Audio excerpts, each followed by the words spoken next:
ことで、今日も参加型からの、シージの、インビテーショナルを見ていきたいと思います。ジジミこんばんみらっしゃい。ペイミンこんばんみらっしゃい。レイさんこんばんみらっしゃい。ボコミンこんばんみらっしゃい。スカさんこんばんみらっしゃい。ラグミンこんばんみらっしゃい。アネコミンこんばんみらっしゃい。ということで今日も参加型となっておりますので、参加したい方はコメント欄の方にね、参加希望と入力して、参加していただけたらと思います。昨日の賭け、どっちかけてた？最後はリキッド対、ブリードだったね。ブリードが、リキッドが取ったけ？あれ、でもさ、負けてたんだよ。リキッド。負けてたねん。ブリード勝ったんでしょ、昨日の試合。やばいよな。あ、オッケー、ラングさん、オッケー。あと3いけます。ちなみに、ドロップスは、ない？ドロップスは、あります。ドロップス、ついております。ポコミン、オッケー、ジジミン、あと1だね。あと1。あと1参加したい方。あ、スカーズは、1マップ目負け、2マップ目勝ち、3マップ目負けだったね。で、惜しかったよ。でもいい試合見せてもらった。本当に強かったと思う。いや、フィアリーもやっぱり強かった。いや、めちゃめちゃ惜しかったよ。もうね、さ、5対5とか6対6でさ、リスキルしてくるわ。もうメンタルがすげえんだわ、ヒューリーの。本当に。あ、ペイミオッケー。じゃあ皆様、ちょっと待っててください。これだけやらせてください。やらせてください。よし。今日もどこまで見るかな。あとね、今日はね、イノシーちゃんとお米くん、こゆくちゃん以外にもなんと、いるんですね。今日。いるんですよ。あとお二人、スペシャルの方が来るので、もう少したらツイートされるのかなと思ってるから、ちょっとツイートが出たら発表していきたいと思います。皆さんもお楽しみにしていてくれたら。マジでみんな知ってる方だから。よくこのコメント欄にも話題が出るような方がいらっしゃる。あ、オーナミンこんばんみらっしゃい。さっきのツイート5時ミンだと、マジ？何が5時ってた？嘘。伊賀さんこんばんみらっしゃい。オンビってマジインビのことオンビって書いてある？やばい。怒られちゃう。オンビテーショナル怒られちゃう。大民こんばんみらっしゃい。嘘。オンビテーショナルってなんやねん。ミスクリーミーこんばんみらっしゃい。嘘やん。そんなオンビテーショナルなんて書くやつおる？いねえよな。怒られちゃう。ダメだ。5時にマジで多いな。5時ってなんで起きてしまうんでしょう。ちょっと待って。テロハン終わったらみんな呼ぶからね。マジか。みんなに今日言わなければいけない。今日喉が死んでいる。喉がやばいの。あれ、リビング階段？あっちか。今日はもうクリーミンだってな。何度クリーミンって言ったらいいんだって。マカモカさんこんばんみらっしゃい。クリーミン、ちょっと名前変えてもらわへんと。うわ、同じとこに湧き上がって許せねえ。オンビ怒られちゃう可能性。オンビテーショナル。レインボーシックスシージ、オンビテーショナル2024。ダサ。クソダサい。シックスオンビダサすぎる。あ、図書館か。やばい。ルフィのために解明しちゃう人が出てきてしまう。まずい。やばいやばいやばいやばいやばい。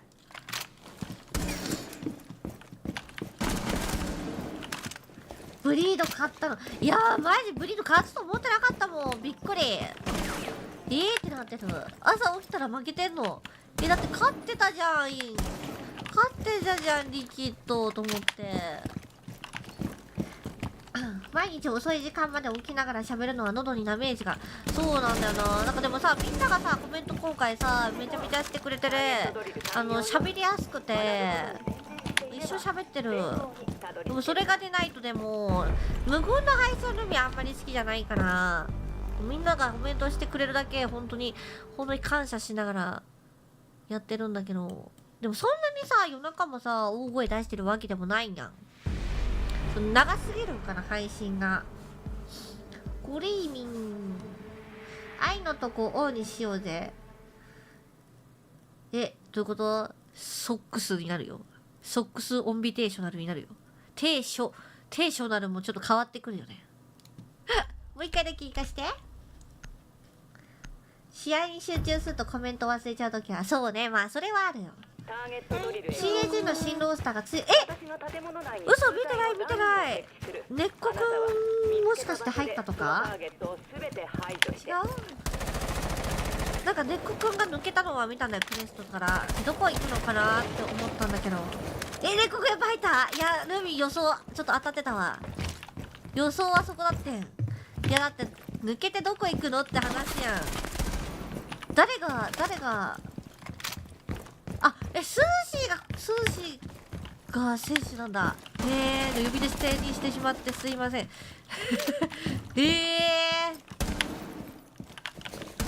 ごいね。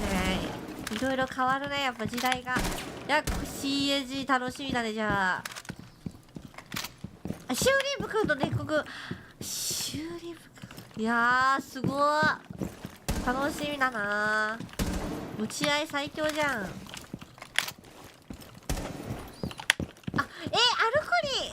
アルクリ好きだったのにな。マジか。アルクリめっちゃ好きやってんだけどな。アルクリもいたらもう打ち合いに負けないんじゃないって思うぐらい。これ敵か。You are so good to Rainbow. Okay, I see some. Thank you. Welcome Loving Channel. 青かい。今日の試合ロス。まだファルコンズが 2-0 で負けてくれてるから、本当にまだね、まだ全然あるから。What mode is this? This is Grid Target Drill。テロハントモードみたいなね。ターゲットドリル。いやどうなんだろうね。でも残ってほしいよな。日本の質が本当に上がるよ。私の爪で右の中指、いたすぎるじゃん。ハリジャハンさん、ウェルカム、皆さん。よし、アニツンブラレーチビスネッコシュ、チビスクもそうだ、いるんだ。クソ強いじゃんって。はい、みんな招待しますよ。ちょっと忘れちゃったな。そう、ディスコード入ってきてくれん？ちょっと待って、どこだ？ラングさんと、ペーミン、ボコミン、ちょっと待ってて。ジジミン。4人ね。ラングさん、ボコミン、ジジミン、ペーミンね。オッケー。フォローもありがとう。Thank you フォロー。Thank you。ラウンドディファレンス的にもスカーズの方がか。そうね、そう。それでかいよね、やっぱり。ラングミン、ボコミン。先行前、そう、最初の方にみんなね、参加規模出してくれてんのよ。そうなの。一瞬で埋まってしまいました。また遊んでくれや。ジジミンのID だけわからへんくなったわ。すぐ忘れちゃう。これか。これジジミンこれやったっけ？ AWG 合ってる。天才か。悲しみのクリーンアルクリン選手書くか英語いけるって前に。あ、そうだよ。だって海外から来てるもんね。あ、スコーピオさんウェルカムオブザーバーク観戦画面く。はい、それではよろしくお願いします。よしよし。ルミンと交代する。ルミンの参加型ではなくなるよルミンの参加型、ルミンいないってことある？そんなことあります参加型本人いない。嘘でしょ。クイック以外久々。あ、マジクイックやってるのいつも。クイックやらなすぎて、この前久しぶりにさ、その時間調整でクイック行って大統領旅客機やってもう泣いたわ敵の抜け方が尋常じゃないな、クイックはな。後方腕組み完全民する。めちゃめちゃ指示中するけどいい。いや、そこ違うんだよなーって。そこじゃないんだよな、割るのっつって最悪。嫌だ、こんな元で指示したくないやつの真似するわ厄介オタクするわ。カスタムでルーさん実況ちょっと面白い。いや、実況できないよね。解説はさ、まださ、このみんながやりそうなこと、これからどうしていくかみたいなことはさ、なんとなくわかるけど、実況はさ、パッと言葉出てこないから無理なんだよ。日曜日の大会、お、頑張れ頑張れ。運河高層ビルテーマパークアウトバック久々。あ、カジュアルクイックないの？もしかしてそれ。マジ？なかった？よろしくお願いします。ここはルンちょっとね、ロケット界を上がりたいなと思っていて、R6S 持ち嫌なでいくわ。あ、ないんだ。知らなかったな。解説実況ルミン。あ、瀬田さんバラありがとう。センキューバラありがとね。今日は声を抑え気味で、スペシャルゲストが来た時用のためにちょっと声量を保っておくわ。よろしくお願いします。カーツーこの勝利をスカーツに届けるのだよしよし。何なんか今ドローンが爆弾を発見したって声しなかった？今もした。何の音だ？パーって。してない。怖い。聞こえなかった？あと5秒って。子供かと思ったけど扉も開いてね。怖い。爆弾を見つけたら何が聞こえてるんだ？何？テレレレレ。いや、そうちゃんじゃない。あ、ももさん、バラありがとう。見たことない感じの画面。周平さん？やったことないです。レインボーシックスシージをご存知でないこのゲームを。そうちゃんでもないんだろう。ビルイーさん、歩きなさい。接続が切れた。下にね、アルニがいた。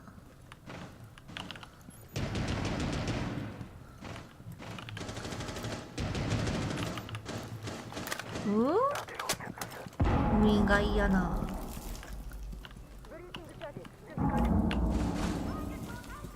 いなくなってる。上がれちゃう？上がれちゃうわ。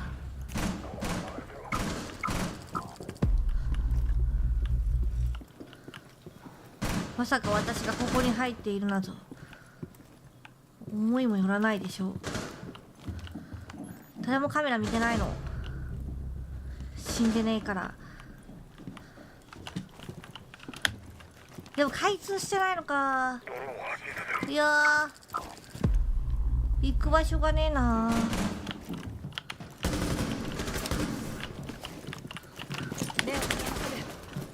うわー怖い。やめて。中にいる気がすんだよね。下にいるわ。ナイス。カメラ壊せてるわ。ディフューザーを取りに行きたい。中にいないかな。ドローンレディ。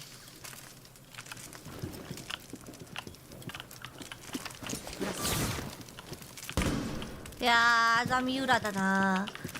あと角だな。ち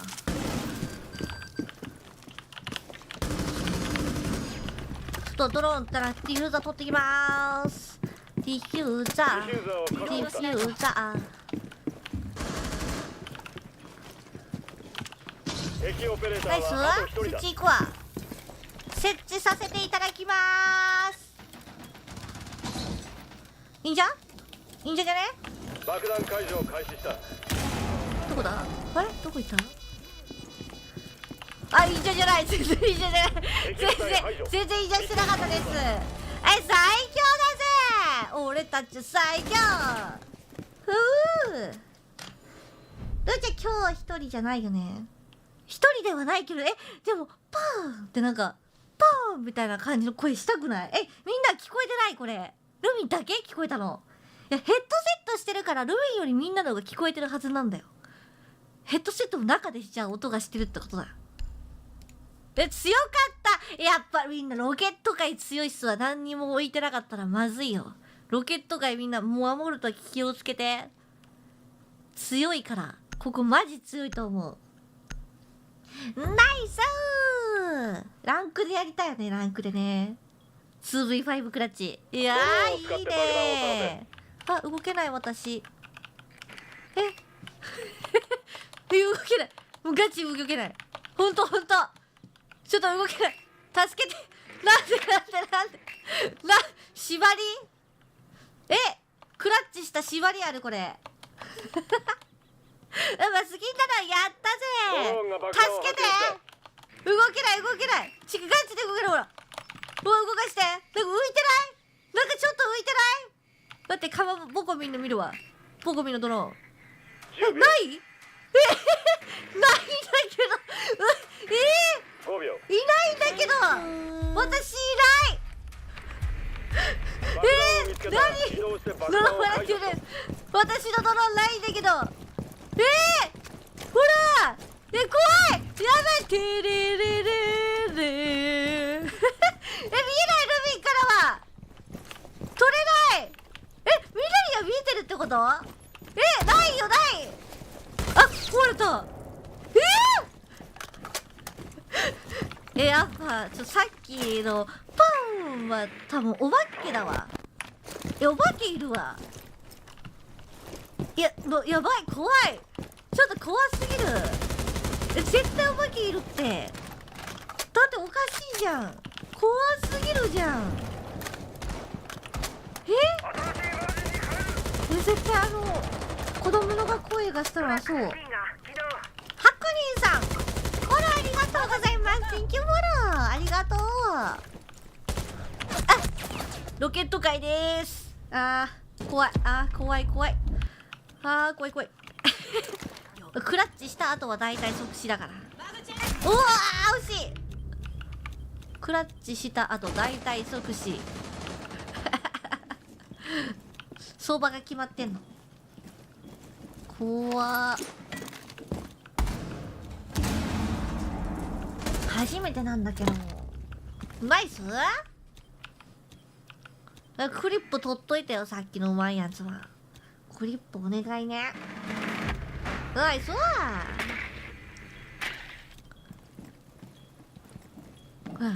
あ、こっちいる。ビジル後ろから来てる。後ろ W 側。3ピン裏こっちの方ね。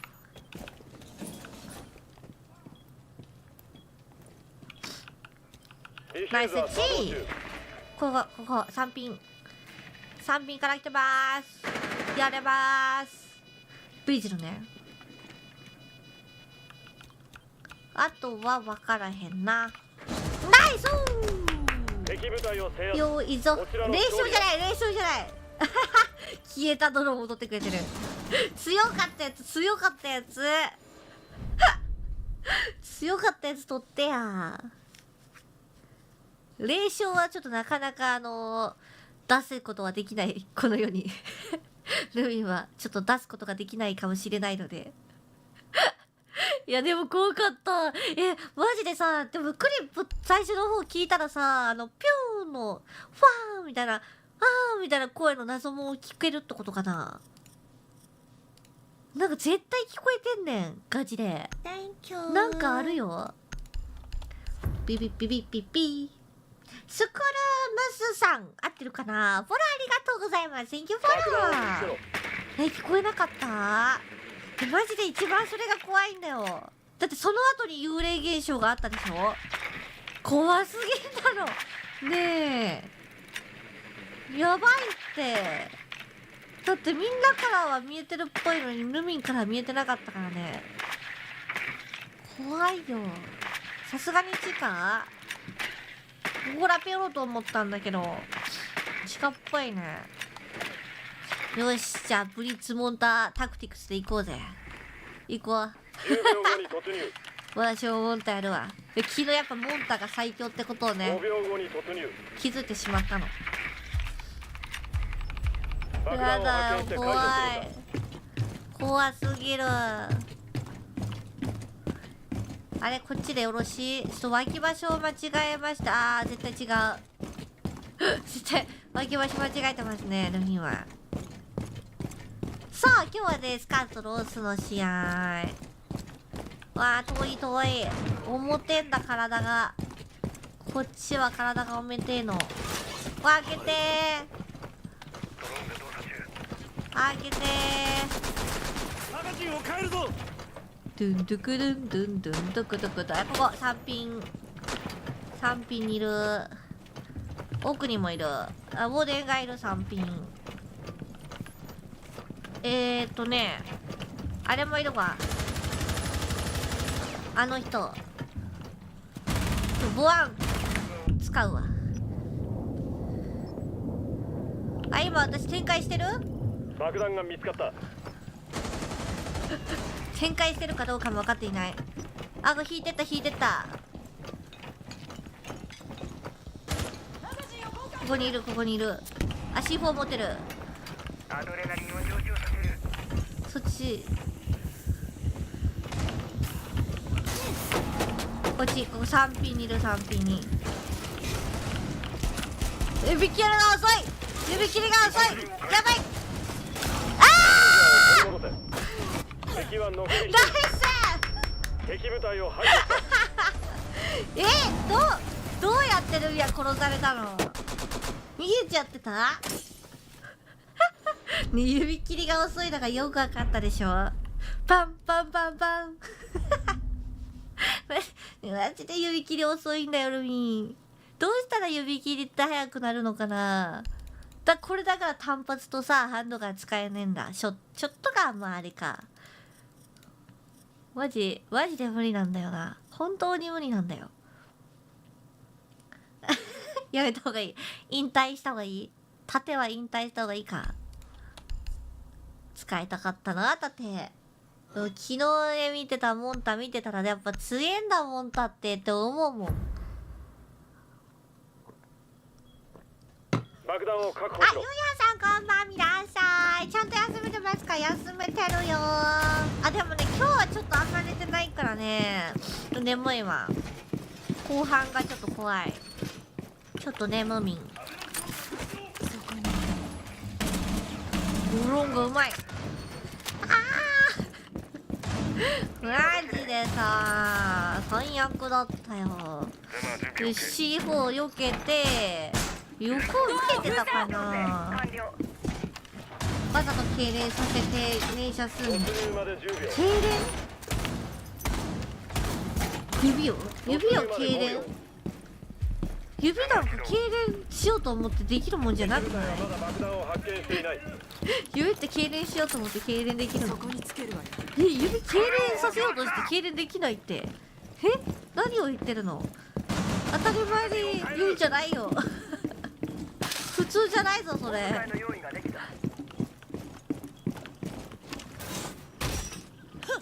敵部隊が爆弾を見つけた。防衛しろ。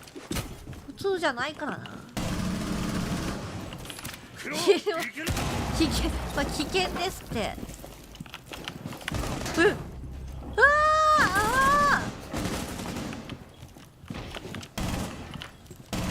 愛嬌だ。帰ろうか。疑似的にできるの？疑似的でもできないの？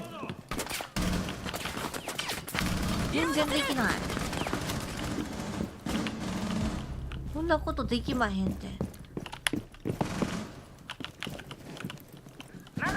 お、ナイス。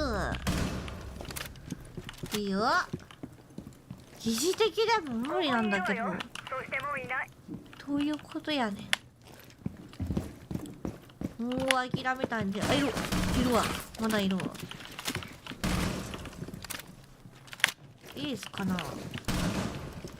下来ると思うんだよね、ロミン的にはさ。来ないん？マガジンを交換する。ないんですか。まあ一応ね。やった。でも誰もこの部屋いない。新しいマガジンを使う。反対側から行ってるかもしれない。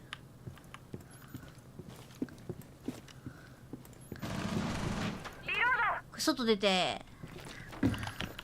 敵に見つかった。引き返せ。マガジンを交外出換する。てあっち側入る。位置がバレた。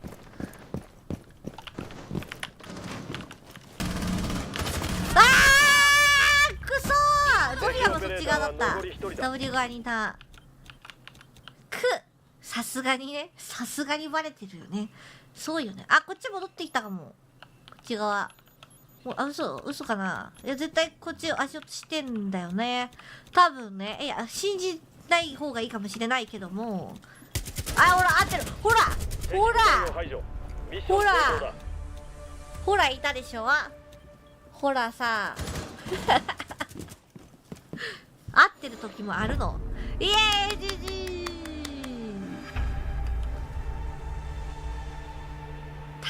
でもさ、高橋名人のさ手は人差し指じゃない、親指でしょ。みんな連打するときは。みんな人差し指で連打するの？ A ボタン違うでしょ。芝居やめてほしい系の報告。味方にいたらめっちゃ嫌なやつ。めっちゃ保険、いや昨日それで何回か負けてるんでね、やっぱ保険かけとかんと。ちょっと狼男だっけ？違う。狼男みたいな。なんだっけ？狼男じゃないけど狼男みたいな言葉あるじゃん。なんだ？狼人間か？狼男で合ってるか？人差し指。それ違う意味だね。擬人化か。ありだな。狼人間だった。狼男で合ってる。誰か出てった？ Thank you。誰いなくなったの？誰消えた？ジジミンかな？ジジミンやめる？ジジミンなかったら一人入れてクリーミー入れるけど。ジジミンいる？エラ落ち、オッケーオッケー。じゃあ待ってるわ。A さんフォローありがとうございます。Thank you フォロー。出番ちょっとまだや。明日も多分やるよ。すごい。なんかすごいな。でかいんだよね。なんかさ、なんかジジミンのだけなんかおかしいんだよね。なんであれ、クソでかいのここに出てくるの？ジジミンのだけ。なんでなん狼少年か。狼少年だ。狼男でも狼人間でもない。どちらでもなかった。どちらでもなかったわ。怖いな。3択でどっちも出てこない。違う方を吐くという意味のわからない。いやあ、そうだ、みんな今日今さ、ルミツイートしたけどさ、セール来てるよ、シージ。お友達。この前そういえばセール来たら始めますみたいなリスナーさんいたよね。誰だったっけ？招待しないと。今セール !1300 円で買えるぜって。ルミさんから届く招待は右上にクソデカ表示される。マジなんだろうね。なんかしかもさ、めちゃめちゃさ、画質悪いよな。セールスマン。いや、セール来たら絶対言う、ルミ。だって今が一番お買い得だし、今一番盛り上がってる時はインビテーショナルで。あ、入ってるね。大丈夫ね。僕に友達がいるとでもいるでしょう。いなくても、なんか、いなくてもはないな。いや、フォロワーさんとかでさ、やるかもしれないじゃん。友達親密になっていなくても、これからフォロワーさんと仲良くなる可能性だってあるんじゃないね。あ、ディジビジョンも、なんか UBS オートのゲームいろいろね、そう、セール来てるよね。一回なんか、なんだっけな。ニュースの人のやつツイート見て、あ、CG も来てるって思ってね、ツイートした。あ、電話2号ゲーマーのさんのツイートでルミン分かったの。ゴーストリコンとか、エクストラクションも 75% オフだって。ディビジョン、あ、スプリンターセルね。ゼロが出てくるやつだね。ゴーストリコンは結構さ、CG のキャラクター、なんかスキンなのかわかんないけど出てくるよね。キャラクターとして出てくるのかな。あ、しんぺいさんこんばんみらっしゃい。画質悪いよね、クソほどで。ディビジョン2。ディビジョンね、ルミあれなんだよね。どうしてもね、やれなくてね。どうしてもやれなくてさ。プロフ画像トミー・リージョンズの方もいる。トミー・リージョンズって何ロボテナーさんこんばんみらっしゃい。ゴーストリコン CG のキャラクターが、あ、キャラクターとして出てるんだ。スキンじゃなくてね。めっちゃいいじゃん。なんか使えるのかな。なんかね、カベーラは見たの。カベーラとアッシュがいるのは見たのね。能力的なのやつもあるのかな。尋問とかできるのかな。風紀航路、あ、国境。これはもう東海守りあざみでしょう。あ、違うな。セキュリティ守るわ。私、セキュリティを守るんです。アサシンまだやべえ。朝クリをクリアしてないですね、ルミはね。朝クリどこまでやっちゃう。違うんだよ。データが消えちゃってからやる気がなくなっちゃってんの。爆弾を確保しろ。あ、ボスの CM の方ね。この日本はなんちゃらなんちゃらっていうやつ。日本のなんとか朝は輝かしいみたいなやつのデータっていうか、じゃあもう全部消えたんだよ。またダウンロードから始めなきゃいけないの、朝クリ。そうデータが飛んだんじゃなくて、なんて言ったらいい？もう一回ダウンロードしなきゃいけないの。ここに勇姿を巻くんだルミ。敵部隊が爆弾を発見。ここに勇姿巻くねん。10秒前。もうここに勇姿巻くって決まってんねん。ブラックさんこんばんみらっしゃい。敵部隊が爆弾を発見。敵に備える。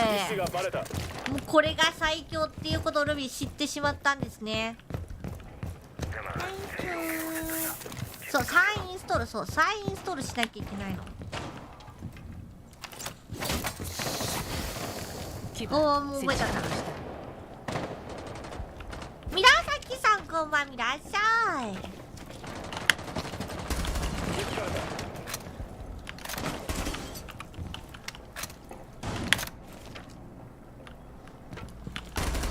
リロード。引き返せ。これがやりたかったってわけよ。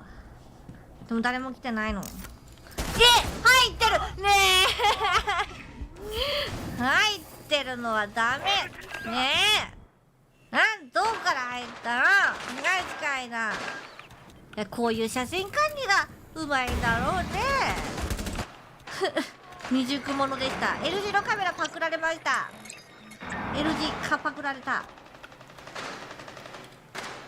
私も毎回そこに牛巻いてフェニル守って、あ、フェニルも強いね、確かに。くそ。あ、参加型ね、もう締め切っちゃったの。ごめんね。今、インビテーショナル中の参加型はちょっと交代制なしとなっております。数戦しかできないので。そりゃすぐの真似をするんですよ。キッズでなくとも。みんなやってるよ。これ増えたから多分。あら、そうなの。インビテーショナル中はそう思っていただけると助かります。また普通の参加型は参加型だけの時にバックを取りますので。9時半からさ、配信が始まっちゃうからさ。あ、L 字カメラ撮られてるでね。いい裏取り。あー、惜しい。スライドンバイドンバイ。味方が排除さまれた。たの機会、そう、またの機会に遊ぼう。マストマッチョかな。どれだけ早く終わるかによるけども。いやでもね、勝つんでね、ちょっと待って、ちょっともう一回やらせてほしい。もう一回ちょっと東海ね、東海気をつけないと。うん。東海を気をつけよう。もう一回やれる。もう一回やれるわ。あそこで気をつけなきゃいけないのが東海。オッケー。やっぱ守ってみないとわからないことってあるじゃない。ね。あ、こっから来られたら嫌だっていうのをやっぱ知識として入れとかないと。でも言ってたじゃん、昨日もさ、お米くんがさ、一回強いプロのやつをやってみるっていうのは、やるって。爆弾を守れ。それで見えてくるものがあるから、大事なんだよ。向かってやっかんな。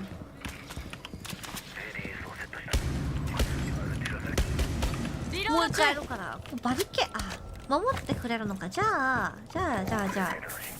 有刺鉄線を置いた。牙展開完了。で、こう見えないでしょ。こうよね。ここどこにやったらいいな。あと10秒。こっち側にやった方がいいか。残りさあ、5秒。よし。敵部隊が爆弾を発見。よし。守るんだ。爆弾が敵部隊に発見された。で、敵に見つかった。引き返せ。はい。あ、これで完璧なのでは。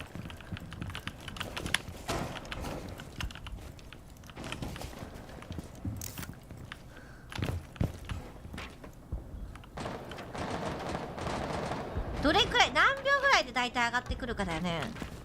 それが分かんないのに、まだ分かんないんですよ。何秒ぐらいで上がってくるのか。ラペッター。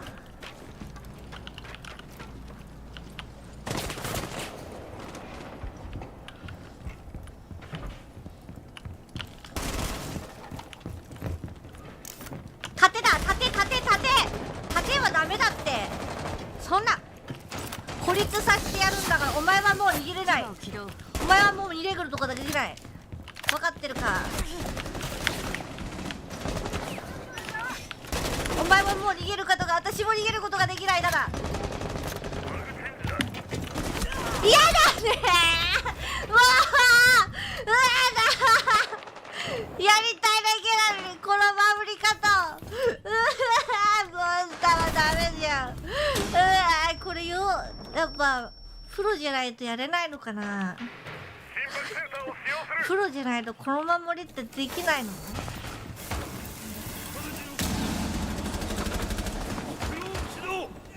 あ、ビリビリしてら。うわーってなってる。メイン会行ってるか？行ってないな。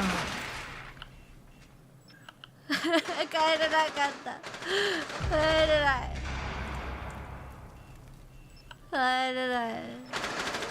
あ、裏までハッキングされ、許せねえ。なんだ。お、うまい。惜しい。うわー、うまい。あと1人。設置引き子。うわー、いやもう普通にやるわ。もう普通にやります。私普通に指示します。ちょっとプロの技を盗むのはまだ早い。リクソンさん、バラありがとう。訪れしてる。ちょっと今直せないからちょっと待っててほしい。もしミラー配信した時訪れしてたら直すわ。トイレね。トイレ何にしてたっけキャッスルが強かったなって思ったんだけど、でもキャッスル覚えてないんだよ。1キャッスル強かったよね。どこにしてたっけ、忘れちゃった。ねえ、キャッスルトイレ守りの時絶対いるよね。でも覚えてない。だからここにあった気がするね。ここにあって、ここロテ穴作ってたけど忘れちゃった。あ、リクソンさん、ツイッチにも来てくれた。ありがとう。センキュー、ほら、ありがとう。キャッスル使い方間違うと味方がロスになるから。そうね、キャッスルがちょっと難しいよね。なんかやっぱ銀行とかのさ、空き部屋守りとかはまだ覚えてるんだけど、さすがにね覚えてないわ。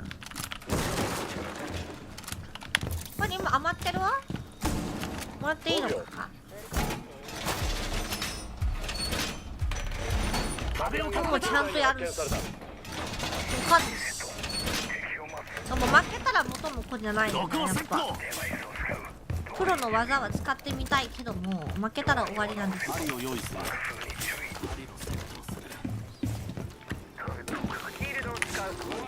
どっこらしょい。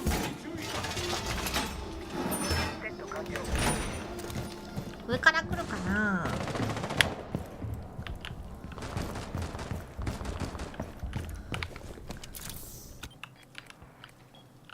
トイレそう。あ、待って、武器庫攻め、現地攻めかこれ。あ、違うね。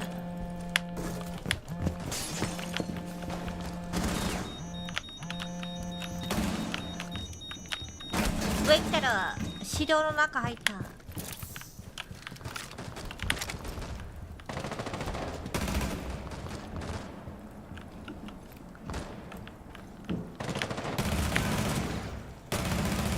やれない。今日エム悪いよ。も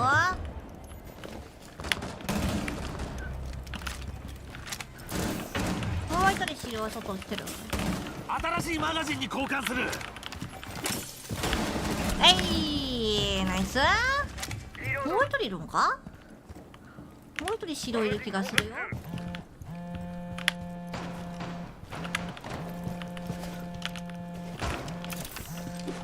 トゥトゥトゥルトゥトゥトゥルトゥトゥトゥトゥルトゥ。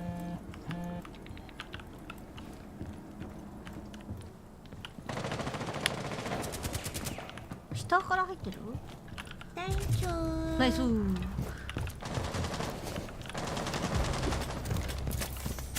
ッケー。現地まだある。あ、なんかでも感じる。ロビーで音を感じるよ。ここか。なんか落としたよね。でも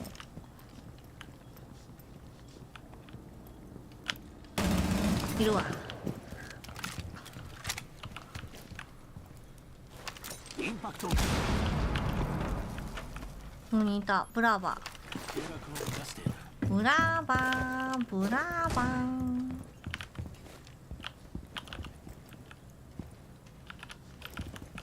ー。まだいるよ。トッキビだった。全然ブラーバーちゃうかった。どこだどこだどこだ。トイレ外。15秒。ほら入ってくるしかないよ。時間切れまで10秒。入ってくるしかねえ。うわ、よりいるよ。ここによりいるよ。泣いちゃうって。時間切れだ。スカーツ今日明日で2-0。いやでもファルコンズに絶対的に勝てば、ファルコンズが今日勝たなければいけるよね。ファルコンズが今日勝っちゃってたらロスにも勝たなきゃいけないんだけど、得失点差で勝ってるから、直接対決で今日ファルコンズが負けるならば勝ってくれればいいんだよね。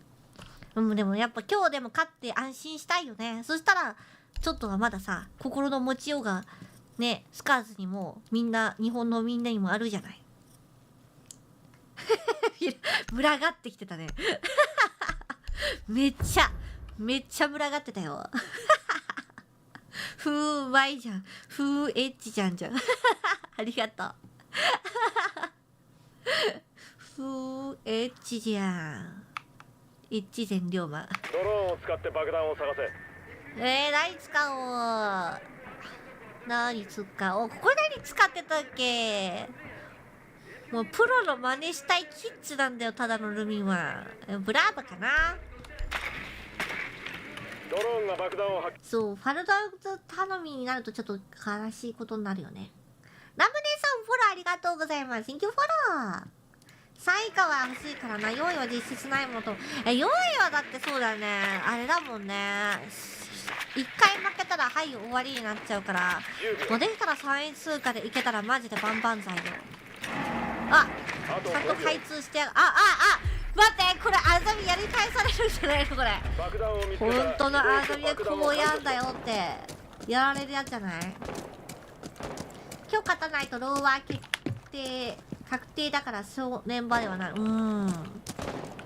ロースだよ。でもロース、あ、これ私のカメラじゃない。ロースね、強いよ。マイチュトロどこにあるかな。カブカンもいるのか。多分ルミン的にはよ、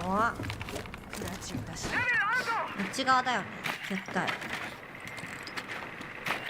トランドの時はスカート勝てたと思って。いや惜しかったもんね。いやもう全部こう、もうブラーバーダメだ。いるんだけどいっぱい。ここにあんのか。リロードする。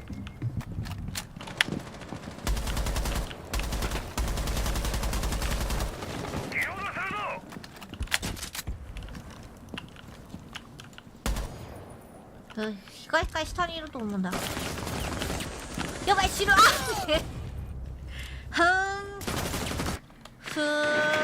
エースあれ仕掛けた音、ソーンの音か。ダメだ、今日全然誰もできないじゃん。もうやだ絶対ランクできなくなってるって。ソーの投げた後あんな音だったっけ。なんかゼロカメの音と思ったけどゼロいないわなうち。全然ゼロカメの音ちゃうかった。あ、盾あるね。ナイス。マイズトロがキョープに1人。敵のオペレーターはラストキョープ。残り1人だ。キョープ死んだ。キョープが死んだ。キョープが死んだっぽい。ナイス。敵部隊を排最除した。強だぜ。ナイス。グラズも強いね。グラズもね。はい。ちゃんとやります。ちゃんとやらせていただきます。ちゃんとね。ちゃんとやるよ。あと何日やってたかな。これだ。これしかねえ。ルミンにはこれしかないぞみんな。見たもん。昨日見たもん。プロやってたもん。ルミン見たもん。ショットガンは多分飛距離的にキョープ弱い。いやー、キョープ無理くない？普通の銃だった気がするんだよな。ありとあらゆることをしていく。覚えてることは全て使うんだ。ドローンを使って爆弾を探せ。ちょっとみんなが周りでやった後ぐらいに割った時とかそういう時に入っていくわ。最初ドローン回してね。委員会で合ってる？ビリビリがいますね。絶対また甘いソロいるやろ、あそこのキョープに。知っとんねんさ。いやいいな、知識だけついてって突入10秒前。いいな。やっぱ試さないとね、自分に合う合わないあるから試さないと。これあれしょ知ってんだろみ。実はあそこフロストバット置いてあるみたいな。公式配信始まった。オッケー。まだうわー大丈夫。ラームさんすごいとこで止まってたよ。やばいって。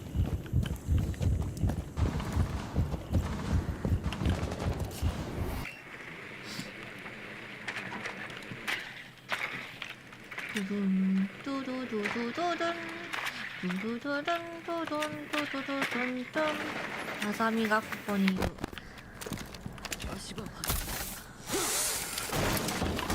い今日っぽいる。はい今日っぽとアザミやったぞ。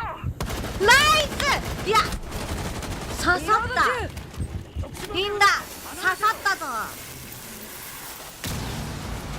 刺さりました。ナイス。残り1人だ。うわーでけえぜ。でかすぎるぜ。あれケンキさんと CG はやってないですね。違う人かもしれない。小部屋の中今ボム前出てる。ボム前ロッカー前赤ピンずっと赤ピン。小部屋の中入った。小部屋の中今ロッカー前やれる。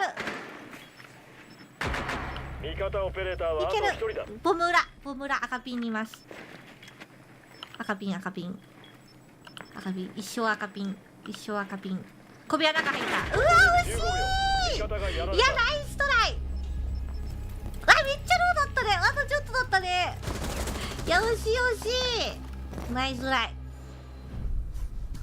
ナイトラ惜しかったよ。いやでもアンマルちょっと楽しくなっちゃったな今の感じ。カバー取られちゃったけどねえいい進行だったんじゃない。やっぱ最初カメラ見てるよね。マエストロもねアザミもね見るよな。次はちょっと1回だもんな。1回何使おう。グリムもやっぱ多かったよね。グリム。さあ買って終わろうじゃないの。延長だよ延長。俺たちの延長だ。爆弾を見つけろ。フラバン投げて突っ込もうとしたらめっちゃ家からめっちゃあったいやルミもうちょっと経ってから行こうと思ったんだけど、ちょっとあまりにもいいシチュエーションすぎて行ってしまいました。もうちょっとみんなが進行してからの方がいいかなとは思ったんだけど、だってあそこ2人ドローン見てたら行くっしょ。フラバン爆発しねえじあと10秒。ゃんおかしいなーってあれねおかしいぞー。乗れてなかった。見ちゃった。リリー乗れてなかった。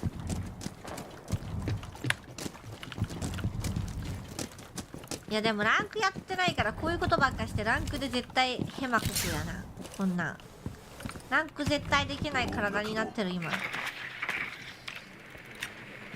囲気で突っ込む共感せざるを得ない。そうだよね。もうどうしよう。やっぱりするときに行くべきよね大事 CG タイミングってこうやって生まれていくのさ。行かざるを得なかった。あれ自分のロールの海自分で壊した？勝機は逃すな。そういうこと。今日ここになんかいるわ。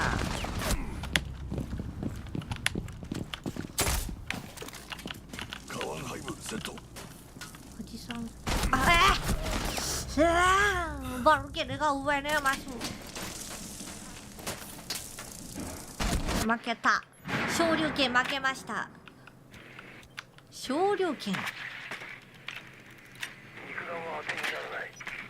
なんかカメラでもここのカメラやっぱいいよね。キャンルースごめんねみんな。もうダメだ、突っ込むことしか今頭にない。こんなに知識的な指示見たのに、敵のオペレーターは残知り1人だ。識がある指示を見ててプロリーグ見てたのに。ってことはやっぱりこうなってしまうってことはエイムゲーなのね。やっぱエイムゲーってやっぱ指示は実感してしまったからこんなにルミはグイグイいってしまうのかもしれない。クラゲの日じゃない。どこだ。ナイス敵部隊を排除ナした。イスナイスナイスでも勢いも大事っていうのはすごくね、やっぱね、強いチームほど思うもん。このタイミングで入ってこないんやろうっていうさ、タイミングで入ってこられるのが一番嫌じゃん。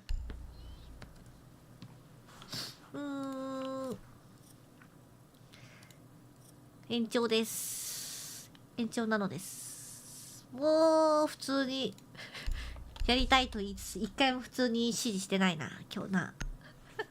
変わったオペレーターしか使ってないもんな。ナイスベイミン。今日は歌枠間に合わないかな。いや、歌枠ちょっと今日無理だ。そもそも歌うことすらできない。怖いね、喉がやばいね。喉温存してスペシャルゲスト来るときに万全にしとかないとルミカスカスボイスでやることになってしまう。どうしたのってなっちゃう。どうしてなのって。あ、ツイートされてますね。7分前にリツイートしました。ということで今日はなんとですね、ゆのしーちゃん、おこめくん、こゆきちゃんとなんとバイキンメンさんとウィンドウくんと一緒にね見ることになりまして、そうわちゃわちゃミラー配信となっております。お米くんに歌ってもらう。そうめっちゃ今日は楽しみだよ。大人数だからね、だいぶあんまりこんなたくさんのメンバーとミラー配信したことないから。そうわちゃわちゃよ。面白いこと間違いないし。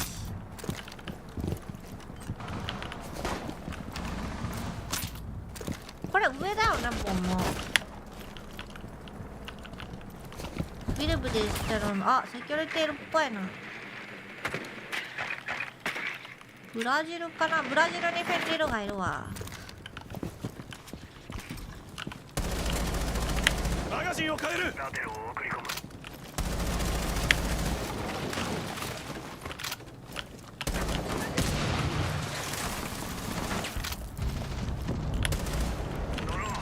ここにねフェンリルがあるんだよね。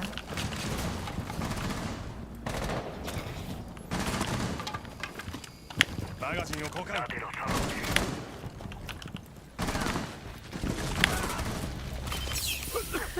見えんわ、ごめん。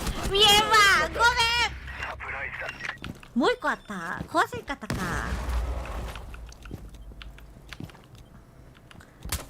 やっぱフェンリルって強えんだわ。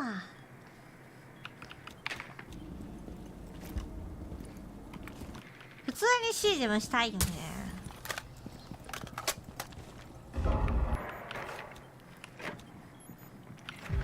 んまい。あ、すごい武器庫前にめっちゃ見てる。コピーに。ナイスわーい。でもフェンリルが強え。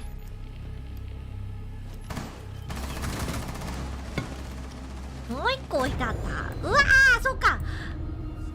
4で終わりなのか。うわー、ナイスジジー、ありがとうございました。強かった。ちょっと難しいな、プロがやってることって思ったね。改めてね、余るぐらいだわ、やれたの。はい、それではここからはミラー配信の方を見ていきたいと思います。今日はスムーズにもうついてるね、あれ。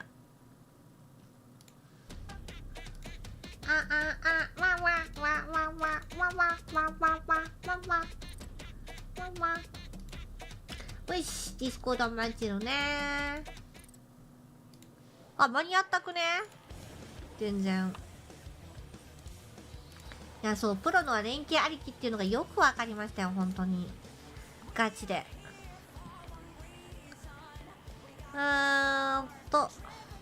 ディスコ消しちゃった。間違えて。ディスコード。いや、GG だったよ。アルティメットピップ。賭けだ。はい、ということで TikTok の方はね、こちらの方にて終わらせていただきたいと思います。見たい方はぜひツイッチの方にね、来ていただいて。ということで、ツイッチの方に遊びに来てください。続きはスイッチで。コントロール V。終わります。ミラー配信なんか TikTok はね、規約違反っぽいんだよね。なんかダメらしい。TikTok でも配信してる。TikTok、YouTube、Twitch がメインって感じかな。ひらみんこんばんみらっしゃい。やっぱね、TikTok はね、人がさ、やっぱいて、なんていうんだろう。なかなか、ルミみたいなやってる人がいないから。あ、こっちじゃないな。こっちか。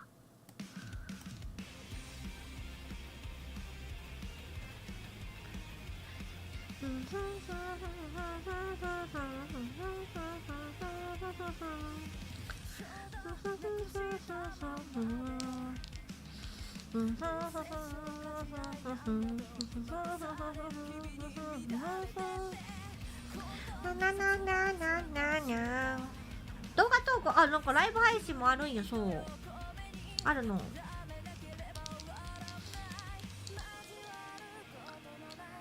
よいしょ。ツイートしよう。リツイート取り消しちゃったんだけど間違えた。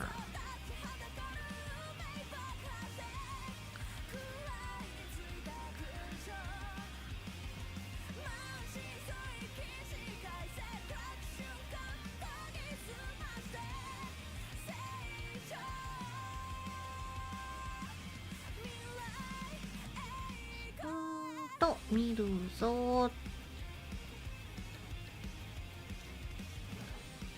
歌詞載せてみた。ありがとう。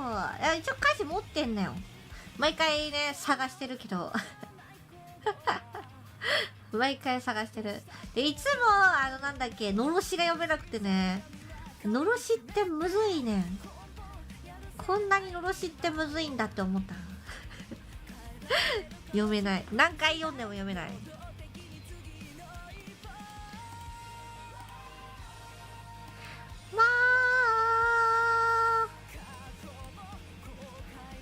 打ち抜け。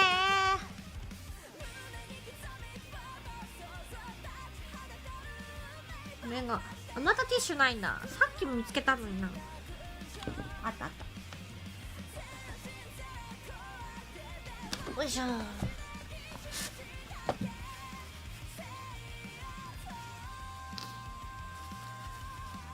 何がさ、眠気とかさ、そういう体の不調はないんだけど、目と喉だけだね。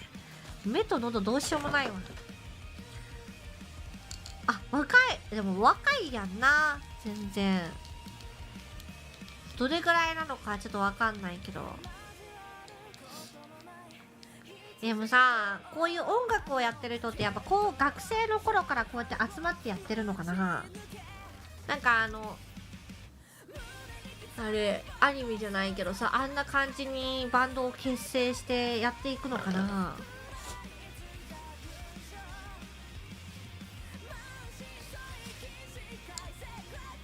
よいしょ。アスラーリバイルさん、ウェルカム。いらっしゃい。こんばんみ。Thanks for streaming today again. いえThank you. I love Rainbow Six Siege. Loveズキュン。シージがラブ。シージしか勝たん。これは純愛だぜ。純愛です。純愛なんです。あ、そういえばこっちずれてる音。ずれてなさそう？音声。そこだけ大丈夫聞きたいな。皆さんこんばんは。こんばんは。本日は6インビテーショナル2024グループステージこんばんは Day 4をお届けしたいと思います。昨日に引き続き前半は実況、私山野智蔵が担当させていただきます。どうぞよろしくお願いします。そして解説ははい、解説のクレイジーパピオンです。本日もよろしくお願いします。お願いします。ということでいよいよ後半戦のグループステージあ、リオさんこんばんみというところでございますが、6インビい。テーショナルはまだまだ続きますということで大会説明させてください。ドーン。入りましたね。6インビテーショナル2024はインビポイント上位20チームが集結し、今シーズンの締めくくりとなる世界大会でブラジルのサンパウロにて開催されています。大会形式ですが、グループステージは現在20チームが4つのグループに分かれてシングルラウンドロビン形式。昨日の最後の試合の裏は結局2-0だったもんね、ファルコンズがね。方式で行われるプレーオフのシード権を獲得。今日はどこ見るんだろう、公式。4チームはローアーブラケットへ進出しドます。ーン。つまり最下位のチームがこのグループステージでなくなって16チームに絞られて19日から21日の3日間ですかね、はい、まずはプレーオフを行って、そこからさらにドロップついてるやんな。3日間で6チームに減る10チーム脱落というのもまあすごいですけれども、今日ついてるわ。25が6チームに残ってバッチリです有観客で行われるブラジルのサンパウロの観客の前で行われる、いやー、オフライン楽しみだねー。最後の3日間はワクワクするよ。くれるそうですし、なんといってもイヤーナインパネル新シーズンの発表もあると思いますので、そのあたりの情報ももりもりで最後の3日間本当にお祭りになるんじゃないかなと思いますが、今大会はグランドファイナルだけ BO5、それ以外は全て BO3 という形となっております。 BO5 ね、ドロップついてる。バッチリ。改めて確認しておきましょう。こちらです。デイ4か。あ、デイ3。あ、デイ4か。デイ4。というわけで今日もプレーショーをやっていきたいと思うんですが、やはり昨日のスカーズ戦を振り返る形と今日の相手ロスを振り返る形やっていきたいと思うんですが、本日も我々のコンビではなく岡山さん、ソルティさんでマッチ3でスカーズ戦をお届けするんですが、まずはヒューリー戦振り返っていきましょうかね。昨日スカーズはヒューリーとの人を演じました。まあこれがスカーズ2戦目、ヒューリーも2戦目というところですが、マップ1はヒューリーピックの高層ビル、前半防衛サイドのスカーズは4-2といい流れを作るんですけれども、ヒューリーの I9、そしてクリット J の活躍で流れを持っていかれてしまいます。あるよ。太陽のクラッチも良かったんですが、いやマジで強かったよな。だいぶ大会に入れてる感じはするものの、このマップはオーバータイムまでもつれるという接戦になりますが、オーバータイムいやマジで強かったな。ここだってハンドガンでやばかったよね。ここのやっぱハーサマップ取れてればですかね。そうですね、かなり、まあ、本当に惜しかったんですよね。めちゃめちゃ惜しかったよ。我々が見てる日本リーグのパフォーマンスが全員出せてればっていうシーンがすごいあるのがもったいなくてですね。なるほど、まだまだいやフューリー強かった。やっぱ作戦自体は刺さっているし、はいはい、おっしゃる通り。なんか本当にこう足りないピースなんだって言われるとやっぱりパフォーマンスの部分になるのかな。打ち合いがとんでもないよね。フューリーってさ、えぐい打ち合いしてるよね。これマジビビったもん。こちらがスカーズピックでございました。こちらはね、前半からヒューリー圧倒して中から安心して見れるマップでしたね。7-1とスカーズ大勝という展開でした。これはマップピックも含めて狙い通りでしたね。そうですね。僕この7-1で勝ったのすごい大きいと思ってて、はい、ピョン選手とちょっとお話ししたんですけど、試合の後にやっぱり自分たちの得意マップがすごいバンされちゃってるっていう話が研究されてる。そうですね。でもやらせてもらえないと思う、マップ自体を。はい、なのでナイトヘイブンラボをこう 7-1 で勝ったことによって他のチームがナイトヘイブンラボを蹴ってくれれば、他のところが開くのか。バンされてたカフェだったりとか、より多く個人技強くて多く強個人技さをサポートできる必要があるよね。いやーまく勝てたのかそうな。ね。でも本当にでもお米くんがいたからすごく分かりやすかったんだけど、なんかこの守り方は何々の守り方だみたいな感じに言ってたのね。例えば日本のチームの何々みたいなさ。ね、そこがやっぱさできるのってさ、ああやって日本のJLがたくさんあれだけ試合をやってくれたからやっぱりここまで戦えるようになったんだなっていうのをすごく改めて感じるなと思ってマジで思ってる。また日本が強くなっちまうぜって。ファーストブラッドはね、本かなり取れてると思うんですよね。X モーメント様々です。死なない立ち回りもできてますし、競り勝ちたいね。いや今日は頑張ってほしいね。でも1日目より絶対2日目の方がパフォーマンス上がってたからね。その後に起こるキルを相手に取られがちなので、ミラー配信が最強のメンツで安心します。いやマジでね、今日マジ楽しみ。昨日一昨日もめちゃめちゃ楽しかったから今日はまたさらに人数が増えるからね。口調できればもっと乗っていけると思うんですよね。でも前のみみんな初対面じゃないんだよ。ただ全然ね緊張はしてない。ただ本当に楽しみ。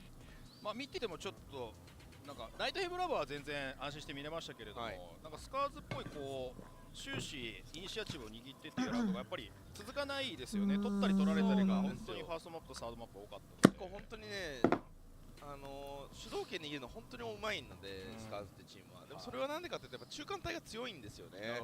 ピョン、フィッシュライク、レッカーはずっと先頭行ってますけど、エヴァイの後継チームなの？わかんない。このラインの強ささえ戻ってくればって感じですかね。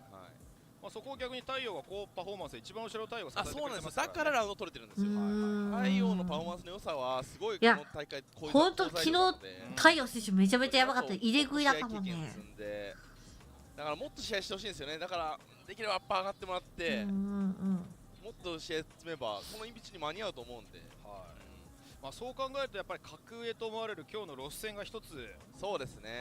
覚醒のターニングポイントになるかもしれないですね。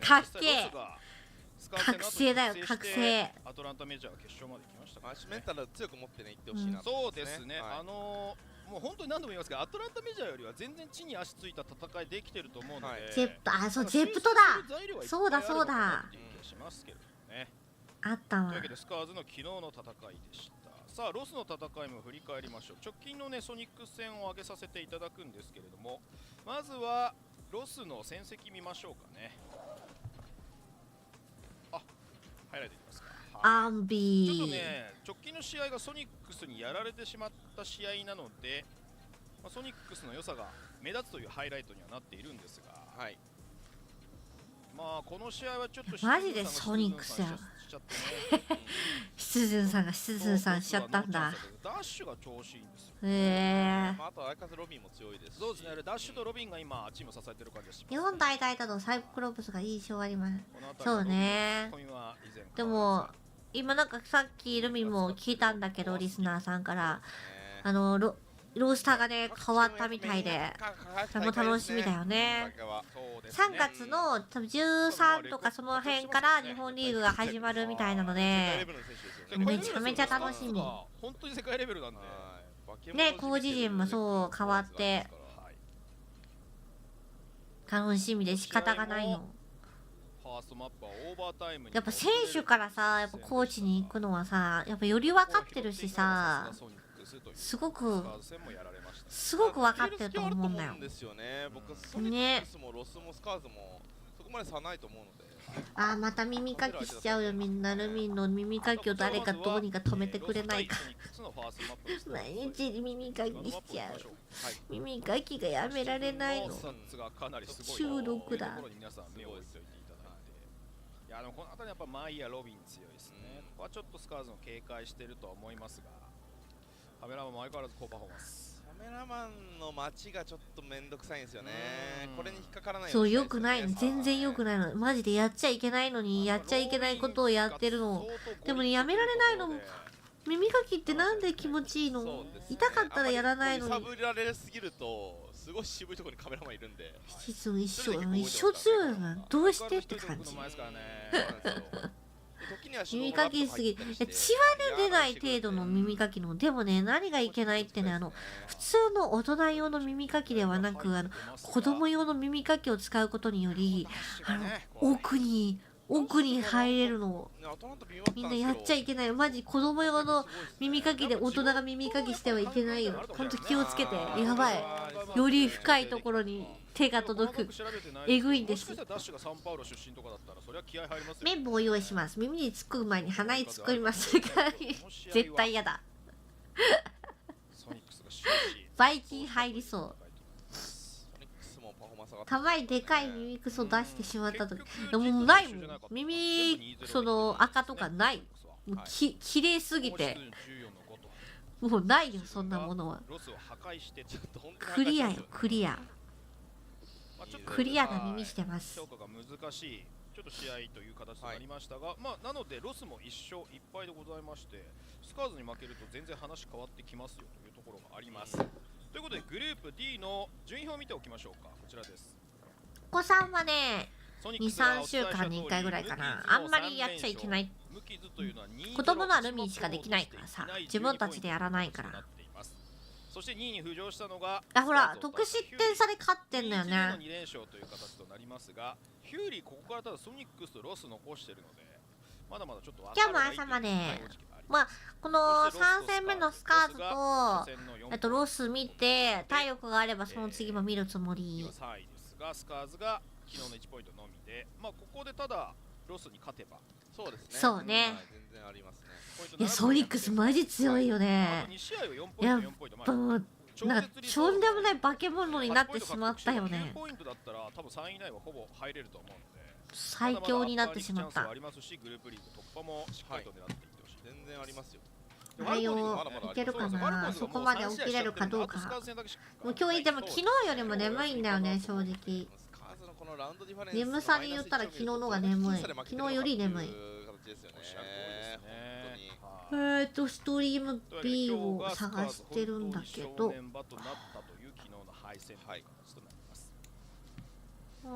てそれではスケジュールいきましょうか。履歴。さあ本日のスケジュール、日本語配信でございます。フェーズミラー配信順番、そして、D プラスこの今これの真反対をやります。そして川崎あれブリス見たかったな、ミンゴ見たかったわ。でも反対見るからちょっと見れない。ちょっとね目安書いてるんですけど、結構まだようにねここ連日なってるので、そうですね。D プラックスキアとダークゼロをね見ていきたいと思ってます。あと10分ぐらいあるっぽい。ごめんなさい。昨日の試合結果ちょっと振り返っておきましょうかね。10分ぐらいの間あるから。ごめんなさい、前後しちゃって申し訳ないです。出せますかね。ちょっとね1試合目2試合目を巻くかな。昨日の順位じゃない、違うわ。ネクスト、フェアレックスとニップだ。今日はねグループ B の2試合をお届けするので右側なんですが、先にグループ A の左側をお伝えしておきます。で G2 と GK、 違うよね、終わったもんね。そしてバータスプロとダブル攻めは2-1でバータスプロ。待って、でも次フェアレックスとニップって書いてる。昨日終わってるっぽい。あれどういうこと？わかんない。昨日の配信かこれ。昨日の配信見てたわ。ごめん。昨日の配信見てました。やってたよ。もう本当にこの2チーム負けられない。そうですね。崖っぷちでございます。かなり崖っぷちですね。どっち見るんだろう。これブリスとフェーズがこっちだ。だからストリーム B を見ればいいんだ。こっちだ。あった。ちょっと待ってね。というわけで第1試合いきたいと思うんですが、まだスターターとかはこれ再生して、ちょっと待ってね。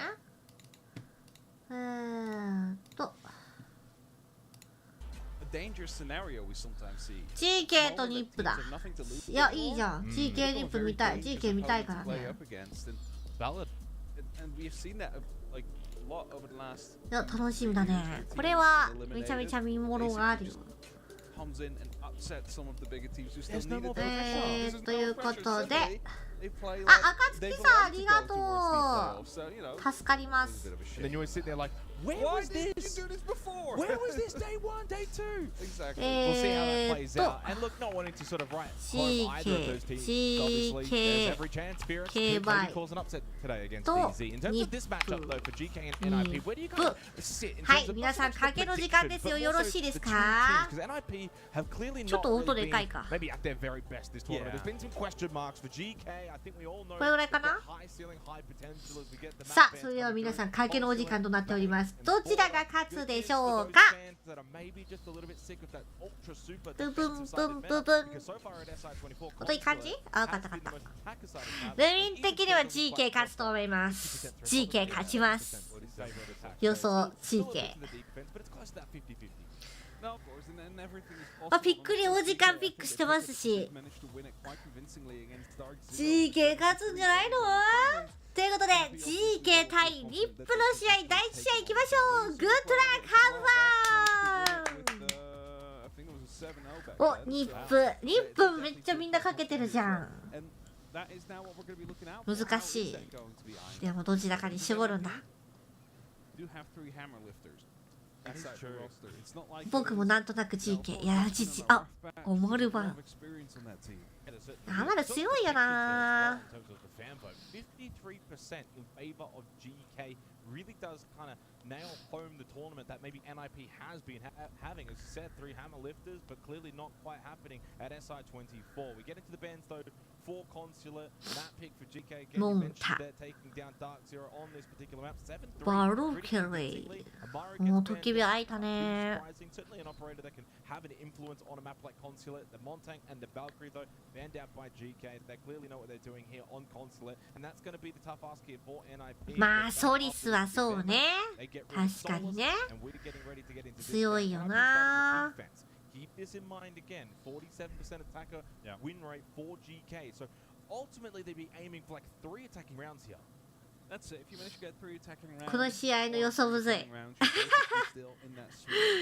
悩む。どっちになるんだ。どっちにするんだい。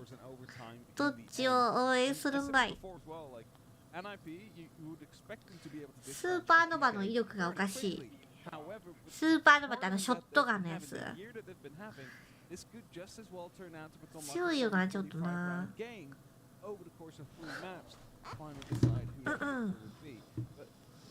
That's kind of the point. Like sometimes you look at metrics and it's like, okay, yeah, that's a clear blowout, or this definitely going to 15 rounds. And here I'm like, あ、でも割り色とサッチャー積んでちゃんとなんか成功法というかちゃんと割ってくる。火花ショットガン、火花ショットガンか。でも領事館でさ、火花ショットガンとかさいたけどさ、やっぱね、なんか領事館の距離感さ、やっぱ狭いからショットガン強いなと思った。2回の時はめちゃめちゃ強くない？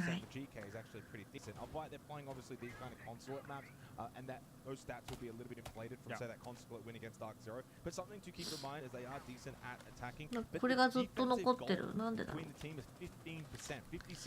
ェニル、クラッシュいるわ。クラッシュがいる。今日またもっとなんか暗い気がするな。あざみね。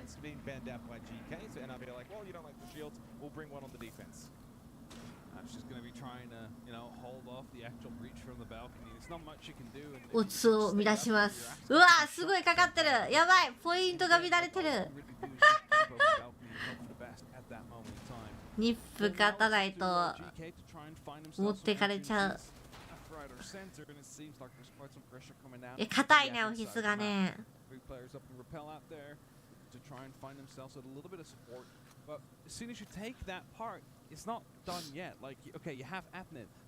あ、でもちゃんとドローン入ってるしな。割れるとこ割れちゃうとやっぱりさ、いる場所どんどんなくなってくるよ2回。お、ファッションがめっちゃ前来てる。うわー、見えいや、いいかば。領事1回のピアノってめっちゃ、あれでも修正されたと思う。昨日アップデート入ってるはず。昨日の夜アップデートあったメンテナンスが多分それで治ったって聞いたんだけどな。どうだろう。They've got themselves into a decent position in terms of the map, but they've still got to deal with this clash. And the clash is going to be the big. グリッドロックでクラッシュとかそのグリッドロックか。やっぱグリッドロック使うしかないってわけ。Because of the way that Cons is playing this, it's going to be very difficult for these attackers to try and collapse onto the player. ドローンで窓から、あ、そうそう、ドローンね、やつもね。私はサイレントかと思ってたあれ。ナミも試してないからちょっと領事会やってなかったからあれだけど。うわー、やばい、下からやばー。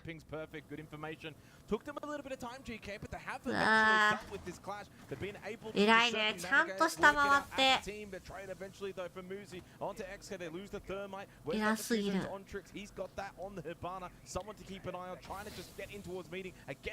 いやでも時間はないんだよ。やばい、ここしたら行く。やっぶどー。いやー、時間稼ぎがよかったね。ここ落ちたらやばいって言いながらルミは攻撃を応援してるんですけどね。わかる、もうダメだ。また狂っちゃうんです。I am a bit confused though by, of course, Cons on the clash. あれ、昨日は GK どうだった？昨日ってどことやってたっけ GK？G2 か。あ、G2 やったっけ？あ、違う？負けちゃったんだよね、昨日確か。Something that the clash really contributed to because there was so much time wasted. It took a long time before they had admin, a long time before they were able to get the hallway with the soda machine under control as well, and then it's on the side. They cannot really try and push through instantly. G2 0-2か。0-2か。完敗やったんだね。なんか1試合目は接戦だったけど、2試合目結構離されて負けたイメージがあるな。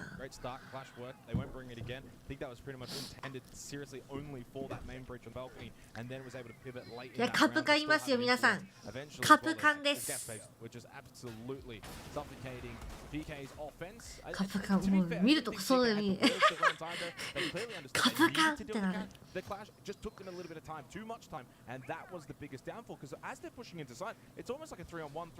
みんなが注目する場所。あ、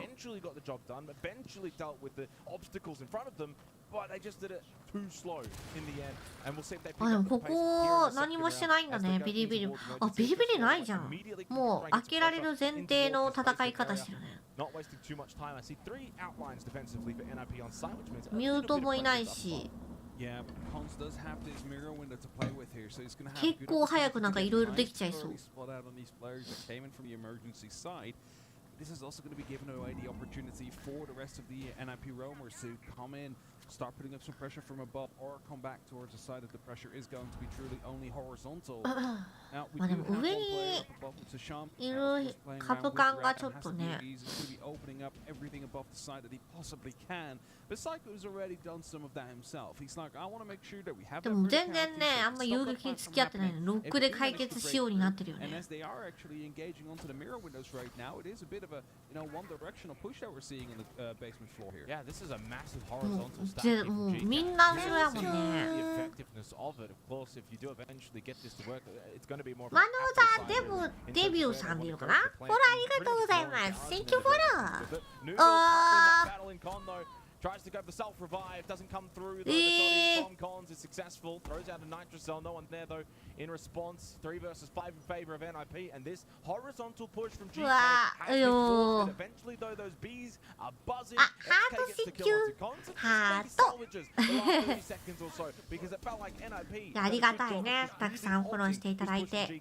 Definitely a good job done there, indeed, but Cons couldn't really go anywhere. Went up. あ、ここで突き下げ入るの？なんかよくわかんないね。オレゴン74で G2、73で G2。あ、でもどっち、あ、接戦じゃなかったんだ。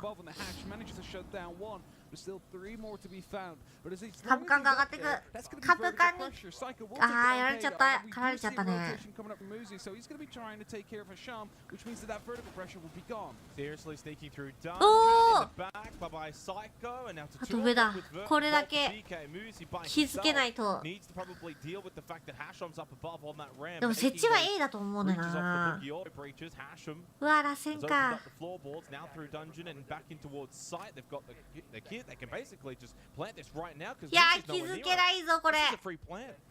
There's going to be aあー free ちゃん time と気づいてる where Muzi's いい gonna フ be ラ coming バ from. ン No, we are in a flashbang meta, all 3 being expended out here, but he hasn't. うお Didn't know he was ーよく prone. ドローあったのか It's な going to be GK picking up the よく round 螺旋 against から NIP. Yeah, strange round. 気 because づけ it starts た off with that kind of horizontal 人数振り force. から You よう can't 取っ think た about ね basement consulate. You really do want that vert up 2V4 above から取った Expo, open up the floorboards, put pressure on Nice, Gerard, nice, nice. get main breach opened up. They ignored ナイスすぎ most of that until the very end. They sent Hasham obviously on the ram. His job was それは eventually で to か get い into Expo, open up the floorboards, but he did that late. Then they played the hatch game, and I think the reason why it probably worked, despite the fact that NIP got a lot of these early kills, was the fact that NIP then kind of drew away those members from the vert in down back towards basement. That then allowed GK 字幕をつけてくれてありがとういえいえ and ultimately they're in a position も where うたまにねちょっと違うこと言ったりするけど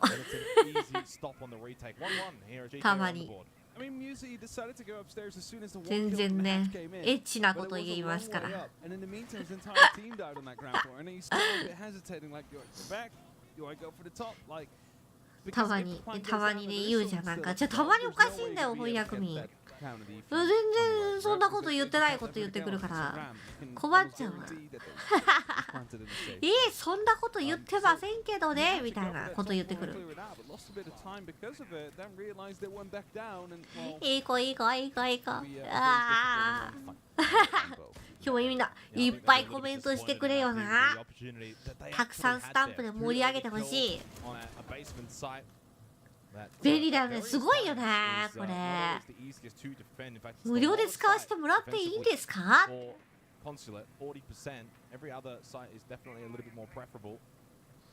かわいいそれ鶏みたいひよこひよこっぽいあこれ来るぞ設置ラムで音消してあでも上じゃないのか1階かYeah, they had a good start last round, just couldn't finish it off. They'll need to do that a little bit better here in the third round. 上陽動して実は下来ますとかほらうわー見てるちゃんとリージョンの針が重かったかったね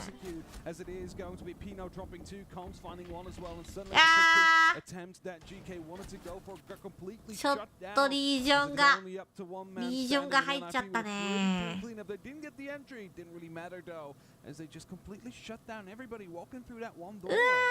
いやまあでもあるよなそこにはね上が陽動だったねうわ来るぞ上来るぞって言って下行って So I think in that instance there from GK just got completely over aggressive, didn't probably have all of the information necessarily required to make that kind of push that early into the round. In saying that, it's really difficult to be too critical because we do like to see teams go for these kind of plays, but evidently NIP were just very much set up and ready for it, and that's kind of like the second round in a row. I'm going to reference that basement side again because it was a similar aggressive kind of push from GK. They sent two in early. なかなか Only difference is they then were 入らせてもらえないね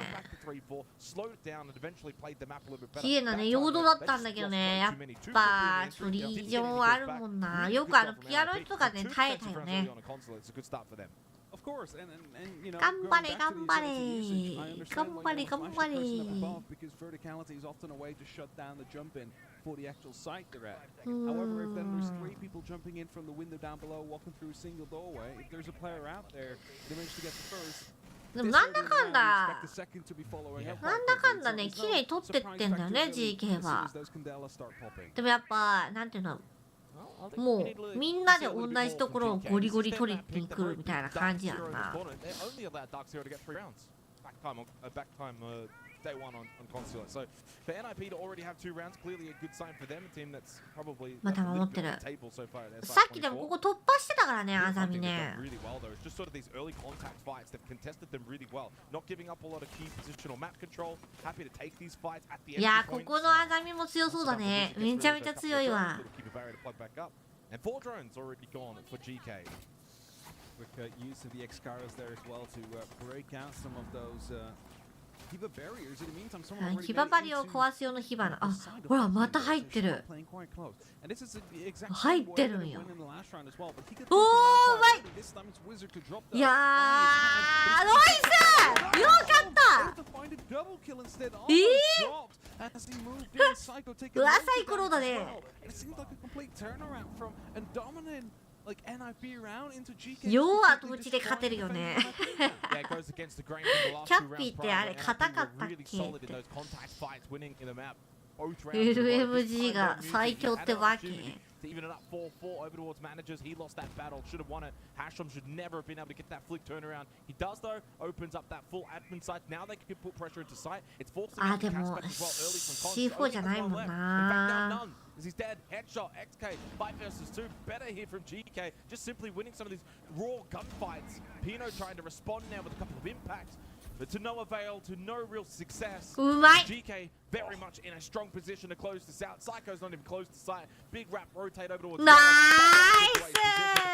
ス。いや、オフィス取るのが早いわ。めちゃめちゃ取るの早いよ。キャンピーが強いね。でも何かの音の間に入ってるんだろうね。やばいやばい。いいよいいよ。GK いいよ。やれるよ。やれます。やれます。やれます。ナイスナイスナイス。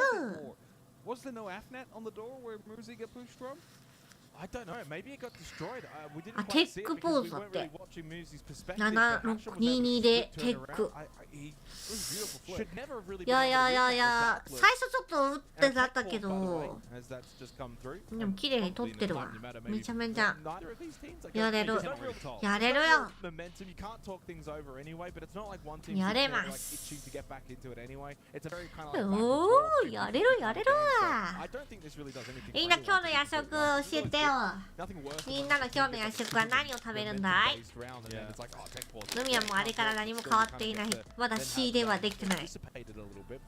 仕入れていません。今日明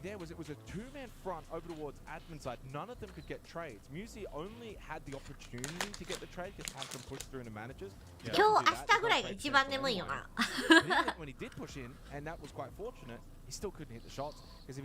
せんべいでござんす。あ、せんべいうまいよな。ルミせんべい禁止されてんねん。でも買ってあるんだけどさ、歌舞伎揚げ買ってあるんだけど、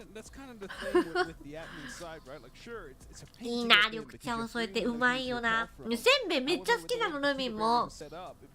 あられとかね。でもね、もち米をね、あんまり食べちゃいけないかな。いいなぁ。爆食いしたいもん。ちょびっとずつ食べてるだから。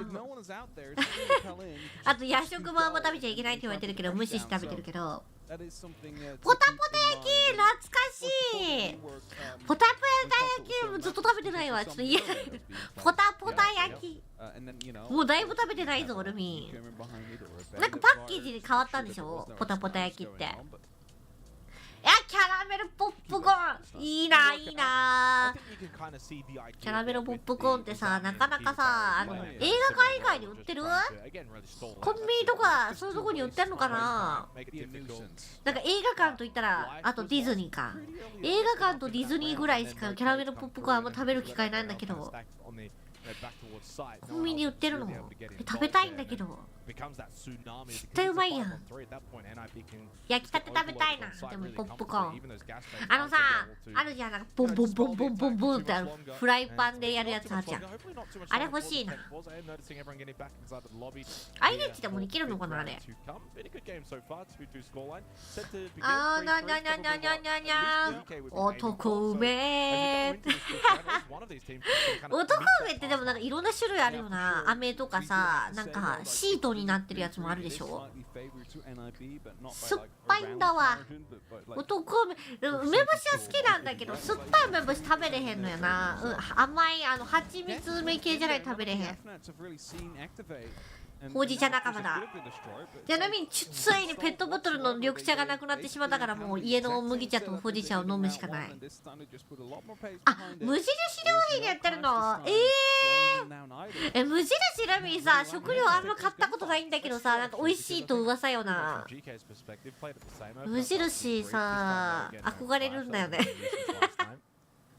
無印って憧れるの。無印良品。ちょっと行ってみようかな。なんだっけ、なんかクッキーかな、確かなんかクッキーがね、このバレンタイン期間中によく見て、これがうまいって見たの。あとなんかチキンカレー、無印良品のねチキンカレー美味しいらしいよ。食べてみたい。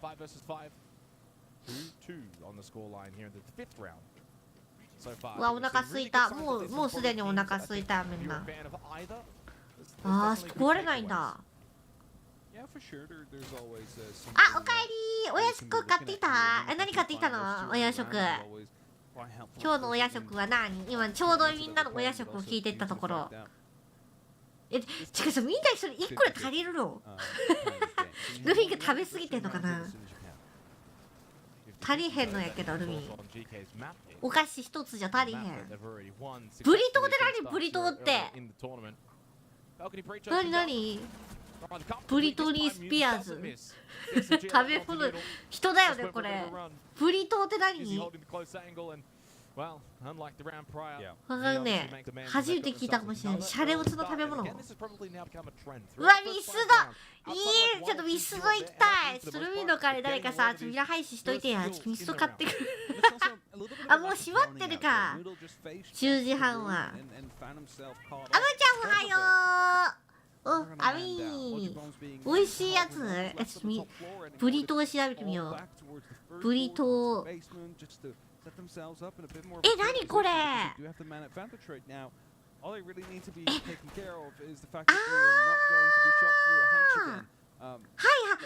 ってるわ。コンビニのなんかちょっと野菜のちょっと上ぐらいに売ってるわ。野菜っていうかサラダのサンドイッチとかの一番上に売ってるやつやな。美味しそう。トルティーヤとは違うの。トルティーヤとはナンみたいなのでケバブみたいな具を巻きも絶対うまいやん。こういう生地がいっちゃうまいんだから。うわやべ、だから食べ物っぽい食べ物、お菓子じゃなくてそういうなんかご飯食べたいな。今日ルミンちょっとサボっちゃってご飯、夜ご飯パジャマで牛丼買いに行ったからパジャマでコンビニじゃない牛丼のドライブスルー、まあドライブスルーだからいいかなと思ってパジャマで行ったもう起きてすぐ借り出されて、うわいやうっしもう無理やった。今日はちょっと体が動かんかったわ。いやちょっときついよ。ハンドガンだし、いやーナイストライ。いや誰か夜食ウーバールーミーイーツしてくれない？ルーミーイーツミストが食べたい。この時間にやってるミストがあるならば食べたい。ミストが食べたいです。ミスト食べたい。ミスト食べたい。ミスト食べたい。ギフミンの民をルーミーイーツしてくれや。もう3国で場所はバレてるからな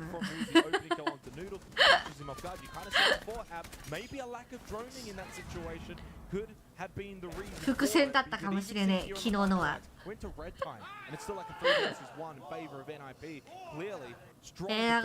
ゃ明日買ってこようかな。ちょっとミスド明日ミスド買ってこようかな。ミスドだったらルミンは絶対ポンデリング、ポンデ黒糖とね、エンゼルクリームと、あとね、何だろう、チュロスもね、たまに食べる。4件しかない中華やから夜食レベル、もう絶対ビバレするやつ家の近くにいっぱいあったらさ、チェーン店だと思うや。いや、ニップ強いよ。ゴールデンチョコレートも食べる。ゴールデンチョコレートも美味しいよな。いいよいいよ。前そもちろんでかいぞ。ラグルさんこんばんみ。そう、昨日はくれた方がいました。サブスクギフト。いいドローンだね。ダメージも入らない。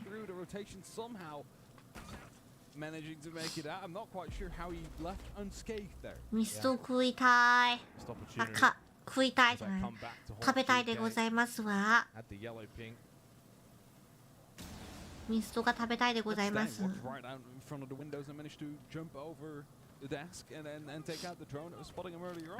レンタイン時期にあったちょっとお高いドーナツ食べたかったんだよね。ゴディバだった？違うかな。なんかコラボレーションドーナツみたいな。おお、いいよ。もう越せないやろ。越せるか。いや、ポンデリングはマジ黒糖がめっちゃ美味しい。ゴディバなかったミスド。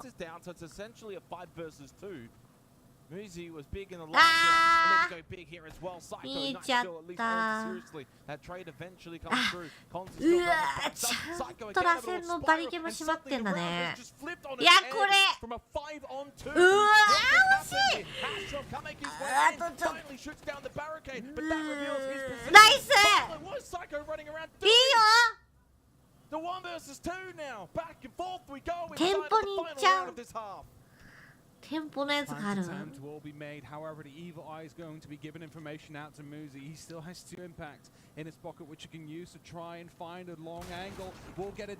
間はあるでね。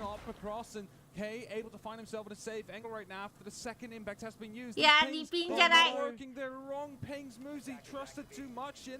いいよ、いい設置。ミスドのゴディバ第2弾コラボは、マジまだやってるわ。明日はゴディバ。明日はゴディバを優雅に食べながらインビテーショナル見るってわけ。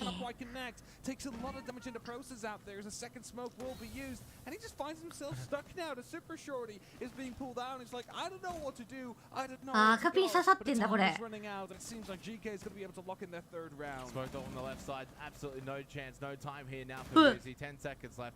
時間はない、時間はない。やばい、伏せてる。そんなところでナイス。いいね。 GK 上がってきてるよ。すごい格好でやってんね。広田さん、ボラありがとうございます。Thank youボラ。パパのはパパのも買ってきて、パパはエンジェルフレンチを大量に買ってくれば解決するんですね。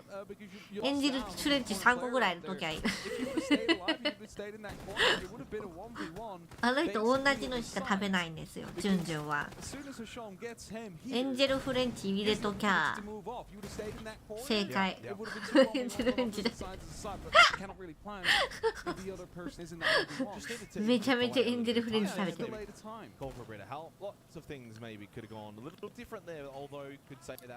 よいよいよいよい。3-3折り返し。でもやっぱ領事館、でも領事館攻撃やんな。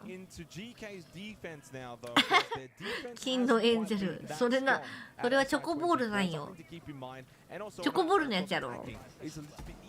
当たったことない。銀のエンゼルはさ当たったことあるけど、1年に1回当たるかどうかぐらいじゃん。ね、3盛り返し。いやー、ちょっと怖いよな。GK ピックなのになって。エンゼルお兄ちゃん、かわいいや。いやでもピックされてたよ、領事館は。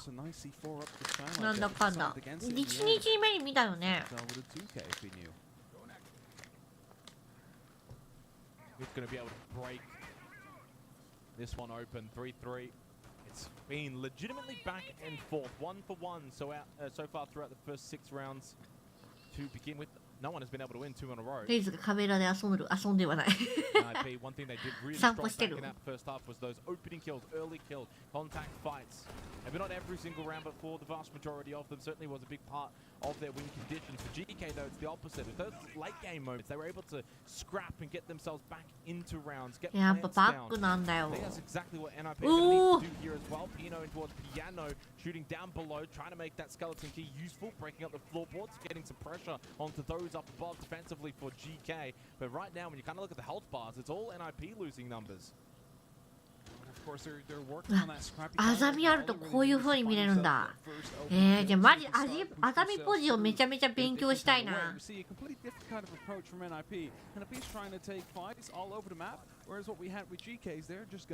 あざみポジ、あざまポジ集ちょっと誰かプロ使ってくれないかな。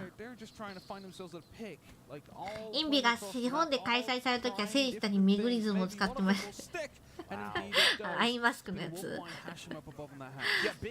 いやー、インビ日本でやってほしいよね。でもまた日本で、世界大会を開催してほしい。やばい、うわー、入らない。多いよ。うわ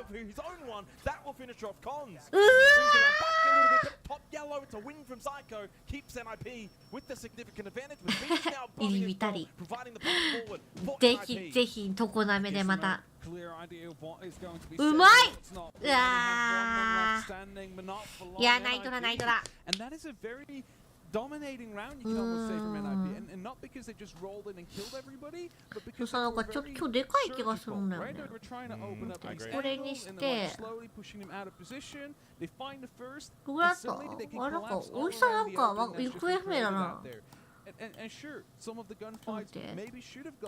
これを椅子が動かねえ。椅子が小さくならない。Theo and meeting once again here, back-to-back opportunities for GK. NIP continue this trend going 1-for-1 round between the two teams, which now means the onus is on GK. Keep that trend going, otherwise 5-3 could be on the cards. If NIP can kind of break that little streak that has developed here on Consulate. And one thing again that just continues to go the way for NIP. シリなんか言ってないだろ。 It's been the difference maker, I think, so far. クラファンで大会できないから。いやでも相当だって海外の人を呼ぶのも大変だからね。やっぱりさ、とんでもない金額で多分この大会やってるよ。とんでもないぜ。やばいぜ、規模が。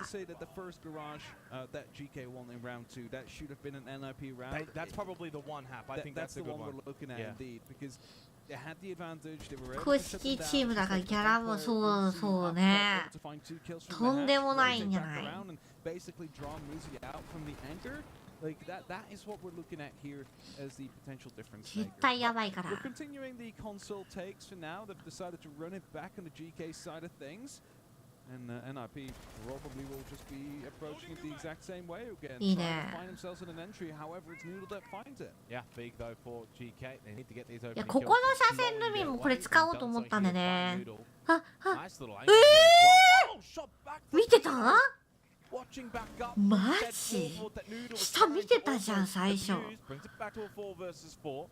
飛行機だけですよ。やば。抜かれるんだね。あ、バレてる。うわ、ちゃんとドローン回せてるもんな。And now suddenly NIP in favor again. They clear out admin. Now have うわー、さっきのマジで下から抜かれたのはやばすぎる。 No one there, nothing there to stop them. There's just a mute最 inside 強 the だ SIX ぜ。 that is giving them a bit of a. Is there still someone inside? We cannot get a drone in there to confirm. Yeah, I think Hashem wants to push up on the ward and maybe look for something back. Yeah, oh, good angle. うわー、 How does he not win that? ピノ Pino win that ピノ twice. やばい。 That's the second time he's getting the kill from above. Cogsworth 最強すぎる。 by Hasham. He's now found himself in a bit of a forward position and is basically holding off all pressure from admin.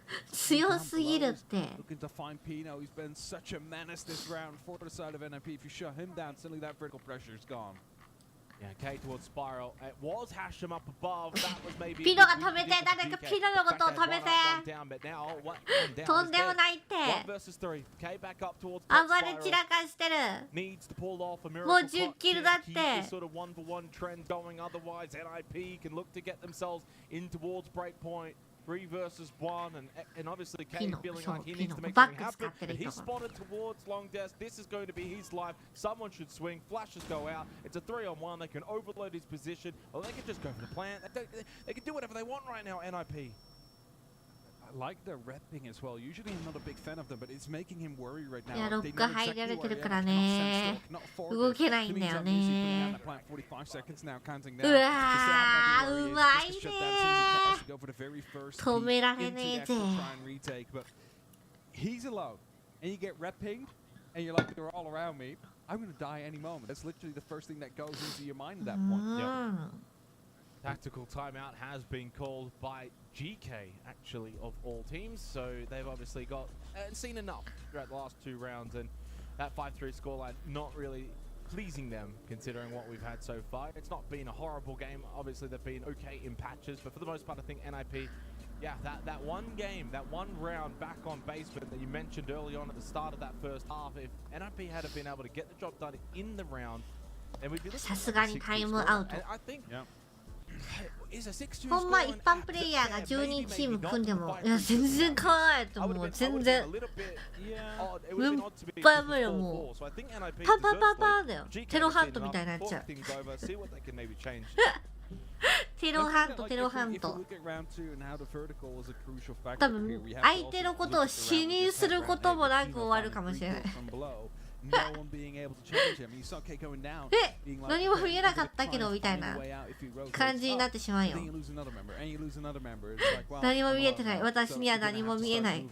わからない、わからないって。クラッチ、クラッチできるが。無理だよ。え、ブリス4人マジ？いやー、ビーゴ頑張れ。いや、ブリスも見たいよな。マジか。そうだけやないか。いや、ほんとそれレベルよ。壁抜きされてさ。だってもうこれプロの大会でさ、壁抜きが見れるんだぜ。足音とかで C4 とかもさ、音聞きで投げてないとかさ、全然あるから、もう多分訳も分からず死ぬことしかないと思うよ。何が起こったか分からねえが、俺も何が起こったか分からねえって。First of all, in the lower bracket as things go on, or even like the how do you say that? It's not disqualification. Just kicked out the tournament because they grouped. あー、ちょっといいんで刺しに、うわ、めっちゃリージョン張り受ける。 Can really start focusing on what is up next in the next stage of the tournament. And you know, it is a long tournament. If you start slow, it's fine as long as you're still in the tournament to really heat up in. The goo mine's being taken out pretty comfortably by Pino. 違う、オンビテーショナルではありません。インビです。なんだよ、オンビってさ。どんな間違いしてんだ、なのに。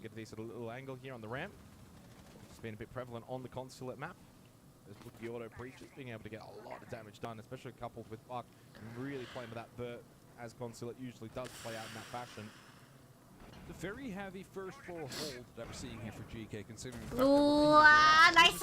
いいよ。 able to really return any shots towards Noodle. None of those landed. None of them landed. あー、言えるんだ。right afterwards. なんだよエッチな車線。そこからそこ見えるんだ。空いてたら。うわー。いやー。いいよ。アリジョンしちゃったね。追い詰め方がね、綺麗だよね。こっちで音で陽動して動いたところみたいな。うまいthink that might have just caught Pino off guard, or at least threw him off guard a little bit as he was peeking down yellow, couldn't move into a better angle, and because he was very stagnant, easy kill for Hashem. He goes to double digits. 全然やれる。あと48秒でしょ。5 seconds remaining. Advantage for GK. フラバンが1個あるのか。thing. We do still have Psycho up above now. He's going to be playing around with that buck. So ザミもあるしね。で、スモークもトバラオもまだあるでしょ。ナイスイカバ違うとこ見てんですわ。はいはいはい。やれますやれます。I'm just going to say though, they were very heavily focused on that first floor. I think they were very vulnerable to a direct side approach if NRP would have read that. Yeah, potentially. I think you're right. If it had been a bit more of that server approach, GK, I think they're more than happy to keep that up.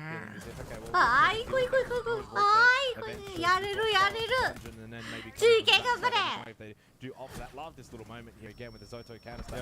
Then eventually went back up yellow. いや、追いついてほしいね。とりあえず追いつき。まずは追いつきよ。イーブンにしてください。お願いします。お願いします。You give them the ability to come back into this one. No one's certainly putting a line through them. Now at 4-5 into the 10th round we go. They've got themselves into a position where, all right, the scoreboard looks a little bit nicer now. It's not, that 6-3 kind of territory. It's only 5-4. 火花テルミノマノ。でもそんな刺してくるそうなキャラクターではないよな。It's funny how Pino just swaps from like any でもフェンディルもリージョンもいるしね。でもなんかこの5人ずっといる気がする。なんかフェンディルがバンされたらソリスがいて、なんかすっごい声聞こえる。これなんだろう、裏ブリスとフェイズの声かな。めちゃめちゃでかい声聞こえる。Not really any other viable opportunity that you have at this moment in time. So they do decide to go out there. Now, this is where GK went for a bit of an aggressive push themselves when they were attacking it. But again, NIP probably going to try and split themselves all over the map. Try and go for some 1v1s. Try and put some pressure down. Try and put a dent into the defense somewhere so they can start looping around the opening that they hopefully would find. Yeah, and look, I've been very, very happy to give the plaudits to NIP, but right now it's starting to also kind of look like the Pino show. And if it's not Pino, who else is it going to be?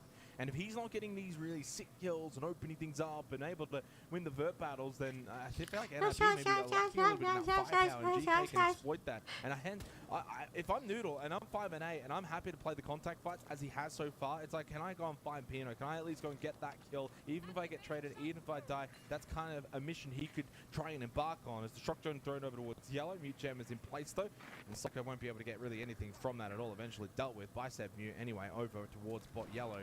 Minute 40, time to factor a little bit here, a little slow going for NIP. Wizard out towards his window position. いや、あれで見えるのがおかしいでしょ。ちょっと黒くなったぐらいしか分からへん。いや、ピノの位置怖いね。おー、気づいてる上から。よく気づいてた。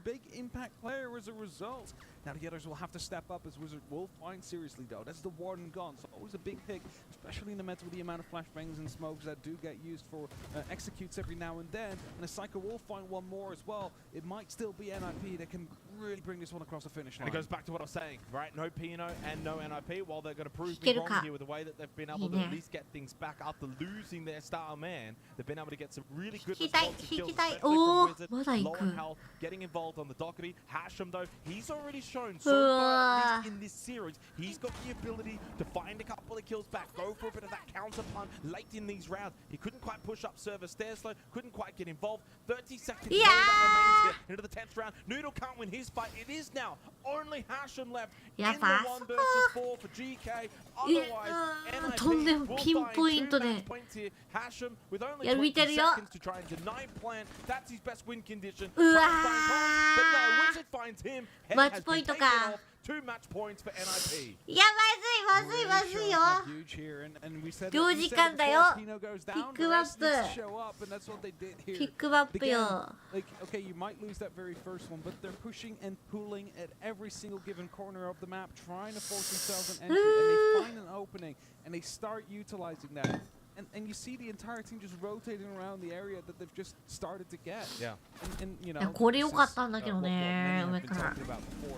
It's kind of what you need to do every now and then. Well, GK いやー really attacking from one side. ニップ強い綺麗だね取り方がさなんか時間足りないんじゃないのっていうぐらいなんかゆっくりに見えんだけどエリア取ってる部分はでかいんだよ That question a little bit. Is it the Pino show? Is it only down to that one player for NIP that's really winning a lot of these rounds? Well, they were able to obviously highlight in that last round that no, it's not just the Pino show. They've got other weapons. Wizard got involved in DMR. Psycho's being good. And even despite that, Moosey's had some impact kills too. And sometimes you kind of look at the numbers and you think, oh, only 5 kills, but a couple of those kills have been quite impactful. So for GK now, they've got to offset 2 match points. On the defensive consulate, their map pick, NIP have certainly looked a little bit more clinical here today. They fought off groups. And I think right now, they are the favourite of the 2 teams to finish off consulate here. The onus is on GK to change that narrative. Now, after the technical time, I haven't picked console off this anymore. And after we've seen Garage, we've just seen the exhibition of now gone to Palace. やばい頭から離れなくなってきた I'm still この数日間この曲ばかり聴かされているから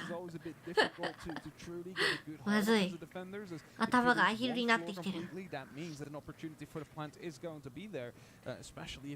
飛び出しうわーちゃんと気づいたえソリスが飛び出してなかったリージョンだった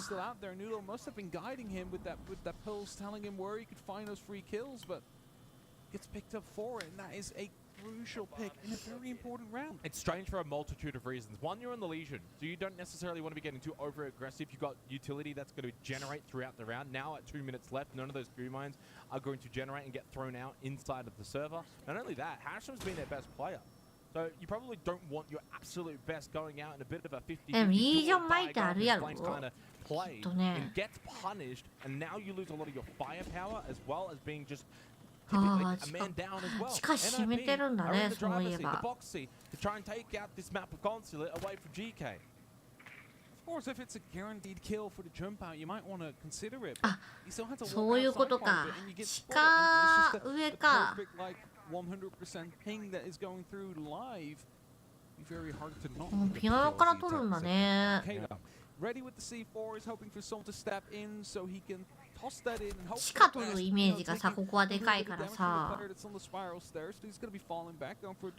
目指すは上おーいいよ地下割ってこないんだ上ガンガンだね落とし戸とかから行くのかな Yeah, I think NIP probably anticipating more of a Talus hit here at the moment. Seriously, again, top spiral. 50 seconds, so time's okay. ここで下行くのか very soon. おーしっかり見てる It streaks anyway. 4 on 3 now advantage for GK looking to offset these match points. And so far, first go, and so far looks like it could be successful. In towards Talus.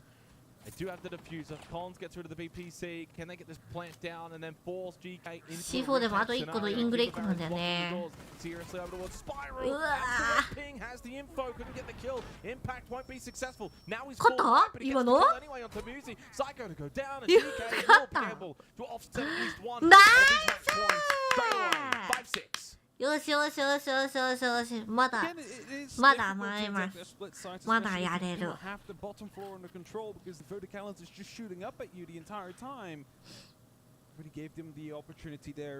まだやれるんです 5-6, one more opportunity for NIP. Certainly can be a tricky sight. Surprisingly enough, servers tell us. よしよしよしよしよしよしよしよしまだまだまだまだまだ server and therefore they've got the vert down below. It kind of started again with that really strange run out from Hashim off the back of the pulse. Plays short but needed to do a lot more.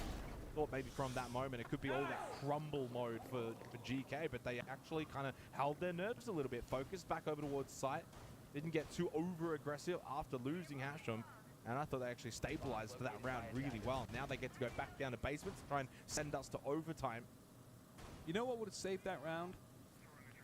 Thatcher EMP in the middle of the room. The Pils could no longer use the cardiac sensor. The C4 that got tossed out wouldn't be exploding. The bulletproof camera wouldn't be able to see. あ、エコー入れてるね。でもそうなんだよ。現地で行くタイミングは正直遅いんだよね。やっぱ綺麗に丁寧に周り取ってから来てるから確かにエコーはいいかもしれない。速攻現地来るわけじゃないからそんな怖くないもんね。カメラ見ててもめちゃめちゃ後ろ叫んでる。誰が叫んでんだこれ。フェーズが叫んでんのかな。ソウルズが叫んでるのかな。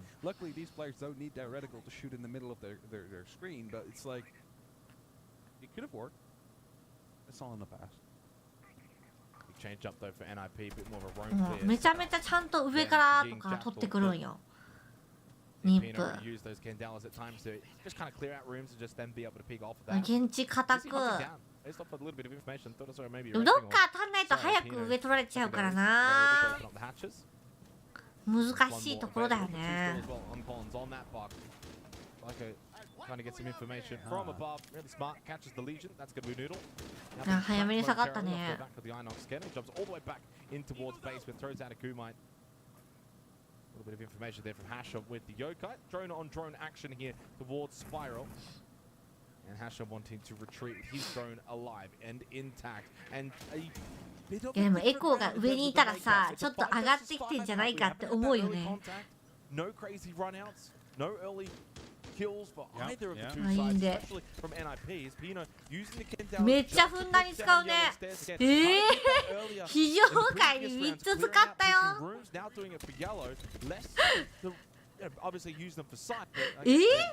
全部使っちゃったじゃん。すごいね。贅沢だね。入る瞬間とかじゃなくて。Could have just used a drone as well, you know, for the yellow stairs. Could have. Save your 4 Candelas for the execute, but that is what it is. Still some utility left to play with here. 突き上げも入られちゃって割れちゃって残り1分あんだよね。時間的にはさ結構さ余裕を持っていけるよね。でも GK もさ落ちてないからさまだスモークもエコーもいるし。あ、場所バレちゃってる。危な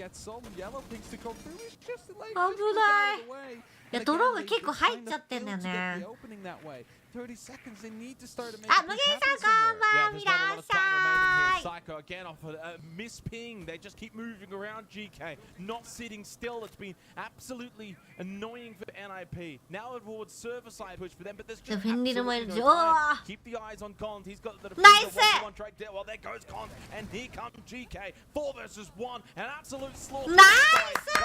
よしよしよしよし。オーバータイムだぞ。あるぞ。やれます。オーバータイムやれます。This was most likely going to end up in an overtime game. 3-3 halves, overtime. Yeah. It probably hasn't eventuated though the way it was shaping up in that first half, because the first half was really sort of that back and forth, one each round.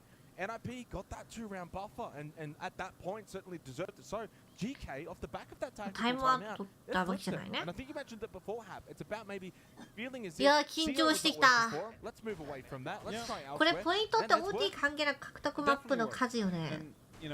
獲得マップの数もあるんだけど、でも同列になった時、同等の同列になった時はやっぱなんていうのポイントが高い方、この得点取ってる方がやっぱいいからはある。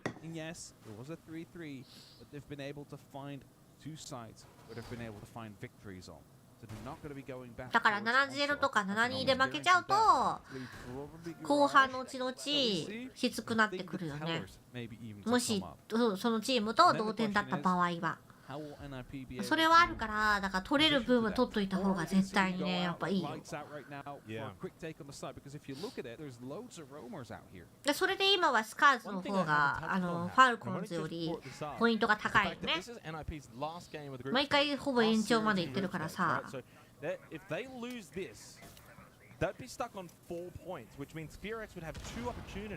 ここは開くんだね。うわ、もったいないね。今2個同時に投げちゃった。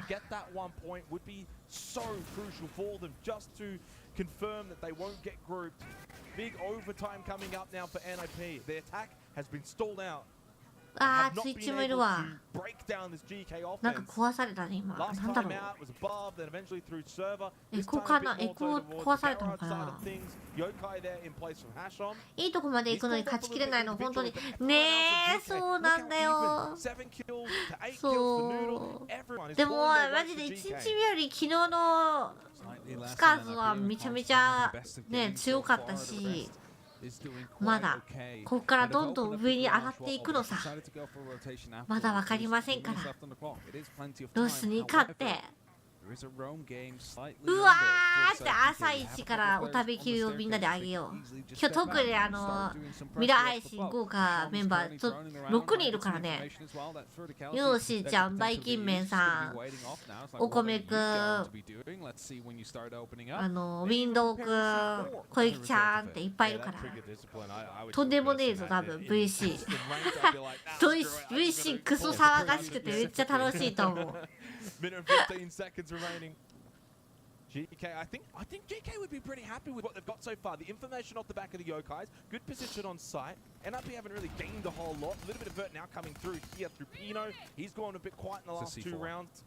C4 gets shot out. Ping is still there. 入ってるんだけど、突き上げキャラがいないからね。あ、持ってたわ。今使っちゃった。おー、行きたいって時に今行けなくたね。お、いいやった。あ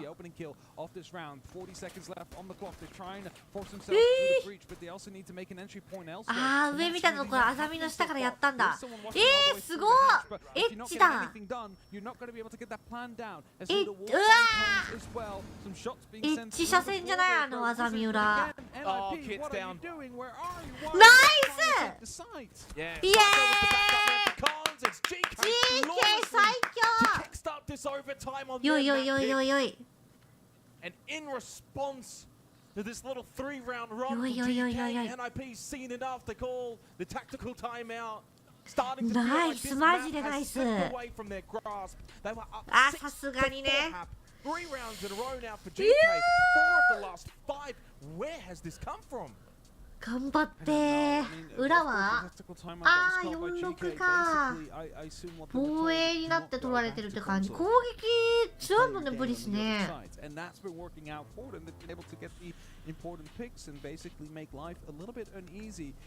And if you then look at NIP, Pino hasn't dropped a single kill anymore since round like 9. But that is such a strange round last round. Cons coming in through main bridge garage. You're playing the buck. You've got the like you want your buck up above playing Vert, opening up floorboards. Instead, he's just kind of like slow crouch walking through with the強いな。ヘイズ強いな。I'll come in now as well. Slow crouch in, pick up kit, die. Two players essentially did nothing there for NIP. I obviously get want to get the plant down, but they haven't really cleared out. Haven't really done anything with the Vert up above. That was just a really stagnated attack from NIP. One key thing for GK was they had a lot of information as well. The Yokais up above, Piano, they kind of knew what was coming. They understood that there was a larger focus on garage that side rather than server, which means you can bring everything from server side to garage side, deal with the Vert. GK played it perfectly, like you said. フロストね。プロでもかかるんですから、もう一般人もかかりますわ。I also have to point out though, マジで NIP う was わ work console. やっぱさ、下見なきゃ一回下見なきゃいけないっていうのがさ、やっぱ強いよね、フロストってさ。かからなかったとしても一回下見てる間にやれるもんな、プロはさ。あ、お仕事中止だった。お疲れ様。今ね、GK とリップの試合見てるんだけど、今76。めちゃめちゃ熱い。しかももともと GK 負けてたんだけど追い上げてきた。連続で取ってる気がするな。やっぱ領事館は攻撃マップ、防衛マップなのかな。防衛のが取れてたもんね、お互い。そう、めちゃめちゃ接戦。裏はフェーズが勝ったね。途中まで良かったんだけど、ブリスも。嫌だ。でもフェンリルがあるんだよ、多分。Okay, to open up main breach over towards balcony. They've done this a couple of times. GK, when attacking into this site, eventually then the focus will be on the admin side. Repel, try and flush out Wizard on the Azami. Kind of done a decent job of that already. Still 2 minutes to go. And Wizard probably not in the position he would like to be. Instead, just roaming around this hallway position. 頑張れー。なんか狙ってんのかな。グリッ、あ、でもさっきと同じ攻めしてるね。あ、さっきと同じ攻めしてるわ。オフィスキャッピーとヒバネ取りに来て、でグリッドロックでクラッシュどかしてってやつだ。is that they cannot allow Noodle to just shoot him down from below again. And he's going to use his S charge. He's going to be holding the door because they know that there's going to be a clash out there. This needs to be challenged by his teammates. Cons feels like the win condition here for NIP defensively. 3 and 11. Take the gun off him, put him on the shield. See if he can be that nuisance. Stall out, buy some time. So far, successful. ドキドキする。Can't push up through service stairs. A bit of admin pressure starting to come through now from GK. Noodle still down below. They've done this before, though. You think back to that opening half app. And they were able to do with the clash. They were able to shoot it out from down below. Flashes, both of them full wide. The player, though, tucked in. Left side corner. Is GK aware of that? Oh, they knew he fell back. They just checked the balcony, so they're going to be aware of the fact that that's going to be clear now. Noodle's still trying to put up some pressure from below, but all he's really going to be doing is opening himself an extra, 40 seconds. They're rappelling up on the balcony right now. このもう一人の無地の位置気づけたらいいんだけどね。上がってクラッシュ倒しに行こうとしてさ、無地がいたら、ディフューザーなんだよ。うわ、絶対分かってない。うわ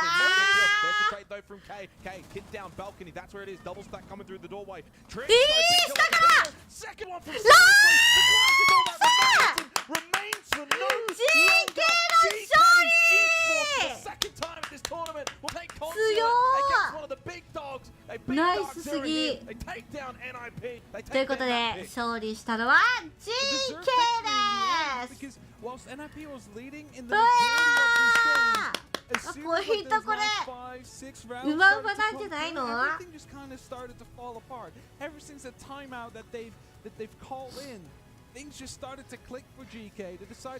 ナイスすぎ。で公式コメント欄さ、ピュッピュッピュッピュッってやつめちゃめちゃ流行ってんだけどさ、これルビンのさ、これも流行るんじゃないのこれ。これ同じこれ打ってきてみんな。ルビンのこのスタンプ打ってきてよ公式に。あ、でも連投やめてねって書いてあるからやめようか。やめようやめよう。嵐になっちゃうね。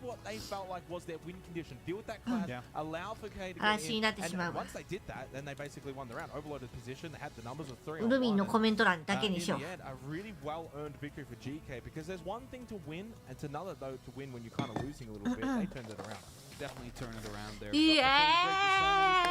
イ。いや GK 強かった。後半が強かったよ。めちゃめちゃ後半強かった。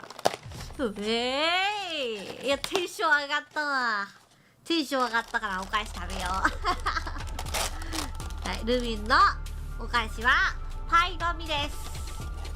ポイントがいやだってめちゃめちゃリップかけてたもんね。あれだっためちゃめちゃ全ずっぱしてる人なかった？ジジミンだっけ？めっちゃかけてたよね。1888が5203倍ぐらいになってる。最強だぜ。うまっ。ペイの実食べてる。ペイの実だ。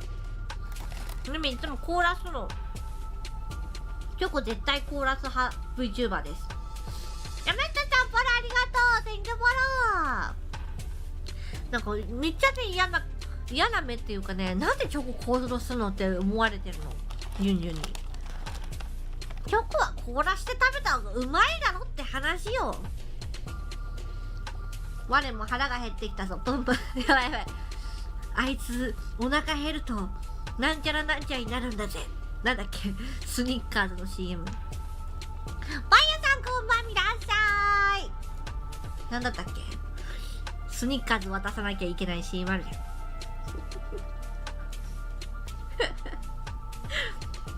いやチョコは絶対凍らす。仲間いない？チョコ凍らす仲間いない？板チョコとか凍らしてパキパキで食べるのが一番うまいんだけども、なんちゃらしかわからん。そのみもなんちゃらかしかわからん。M ステをボイコットした人なんだった？その人たちだよね。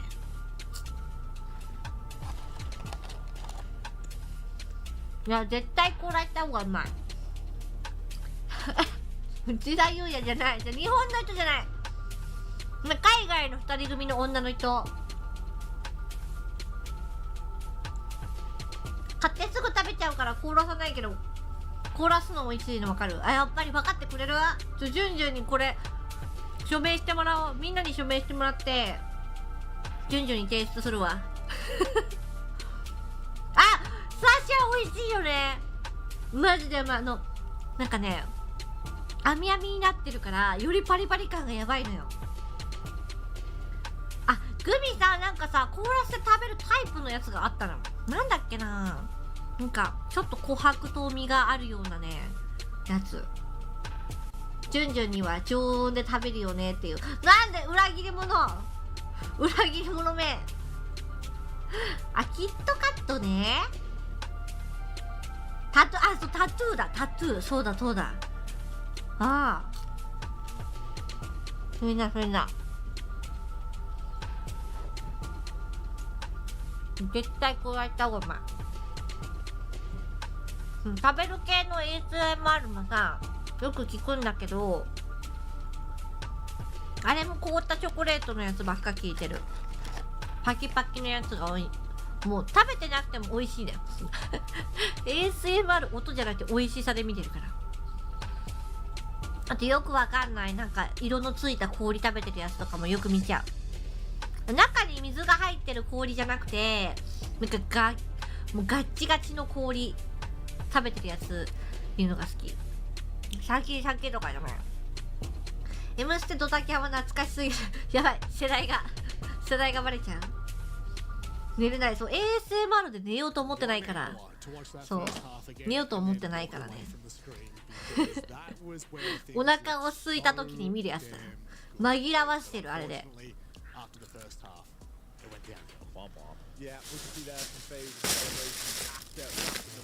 お前昨日から食欲がやばいよ。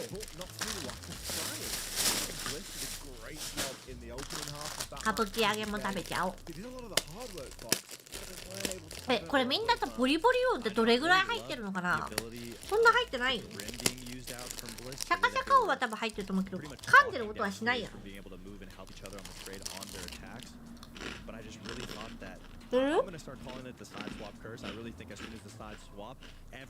あんましてない。めっちゃのダッコリゴリする。ボリボリでマジはず。ソート食べてみる。ちょっと待って。おいら。そうそう。マクマカ。ソート感じな。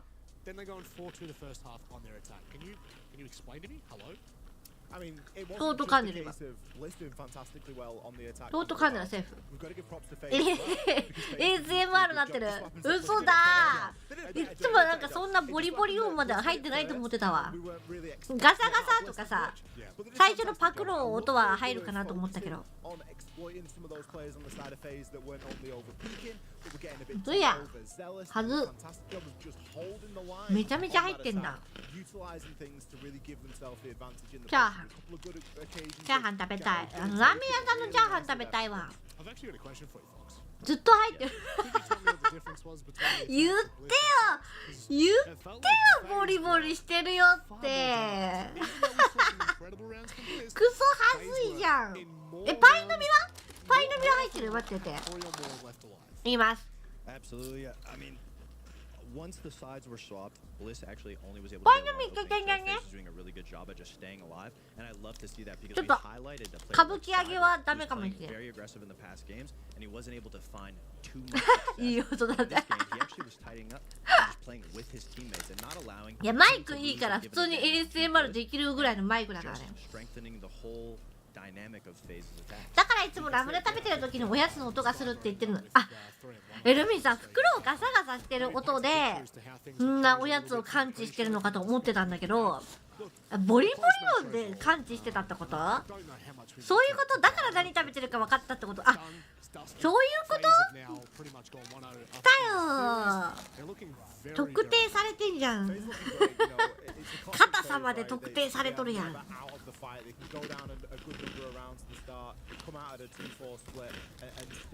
まあやめないんだけどね。やめませんけどね。食べることはやめません。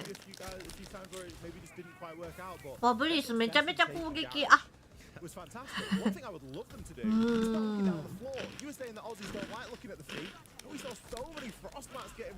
おお。あ、マシュマロはね、やっぱボリボリしない系食べ物だったらいけるんだ。キャーミニオン。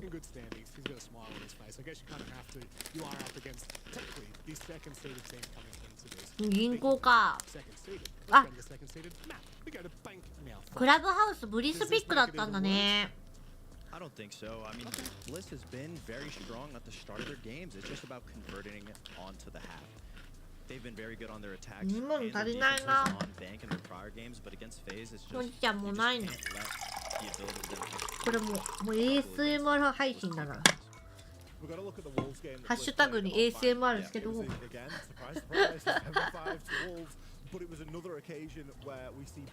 もうほうじ茶ないからさ、麦茶になっちゃうわ。麦茶そんなに好きじゃないんだよね。絶対日本のさ、冷蔵庫の中みんな麦茶やろ。麦茶ばっかりだ。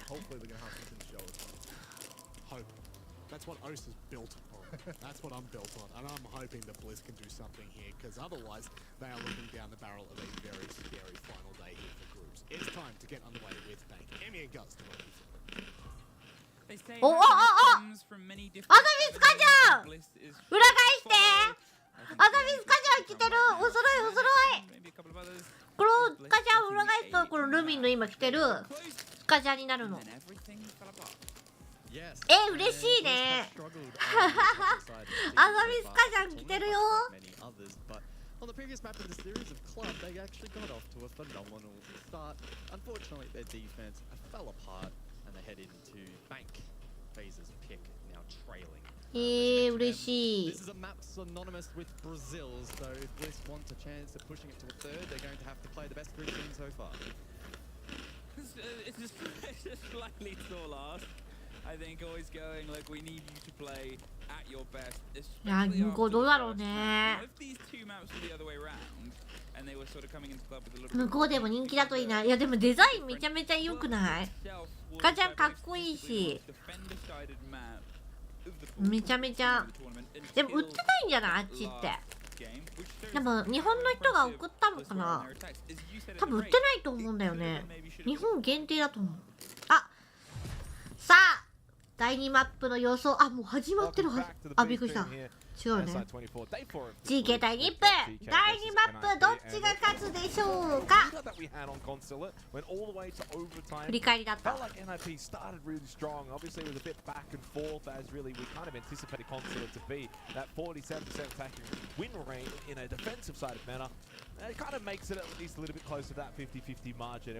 マゾン、あ、そっか、アマゾンにあるのか。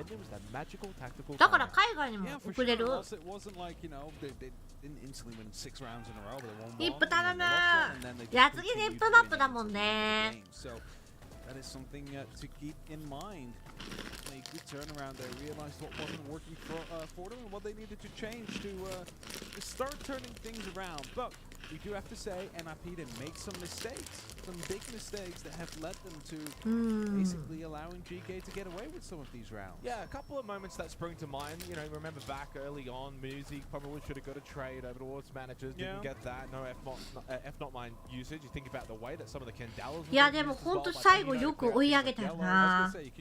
マジで思うわ。 It's like, or get one of your teammates to drone and you see it's clear. Now you use 4 Candelas, there's no one there.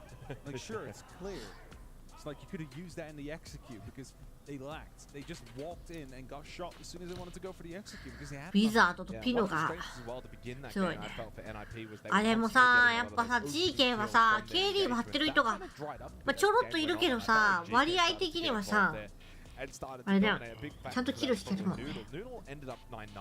But he started out at like 4 and 7, so he actually came strong towards the end. I thought he became very influential. みんなが平均的にキルしてる。 Pretty much the whole way through. I thought it was incredible.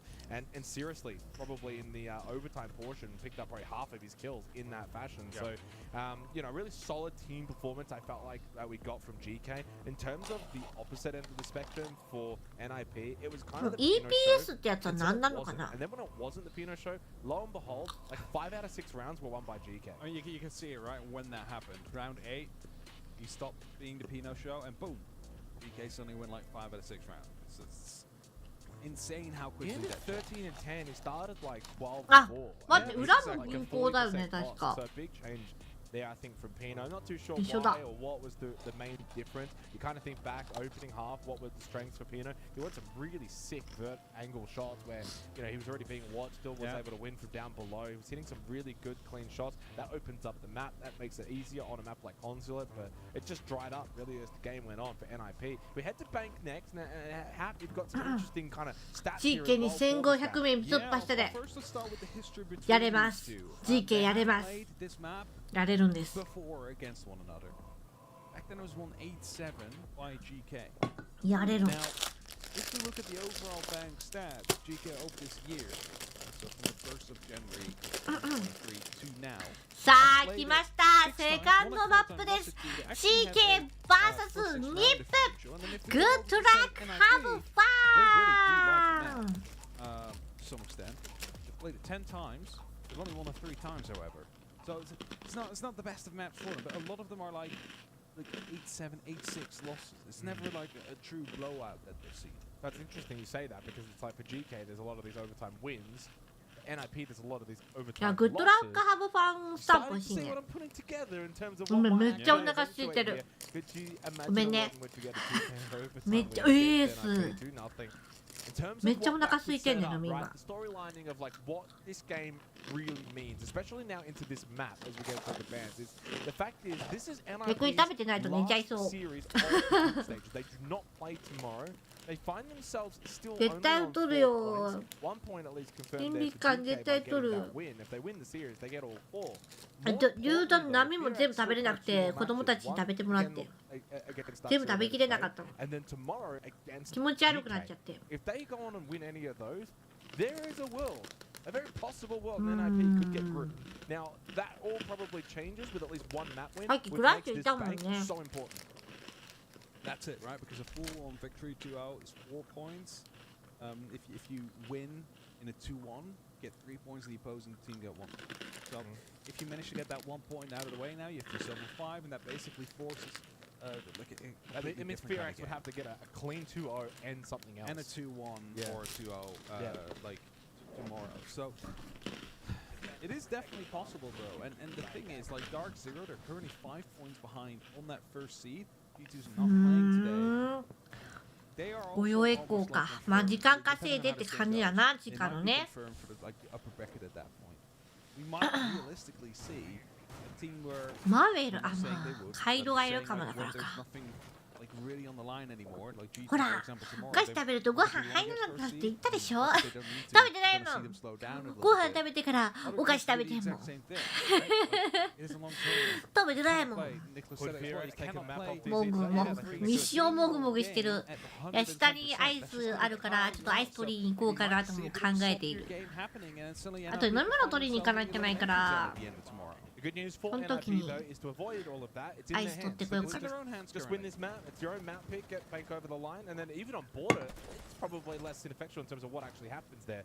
So for them, and also I think NIP are far too far away from being able to confirm any kind of upper bracket. 今 places, パ especially ル since ム they can no longer get all パル 4 ム points う here まい anyway. よ So な really for them, it is quite a simple task. Win one map. ただ You も go う through. パル You're ム not 買 gonna うなら get で through. も You're ピノ not 買っ gonna ちゃ get うかも anything しれない higher than that. So the task for them is set pretty comfortably.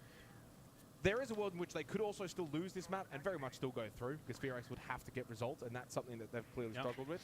But just pretty much laying it all out into the table. GK will be starting defensively here on Bank. NIP beginning on the attack. Bank in its heyday, in its spike-on eras, yeah, usually one that you can see attack do quite well. But like every other single map in this tournament, さあ defense has prevailed. C4 の So ところに expecting 来る GK の to で start しょうか。 Yokai drone is here to guide the nitro cell.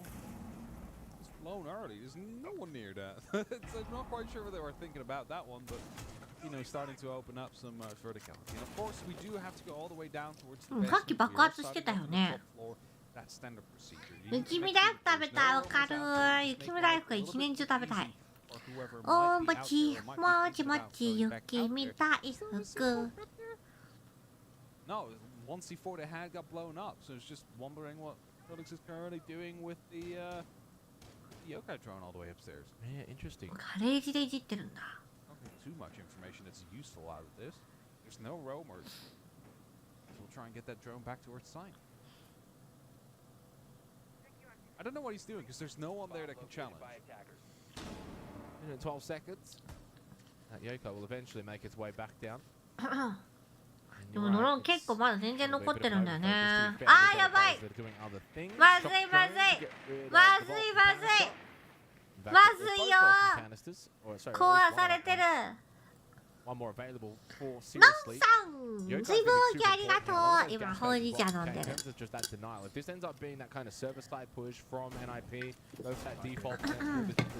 ありがとう。でもまだスモークとねエコーがあるんでね。マジステマのようにお菓子の名前出したりするから案件ください。美味しいんでたくさん食べるのでお願いします。いい時間稼ぎ。ここのエコドラ気づけなくない？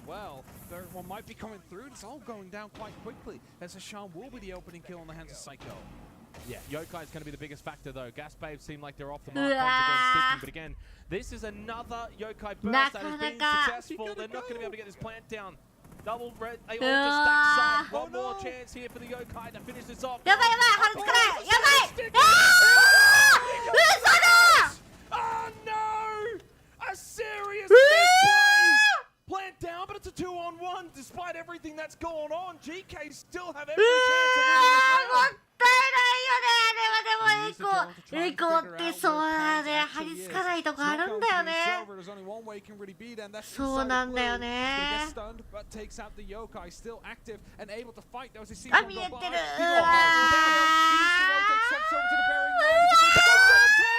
Gets the clutch, and that is a huge misplay with the yokai. The hatch has opened up. You were not able to stick it there. Oh. 今の来るな。マジでほんと張り付かないんだよねあれ。これは止められたと思ったね。よし勝ったー。エコーはこれだから信用できない。張り付かないんだよ。実況の興奮がやばい。いややばいでしょこれは。今大会一くらいの子。いやー血管構造中でパイプのねあるところとかそういうところにあると張り付かなくてで落とし戸が開いてたから上行っちゃったんだよね2回目はね。やっぱさあれはいや余裕持って見てたよね今の。あこれはもう秒数ないし GK 取れるわって思ったよね。This side that we've just had, As the side. that's the side that you need to find your defense, first of all. And that's a huge fail coming out from the side of GK. Well, yeah, I mean, for basement on bank, it's essentially a freebie with the attacking teams in terms of. でもそれを見抜く腕ってわけ。いやー、あのね、ボム裏設置は偉いね。But the fact that they were able to get one early basement straight away in the fashion and world in which they did, I mean that is a GK も余裕だろうって、エコーで取れるだろうって思ってたから余計に。But for NIP, they probably needed something like that after losing Consulate in the fashion 同じ that で they は did. 使えないだろうし、そうね。でも防衛としては同じなんだよ、守り方が。攻撃がだからまた早めに壊してでエコーがあることも分かってるはずだからどうしてくるかよね。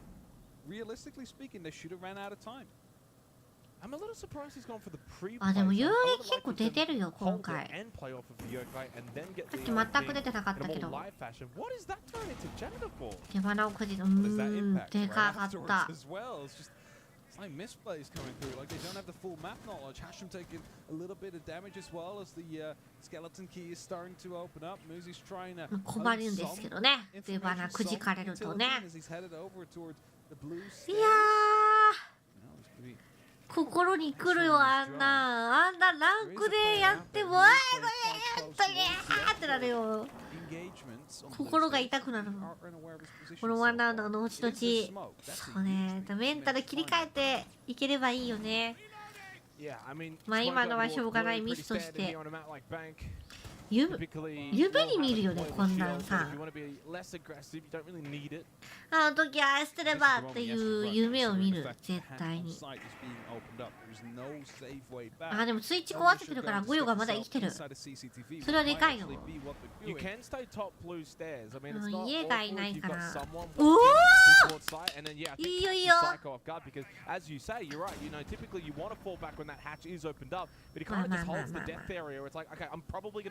But can I take one with me? The only problem is you're playing the smoke.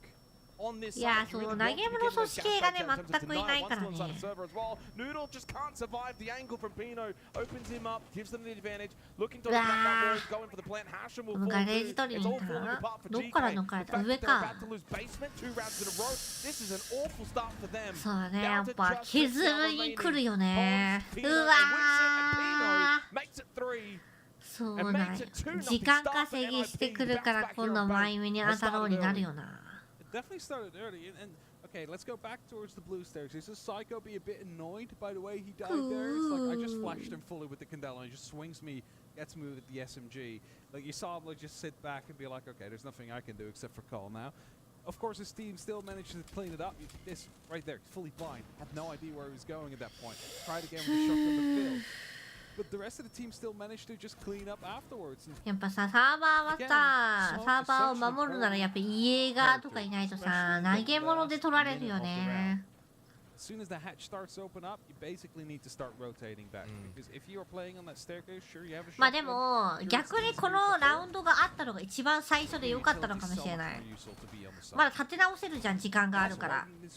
もう最後の最後だからにあれやられたらさ、絶対立ち直れなくなるじゃん。逆にだからまだね、まだあるよね。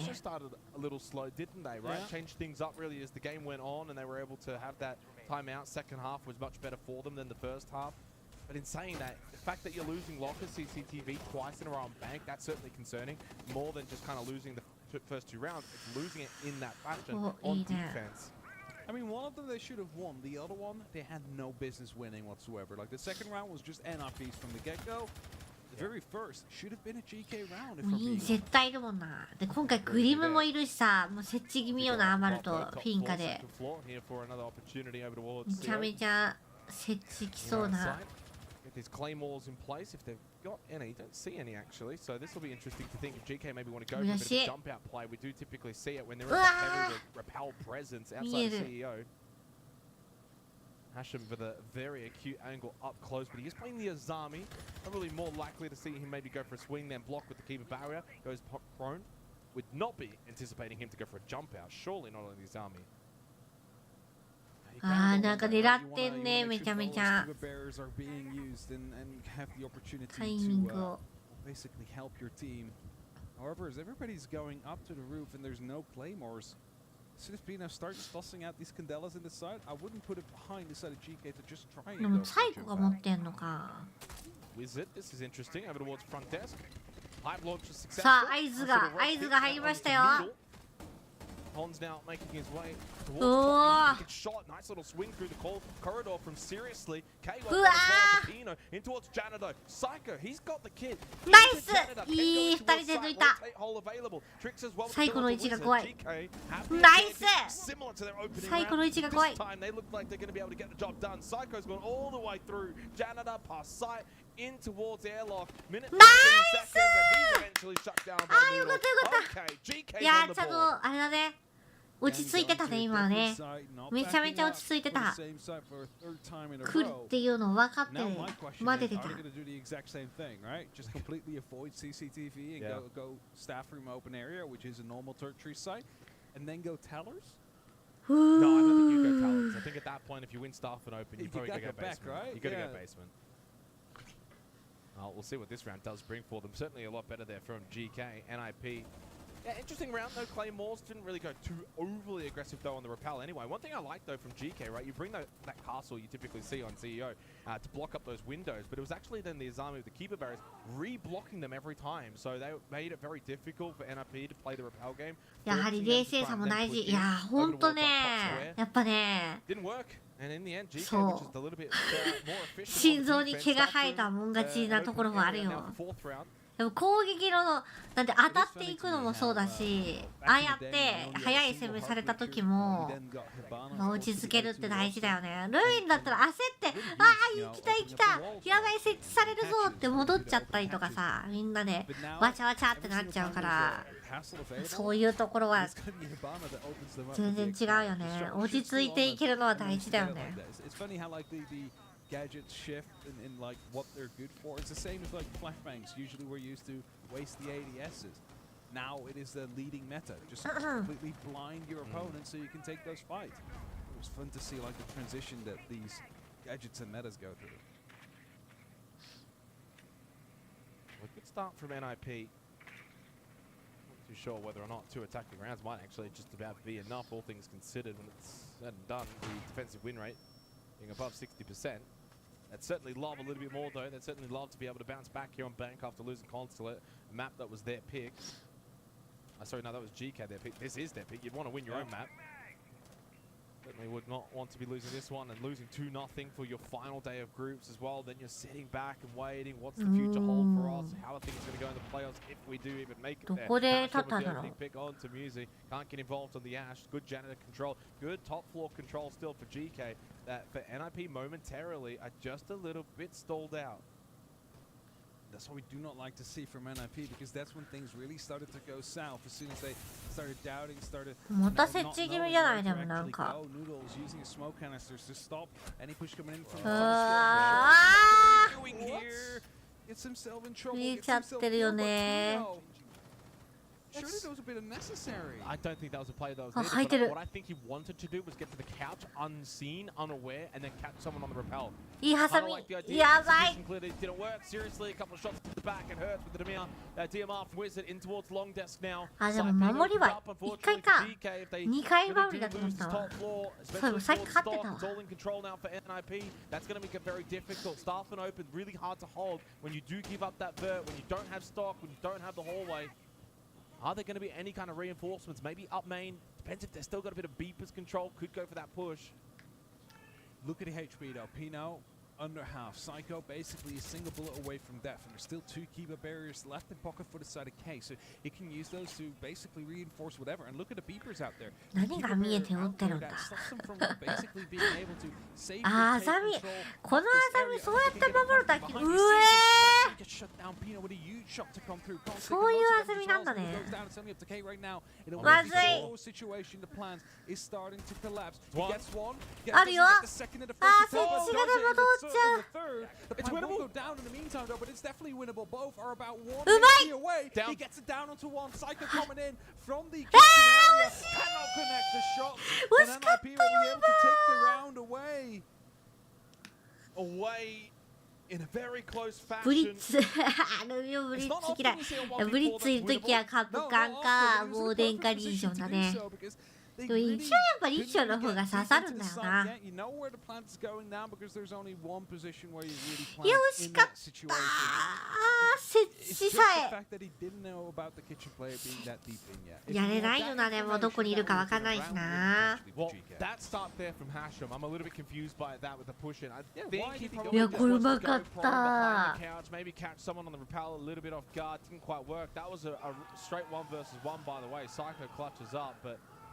I mean, seriously, another strange round here between these two teams. GK will feel as if they had an opportunity maybe in that round. Doesn't come to fruition. But NIP, they're just scrapping here a little bit on bank. You mentioned the very opening round. Locker CCTV. Is that a round they should have won? Maybe not. But they did it anyway. Same thing I think there in that last round too, Staff and Open. 日々の夜更かしでみんな寝れてる？ It maybe was a couple of mistakes from the likes of 寝 Hash 不 and 足？ GK, but ultimately they were able to punish that. 3-1 lead here on bank, and so far for what's been a very successful attacking half from NIP. なんだかんださ、ピンピンお元気だね。なんだかんだだってさ、5時に起きようと思ってるとさ、スカース絶対終わっとるやん。ちょっと早めに起きなきゃいけない2時間3時ぐらいに起きてたらいいなぐらいじゃん。だいぶ巻きだから。アンソンさん、フォローありがとう。Thank you フォロー。ゆっくりしてってね。ありがとう。Next round or two, absolutely one's not going to be enough. NIP looking to redeem that performance in Consulate, where GK was able to win out in overtime. Just outside front desk towards top spiral. Drones going out, information to be relayed for the rest of the team as they make their way towards basement. Noodle sitting first floor elevator. Last time out from GK, heavy emphasis was on that yokai. That yokai cost them the round. They've opted to go against it. Instead, they planted the R6S of Noodle to try and maybe be a nuisance on this elevator side. 意味のせいで1時間仮眠して6時間稼働みたいなやばすぎる。辛すぎるな、それは。1時間仮眠だとさ、でも1時間ぐらいが逆にシャキッと起きれるのかな。なんかあんまりちょっと長めぐらいだと辛いもんね。しかも6時間稼働辛すぎる。マジで日本で開催してくれたらでも一番見れないか逆にな。日本で開催してたらだってみんなが仕事をしてる時間にやるんだもんな。さかなださんフォローありがとうございます。Thank youフォロー。よかったらコメントも待ってます。1時間ですごいよね。1時間で起きれるの。絶対ルメ心が弱いから寝ちゃう。めっちゃ心弱いから自分に甘いんですよね。自分に厳しくできる人がすごいなって本当に思う。マジで甘いんです。世間も知らない甘さぐらい甘い。あ、スカラルさんがまみ。いらっしゃい。今1個見えたもんね。一発よ。スワピピー。好きなことじゃないとできない。おーい、フローレさんの。好きなことだったらできるんだよ。やっぱちょっと無理してでも CG のねとかさインビもさ好きだから見れるんだけどマジでやりたくないことに関してさ絶対甘えちゃうもんな。今日はいっかとかさ社会を知らないんです私は。マジでダメな子。私はダメな子なんだ。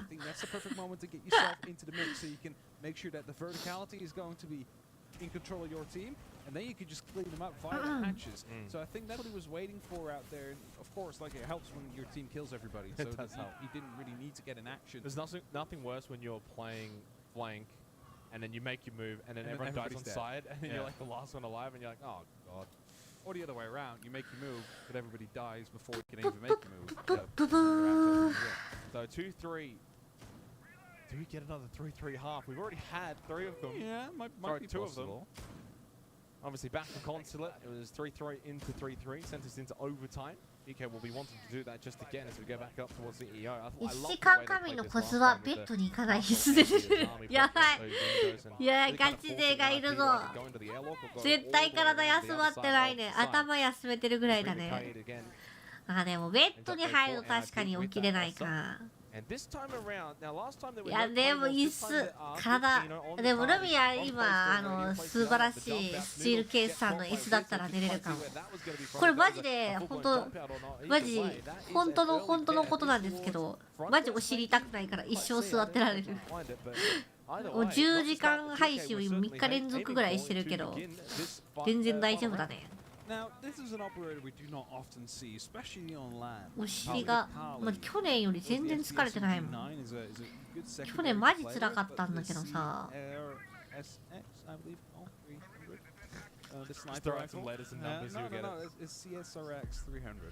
日が辛いんだね。子供たちが学校じゃない。休みだからさ。それが一番辛いんよ。お昼ご飯を作らなきゃいけない。起きて1回。買い物も行かなきゃいけない。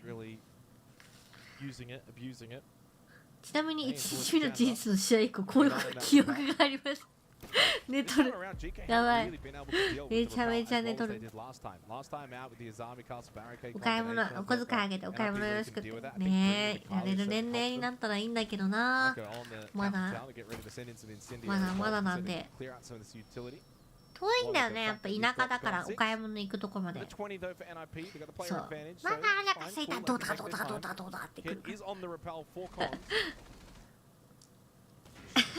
しっかりです。睡眠は大事。でも1日目が一番みんな起きてるかもしれない。おーい、めちゃくちゃ前行くやん。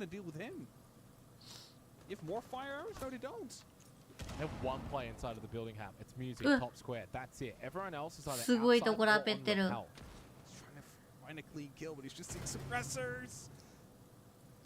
He's like, you keep seeing like that feed passing by, the suppressor just swinging out, but he's not able to find anything. And as Sean will find Psycho, it might fall apart a little bit. Oh no, Scrappy. His Scrappy drops as well. This is Spider-Man himself down as the last one standing. スパイダーマンしてたわ。プロでもあそこから入るんだね。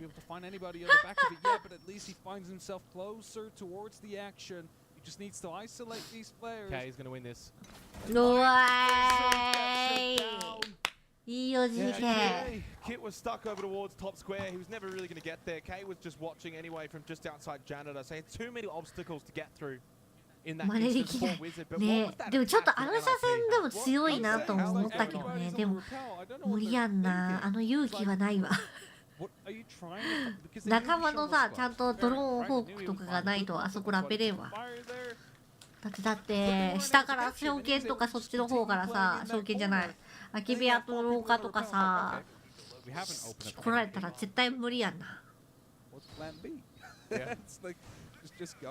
was to send one lurk in towards top square, 4 players on a rappel outside and just hope for the best, and thenさあ、3-3折り返したよ。ニップマップですからね、これ。In a round as well, the NIP had the opening kill, like they had the numbers advantage and didn't really find a way to abuse that and use that. A little bit disappointing, and we do get that 3-3 half again, 3rd time in a row in this series that both teams have just been able to go that 50-50 margin. But I'm gonna say, a little disappointing because if you think back, NIP. あ、トゥバラオがいる。しかハイドとトゥバラオで遅延させてって感じか。マベいるもんな。そうだ、ハッチは正直さ、やっぱトゥバラオそんなに脅威ではないんだよ。A 3-3 statistically speaking is great for NIP. なんかさ、2枚の普通のだけど平面の補強をさ豆で壊そうと思うと車線がやっぱ気になるけど、落とし戸ってそんなに車線気にしないで開けれるからさ、まあニトロとか怖いけどね。See if they find any more success. Now, the first one again, that is a fail from the yokai. We can toss that one over to just a user error. We can almost say on the side of GK. But NIP were very much attacking from a single direction. これを壊せなかっ There's often た。 like a stylistic difference 2 in 個 how なくなったよ this ね。 side can get attacked. What we sometimes see is every hatch to be opened up. We see pressure coming down from every single hatch. これあれだ。 Eliminates the pressure for the ecto planter. あ、でもトゥバちゃん使わないね。 使ってきましたわ。 I think the goal right now, though, for NIP is make sure that this hatch does not get opened up in towards CCTV. You can see how much utility they're actually applying into. You've got the Two-Brow, you've got the Cade Claws as well. You've also got the Iruni laser gates that were applied too. So that's kind of their goal. Try and keep this. なんであれ、なんか最近さ、ビリビリ壊れるよね、あれ。 They brought like 3-4 operators to make sure that hatch doesn't get open. Well, 90 seconds to go. なんか起動してたらもうダメなのかな。起動する前にトゥバちゃんを投げて止めないといけないのかな。 Echo, the Vulcan canisters is pretty much all you've got. I think what happened there is the Tubarão, when it was placed in the hatch, なんかトゥバラのタイミングようわからんのだよね。 managed to freeze the electric ball that was placed to try and get the X-Gyros as soon as the other Tubarão had finished with the Zoto canister. So they kind of messed up themselves up there. Now there's an opportunity for GK to really open up these hatches indeed. Start putting on some early pressure. Peanut going aggressive though. With that shotgun onto the blue stairs. This is the warning. This is the right operator. クラバンもないからな。君が。うわ able to get that second kill off the round. You know, still aggressive out here. Activates glasses, knowing that he's receiving some pressure. Yeah, I was going to say very aggressive. He still had a Nitro Cell available. Eventually does get flushed out. They've still got 2 more though in the back pockets of Cons and Psycho. 30 seconds left for NIP. Player advantage. But they've been in this position so far throughout the series far too many times where they've got that extra player number, but GK just finds the presence of mind to be able to get through these scenarios. But maybe not this time with seriously losing his life to Cons. Long range angle. That's kit down over towards何が見えてんの？あー、しっかりロックしてるよね。 Make his way down. It's only tricks left in うわー、うまいわ。 close out basement. That's clean. That's very clean. 硬いね。 硬いわ。 もう行き場所がこことこことここしかないからそこ行こうってところをちゃんと見てるもんな。 Of where they were going. I mean, you saw quite a couple of people just face checking the rooms and being punished for it as they did. Of course, when there's 30 seconds left on the clock and time's ticking down, you don't really have time to go for a drone. But for example, you could have at least tried to follow that one up with an おー、マジじゃん。 Yeah, what's プリスあるよ。 NIP clearly had a focus to try and keep that hatch closed in towards CCTV, bringing that Tubarão. You got the Kaid Claw as well. The Iruni, Sawyer Gate too, placed on that. That's more utility that can be denied the whole way through. The idea was to try and keep that closed as long as possible, make it very difficult, because really one of the big conditions of that side is to get that hatch opened up, eventually get the plant down, あ、でもさ、未来いるのにそこの2枚閉めるんだね。なんかそっちにもミラーするのかな。なんかいっぱい開けて車線通すみたいなミラーじゃない？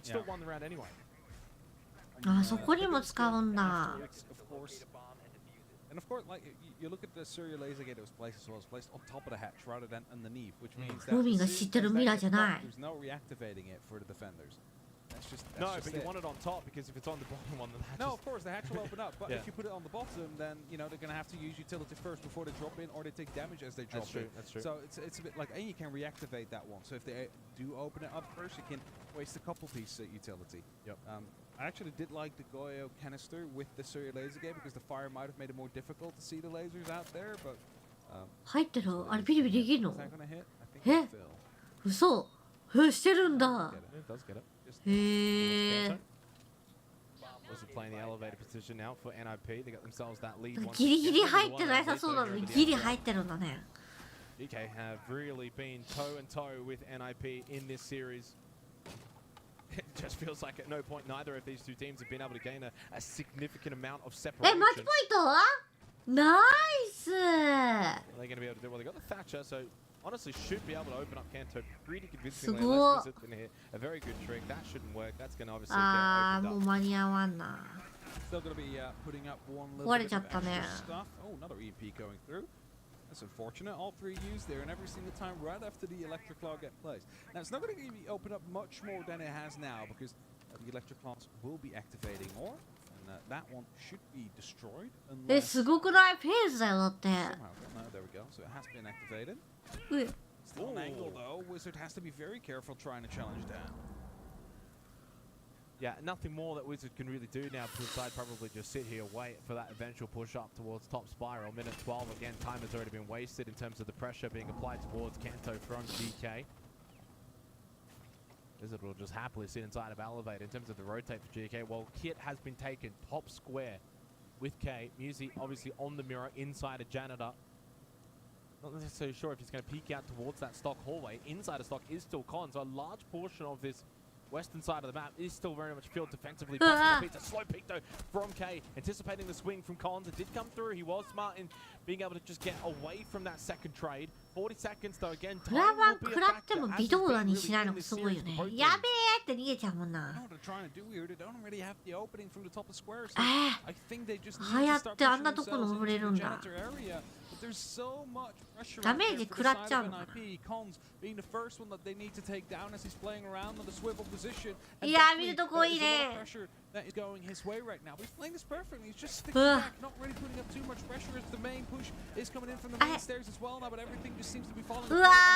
ーよく耐えたね。他の周りのカバーが綺麗だったな。銀行勝てえな。Bizarre in its approach. We clearly got to see at the very beginning of that round emphasis on opening up Kanto as you typically want. Puts that hallway a little bit to the side. So it means that you can't just kind of lurk and linger in that if you want to place it. さあ裏ちょっと気になるな。And then they didn't do anything else. There was no real vert play down below. なんか同じマップ多いよね。なんか裏がさ、裏も国境と何々みたいなさ感じでさ、被ること多いわ。So he can only get so aggressive. Like if he gets the kill into janitor and then pushes in, like and then dies, then Kit's in a really bad spot. Just a really strange round into attack pause. 5-3. 線がダメだったのかな。 Honestly, this one's probably got 線交換するみたいな。ヘッドセットがダメなの。 I think this is shaping up to be a third map. There are a lot of similarities to Consulate though. I will add in that we got to this kind of point in Consulate whereas like NIP's been the better team, NIP's looked better, NIP should close this map out, and then came GK out of nowhere. 新品なのかな。 Could that happen again? I don't think so. NIP is feeling a lot more confident on their defense out here, and GK honestly look a lot more like they don't have a clue on how to attack this. And that's not attacking GK. モニターごと変えるの。 Like, okay, so let's just break down that round. All the hard breach was used in opening up Kanto. モニター変えるんじゃないの？線差し直してる。あのヘッドセットってモニターに刺さってるの？ Being careful of the fact that you know there might be a player still holding it, so it is a bit of pressure on the defense. But after that, you see them take very heavy. あ、ネオさん、いやーいらんさーい。 Also soft wall. They have anything to open that up with? No. 今テック中。 And that is just to push through janitor. And janitor is such a key position in this whole. No matter what this strategy is, because it holds up all the repels. でもいいね、あのさ、今回のモニターはさ、なんか足が長くないというか、起きやすそうだよね、めちゃめちゃ。モニターに刺さってるの？そうなの？あれってVC 用のやつだよね。ゲーム音は多分イヤホンで聞いてて、音聞こえないくするための多分ヘッドセットなんだよね。They should obviously know what they want to do. But right now on Bank, で again, も the first ど two うなって rounds, るんだろ there's う。 just some question marks in the way in which they've kind of approached アメリ the カ first two rounds. ね、 NIP 今 though, は also looking a lot better サウ defensively, ジ and I think again, サウジだよね。 the あれ overall GK って consensus サ for ウ me, ジだよね。 despite the fact that ニッ GK プ was が popping up in this series, ブラジル。 NIP's been the better team. They have been a For better the most team. part. It could have been a 2-0. Let's just put it like that. 詳しくないからルミもね詳しくないけどモニターの線抜いてたからさ。GK ってどこやん？ realistically speaking, うわー、フェーズ取ったね今裏。 And now you start seeing their true class. They're on う the わ defense, ー basically not receiving any pressure 惜しかっ whatsoever たんだけどな from the attacker GK. Like it comes down to 30 seconds. They're trying ミ to ン make ゴ a 頑 push 張れ happen, but there's no real pressure onto the side, so it's only 1 or 2 choke points they can really try and utilize. Very curious to see what's going to happen out of this tech pause. Again, they can't really talk. They can't, kind of talk things over. I don't think GK's taken their timeout yet so far on Bank, so it's something that will be available for them. Opting to hold it for now, unless they take it after the tech pause, I don't think they would. Going into the 9th round, though, they're down 2 rounds. 再開するかな 6-3 becomes a little daunting. Then you get a couple of match points that you've got to overcome, but they did that back on Consulate. This is the thing. NIP had 2 match points. They were up 6-4 on Consulate. さあマッチは取り合いたくないよな。 No, I definitely agree. It's possible for GK to bring this back. There's no question about it. Oh, I was right. We are headed. タクティカルポーズも取った I よ。 didn't think I'd see it because I saw the coach of NIP like start wiggling the ちょっと取りたかった microphone, の getting か him ready な to。speak. You know what? I actually think this is really smart. I like the tactical timeout from GK because one, you get to kind of halt the momentum, a very small amount of momentum from NIP through the tech pause. Now い you や get to 裏も also め then ちゃめ talk ちゃ気 things にな over る。 after everyone's had a little bit of a break. Yeah. No, for sure. Like you can basically completely reset the mental out here.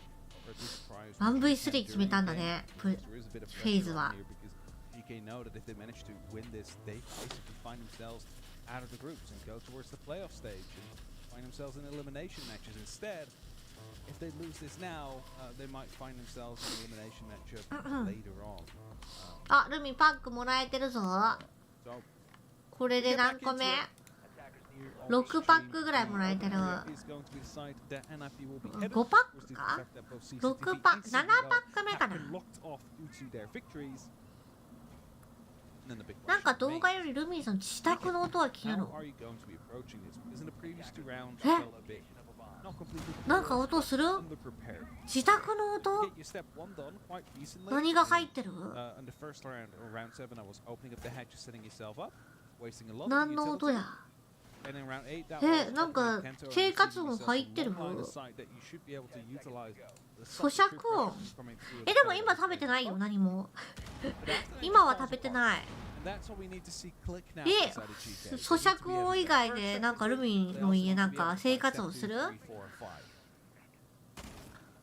Another part of the equation now as we go to staff room and open area, the tertiary site here on Bank, an opportunity presents itself for GK off the back of a tech pause into the tactical timeout. Clearly, 生活音多分入らないはずなんだけどな、私ルミの、まあ、言うて言えば電車の音ぐらいは入るかもしれないけど、よっぽど電車の音も入らないからな。この時間帯あんま電車通らないから、なんだろう。本配信の BGM かな。外国人、あ、それはあれ今ミラー配信を見てるやつだね。ずっとミラーの自宅ではないです配信の音です。選手の声ですね赤尾さんこんばんみらっしゃいそう、おたけび聞こえたらびっくりだわ。 Yeah, that is interesting. We haven't really get to see it ourselves because we've been kind of watching. これラビーはレインボーシックスシージのインビテーショナルのミラー配信をしてるので、本配信のミラーをしてるからその配信の音がね入ってます。 The one and only hard breach as well. Dead. 90 seconds into the round. Advantage NIP off the back of this tactical timeout for GK. It doesn't spell good news to begin with. Plenty of time to still turn things around, but clearly they've got to go hunting as well. Shots from Musi. Hunting is what is going to be the aim of this game. ホラー展開。いや、今日ホラー起きすぎなんだって。だってさっき参加型でやってる時なんかペオーみたいなパオーみたいな感じの声が聞こえててさ、女の子の子供かなと思ったけど振り向いたけど誰もいなくて、でクラッチした後になぜかルビンのドローンがなくなるという見えてるのに動けなくて、ウィンだからはピン刺すけどルミンからは見えないというホラー展開のドローンが出てしまった。マジで怖い。マジホラーなんだよ今日。あ、お化けいるの？やだな、夜起きてられなくなっちゃうじゃん。怖すぎる。Like drone is just going to be able to spot you through the walls and give that call. Look, okay. Seems to be coming from the kitchen side, or push seems to be coming from the hatch. プリとかってない？ Really reassign ダメ himself なやつ。 accordingly. 20 seconds remaining, heading into ブラジルでは昼、いやブラジルでは昼だけどルミンドとか夜なんです。怖いでしょ。いやマジクリップ取ってあるから声はでもルミンにしか聞こえてなかったの。でも浮いたドローンはねクリップ取ってある。マジか。マッチポイントはまずいね GK ね。さすがピックマップ硬いよ。NIP should be locking this one off, but we said that as well on the previous map, and then suddenly GK managed to come back. Although that was also slightly on the back of that tactical timeout that we have just had, of course. ちょっと焦っちゃうよ As we ね。 go back towards lockers, again, I mentioned that this should be the guarantee win for defenders. With the amount of wasting time that you can do. GK really needs to bring the best game right now. And usually, sometimes what you see is like at a 3-5 score. いや日プの守り強いな、硬いよな。めちゃめちゃ硬い。で、チカやろ。決めに来てますね。さっき突破できなかったもんね。やっぱアルリのあのハッチのやつはさ、ガジェット使わせれてめちゃめちゃ強いよね。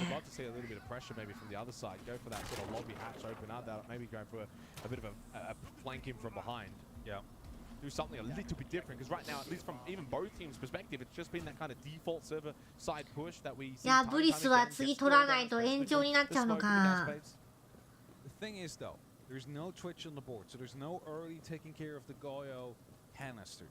Those are going to be lasting up until like the last minute and a half. Basically depends on when the hatch opens up. That's when they can actually try and find a way to get those canisters. イングレはないでね。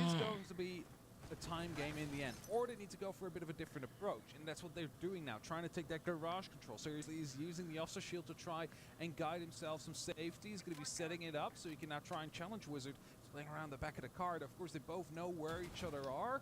Both can look through that talent shield. There'll be a bit of a support coming down as well from the opposite side of that card. He always has to challenge too seriously. Just gets his head removed by Wizard. I think that was just valued as side of the shield. It was. 何が見えてるっての That would have been so close. It probably is very close. It's hard to see す considering. んよ、猫ミームのあーって出ちゃうあれになってる今の顔。 I'm not quite sure actually. Okay, no, it wasn't. Okay, I was going to say for a second that would have been a very unfortunate loss of X-Skyros. あの顔してる。 This is also an issue I was going to be pointing out. Even if they were able to take Garage and they still wanted to go for the default plans, look at the heart breach potential they have. 6 X-Skyros left. Yeah. You need to be opening up that wall on the side. Shuts down a big win condition as well now for GK because you really want to get that talent shield deep into garage next to the ambulance and make sure it's looking in towards loading dock. Makes it difficult then for the defense to be able to run across, especially from bot main, try and help out towards CCTV. Instead now for GK, they just don't have that at all. They're down a player already. Now they just have to kind of go back default, server room push, open up. They don't even have any kind of talent shield because at times you can go and open up the 火花ないのかな。あれって設置できるの？縦に2個つなげてるやつは。いけるんかな。すごい割り方。 Still on the side. There's a C4 still available as well for the defense to be using. It is looking very dire right now for them to actually try and get this plan down. I don't think this is going to be working. This must be an NIP round. Yeah, they've been absolutely taught a lesson here, GK. This is going to be NIP's round and NIP's map. 30 seconds left. Unless UK can find a way to do something miraculous here in salvaging this round. It's not over just yet. Funny things can happen. Some good shots. なんか黒いものが見える。 Try and get their way in though. Rotate hole has been なんか黒いものが。何あれ。なんかあれ。 That'll be his last one with 15 seconds. 延長なっちゃった。マジか。What you've got to do 辛 now いね、ブリスとしては。 Go to the bomb chassis. You got to get in there. You can't just sit in the お smoke お、 either. あれもマエス Bomb ト chassis. There's the evil guy. Kane's dead. ロ。 That's 同じことしようとしたけどって感じだ Let's ね。 send this one to 3 maps. うわー。 It's not enough utility on the line ということで to try and get themselves こちらは in there ニッ properly. プが勝ちました。グッドハーフ。 Evil eyes. いや Something to ー。 even open up the wall. I mean, いや、 sure, 熱 you い had な the magic out there, but it's so 熱すぎる time-consuming. な If you did it with like 50 seconds left, you're just not gonna be サード successful. マップで GK す。 really struggling on the ちょっと attack out 裏の there. 延長見ましょう。 Winning 裏の延 a 長。 single round, and they haven't looked close to 待っ winning て a ね。 round in any single of those 変わるかな、すぐ。 4 rounds in a row 変わりそうな気がするんだけど on な。 NIP to close out this second map of the best of 3 series between these two teams. And what よいしょ。こうなってくるとフェイズが強い。そうですね、精神的余裕はありますよね。そうですねあんまり増えんかった。結構みんなニップにかけてたからね。追いつけてる。やっぱニップピックだったから余計にね。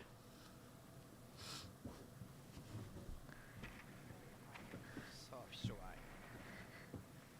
さあクラッチドローンを現地に入れることができる。なんか取れるもあるの？あー、マエストロか。うまいですねこれ。見事なイービルアイハッキング。さあそしてもうブレンド入ってると。さあセイジョンもやり方変えてきた。これハッキングしてないか？横断カメラ。ジャンプしながら。いや、ツイッチとかでもさ、マジでうまいんだよ。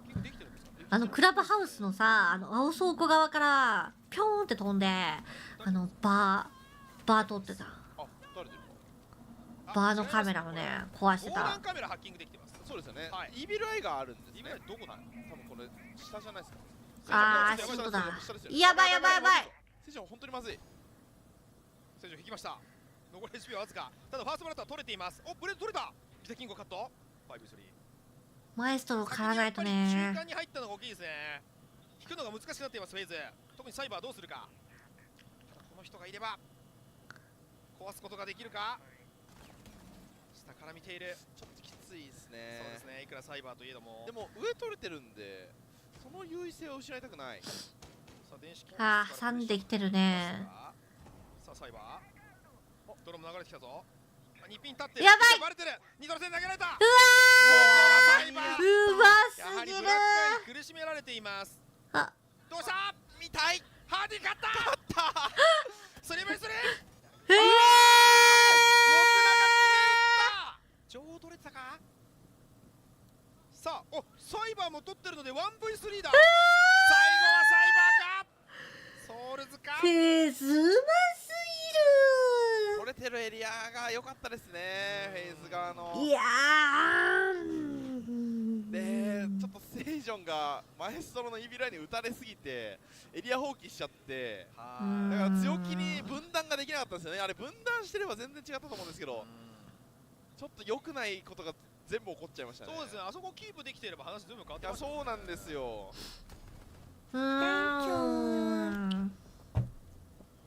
ライチさんフォローありがとう。センキューフォロー。いや、この C フォンうまかったよな。東映訓練。いやー、マジ C4 とかで噛みついちゃうわ。すぐ噛みついちゃう。投擲ね。はい、投擲。やだ、難しい。まあでも、難しい。サーバーの攻めするとしたら上飛んでも設置ができないんで。何にも読めない。やばい、ここインビの時にめちゃくちゃ漢字が読めてないの。終わんだよ。お母さんだって読めない分は読めないんだよ。漢字マジで苦手だからね。本当に苦手。日本語って難しいんです。日本語って難しいね。やはりオーバータイム取れないのかブリス。なんだよ。なんだよ。昨日も追いつかれて SSG 戦セカンドマまッチオーバータイムで落とたしています。とか言う。そうやってまたとか言う。カプカンでも IQ 持ってきてるからエコーも見られちゃうね。フェイズは絶対 IQ を外さないですね。やっぱ崩れてる要因が情報系ぐらいですからね。いや IQ マジで練習しよう。イラン4号面影イラン4号なんだ勉強配信をいや何にも楽しくない。そんな何も楽しくない配信だよ。いいえ読めないんだあれ。早口言葉できない。遅口言葉でしかならない。いや入ってる。パパの方が読めるかもしれない。でもこの前読めてなかったからな、ルミンのあれが。ドロー回されたらだいぶきついですね。メイン階側から引くしかない。メイン階段は今取れてますからね。ただ KDS これ下っちゃうともうメイン階段も使えないですから。あー、刈られちゃったね。ブレンドカット。スケルトンキーで車線作りましたか。もうびっくりショットですね。Thank you。1階にかなりの人数がいる。ジョーピンズさん、フォローありがとうございます。Thank you フォロー。まだ強い車線まだ生きてる。ここが出たウェッタブル。拾えれば。あー、バレた。ただウェッタブルは見る場所が多いしな。KDS もメイン階段下っています。人数よりはフェーズ残り1本切りました。ここからセットアップという状況ですが、選挙のボイスいちいちときなんか録音の声可愛いんだよな、ルミン。録音の声はさ、なんでだろうね。いやでもこれ止める術が選挙この声で喋ればいける。きついかもしれないですね。時間30秒切りましたよ。何かが違うんだ。爪と思いますけどね。爪かなり激しいと思いますよ。爪切り。はい。さあ、いや設置いったぞ。ニトロセルは撃ち落とすつもりですねこれ。さあハンディがプラントに入っている。このニトロセル撃ち落とせない。いいんじゃ。ちょっと角度つけましたね。さあウェッタブルが KDS もカットしているので起こしてる。さあソウルズが走った。ソウルズが走ったがカバー入った。ただもう止められない。いやここまたさっき見たこれ。上取った。うわー。よく上取った。よく上取った。いやウェッタブルですよ。いや本当によく上取った。今人数確定しましたからね。起こしたプレイヤーサイバーと降りてきたやつからね。プレイヤーですよね。ゼロが起きたので。いやナイスすぎる。もう上いない判断で行きましたね。うわー。熱いぜ。本当ですよね。うん。うわーウェッタブル。あこれでメイン階段落とせたから上がったんだ。まあ妖怪ドラム残ったかもしれませんけれども、どう考えてもかけられる人数あそこ1枚ですからね。状況的に。ルミンが子供叱ってる時の声がどういうこと？叱られたいってこと？7対7、いい勝負になってきました。みんながいる時で怒ってるの全然怒ってるうちに入らない声で喋ってるからね。今日ね8時前ぐらいにめちゃめちゃね兄弟喧嘩しててクソほどブチ切れたからね。それでどんどんやられてんねん。シムさんこんばんいらっしゃい。マジでほんとね本当にガチ喧嘩してて。いけるのかプリス。再びのモンターニュ。頑張って。勝負どころ分かってますね。仕掛けてきましたが。ただこれでニトロがあと一つモンターニュがいる。リスナー、おやあそこの家から聞こえる。いや外にはそんな聞こえない声じゃないよ。さすがに多分出てないと思う。どうするか不安しかないがロビーは本当にきついと思いますけどね。いやクレイジーパンピョンさんのおっしゃる通りなんですよ。車線通り過ぎるからモンターニュがいてもなんですよね。ケアしきれないですよね。またこれだバレてないから、いやそうなんですよ。そうねバルカメがねフェイクで防弾カメラ置いてますねこれ。防弾カメラでロビーは管理してるよっていう。バルカメじゃないよってことね。そんなことすんだ。バルカメの存在隠してますよ。これでまた人数追われちゃうので、結局人数追われてるとラペのその人数さえうわ下にもいるよ。刺してくる敵の人数も分かっちゃうんで。そうですよね。モンターニュがどうこうよりも人数の枚数が分かったら趣向がどこか分かりますからね。1回のサイバーをチェックすることで勝ち残った強いのが集まると決着つかん。いやでもねまだねグループステージだからまだね負け落ちちゃった人はいないんだよ。まだみんなまだ試合してるかな。回収に行けないロビー側になっちゃう。この次から今度は4チーム落ちちゃうのかな。4チーム壊れてない。まだピン刺してますね。落ちてしまう。壊すとしたらあそこの奥様自称清楚なんですって。外では清楚だって言ってませんけどね。絶対言わないだろう。そんな話にもならないぐらい。え、あ、ロビー落とせたぞ。いいんじゃ。さあ、資料の受付側落とせた。あれもロックが刺さったか。しかしフィッシュガイ大ダあ、メージ。待ってモント入ってるよ。レンジャーを起こせそうだが。ラペから入りきった。ラペから行ったの。プラントに行くには心もとないぞ HP。いや、これ行くぞ。サイバーすでにニトロ使ってるので、さあここでオーダーがソウルズカット 5-3 入る。リバイブは叶わないか。ブレンドがビタキングをカット。設置入ってる。刺さってエルブリス。サイバーがブレンドをやめた。しかしサイバースケアを取り返した。裏を取りに来たが、ただフォーカスが集まってる。フォーカスが集まってる。うわー、しかしサイバーウェットブル持っていく。この設置さえ落とさなければプラント通ればサイバーであればナイス。モンターニュが残っている。でかすぎる。サイバーであればブリスいいぞ。読む。当てられた。大ダメージ。ラー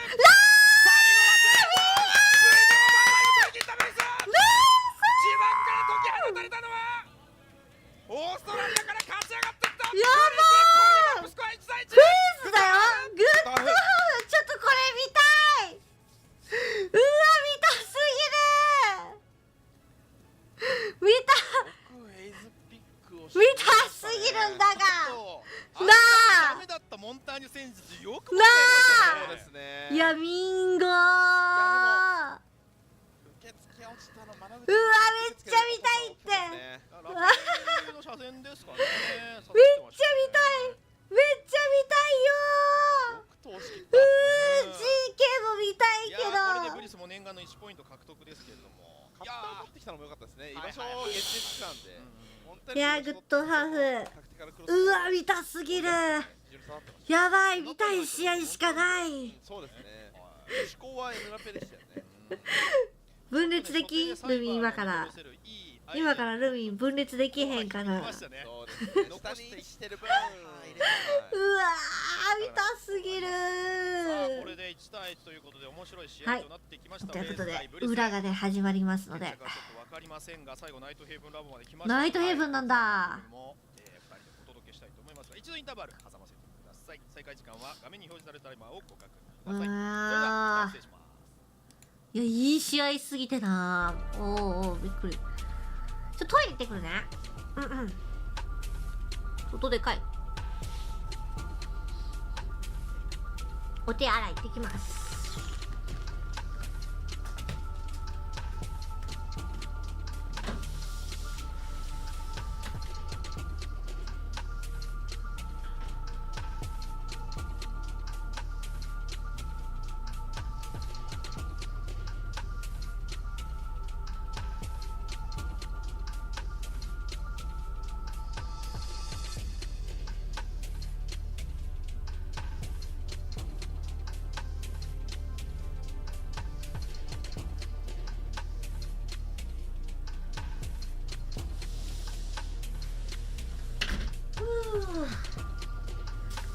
ないも出た。爆速上はよく分かってないんだけどそれ。間に合った間に合った。いやー楽しいなー。インビはこれだからやめられねえ。うわーうわーだよね。Obviously for NIP in terms of the storylining, that map win pretty much means there's very little world in which they're going to get grouped.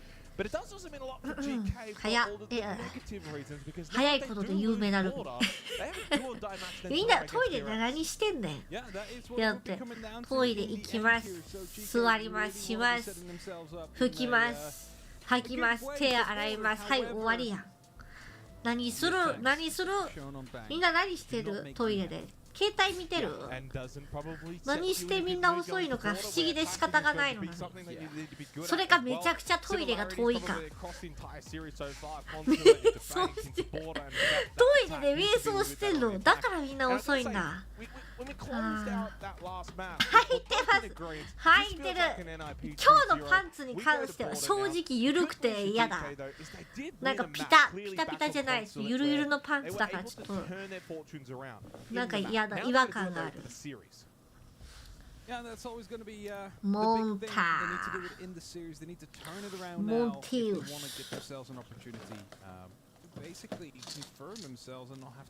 トケビビロビロじゃないの。ブカブカな。スカイフルサイタとかじゃなくて元からなんかブカブカな。サイズが合ってない。あ、バルキリーね。自分で買ってないのね。自分で買ってるけどなんかさ、わかる？サイズをさ、同じサイズで買ってもさ、メーカーによってさ、サイズ感違うじゃん。S サイズ買います。全然違うメーカーの S サイズはブカブカでこっちはぴったりみたいなあるじゃん。靴でも悪くない？ものによってサイズ感違う。おテック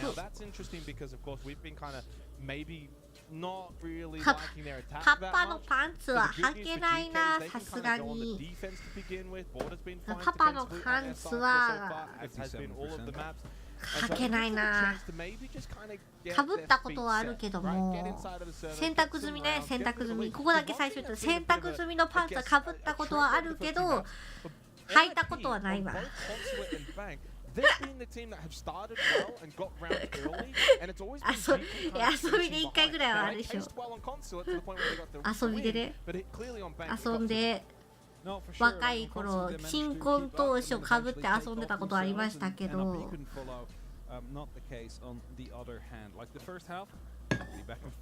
履いたことはない。洗濯済みの嘘やらないこれ。嘘じゃん。よく漫画で見るよ。みんなやってないの？漫画ではよく見るじゃないですか。あれ現実にみんなやってる人はいないってわけ？あれみんなやってると思ってたんですけど、ちょっと誰かかばってよ。誰かいるでしょ。一人ぐらいはいるよね。ちょっとゴーグル見てる気がする。そんなに頭でかくないでしょ。ねえ、パンツと顔だったらパンツの方がでかいやろ。どんだけ腰ちっちゃいねん。So for me, NIP, I like the fact that they've got that kind of team focus. For GK, it's probably down to the likes of Hashim and Noodle to get the job done if they're going to have any chance of winning here on board. And again, in terms of what this map means, NIP, essentially nothing. いや、なんか常識だと思ってることがなんか常識じゃないけど、常識じゃないけど、常識ではないんですけど、おかしいことなんだけど、なんだかんだみんな言わないだけでやってるんだと思ってたわ。なんか本当にやってないんだ。なんだかんだみんなやってんだろうなってルミは思ってたことは本当にみんなやっていないことなの？もしかしてせやん。他にちょっと主婦の方、主婦じゃなくとも彼氏彼女がいる方は配偶者のパンツかぶったことあるかどうか。あ、これでもなんか寄せて、あ、でも行くね。インもタッチャーもいて、でキャッピーもあそこにいいのか。うわ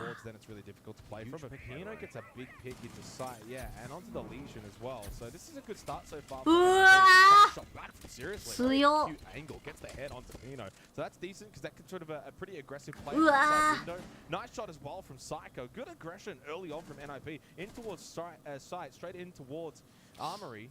And a bit of that archives control as well still. I mean, really for GK, it's basically like the rotate in towards security with a bit of fountain. 選択事情がこんなことでただ今日一困惑してた。いやマジでちょっとやらかしたなと思って。いやなんかやらかしたな。なんか気をつけなきゃいけない。なんか結構こういうことあるかもしれないルミ。マジでありそう。なんかみんなやってるだろうと思ってやってることで変なことめっちゃあるかもしれない。まずいかも。発言にいや韓国でもあれだけど昨日からなんか墓穴を掘りすぎてる気がする。自分の自分でなんかやらかしてるわ。個人情報自悪。正規はもう昔からバレてると思ったんですけど、なんか違うところでもっとバレてしまってる。まずいな。まずすぎる。やばいな。びっくりしちゃった。これよかった。みんながいるところでさ、ウォッチパーティーみんなと今日するから、そん時いいね。そん時に行っちゃったらやばかったわ。あ、賭けしてない。みんな賭けしてないわ。忘れた。1分で行くね。1分で。急げ急げみんな急ぐんだ。パンツをかぶったルミさんやばいよ。やばすぎるよ。忘れた賭けすんの。ごめんね。ちょっとブリスがすごすぎてね。裏はまだか。いやこうい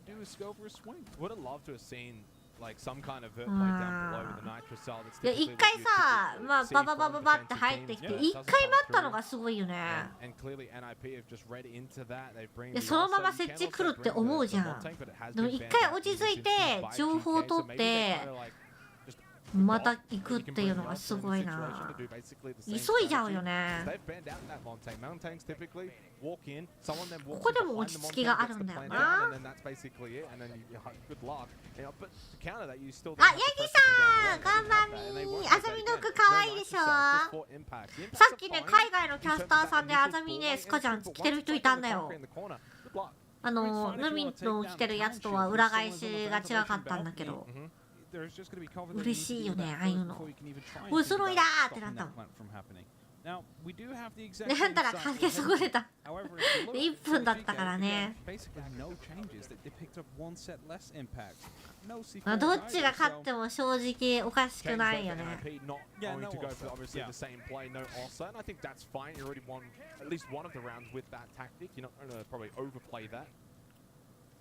More of a clear roam here, I think, with the Grim, the Finker, the Bark, trying to maybe get a bit of that security control.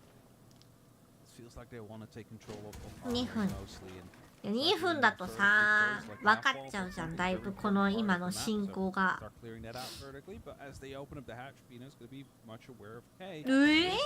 てる。ちょっとであんだけ見えるのはすごいよな。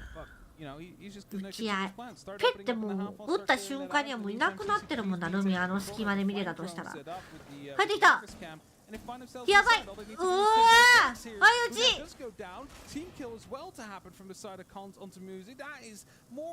まだでもコンズがいる。あ、設置入ってる。おお設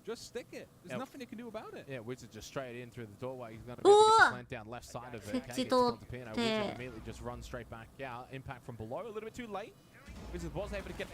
やーまずい。マジ？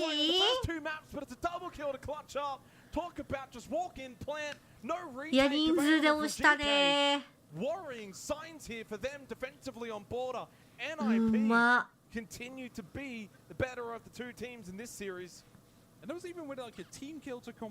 まずいぞ GK。焦ってるよ。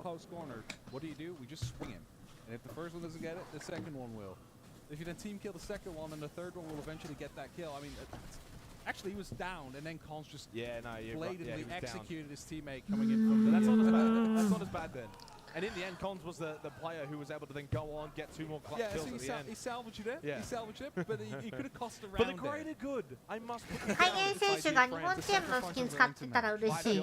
あー、わかるわかる。なんか自分が推してるチームとかね。それわかるわ。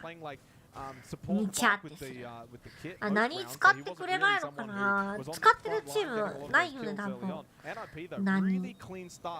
何スキン使ってほしかった。Typically on border is going to be one of the more profound defensive sides when it's armory and archives. So really disappointing right now from GK in the way that they've kind of approached these first couple of rounds. So much so that they've gone ブラ down ジル below. チームが C9、ク You ラ know ウ what ド this reminds me 9 of? か。 Defense Bank, first 2 rounds, locked in 嬉しい。 CCTV, lost them both. So many similarities here between the second map and the third. It's basically just a このなんかシグネチャースキン使ってる人多いよね。What I'm worried about now is the fact that they're going to ventilation, めっちゃ and 見 that た B bomb site is quite difficult to hold. It's just a window jumping. If you're not paying attention, you might lose out on an early plant again. But this time, Cons does go down quite early. I believe that might have been a spawn peak to come through. The diffuser kit has been dropped as well onto the balcony. ディフューザー置いてあ So る that's ね a。reach pick coming in for the side of GK that they now just need to convert into a round win. Yeah. You obviously see in the chat there, Noodle just saying WTF. I never saw that from Cons. I never saw that. Obviously, random one tap. Oh, that's why Noodle said あ that. ー、たまたま抜いちゃったってこと？ I really hope we have the single POV of that. I don't know if we will or not, but still, that was clearly the kind of kill, though, that's like 1 in a million. You don't really look at that and be like, oh, wow, amazing. As he even said it himself, random one tap, and he just happens to get the head at Cons. This is the thing, right? Like, these players, they do that like 1,000 times and they hit it once. And that one time, it is worth it because it's like in a very important round right now. Yeah. And for us, average Joes, it's like 1 in 10,000. 1 in a million.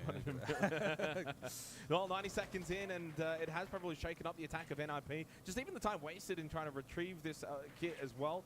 Not really a whole lot of map control. This is much better from GK off the back of basically a random one tap, but they're also just defending up above perfectly. NIP have not been able to get a whole lot, only just now Pino over towards top east stairs.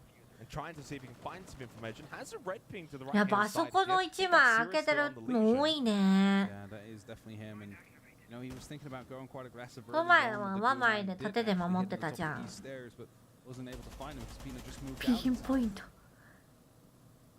うまっ Oh, as we go through, Pino will find seriously. That is going to be bringing things back towards equal numbers.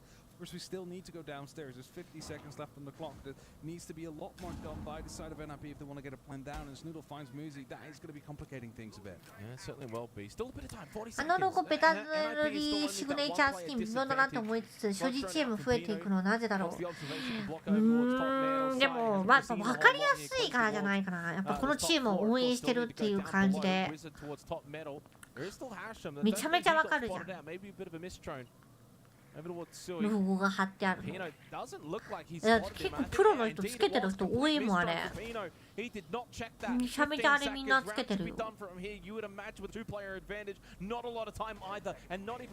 黒いから目がいかなくならないのもあれだから色はしないじゃん。うわ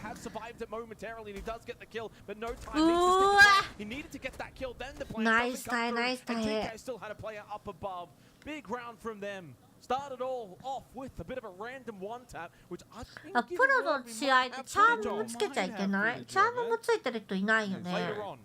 チャームってダメなのかな Again, GK managed to, on the back of that, convert it. So that is a good thing for them. They really needed that. NIP, it took too long. They were attacking top 4 for the majority of the round.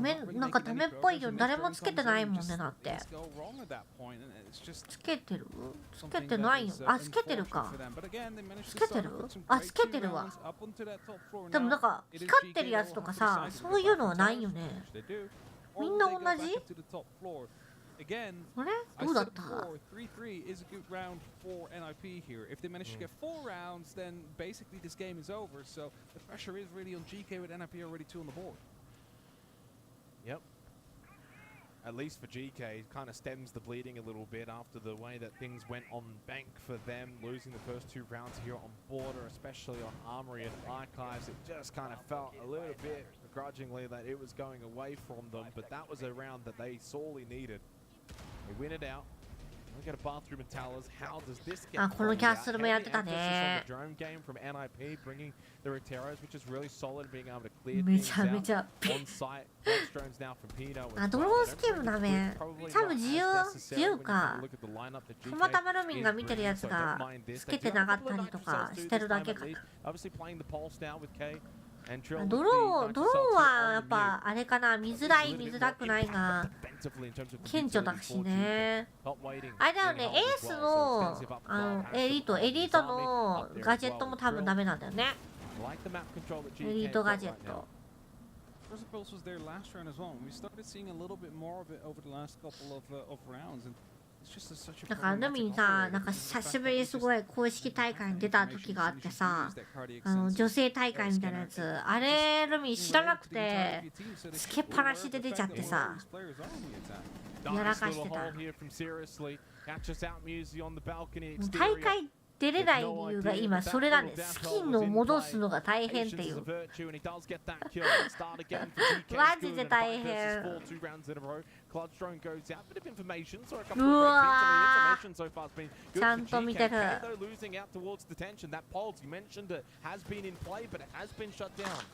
No, I'm not sure what he's thinking there. Like the wall's been opened up. Like surely there's gonna be someone playing there, right? Like you activate the cardiac scanner and you just die instantly afterwards. And NIP will take it happily. Is they're also going on with hacking some of the default cams right now. It'll be more useful later on when they actually want to go for a bit of an approach onto the site because it is, you know, of course, in that corner area where you can just look into the bathroom. You can see whoever is coming in from the metal stairs. So you basically have your flank watch cam set up now. And in 10 seconds, 4 versus 4. Still 1 Nitrocell available through Trill. Impact as well for Hashem. Not the worst map control either, still for GK, and a lot still needs to be done for NIP off the back of the E1D now from Wizard. 1 more available. Cons is able to move through. Has the kit in hand. Noodle roaming around on that R6S. ドローンスキンが実装された後初の試合で使ったらそのラウンド相手の勝ちになって。須田。これはそうだね。スキン厳しいからね。Still hasn't been dealt with. Drop down from Psycho outside, so focus now on site for NIP.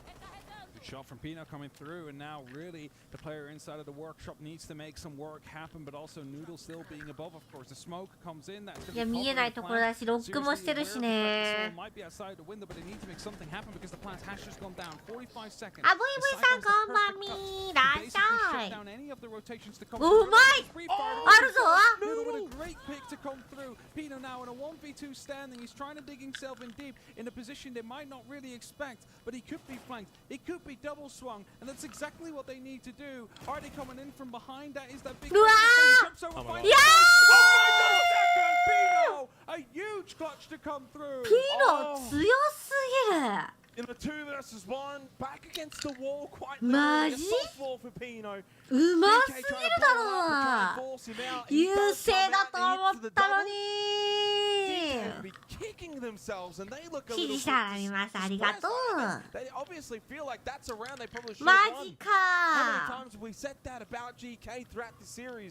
Obviously, well played from Pino, but it's all set up early on. Good plays from GK, good map control, won the battle in the hallway. That's kicked down, and eliminated as well. 3 on 2 at this point. Let alone the fact, yes, they do get the plant. That swings beautifully. You just have to go together. Instead, it's 2-1 versus 1. That's by Pino. Big win, 3-1 to NIP. これだからプロはとんでもねえんだ。わかんないよね。人数より不利も関係ないもんな。プロの世界になってくると。Surprised GK win this because throughout the 3 maps we've played now, NIP have looked better. I agree. It should be NIP series, by the way. でもまださ、このインビでさ、今回 1v5 決めた人いる？エースってレックちゃん以外に誰か決めてた？Slight mistakes, but this time punished by NIP. They find themselves at a bathroom round, and we're back towards the armory now. This was won twice by NIP, and it wasn't like tactical master play where they completely picked apart the entire defense. No, it's just they managed to find the first kill as Muzi just staying alive against Seriously. The other way around goes as well. We'll find a second. So decided to go for the repeat. Gets punished for it. So opening kill again for GK, 4th in a row now. Don't hate it because Muzi obviously got Seriously quite low. Wizard then thought he could play a bit of an off angle to maybe going for a repeat, but Seriously was just, you know, gun up, ready to go. Hits the nice headshot, so they lose to Zofia. Obviously the Adrenal Surge kind of doing its thing. Muzi to get his health back, but they don't win out against Seriously. That's the soul is still alive as well. In terms of again though, fascinating. Third round in a row now, by the way, GK got the opening kill. They just have not been able to get these opening kills in terms of round wins. That's it. Like they've been getting loads of opening kills. 多分 1v5 はまだないもん。Extra that's necessary to drag it across the finish こ line. ん 1v5 をこの場で決めてたらやばいよな。 The reason I'm pointing this out is the fact that 抜かりないこの絶対的なロックで勝てたらとんでもねすぎる。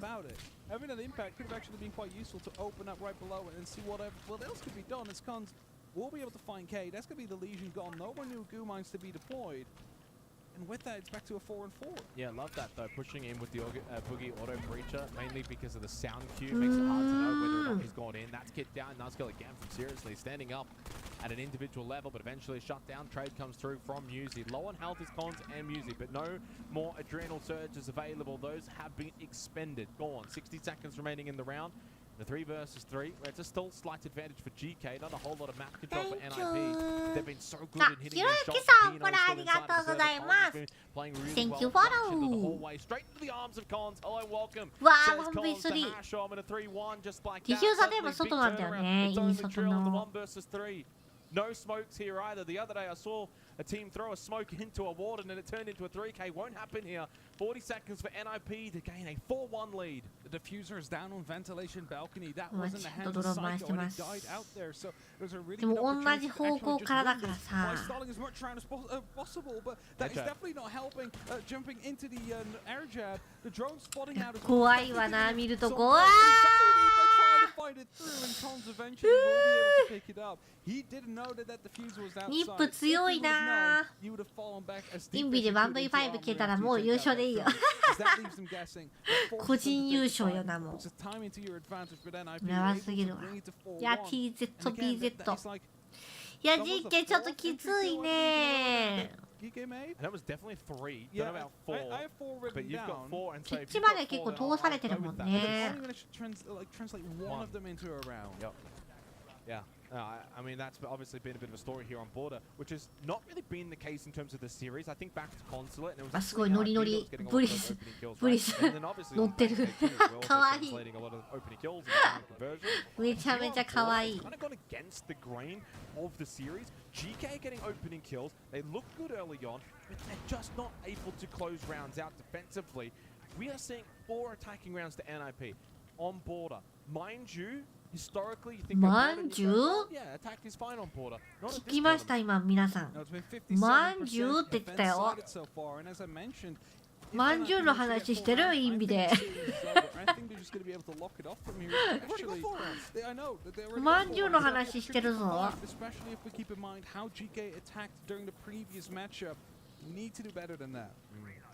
Yeah, a little bit disappointing here from SBXG のスキン可愛いからもっと早いSBXG ってどこサウンドボックスでいいこって猫チアン猫チアンですかうわ早いうまいピノがやばい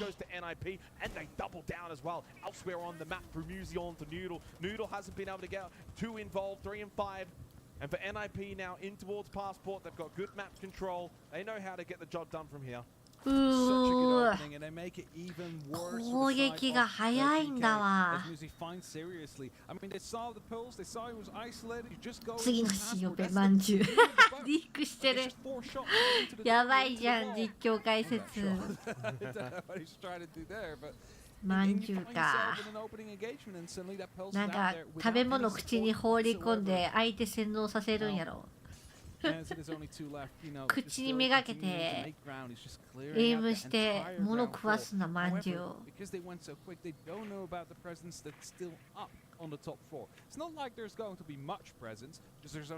洗脳系オペレーターまんじゅう。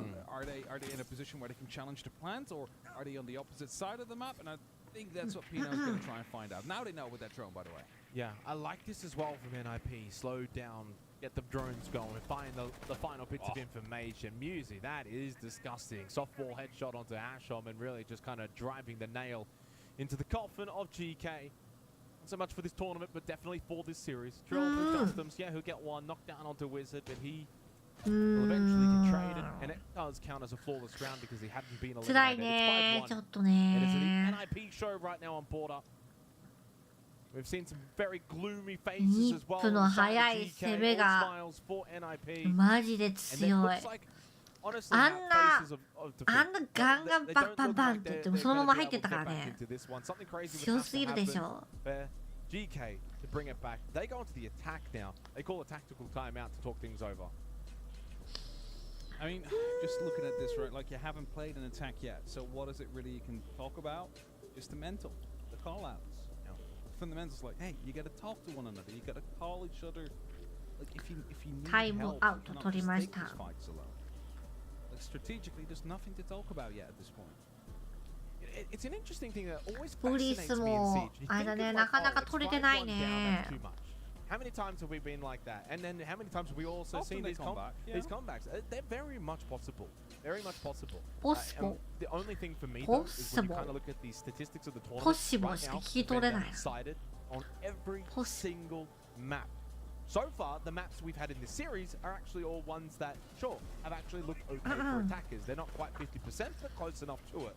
So far here on border, it's the nature in which the ちょっとピノのバック止めないときつかったね、攻撃はね。いや、バックやっぱ強いんだよ。まじ、デイバーの時全然バックいないからさ、バックダメなのかなと思ったけど、みんなバック使ってるわ。 So I'm not sure what they're going to be able to do here on the attack. It's going to have to be something very special off the back of the tactical timeout. It's not going to be a quick plan. We can basically already ね、本当に言うの。今本当フラグがなくなったからさ、もうその代わりを担ってるのがバックだよね。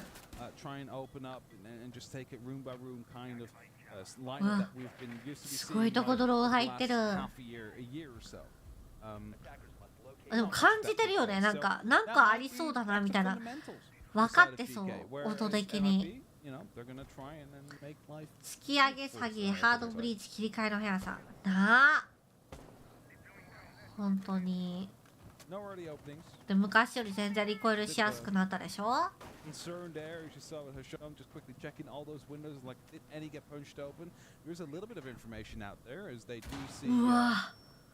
なんだ今のすごいねあんな風に入れる角だったら効かないから早すぎるや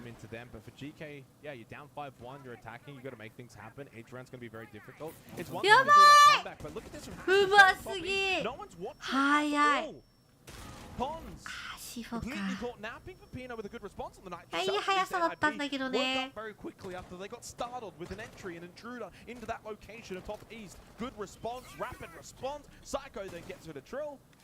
And even that little moment of success from GK gets absolutely swapped like a bug.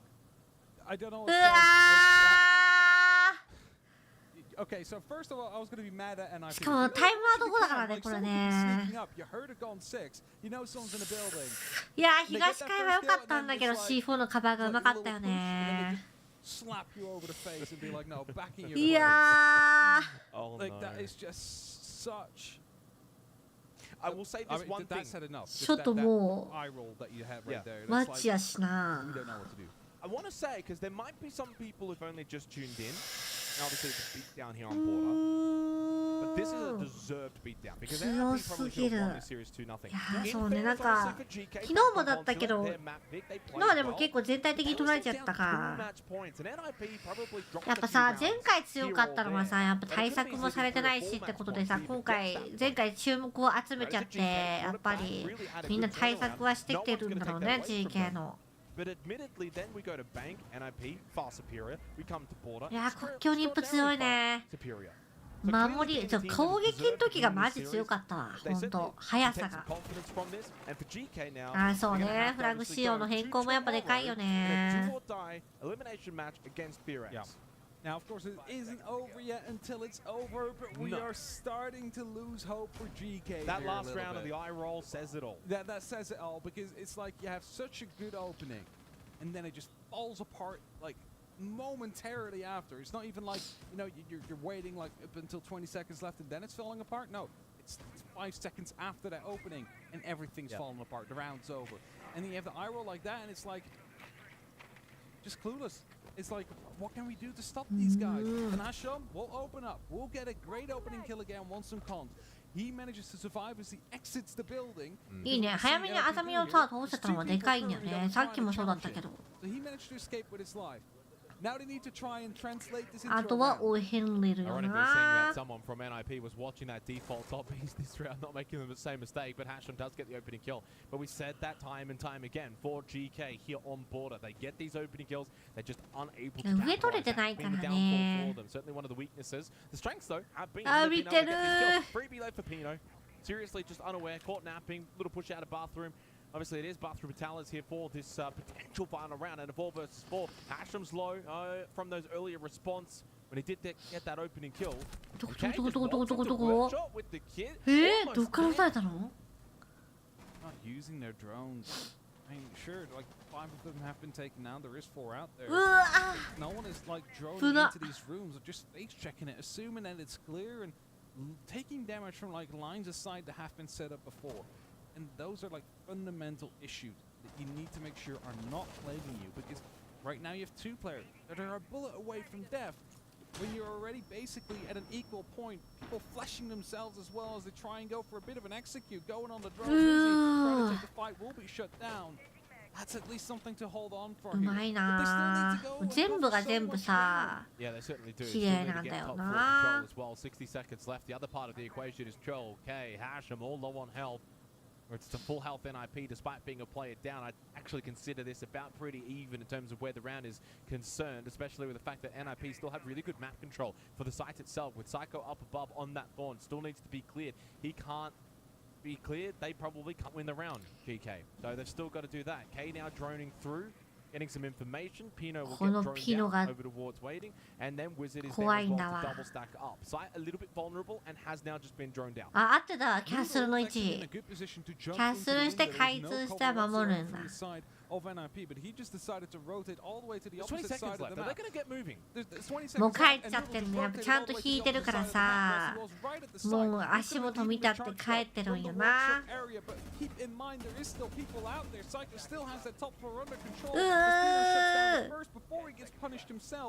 上まだいるんだよ。設置場所が。うわー。強い。ということで、サードマップ取ったのはニップです。グッドゲーム GG。いや、圧倒的強さだったね、マジで。めちゃめちゃ強かったわ。一瞬だったね。ガチで一瞬だった。一瞬で終わっちゃったわ。いやー、サードマップ行ったんだけど、今ブリス、裏のブリスのでサードマップ行ってる。ひがさみんこんばんみん。稼ぎ損ねた。いやー、最後はちょっと圧倒的だったなー。足られないことですよね、大事なのは。相手にプレッシャーをかけていますが、また早く使いますね、この人。位置的に後で使う前に倒されちゃいそうな一人ではあります。さあ、ここは使わないよりは先に使う。いやー、よく警戒しました。これでサイバー囲まれた。引きつければ俺の仕事終わりと言わんばかりに。ああ、いい引き方ですね。いいですね。うまい。さあ、8から引いてもう一回あるんじゃないか。アーガスランチャーも壊しました。司令センター階段。ブレンド側には流れていないことが分かっていますが、2階に対して武器を使っています。ちょっと時間がなくなってくるぞブリス。これは残り1分30。お、キッチン側にいることを確認しました。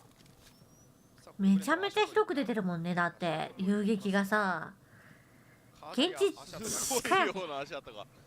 あ、でも引いたね。いや、いい時間帯ですよ。相当時間使ってますよね。みんなで遊撃出て勝ってなくてもこの時間まで稼げれば OK みたいなタイミングよね。気づけるオペレーターもいないので、さあ平面の車線があとないんじゃないかなと思うので、突き下げ効率は限りなくいいんです。おっとセイジョン KDS をカット、上下ですかね。さあここで平面を割りに行くのか。ハードリッジングチャージがまだ残っていますが、いや、ゼロのカメラ効くぞ。これサイト内全部分かっちゃってますよ。ああ、平面でのドローンも結構入ってますね。いや、ちょっとゼロのカメラが痛いですね。これピンで勝負されますよ。さあ情報が終えています。めちゃめちゃわらわらいる。さあハンディ遠隔ガスグレネードおがー、いい。上からの車線ブレンドが8越しにカット成功。サイバーも避難しました。しかし時間が味方してくれるか。フェイズ、そうですね、フェイズは時間を味方にしたい。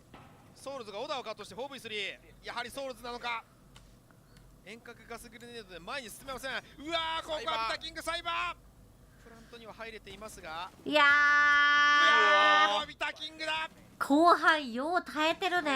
セージョンが切り開きますが、やはり時間がなかった。いやー、結果的にはサイバーが上で稼いでくれた時間が宝となりました。フェイズ、ね、いや、今の引き方も良かったですけど、やっぱ時間って大事なんだな。時間使いましたね。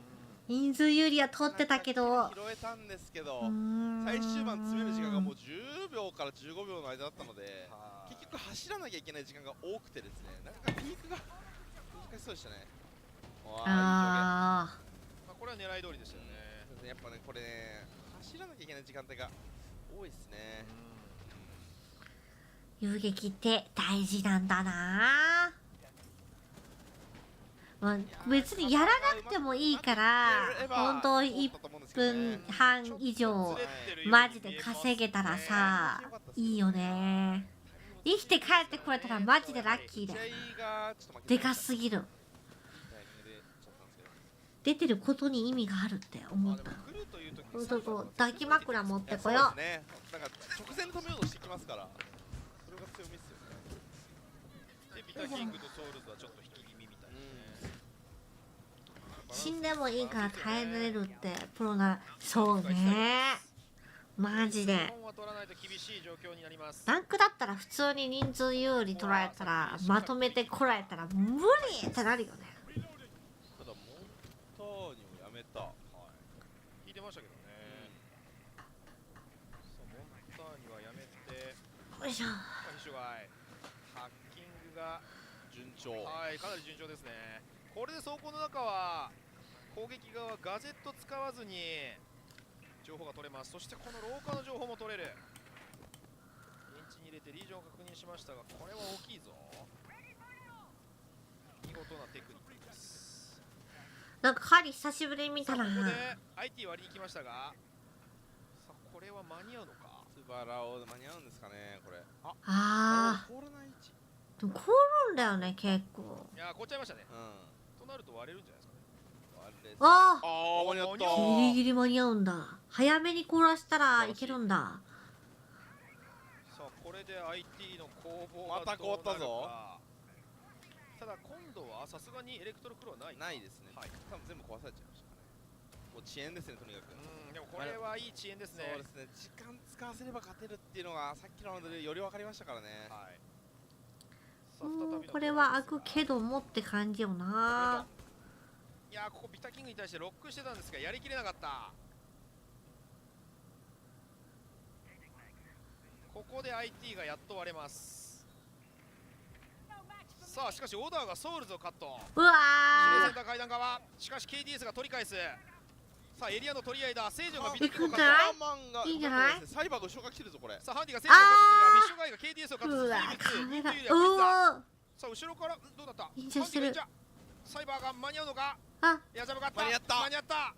さあこれで 2V1 ピンが立っているので走行1枚の位置は分かっているが、その間にプラントに入ります。カバーいけるか。さあプラントの位置は終えていないか。音は聞こえているか。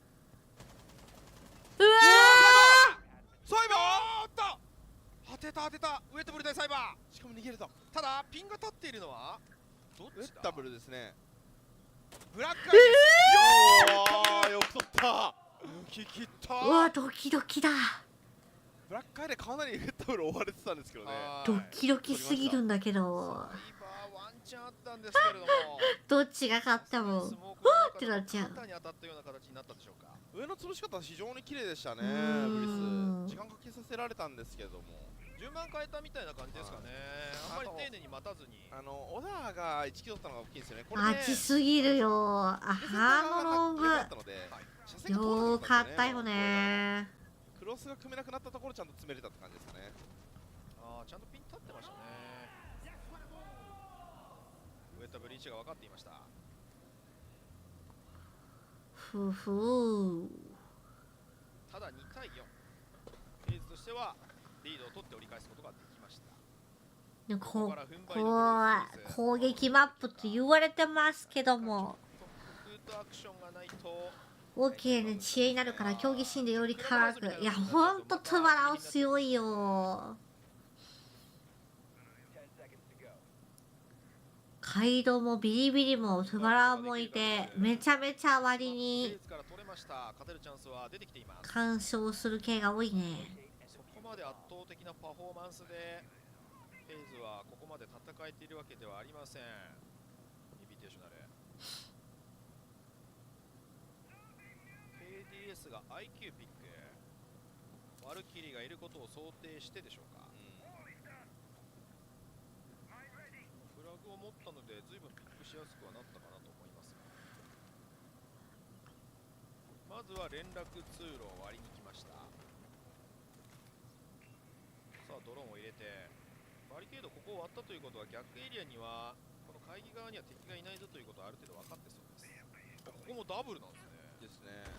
持ちつけるか。これは間に合わないでしょう。デジャブですね。そうですね。同じ流れ。はい。これ今見えた右側の壁にチョコエ貼ったら本当に同じですよ。連絡通路側は割れました。KDS がそのまま会議側を見続けていますが、会議ホール入った。さあそして固定カメラを壊しますが、固定カメラを壊して引きます。さあこれは IT 側です。ショックワイヤーはすでにないので、まあここは、いや、あ、取った。さあエレクトクロー取っては投げ、取っては投げしてるの。嫌なことしてますね。はい、2個使わせる気ですね、ここで。さあ、ゾトキャニスタは入らないのか。はい、ゾトキャニスタ、あー、来た。コラボレーション来ました。おっと、今 EFP 投げちゃった。これはちょっとまずいか。これ、餅つき成功すれば EMP もないじゃないか。でも途中まで空いてるよね。間に合うのか。エレクトクロー。あー、いた。さっきなんで間に合ったのか。なんでですかね。何かコツがあるんですかね。難しいよね、トゥバラをね。これで相手は割れました。オダーの位置はもう逃げられないでしょう。サイバーがしれっと狙っていますが、あれ、ハンディ？ああ、オダーの位置刺さった。さあ、ここで IT に挟み込もうとしたんですが、有刺鉄線と F ナット。しかしソウルズがここはオダーを落としました。なるほど、この車線強すぎるオペレーター多いよな。防衛ってさ、マジでちょっとサイバーもどこを見ればいいかという視点移動になっていますが、この人なら間に合った。さあウェッタブルをカット。いや、カバーの読みがうまいですね、サイバー。さあしかしブレンドが KDS をカットして人数を作るが、ここは覗いたところセイジョンがピークしてソウルズをカットして 3V1 エースサイバーに託されたサイバーブレンド。窓を見ていました。硬いぞ。そうですね、強気にでも IT が集めたのは本当に良かったですね。あれでチキル持っていけたので、相手の 5v5 のセットがなくなりましたからね。はい。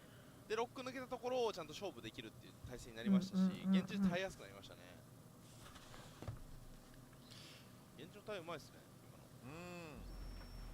ああ、ここか。ああ、なるほどね。ここはちょっとうまく本当にスニークできましたね。いやー、ここはブレンドいい勝負。銀行から結構やべえ、今日めちゃめちゃ眠いかもしれない。のみやばいな。なんか最初とかじゃなくてくっそ眠い。タイミングでちゃんとしてます。やばい。我も眠い。そうで疲れきてるね多分みんな。3日間という3日目という4日目か。疲れが来てます。寝ません。スカーズまでは寝れません。ラウンドスコア3対4です。約束があるので今日はね特にスカーズ戦が終わったら特に約束も何もないからルミンが見たいとこまで見てやめれるんだけど、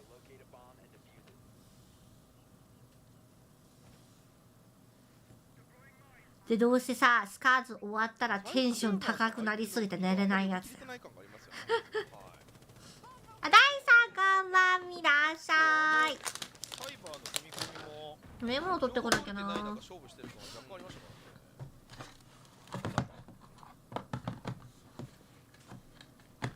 スカーズ見る前に仮眠取る。起きれる？いや絶対起きれないよから絶対寝ないよ。だってわかんないじゃん時間がさ。なんだか僕眠いんだ。あ、クールさんナイスサブスクありがとう。せーの、ナイスサブスクアグシャッキーありがとう。皆様もぜひサブスク入っていただけたらありがたいです。ルミンの心も豊かに、ルミンの生活も豊かによろしくお願いします。ルミンこの期間仕事してないから辛いんです。仕事してないんですこの間。清きサブスクよろしくお願いします。そうですね。アーマーパネルブギでワンチャン割れるかなっていう。ああ確かに。KDS はここで収納庫に入ってきました。上は取れましたが、まあ取らせる感じですよね。いや遊撃捕まえに行こうとしてるんですがサイバーぬるっと入ってきた。一応一人いるんですけどね。まだ。オーダーですよ。あまだ。引けるピッチかなと。リージョンのセージョンどこいるの？うわー危な。大ダメージ。いやーもうこれ限定されてるぞ。うわーうまい。サイバー。そしてサイバーがフィッシュガイ、ハンディがセージョンをカットして 2v5。一気に形勢は傾きました。最近なだれ込んできているが EDD カプカンが刺さってる。しかしサイバーがブレンドをカットして残ってるのは1人。カバーしてました。一瞬で決着。強いぜ。ちょっと遊撃もいいとこ出ずに終わっちゃいましたし、現地耐えれないので階段で勝負したらサイバーに見つかっちゃうしで結構散々な感じでしたね。いいとこ見てるんだよな。であと最後固まるのやっぱうまいですよね。あそこでちゃんと事故が起こらないように。まあ EDD に引っかかっちゃいましたけど。そうですね。まあそれも含めて固まったみたいなのがありますからね。ああここ動いちゃった。最初に深く入らせたのが良かったですね。いやーそれはサイバーさんズルだわ。断りの外ゲーミングいました。断りの外ゲーミング好きだな東蔵さんの語録。これで3対5。コロコロされてるね。ブリスを落とすとマッチポイントを取られます。再びの地下。こうやって語録が多いのはやっぱさ友蔵さんが頭がいいくていろんな言葉を知ってるから面白いんだろうね。出てこないもんそんな言葉たちが。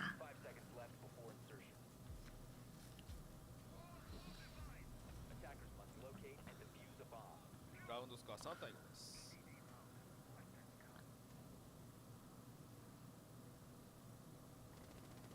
今回は少し平面での駆け引きをする構成になっているかもしれません。トゥバラーとカイドが入っています。セージを当てられた。ある程度上では打ち合って時間は使わせないといけませんからね。勝負に行ったところどうもサイバーの車線に入ったのか。セージョンの HP が半分減っています。ちょっとサイバー調子を持ってきましたね。そうですね。この試合はかなりチーム引っ張ってますね。10キルようだもんね。ハンディがロジックボムを使って2回司令センター側からエントリーですが回遊撃まだ出てますね。シルエットが見れるのはブレンドでしょうか。聖女もいました。結構出てるよ。めちゃめちゃ出とる。かなり集まってますよ、廊下。サイバー2階からとりあえずどっかで1キル取りたいよって感じかな。集めましたね。そうですね。エリア広げるか。さあ KDS ロビー側にいますが、固定カメラ壊した。音は多分聞こえてるからね。味方のクリアリングなしに行くのはかなり厳しい状況だと思いますが。さあここでファーストバット。サイバー来た。ウェイタブルカット。現地？上からですかね。そうと思います。さあここでドローンが入った。見えた。いやー、ここは KDS 我慢勝ち。はい。ドローンで釣りましたね。いやー、測れないよね、ここもうね。そうだ、当てていくが、ドローンで見られる。カバーに来たけど。いやー。いい囲い込み。あれまずいぞこれ。TK 発生してサイバー持っていかれた。フィッシュガイのカバーが間に合いました。KDS の残り HP はわずか。2V3 と持ち直すことには成功しましたブリズ。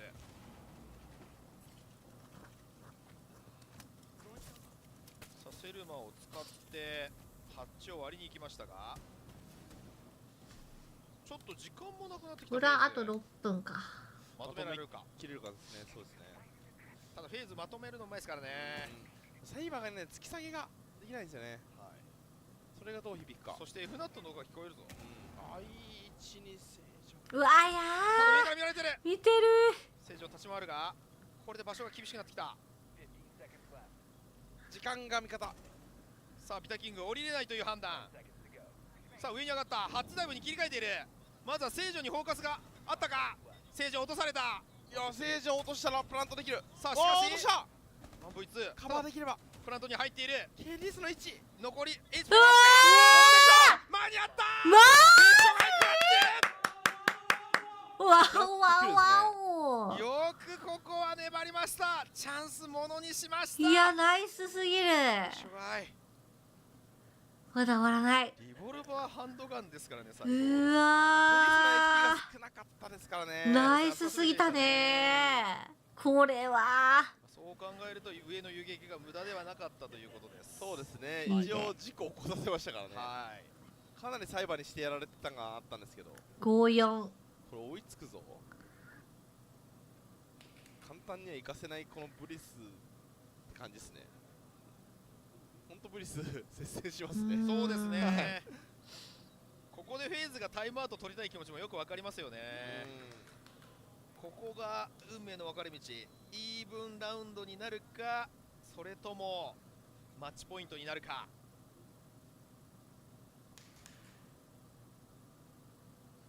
さあ踏ん張りどころです。お互いに楽しくなってきたぜ。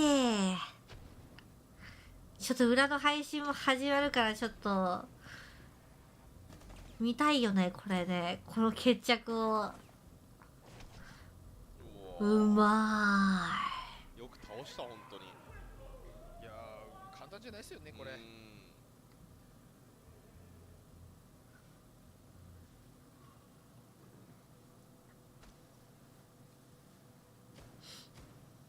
ラウンドスコア4対5です。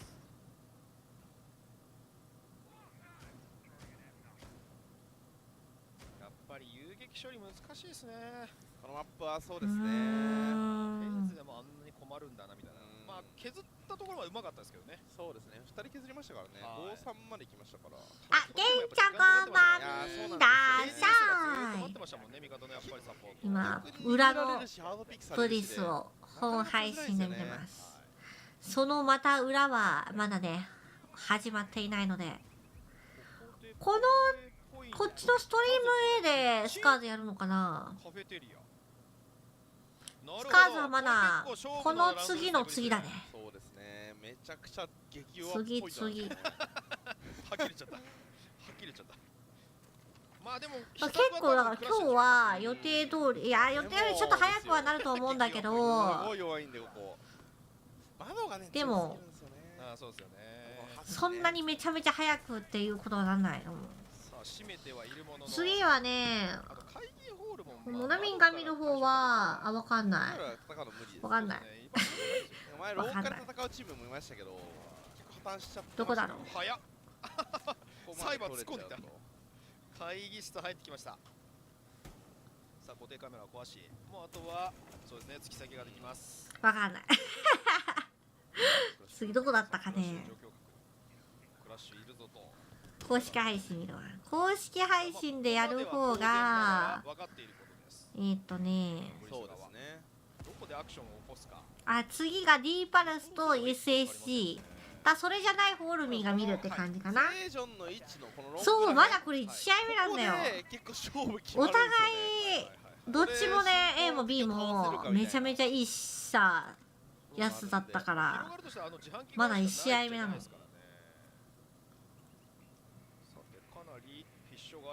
昨日だったらもう2試合目始まるぐらいだよね。なんなら2試合目もうだいぶ進行してますよぐらいよ。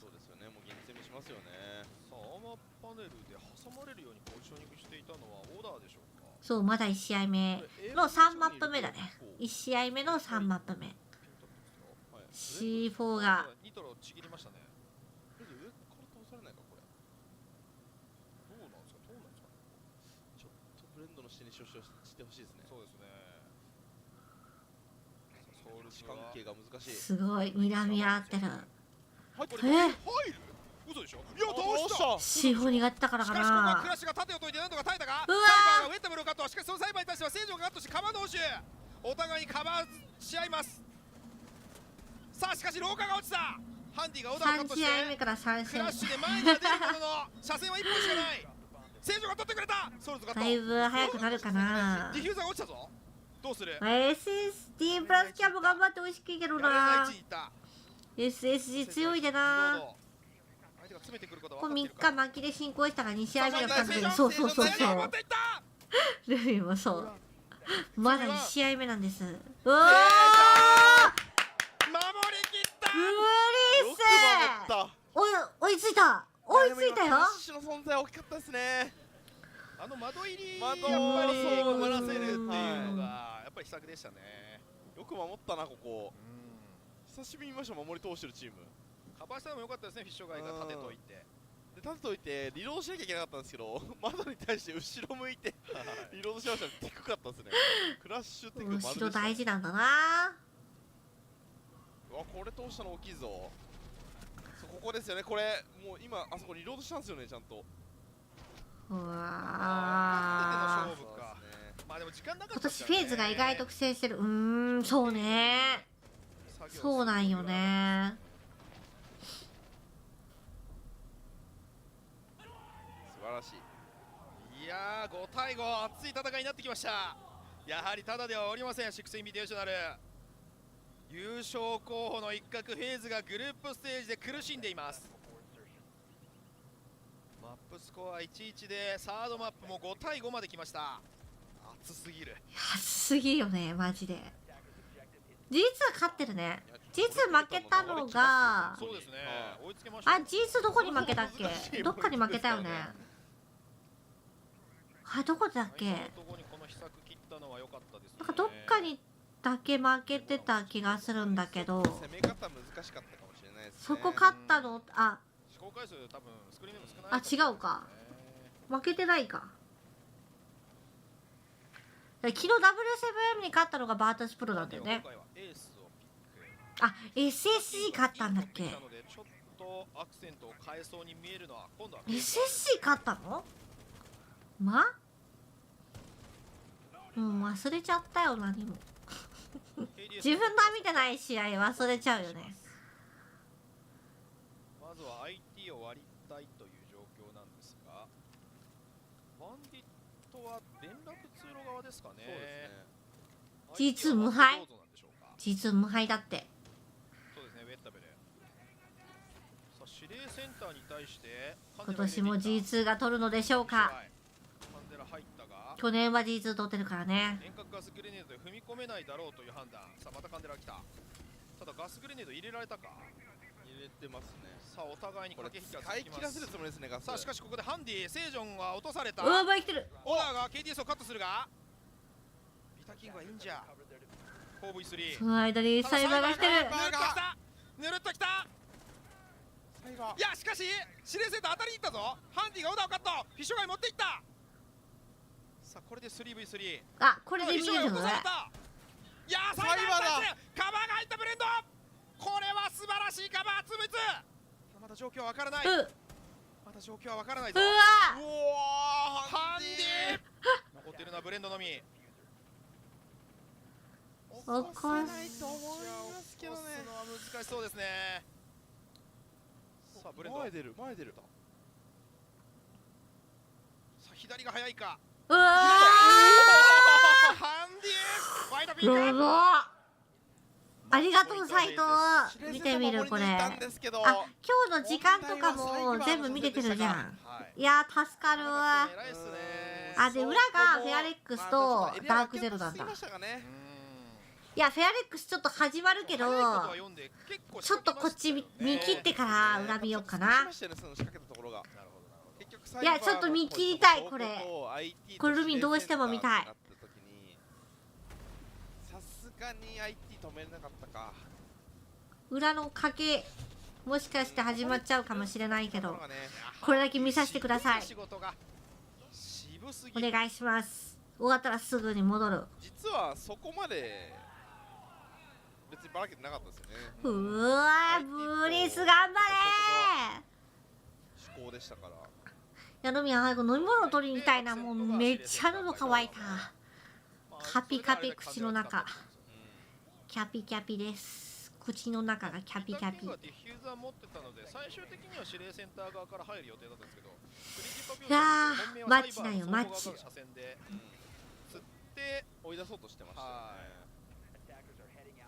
やっぱキル拾いに行く車線を作っていきますね。このレベルになるともう。これでマッチポイントです。サードマップフェーズ。そしてブリスが選んだ防衛ポイントは1回来ました。フェアレックスとダークゼロカードどっちも応援してる。あーやっぱさどっちも応援してるところがさぶつかっていくんよな。ブリスといえばオーバータイムでこれに勝ったらマジでやばいぞ。すごすぎる。壊せればという状況ですが、大きいぞこれは。マジか。さあそして EMP を投げてみんなスイッチうまいんだよね。ブラボーもいるわ。あ一応焼けてはいます片側。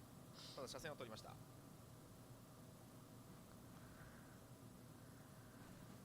2階の IT とそしてサーバールームをかなり固く守っています。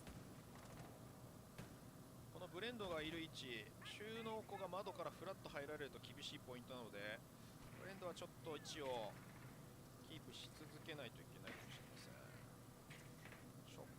ません。ブラーバもスイッチもめちゃめちゃ回してるね。いやガジェットがなくなっていきますね。ただ時間は結構使わしてますよ。ブレンドやられてはいけませんが、2階がサイバーがおおしかし早い。息崩しに来た。入ってる。ビタキンが仕掛けたか。一応ブレンドがカバーは1枚入れました。ただ人数を取ったのをフェーズ決めに来た。90からでも何とでもとりあえず物資が物資というかこのないものカバーはさすがにハンドガンだったのでやりきれない。全てを壊されてるときついよな。平面が抑えられちゃってる。そうなんですよ。1回取られちゃってるんですよね。さあそしてビタキング取った。うわ設置してる。必勝のプラントとなるか。ピンが取られ続けていてブラーも取ってるからか。ビタキングうまい。すごいコントロールだ。うわーグッドゲーム。最後は取り切りましたフェーズ。いや惜しかったよな。見事なタクティクス。ブリスですブリスです。その後2回にアクション削り切って1回を制圧し有利に持ち込みました。さすがフェーズ。いやじじ惜しかった。 see these teams have 惜 brought し it か down っ the た wire よ here. The Chinese band coming through a little surprising on top で of この that, 人の be 声 real, め but ちゃめちゃ I ル mean, ミン好き trying なん to だけ hold ど、 a わ couple か of る these walls. なんか耳の Wouldn't be 奥 too に hard for 響く other 低 things 音 going な on. の We see some bandit come out and ちょっとルミン飲み物取ってくるね。その間に掛け事だけしとくわ。As you can see, Dark Zero obviously not concerned with it at all. 次 In fact, が this is more than likely going to have them DK opening up quite a few different angles, especially D0 for Zeus Mirrors. D タークゼロと FOX2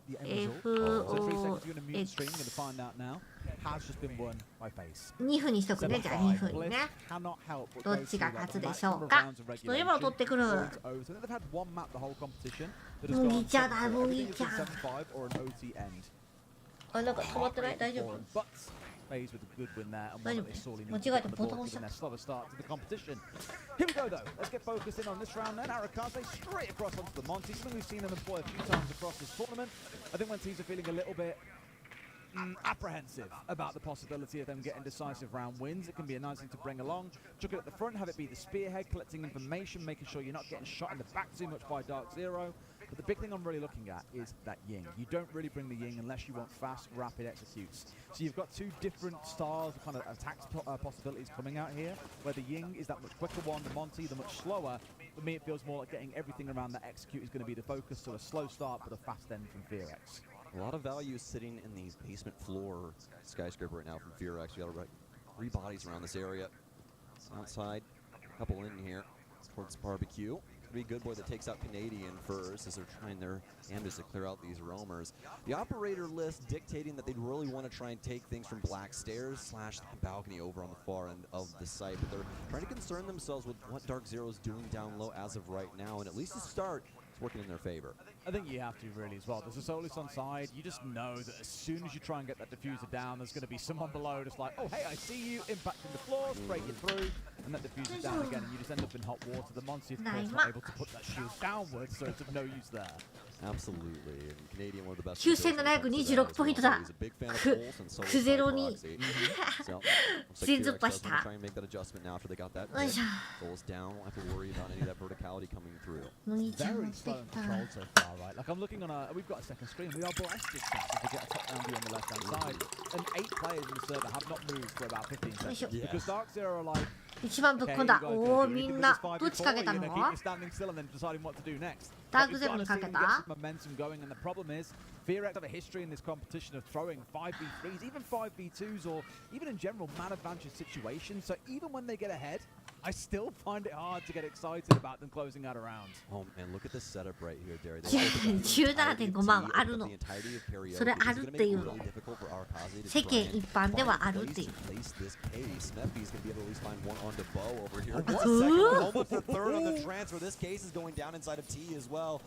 少ない方かけた。ああ、そうね。ポイント見てかけるのもありよね。ここ数日の賭けで5万ポイントぐらいいつの間にか増えた。読みが当たってるんだね。 But instead brought down to a 2 versus 2.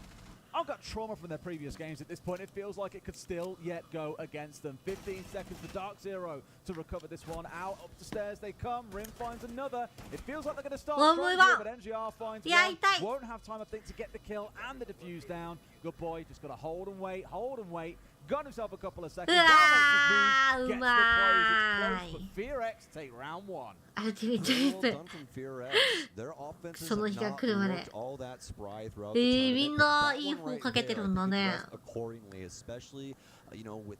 Hold coming in from Dark Zero downstairs with that Solus. They need to make sure that they got that off the board before they tried to move forward. 首長すぎでしょこの人形。どうやって飾るの？ボーロかっこいいよ。ボーロ。海はダークゼロを応援しています。 For me, it wasn't even just that. That was absolutely great, and I agree with you there. But for me, that's the kind of play you wouldn't see coming out of Sandbox. 究極生命体ぶって。 Mephi being able to get himself to a single drop, 逆張りが逆張りが強いのか。 draw the attention of the mirror. ボーロ。 That's not the kind of thing they're doing. ボーロボーロボーロボーロ。 Becoming this backstab player. I mentioned earlier on the example of him using the Amaro on border. ねえ、ここ最近さ、寝不足というか不節制なのかな。夜中にご飯お菓子食べたりさ、この夜中に起きてるからルミ普段ニキビっていうのが天然で顔にできないんだけど、顎の真ん中にできたのやばい。マジでニキビできないか、なんか体質なの。久しぶりにニキビできた。やばい。ウルトラね持ってるからね。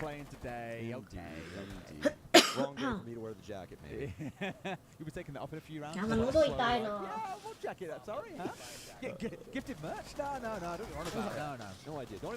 顎の真ん中マジきついよね。ペラックのどこ。最悪だよ。普段マジでできないのに。どんなに油っぽいものたくさん食べてもできないのに。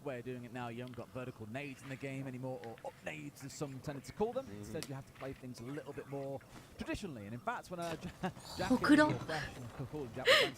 見えてないだけで触った感じクソほど腫れてるけど、これは実はほくろなの。食ってるお菓子揚げ物ばっかだ。いや食べ物じゃない絶対で、この夜中に起きてる。ルミは睡眠とんでもなくとる派の人だから、こんな時間まで普段起きてないじゃん。マジで起きてないよ。めちゃめちゃ早くは寝てないけども、この時間に寝てるみは朝の12時ぐらいに起きるレベルの睡眠欲なのよ。あ、クローズさん Hello from Sweden! Welcome! Sweden is morning? Night. Japan is midnight. あようちゃんこんばんみらっしゃい。スカーツのために仮眠してきました。お、でも結構ちょっとね、巻き気味ではあるけど、昨日よりは全然そんな早くなさそう。このダークゼロとフェアレックスがどこまでその裏とでサードマップまで行ったらちょっとあれだけど、予定通りそうだけど、でも3時間見積もったとしても4時半だもんね。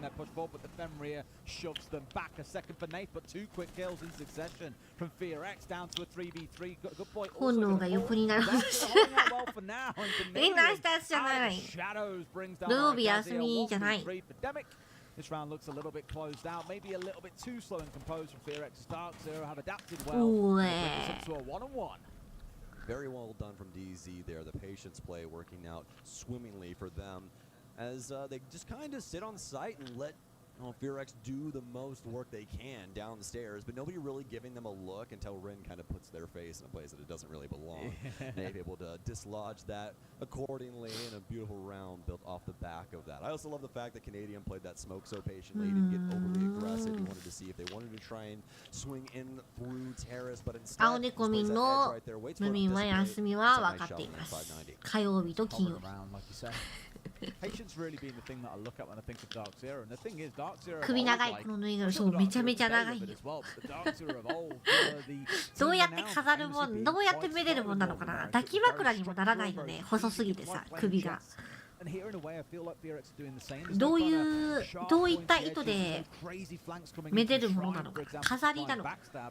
That round there was about vertical control from below and getting rid of the evil eyes, trying to move a couple of defenders around, and then a kind of all-in flood executes. So right now it feels predictable for Dark Zero. It doesn't feel like they can't control the situation. How that may change as we go back over towards Bar and to the west side of the map, down into barbecue and kitchen. なんか結構みんなね、ぬいぐるみ持ってきてるよ。One-on-one. Good start for both teams. あと子供の写真貼ったりとか、昨日はエコー写真を貼ってる人いたね。養ってくれ。ルミンも養ってくれ。養ってというか、配信者として生きていけるようにみんなにしてほしい。人だろう。頼む。ルミンを配信者として有名にしてくれ。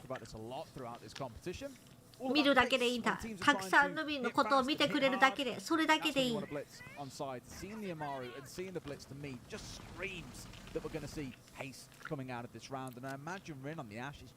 できればサブスクもしてくれたら嬉しい。そうやってどんどん欲張りになっていくやろ。うわー、入りたいタイミングで。うわー、メイフィ入ってる。Nitro back on a Demic, 3 versus 4 here in favor of FearX. A lot of influence to be had. Pambazu, he tried this exact same move the last time and was able to take out one player. He's trying to assist the Monty, but this time around, good boy.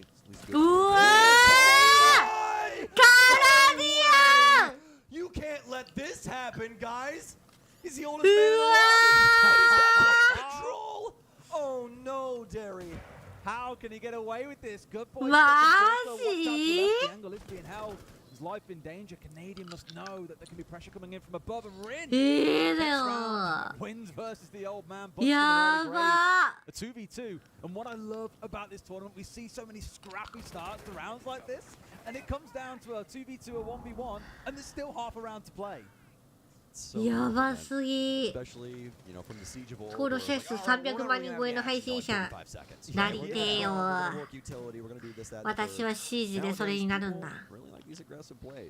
You kind of have to, given how the meta currently stands, right? It's Absolutely. You get like ground down to nothing because of the amount of like anti-play gadgetry that we have on the side of the defenders. That the attackers have to do something a little bit saucy, and we're seeing it time and time 見えない？ again. あ、ロック入ってるからか。 Nothing about it. Good boy threatening from up top as well. Rin has managed to sneak that one away underneath the noses of both DZ players. あるよ。 Gets a second kill. Rin is saving this round back. 設置取ってる I もんね。 joked earlier to someone that this would be a typical life game from Rin when it matters most, and we're starting to see it come online here. Pambazu. いい引き。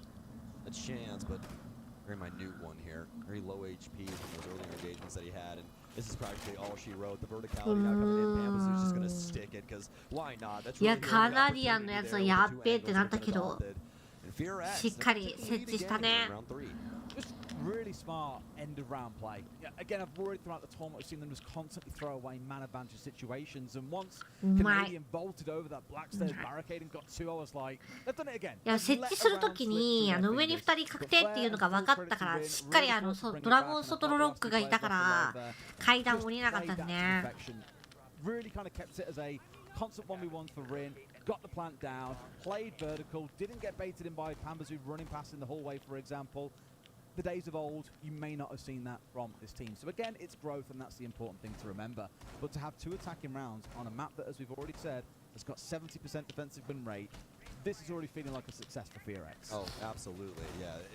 The fact that FearX are already in the driver's seat up against Dark Zero and they're applying pressure like this is truly incredible. I mean, when you look at the stats of Dark Zero, あれ、スカーズの試合ってさ、A ストリーム、B ストリームどっちでやるんだ？ and you still have NJR to 1.25 and he's plus 15. So you practically have 2 players that are coexisting and performing the same on this squad.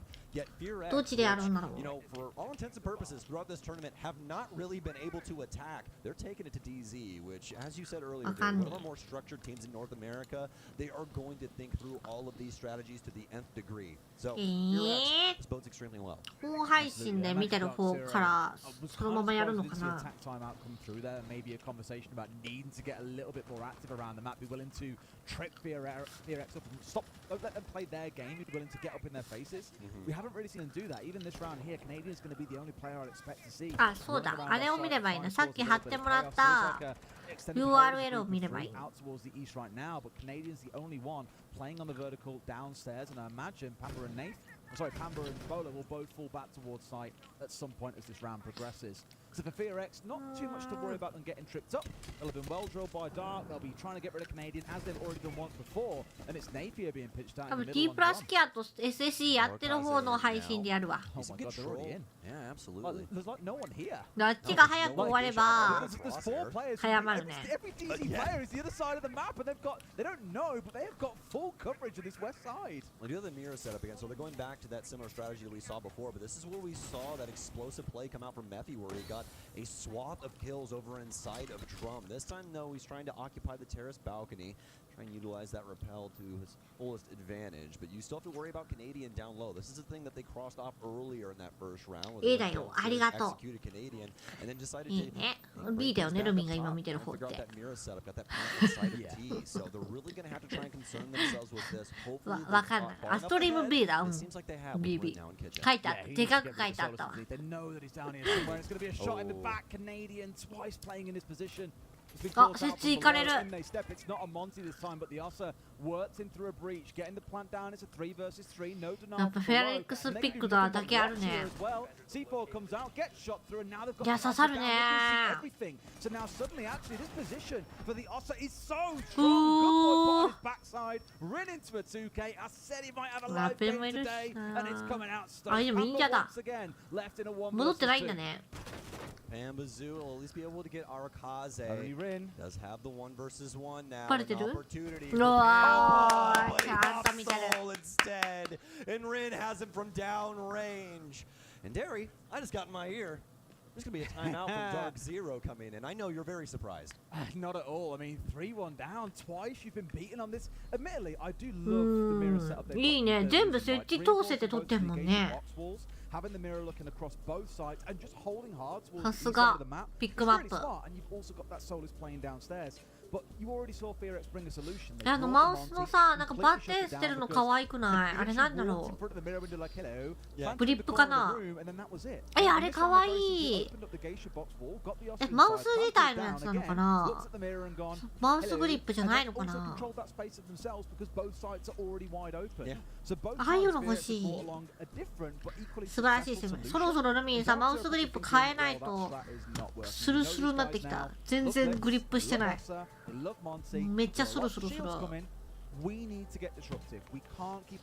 ンドクリームつけてさ、マウスにいってるからさ、すぐマウス汚くなっちゃうのね。毎日さ、こう、なんていうの、除菌シートでさ、キョンキョンって拭いてあるから、全然滑らなくなっちゃう。滑っちゃう。全然滑っちゃう。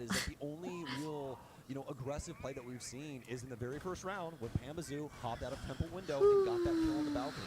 That's been it. We haven't seen Dark Zero try and get in the face of Fox, or really past that, the strategy really not being able to allow that to happen because Fox has been addressing it in such a positive way. I mean, that round alone, Derry, extremely impressive, especially with the Osa walking in there. A high level of resiliency once you get that shield down, and they didn't have any utility that they could throw far enough to deal with that threat at all. You don't have smoke in play.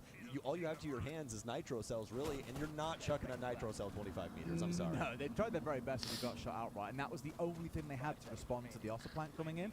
So again, there needs to be a little bit more coming out here, and immediately I don't think マエストロ見たらもうブラバー確定でいるよな。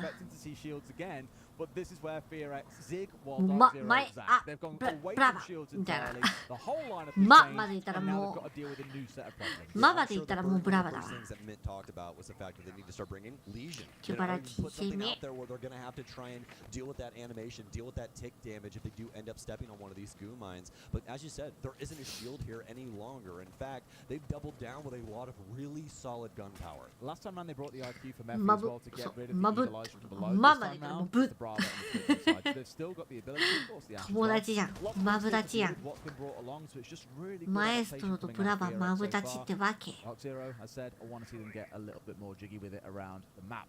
But now 3 of them hovering around site, 2 playing off, looking towards Canadian and Pamba really being the ones that are playing away and looking to slow FearX down. If nothing else, that is one thing that's probably working in Dark Zero's favor, is we haven't seen FearX be particularly quick. 刺さったね。 Lovely little angle out here, right through in towards いやもうねなむずいんすよね。もう起こせるってね。寄ってきたところかられそう。カナディアンが待ってるから。 Canadian might finally have the shell for him though, so we'll see if Rin wants to step up to the plate. あでも1渡ってるね。 Try and force Canadian to move. They got a yellow ping on him as well. Rin's gonna try and sneak him behind, but this M590. いいよリンちゃんの動き。 Rin, he's on a timer though. He has to solve this うわー very quickly. Canadian! Oh my! That more than likely means that Mephi is dead as well. ちょっと見えた。うわーカナディアン。 I've said it time and time again, Dez. The M590 まだ was 耐えるよ。 our hopes and dreams, and who has more than Canadian? Dark Zero's hopes and dreams in this round. Apparently, massive play coming out. I mean, Nathan the long angle to Mephi finally getting the finish off as well. This is bled all the way down to い zero. や But those カ two ナ shotgun ディアン kills が are 強 beautiful. すぎる It's not quite like hyperactive play out in the map and really trying to trip VRX up. They had a yellow ping on him. They had the Ash downstairs. They essentially had 2, if not 3 players isolating one man by himself. I tell you what, who needs rifles anymore? Just run shotguns. It feels like it's a new way to play. Most definitely. Would you believe that that thing is actually pellet-based and not a う slug? わ Oh my! You would have thought that was a shotgun カ too. ナ but ディアン CSG 強すぎなんだけど男気もう大ベテランは違うってわけね But I've joked about it a few times this tournament. You know the whole like dominoes meme where it's like someone flicks a tiny domino and ends up knocking over a building or something at the very end? Yes. It feels like that with the very first kill because Mephi really was coming in from the south side pressure, so it would have been him and Rin together pressuring into Canadian. Instead, he's given multiple 1 versus 1s as you're seeing here and all these wonderful replays coming out. And really, 強すぎるってわけ tournament, they didn't really have the enough synergy to close things out. They had a yellow ping, they had pressure below, they had a player swinging in, but it wasn't quite all done in perfect sync, and Canadian exploited that perfectly. Yeah, it's always a little thing like that. I mean, if Mephi doesn't go down to Nathan, はあ that round more than likely completely different. あくしゃみ出そうだったのにな今 But obviously the circumstances were a little bit different as Dark Zero and specifically Canadian with a lot to say there in round 5. And Pamba Gumine, legit. That was what saved Canadian there and got the rest of the kills rolling as well. So 2 really early moments led to what we saw. Going into our last defensive round for Dark Zero, then they're going to have to face off once again against Arakaze's shield. Seeing Capital coming along from Mephi, which for me once more screams very execute focus. Oh. We got NJR now on the smoke as well, so we can try and deal with that at a longer range. We also have brought Pambazu again on the Legion for the shield. A couple of impacts, C4 on side as well, so they've brought along some tools to try and deal with what they suspect may be a real problem. Now, if we can see that early round disruption again, just slowing them down, then absolutely incredible. In fact, Canadian and Pamba are once again roaming out towards that side of the map. It's not Canadian playing the solos off by himself anymore. He's got friends. でもさ開けるところ大きく開けれないか Dark Zero, we try and play things out more horizontally on the top floor, not so much verticality working its way in, but that also dictates that Fear X is going to have to worry about every single step that they take. またカナディアンの位置 On these stairwells. And speaking of stairwells, well, Canadians hold the house down right now. Pambazu is going to be trying his damnedest. あそっち側に行くのか Side here, good boy with the assist. But the main thing is here, folks, is if they take their time on this, this could be a pretty big issue. EZ does have a little bit of pressure building up right now from a handful of different angles, but Fear X do not want to hop in this building. Yeah, probably get locked into that vault animation as well if you can make use of Arakaze's hard breach opening that's come onto that VIP wall. Canadian very happy to play close, at least for a while. May have to start backing away and a little bit too slow to back away. Good boy collects his man. Pamba was already out of there, I guess, and that's a little bit of a desync between the Dark Zero roamers. Yeah, Canadian with an ill-advised swing there on the house stairs. And he'll get gunned down immediately by the C8. Well done there from Good Boy. Half the round now gone. Fear X do have to make the transition through this central hall that we talk about whenever it comes to this clear. Isn't that right, Des? There's so much utility that's usually built up inside of T as well as Drum. Whether it be deployable shields, Jaegers, whatever. The defense has to muster. They will toss it over on this end, just like this laser gate right here. They're going to burn that, try and get Arakaze to assist. As you can see, it's even down to the little things that delay here, and Pambazu is going to continue to add いやリージョンが壊される Pace is starting to become a little bit of a in fact they've already backed out hard. I thought they'd hold it どれだけリージョンで耐えられるからね Imagine because they're expecting some form of でももう針ないのか that they thought it's not really a safe place for us to be. So they can see the ground here with about a minute left on the clock. I think if they'd held it for maybe 20 seconds more, Fear X would have been forced to start making some mistakes, some unforced errors, and Dark Zero could have capitalized. But they may have just granted the Korean side the time they need. They are going to end up popping things here for Geisha, but 30 seconds remaining. Knave, be able to check in at least behind the shield for a split second. いい進行だね You might be right here, Des. They might have given 下降りたのね Dark Zero, they start to fend them off. A nice shot from Knave is followed up by Bo here as he'll take down Rin. It's a 3 versus 3. いやーピン入っちゃうからな slide this thing and try and take a gunfight. うわスイッチ入っちゃうよね Arakaze is going to try and go for the plant. He's got this going right now. Good boy. いやー一番裏設置 Be aware of the situation. No. Arakaze う was お able to steal that, but now it's あとボートだ Monty け 1 versus 3. うわ Never ー won うわ Rainbow get him from ーさすがに behind. ね Dark Zero, at a bare minimum, will at least be able to equalize before switching sides. I think if you told me coming into this that Vtuber would take 3 attacking rounds on Skyscraper against Easy, I'd have been like, nah, they'll get 1. Yeah. So the fact they've walked away with even 3 is brilliant. Admittedly, Dark Zero have recovered well after that attack timeout. They were down 3-1. They've gone on to win those last couple of rounds. It's looked far better for them. That key change being that we saw Pamba and Canadian out on the roam together rather than Canadian being solo. いやいい試合だな It's worked well for them at least. あテリーさんこんばんみなさいあれ Really slowing down 兄ちゃん Vtuber. ダークゼロのつけてる Saw them initially playing out towards Leeds, back towards Drum, back in towards Sight, just really forcing Vtuber to ask questions. Though, I think many will look at that round and say, how on earth has Nath dropped away through Geisha and Mephi hasn't even been looking at him when Nath has rounded the corner and taken his head off? Bit of miscommunication there, very evident, I think, with Vtuber. But we go into the second half. Now it's Dark Zero's time to shine on the attack. I will say this, beggars can't be choosers. You know, Fear X are looking much better on their offenses than they have this entire tournament, so we will at least take that, won't we? Well, so, やばいな Dark Zero now have to do what we saw previously. みんな眠い They have to try and や answer ば a lot い of these questions across the entirety of ちょっとなんか Skyscraper. 口が減ってるもんな冒頭することが多い見て集中して見てるんだけど Or rather, this map Wow, wow, wow, wow. I'm very sleepy now. This clubhouse. どうしたいやめっちゃ眠くなってきてるめっちゃ眠い真剣に見てる部分もあるんだけどなんか明らかに喋ってないんだけど何分間か喋ってないことあるよねいや目薬めっちゃさしてんだよ食べましたかお菓子食べたスナックベリーベリー食べた perfect with the timing, it's like that nerf never really happened. But you've got to be so tight with the timing is the problem. A little bit of team synergy it seems like there as well. Maybe a little assistance while you're putting that battery down. It's like using a Thatcher EMP and a breach and charge, for example. And we saw someone mess it up the other day, and it was like pain. おんちゃん暑いな寝ちゃうじゃんもっと寝ちゃうあのウニの匂いはもう睡眠効果入ってますからあんな吸ったら寝てしまうって寝てしまうんですわおお出てったあー今のトゥバラはあれかI mean, taking out the smoke as well, definitely not a bad one this early into the round. Not quite sure クレイマー対策 why was the man getting stuck into a situation バ there レ to go to entry. 見させようとしてきてるな Side, who I imagine has already dropped down those air jabs うわー入っちゃったねあやったやった見えてなかったのにうわ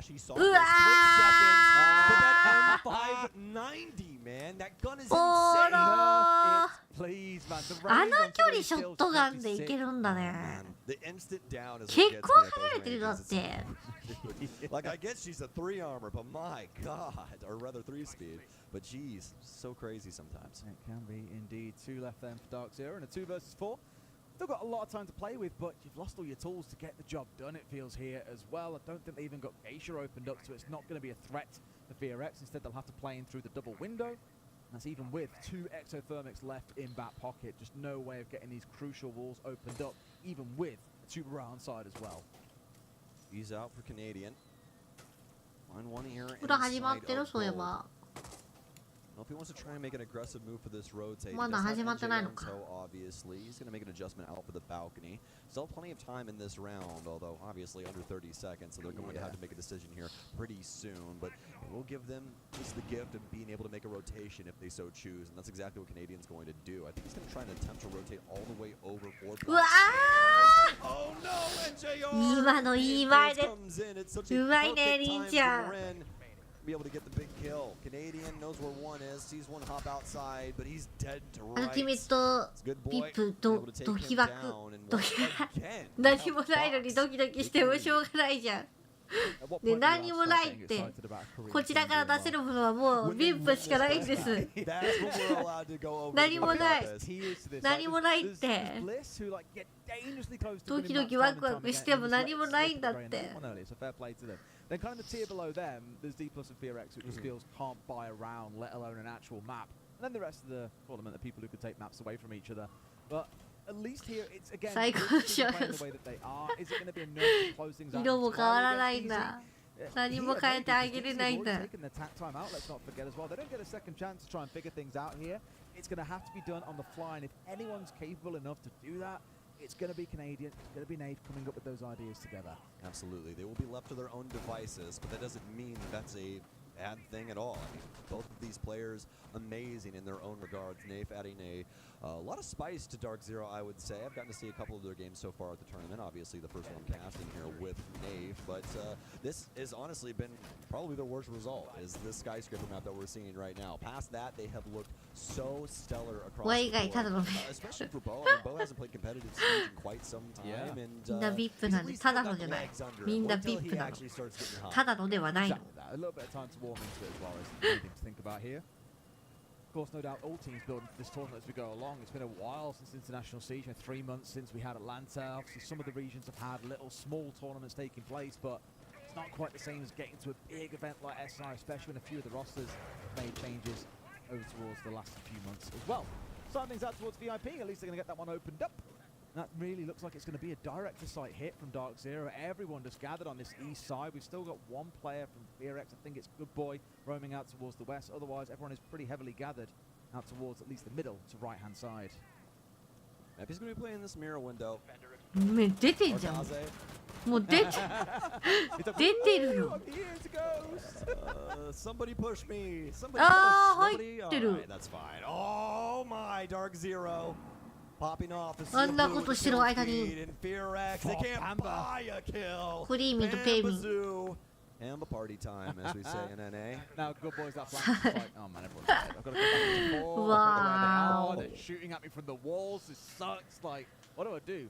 Admittedly, when I saw the Arakazi thing, I realized what he was doing. One, drawing attention, but two, also making sure that the alarm came up. That, oh, he's outside the building. Yes, because at the same time, he had been doing exactly the same thing on the north side, outside of the VIP. Like, holder had been opened up, trying to get players up on the display window. So again, just a cute little play that you would never normally see from this roster, 6 months ago. Yeah, absolutely. Little thought behind things, especially when, it's something like that, where you're just like, oh, why is this guy sitting outside? Then you get shot in the back by another person. Yeah. Outside, Terry. Things like that you just want to add into, your strategy book there, even if they're cheeky, you know what I mean? Yeah. 4-4 here in between these two. Dark Zero, though, with a heck of a round. That last time around, the setup they had around the site, allowing Pambazoo to get very aggressive with those Candelas, opening up the floodgates practically for DZ to be able to take that one. Bowler's going to start commandeering the mirror themselves as well. Last time we had Bowler switch over to the Ash to deal with that. I'm curious if we're going to see someone else in this round on the side of Dark Zero move over to an operator that can more comfortably deal with those. Answer looks to be no, as I said, but highest pick operator in the whole competition right now. Bowler's going to jump straight over to that one as they do need that office here in round 9. ブラジルコーチの効果見えますか？まだ完成度が足りないようです。で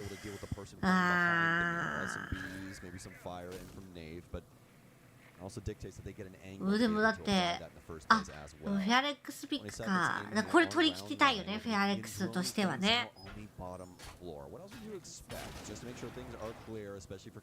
あのダークゼロにこんなに立ち向かえてるんだもんね。めちゃめちゃ強いよ。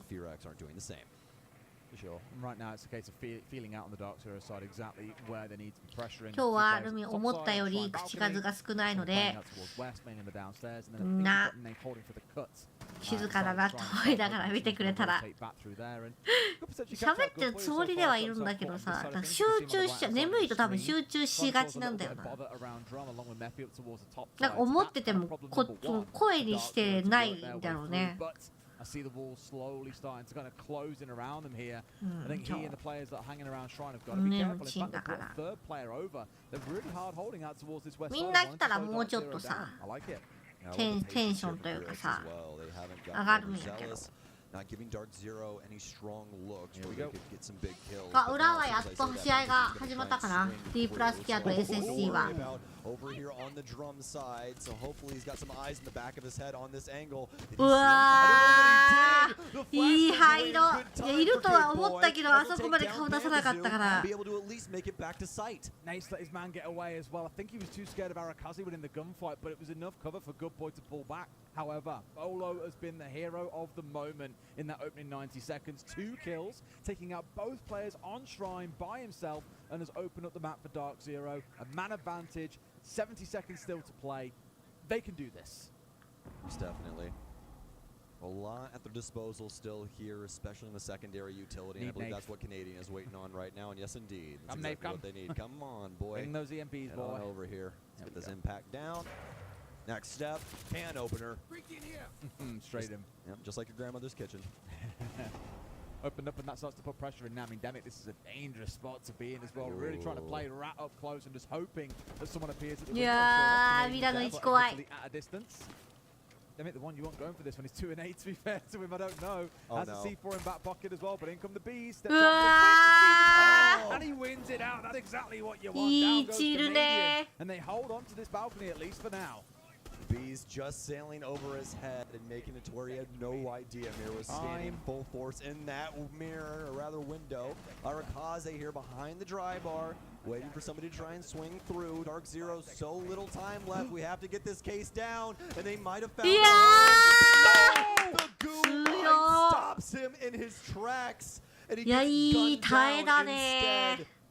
Veer X with another successful defensive round. A great 2K out of Arakaze, and I feel like I'm flipping narratives here, because a couple of days ago I'd have said, oh man, Veer X at a 4v3, they've got a minute to play, they're still going to lose the round. And I was optimistic for Dark Zero. It looked like they had the right sort of ideas coming together. Just couldn't quite get it over the finish line. Good Boy in a great spot. めちゃめちゃいい試合だぞ。 Here he was really scared of Arakaze off to his left. That's why he flicked in. I imagine Dave was making the call that Arakaze is trying to peek on me. Be careful, because he has that cross angle through drum on towards the door. So he couldn't like just full send down to the bottom of drum and take the 1v1 on Good Boy. There was a limit to how far it could go, and that was exactly the moment when Good Boy chose to step out. If instead it was a classic siege time moment and he kept the angle locked onto Good Boy, a fair 50-50 in the 1 versus 1. Just, again, one of those things where timing is kind of bitten them, and Good Boy getting back to site safe made it a 3v3. ビリビリとツバラオで Yeah, what a game Good Boy is 守る系ね。 4 and 3 right now. And just as a reminder, folks, the only person on this team with a positive rating at all, and didn't even have a positive rating into this game, was Arakaze, sitting at a flat 1.0, Derry, which is truly insane. Especially with the next 3 follow-ups, Demic, Meppy, and Good Boy all sat at a 0.9. 揺れてるから。揺れてたら眠くないか。 Especially just the last 24 hours. Again, the crazy step for me was the entry, right, coming into this. -16, like one of the worst that we had, if not the worst of the competition. But across these rounds, have gone blow for Dark Zero. It hasn't been like every single round they're behind and having to fight back. In a good number of them, they actually start out ahead, which is really impressive. 頭がボワボワするわ、振ると。 Only 1 round behind here. They win this one. We're dead square again at 5 and 5, and we're going all the way through to 12. これ壊れちゃうかな。 Veer X is surpassing expectation. Is the reason why it's so exciting. でも起動してたよね、テルミット。ああ、焼けた。パペ。Right. Well, Pape. I know there initially it was just like if you had the fuse already going, it would just explode right after. So you have to click it again now as well. I think if it expires, then it takes the full time. If it gets shot, I think it's a different conversation. Gotcha. Understandable. And now this one's still jammed. Come on. やばれないね。We need a wall to get opened here. Like just one would be lovely. And you can imagine how frustrating these little moments can be for Dark Zero as well. Yes, it's just everything getting in their way. It's another speed bump, another hurdle they've got to work their way through. You guys have speed bumps? Yes, we do. You do. Not that we abide by speed bumps. We call them. みんなダークゼロをしたい。でもフォックスも応援したい。もう優柔不断です。どちらも好きなんです。Speak for yourself. I like my car, so trust me. I abide. 始まった。一緒に見てるよ。SSC と。Yes. ちょっと遅かったね。 No one has died. I'd argue one of the more peaceful rounds that we've had in this game. May even find ourselves breaching into the last 60, and everyone still ends up standing. So it could be a very. A バックには頑張ってほしい。忍ちゃんもいるし。あ、テックがあったんだ。ちょっと今日テック多めだよね。Dark Zero have got all the tools to be coming up against 3 smokes. A couple of C4s. I think they've either been pre-placed or at least been used. Still one in the back pocket of Arakaze. So FearX aren't exactly flawless coming into these final 45 seconds. Good boy. Inside of barbecue as of right now. The angle. Very well met. To be able to use that DMR to its fullest advantage. He's going to have to burn in. Stuns out here, and yep, indeed. フリードの勢いに Candela's out. I think he's just waiting for the to try and pull it out. There's absolutely no chance. いや早いな Bo go down up against Ren instead of the back of gold. That's what Canadian's good for. 3 versus 1 now. All up to Arakaze to try and shut this down. But I don't think he's here in good timing. No good faith. No info. No nothing to build this off of. And the Nitro Cell, it lands on deaf ears. 3 versus 1 now. Dark Zero have absolutely everything in this basket to be able to take round 10. Yeah, immediately every single player pulling off site. You've got one top Shrine, one top Black, one on drum. Just no one giving Arakaze an inch to be able to fight back into this. And every second いや方向がさ3方向あんねんなロックしてる位置がいや強い今の早かったね Going good this game, bless him. Absolutely. It feels like Pambazoo is required to get 3 kills for Dark Zero to win an offensive round right now. It's actually insane. 早くみんなと合流したい And speaking of insane, I cannot imagine what that Dark Zero player was thinking when they got slapped off a black もう入ってるからでも入ってたらさでもう始まるのかなって思ってみんな焦っちゃうかなと思って入れなくてさ That was a freebie. This is the one that's a bit crazy, just like Pamba. Oh, he's skipping. That's a shame. I would love to have seen exactly what his screen looked like in that moment, but ultimately, easy. Get it over the finish line. 5-5. We get to see all 12 rounds, and I feel like the game deserves it as well because we've seen real good grits from. この体勢で見てもいいここの体勢で見たらだいぶ寝っ転がってるんだけどいいかな Brilliant first few attacks. じゃ They were up 3 もっとでかくしなきゃ Let Dark Zero play a little bit of catch up here, and it's really hard to call which way this game goes. Yeah, most definitely. もうこれ寝る体勢だ Look at the consistency across the board. It's actually insane right now. I mean, the person that's quote unquote doing the worst is Bo at 6, 7, and 3. まずいよ That's perfect. ディスコード入ってないとマジでやばい誰かに喋りかけられないと多分寝落ちしたらもう起きれないわ Let me outって言われないと多分ね無理だ You know, we always like to point that out as well. When people start soaking up a lot of kills, I mean, where else are these other guys going to go get frags at? It's not like there's a supermarket for it, right? So exactly. So that may be the battle here. You get rid of Good Boy, and last round he was the first one to fall to Nate. Maybe that was the key that unlocked Pamba to mark the rest of the team. いやいびきやばいって絶対寝言とかじゃないのいびきがやばいよ It's very true. I mean, it depends on your build, you know? Back in my day, well, we're here for Dark Zero. They start building things up here on the balcony. They're not going to be bringing the shield in tow, and that's something that we see happen a lot when it comes to accessing this portion over here. But obviously, they're just going to be worried about this verticality coming in from FearX. That's what happens with this barbecue site. You want to try and work your way in and rip things up here inside of karaoke. そういびき配信になっちゃうまずすぎるでしょこんな可愛い VTuber がゴゴゴゴゴズゴゴゴゴゴっていびきしてんのよいびき寝言配信でやだ Pamba's ready, I imagine, as well, with the Candelas, ready to sing at a moment's notice. It's just a case of when Dark Zero pulled the trigger. うわー入ったうわーしっかりロックしてるよ見せないでやめてよそんなことでルミのこと嫌いになるの私たちの絆は Canadian's got to hit him. He's got to hit him. Yes, he does. Meffy is doing such a bang-up job holding onto the stairwell, and it's just so difficult for them to try and find anywhere to gain access right now. Yeah. I mean, Nate's been put on ice multiple times. Stuns in. Canadian fights through the stuns to kill Meffy on black stairs. They've done so much onto Meffy. That poor guy has just been sat there entirely. I didn't realize his second cannon was at the bottom of black stairs, but I thought both had already gone top. But that's why Canadian was held back a little bit. They wait for it to expire and they push in. So a really good one-man isolation play coming out from Dark Zero. 4v4. No more of those canisters in Arakaze's pocket. They were all dumped onto this door that Bo is facing right now. And then as he kind of tries to slow them down. No, yeah, Nate just went down and grabbed it. So is definitely going to have to try and transition this soon into an offensive front because, well, as of right now, FearX have a solid setup downstairs. They don't exactly know where Dark Zero want to address things, but obviously that breach kind of being a telltale sign of what could go down. Ren looking for some more kills, looking for some more blood in the water, but NJR, a double kill. わかんないぞ。でも時間がないんだよね。On the restaurant side, うわ I'm actually going to go to Canadian, and so will the second one. Yeah. There's no way that FearX are going to have put in this much effort to potentially lose to Dark いい Zero. C4 だと思ったんだけど Looks like they might ね。 actually. They've kind of gone from that kind of Korean tier at the very bottom, and now they're into like Ost tier, where you get so close and then things just crumble when it comes round to more Time out. pressurized end of game situations. They do finally take in their time out now. They're down 6 and 5. First time this game, they've been behind. 惜しいね。 You've been sweating that in the green room. Dude, It's been 惜 hilarious. しいんだよ。めちゃめちゃ惜しいねんな。 I'm telling you, but I mean, hey, but マッチです。ダークゼロ。マッチポイントになりました。でもルミン、もうどっち応援していいか分からなくなっちゃうと思う。どっちも応援してるからさ。あ、パックゲットしたぜ。今日の分のパックは終了です。僕も明日お仕事なので、あー、ベイビーおやすみ。お疲れ様。お仕事だもんね。おやすみなさい。いい夢見ろよ。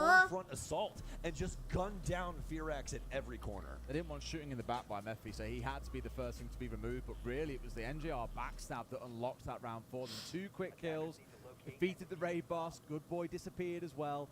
That was what they were looking for. So again, a big play from a single player on Dark Zero to unlock the rest of the round. You can look up and down really the roster and saying Canadian, Pamba, NGR all had those moments throughout this game. 明日仕事だけどスカーツまでは見なきゃ。見るんだ。頑張るんだ。始まる時間の仕事の時間にもよるしな。でも2時だもんね。でも昨日はもうこの時間ぐらいにスカーツが始まってたのと思うととんでもない早かった。マジで。クソほど早かった。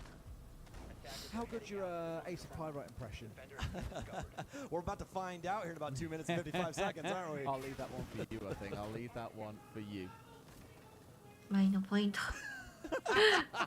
Speak of the goddamn devil. And he will most definitely show his face, won't he?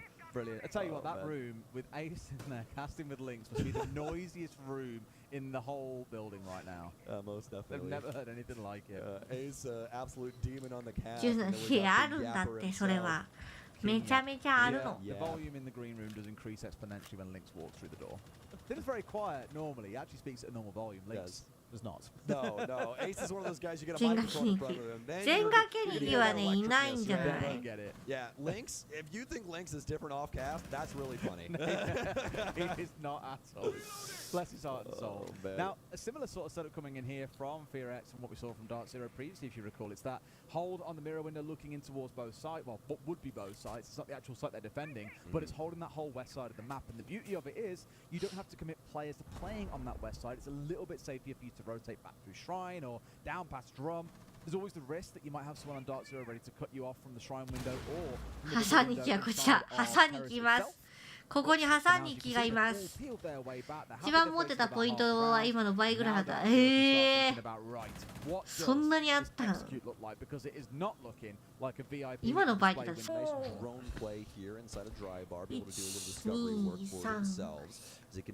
自主。Ready for this as well. Canadian's got the externals, of course, but one of them's been left soft with めちゃめちゃちっちゃくなっちゃった。もういなくなっちゃった。私がいなくなっちゃった。 Absolutely not, but he holds close, gets into a gunfight, not going to win it out and is forced to back away into the depths of sight. Good boy, though, crucially, is not the entry depth this time around. He gets 1, and Pamba's gone 2. This is good for FearX. We could be going there. これオーバータイムじゃね OT じゃない He's immediately decapitated though. It's all down to NJR in a 1 versus 4. やば Dez, we're going to overtime. 一緒だ。 That's all I got. 後ろと一緒。 British accent sometimes, so apologies for my British friends. Please don't set me on fire. I don't know. Like, スマイルありがとうルミースマイルウインクウインクありがとう I am indeed. マジダークゼロに OT を I was saying in the green room yesterday, it's so funny. Like now you're really into like English football. What you support it like an い American ろなさん sport. 初めて大会公式を見ますおお Yeah, there's just a couple of things ありがとう I was ルミ saying, と I 一緒に just 見 saw て it くれ in て your eyes. You're just like, man, this is a weird dynamic. シージはやってる Our cultures of sport are so different between the シ two. ージやり始めて初めての公式大会って感じかな Learning the strategies and that kind of stuff of soccer. It's a really enjoyable sport and something that obviously just with the way that the NA この次の試合になると you just don't really give it a good shake. シージは足でやってるんだ American football. Why not? 本当でもねマジで公式大会見てるとなんていうんだろうあこういうことしたらいいなとかこの車線使おうっていうのがねめちゃめちゃねあるからねすごく勉強になるよここの例えばバルカメを使おうとかアザミのこれ強いから真似しようみたいなめっちゃ今ねルミはねそういうとこばっか見てるもちろんね好きなチームを応援するのもね楽しいけどまあ好きなチームがなかったらねそういうとこ見ても楽しいね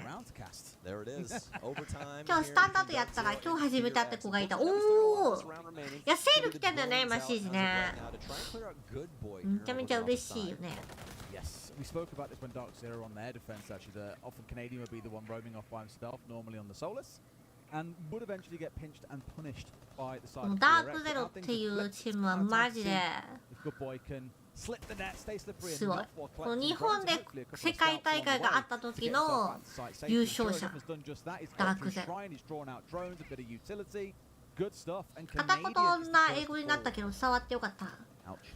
あ英語で 英語の子でいたんだ I was looking at the lineup, but I was like, I don't really know how you guys solve this. ね今いるフェアレックスっていうチームは日本と同じね昔アジアでアジアのね同じ地域だったチーム名前が変わっちゃったんですけどどっちも正直応援しちゃうとこもあるルミはボールっていう選手がめちゃめちゃイケメンでね強くて好きなんですけどイケメンでねえそうこんなところをするとこうやって見えるのとかさあざみとか特にねマジで勉強になるかわいい海外の子 Absolutely. And soaking up so much of this firepower for Fear X, allowing the others to kind of rest and make sure that they're just adhering to the strategy. このスカーズっていう日本のチームの試合からはプロの方ともね一緒に見るのでねなんか質問とかあとは多分何でも答えてくれるわすごい分かりやすいからルミン日本語不得意だけど日本人ですけどすごい分かりやすく教えてくれるんだよな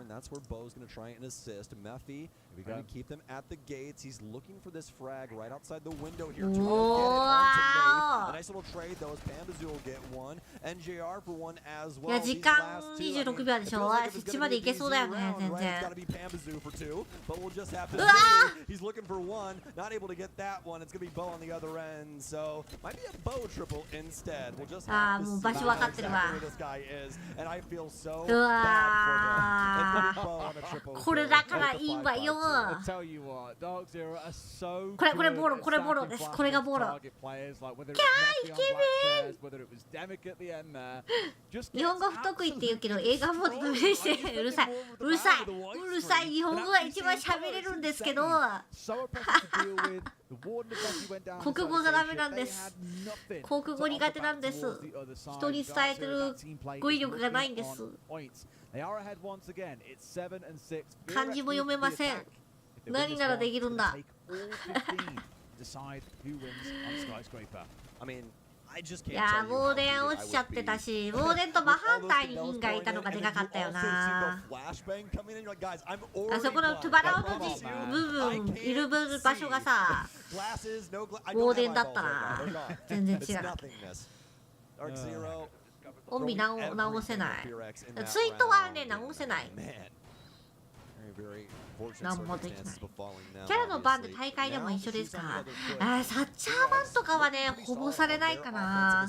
あと防衛とかも、やっぱ、なんつうんだろうね、その、チームによってメタがね、やっぱあるんですよ。例えば日本のチームで言うと、CAG っていうね、チームは、モンタがクソ強いんですよ。だから、モンタバーみたいな。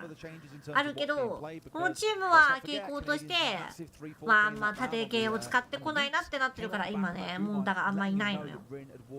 やっぱチームによってねいろいろこういうキャラクターが強いっていうのがあったりとかがするからちゃんとメタを読んでバンしてるって感じですね。マップにもよるけどね。そうコンビは課金せんとできんの。1ヶ月 X2000 円は払えない。ターゲット版もそうある。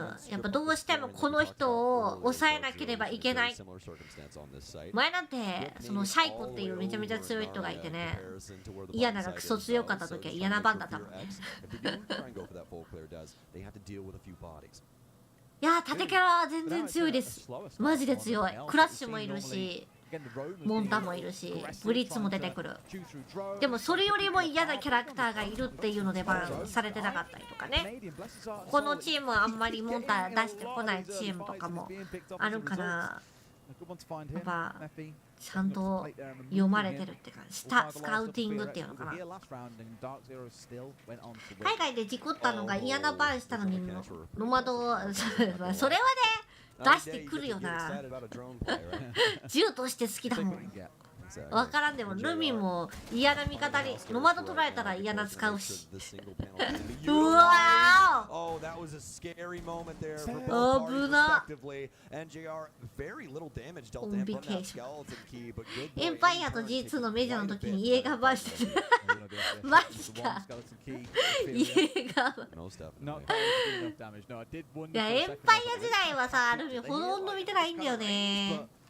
そうレベルが高い。そういうところでも全然勝敗が違ったりするから面白いよね。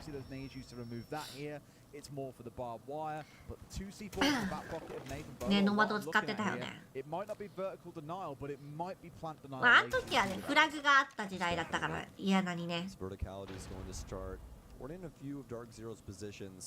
嫌な最強時代だったからな。どのチームも嫌なは絶対いたシーズンがあって、うわーいやこれ耐えられちゃったらきついぞ。またフェンリルもあるね。あーカウンターでかいよ。リーチ入ってる。四方ない。アルカゼの場所もいい。うわーPamba goes down, and JR once again very low HP, similar circumstances to what we'd seen before. It's Rin on the table, but NJR, look at that angle that he has. NJR shuts it down in overtime. DZ ということでダークゼロの勝利。やばっ。見えてないでしょ。何が見えてるっていうの。やばすぎた。来た瞬間いや絶叫せざるを得ないよこれは。わけがわからないもん。完全にだってフェアレックスが有利だったよ。喉壊れましたって今のびっくりした。NGR が強すぎた。ガチ強かったわ。やばー。ということで裏の配信を見ようかね。やばすぎるんだけど。あ眠かったの一瞬で吹き飛んだわ。びっくりした。なんか出しちゃった。やばすぎだろう。意味がわからん。やばー強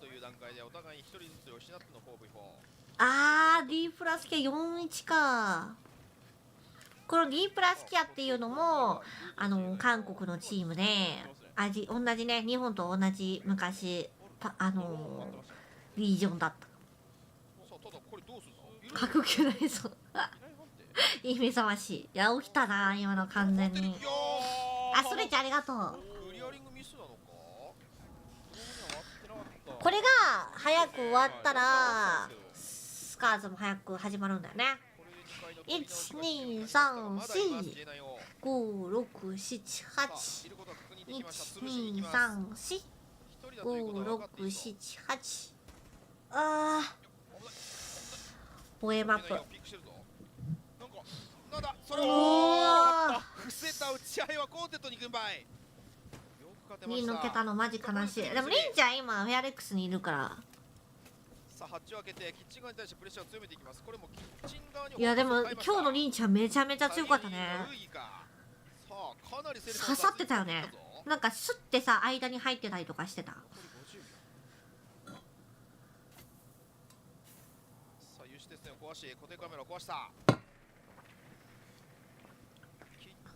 側なんですが食堂には入れそうではあるもののキッチン側攻めそうです。 D プラスと SSC が終わった。そう D プラスと SSC が終わったらスカーズ。結構開けてくれてるんですよね。で今日はユノシーちゃん、おがめくん、バイキンメンさん、ウィンドウくん、小雪ちゃんと6人で見るからとんでもなく VC が賑やかで、めっちゃおもろいで。ただいいガスだ。フォレストがガスを充満させて残り15秒。どうする判断が難しい。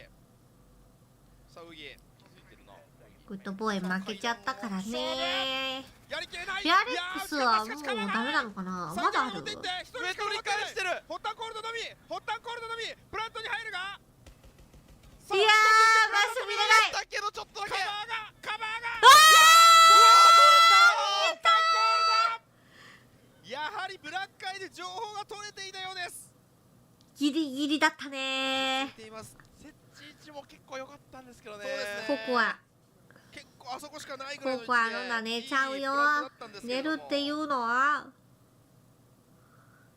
そんな次のあれだね配信のやつを作ってこう。その後のここも掘った。ここのカバー良かったですね。ここをちゃんと2人でかわしに行ったのが SG うまいっすよね。そして最後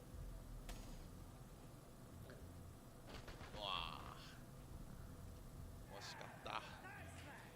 ちょっとホッタンも慌てました。そう爆弾の横でプラン仕事も変わってくれるのでちょっと何言ってるか分かりませんスカーズウィンって SZ ウィンでいいのかな。いやなんか SC の細かいところですけどカバー選手本当うまいですね。はい。ダントツでうまいと思います。ラウンドスコア1対5。ちょっとテクニカルイシュー入ってるんですね。現在確認中です。スカーズウィンで合ってる。オッケーオッケー。先にちょっと水筒作っとかないと。オレゴンではある数字なので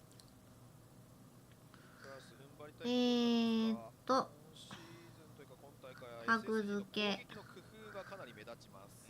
ちょっと怖いですね攻撃が。も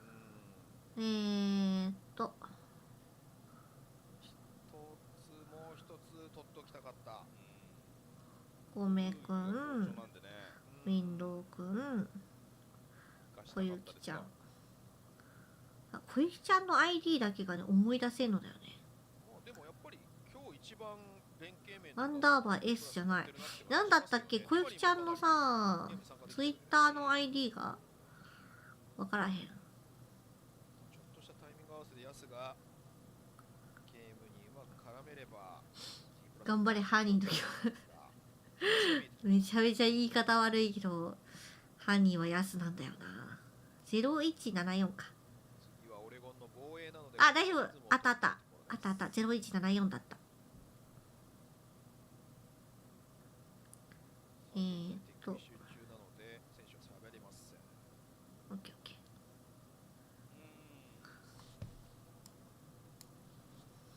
切り替えのタイミングでテックちょっと困りますね。あ、交互切り替えか。そっか。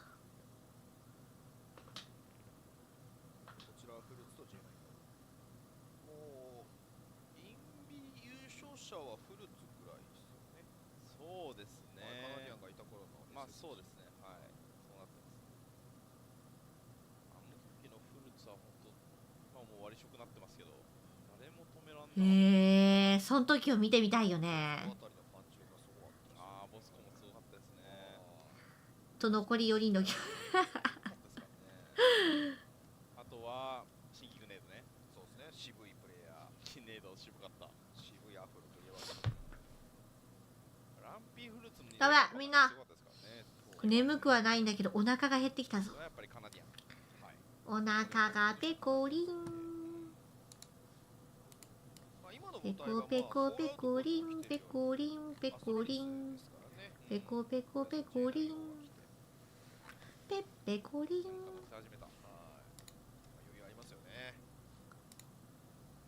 お腹が減りました。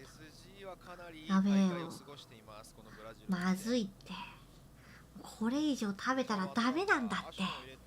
ルミンは太ってしまう、太ってしまうよ。太っちゃうよ。でもさっきクソほどお菓子食べたからもう太るとかの次元ではないんだよ。もう無理なんだわ。もうさっき食べたもん、クソほど。メタメタ食べてん。インビ終わったら、運動なんかしたぐらい。うわー、やだやだやだ。運動なんか嫌だよ。体が勝手に動いてくれない？ルミ何もしたくないよ。勝手に体を動かしてくれ。あ、逆に食べるってことでカロリーを消費するではないですか。食べるってことは消費するんですよ、カロリーを。そうね、痩せてるからいいか。日に日に太っていく。あ、早口言葉ありがとう。何がいい？何がいい？任せろ。66になって延長みたいなね、よく見ますからね。あやってもらってた。じゃあカエルぴょこぴょこ言うから。カエルぴょこぴょこみぴょこぴょこ合わせてぴょこぴょこみぴょこぴょこカエルぴょこぴょこみぴょこぴょこカエルあー噛んだわ。噛んだわさ。そうですね。今日ろれつも悪けりゃ頭も回転も悪いから。リバーシブル。全然攻撃がオペレーター変わんねえぞ。これでいくか。ご飯うずけ嘘だろ。パン食べたい。パンパンパパン。朝はパンパンパパン。深夜パンパンパパン。もう今朝では、むしろ今朝なのではないですか。ワンチャン朝説ある。さあ、ブンブンピカピカ作戦いきましたこれ。黙々ではなく、ブンブンピカピカ。新しいですよ。時代ワックが入ってるんでバンバンもいきます。ラーメン、朝ラーメンはやばいでしょう。気温が鳴るのか。ラーメン食べて、めっちゃラーメン食べたいよ。そんなこと言われたら。ちょっとさっぱりめのラーメン。正気か？正気だと思うか？マジ？決めに来てる。カンデラが入って、ただフォレストも確かに食らうぞ。乗り越えた。フォレストすごい。フラッシュがちゃんとしてる。もう頭にマップが入ってる。絶対にプラトル。ニトロがいないと。さあ、そしてカワハイも入っていて、フルーツも中に入っている。ロック。ヤスが落ちる。ウーギマンがフルーツを飛ばすがホームイホー。チキンラーメン。チキンラーメンもないんです。アーシュンがディマリオカット。つぶいほいや決めに来てんなー。ラッペリングに対してアプローチしようとしますすごいが、プラント。いやこれでもね結構ランクとかでもねやられる時あるんだよ。おーいいぞ。じゃあカットして。しかもこれね大丸から隠れて解除できるんですよ。うわーそうだよね。心ロックよね。ロックがきつい。ブリッツが前に来る。嫌だブリッツ。ただフォレスト甘えないフォレスト。あなたはそんなタイプのプレイヤーだったのか。ピカピカできない。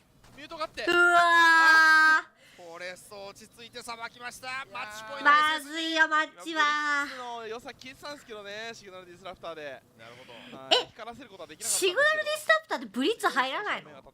知らなかったんだけど。あ、光らないからいけないっていう感じだったかもしれないですね。決めに来たねー。見事なセットです。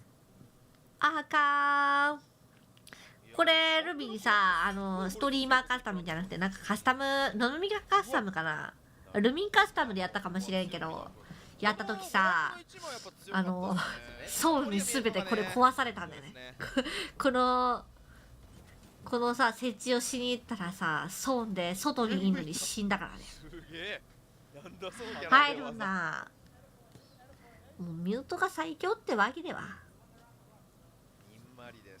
素晴らしいセットでした。これが NH これまたインいるで。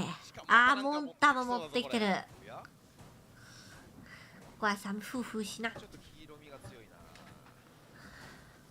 ボイポイントは地下です。でも火花も入れてるでな。まあでも尖ったアプローチしないと通らないという話はよくしますからね、オレゴンでは。まあそうですね。特に地下はね。僕はいいと思いますね。もちろん基本戦術も大事でもなんです御用がいるんだよ、ちゃんとね。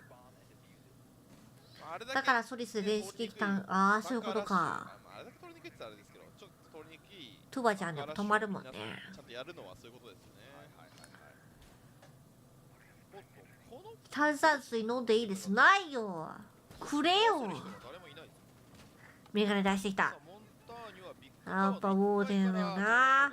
ブリッツもインもいたらな。そうなんですよ。フラグもないし、ブリッジング弾みたいなのもない。ただフルーツは2階から食ドローン入れてるので、速攻というわけではなさそう。最後の最後でって感じかな。かなり丁寧にドローン回ってますね、これ。アシュンはスモールタワーからドローンを流しています。結構遊撃もいるんよね。1対6でマッチポイントを取っています SSG。 さあフルーツは2回入りました。なんか飲み物があるやん。どういうことどういうこと？そうですね。飲み物入れてくれたってこと？飲み物ポイント入ってないよね。さあ合わせてくるんじゃないかとスモールタワー警戒していますが、ちょっとヤスも思い切ったハイドですね。8閉まってるので逃げられないもんね。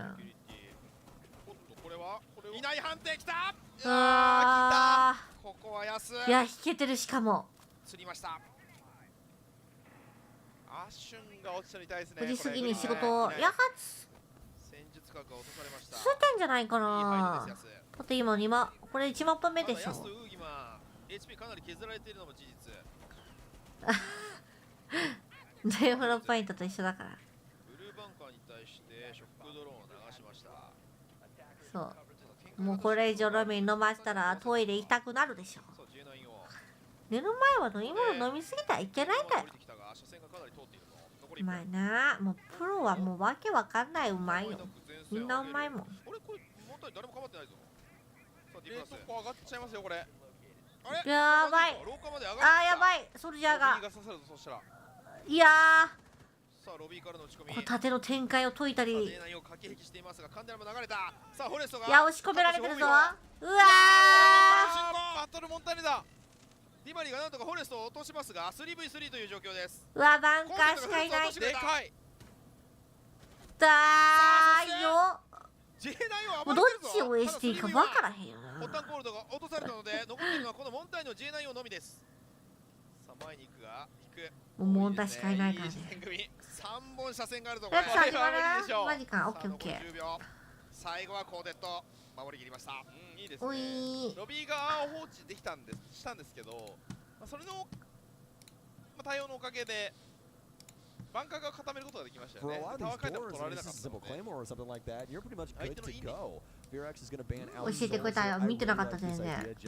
さあ次ダークゼロベアレックスどっちが勝つでしょうか。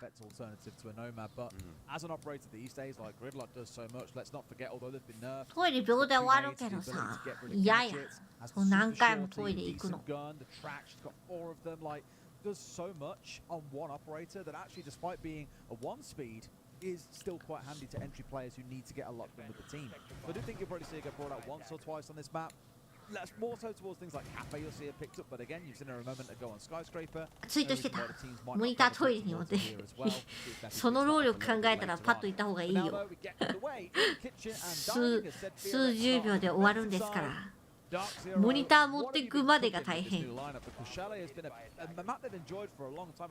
逃しとかじゃないよ。トイレに行く行為が嫌なの。わかる？違う違う。見逃したくないではない。トイレに行く行動がめんどいの。17枚あるんだって、それは。あるの。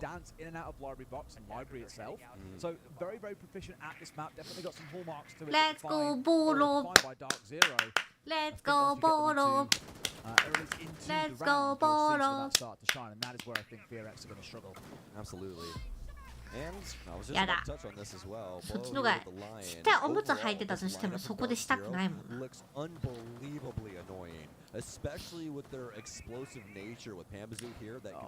れ上がるのでは8上がりのアマルなのでは。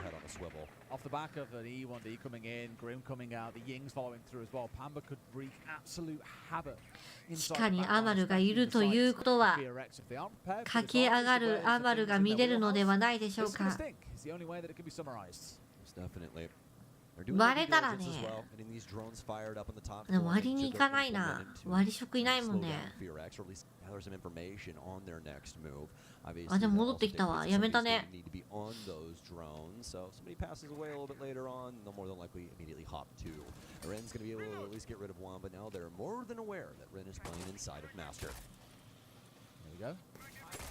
Couple of the launches firing on through onto half wall into bedroom, just sniffing out what's going on, trying to push back some of those defensive players on. 競技シーンだとキッチンの間に多いです。多いね。ここが一番弱いだけど、でもなんか1ラウンド目はなんていうの、取れたらラッキーみたいな。もう防衛は6ラウンド全部でできるんですけど、攻撃もね、最初は1ラウンド目一番弱いとこやるのは取れたらラッキーだからって言ってたプロの人が。負けたとしても次強い拠点で取れればイーブンっていうか 1-1 になるじゃん。だから全然いいんだって。おお、人数かけてきた。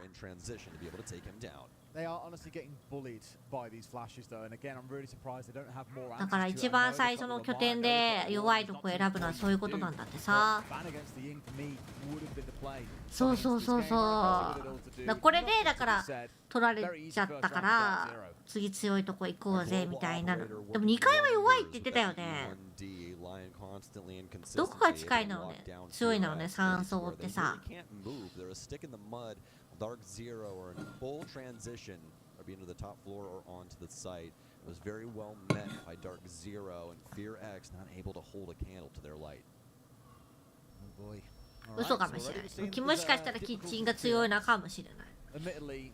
だってさ、ナイトヘイブンの1階の拠点が強いね。外側に面してる拠点が一番強いって言ってるから。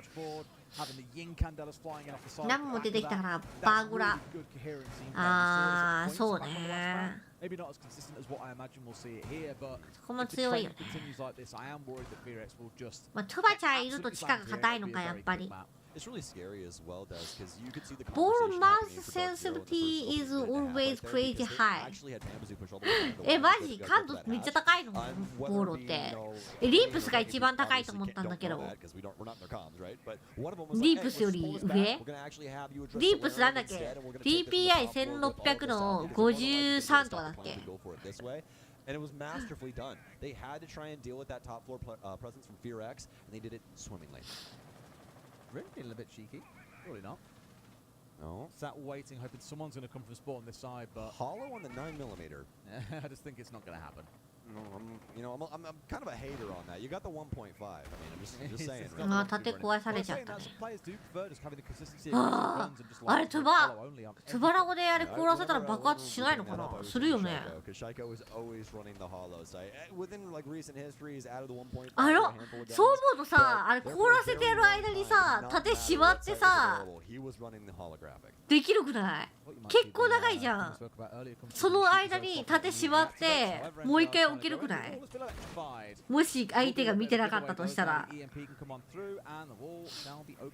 セクシーケイクって選手2020。え、どっちが速いのリープスと。微妙くない ?2000 だからあれか。でも400上がり。That's going to allow that to actually start itself up, but it's not going to work out the exact way that they wanted it to. Rin, crazy transition here, all the way over into Trophy. Did not expect Rin to have already been all the way over in Asgard. I suspect they know as well, by the way, because you sort of forget who it was outside the window, but they were sat watching it, expecting a jump out of some kind of fact. Olo. So I think they know that リープ数高い。でも動画見たいね。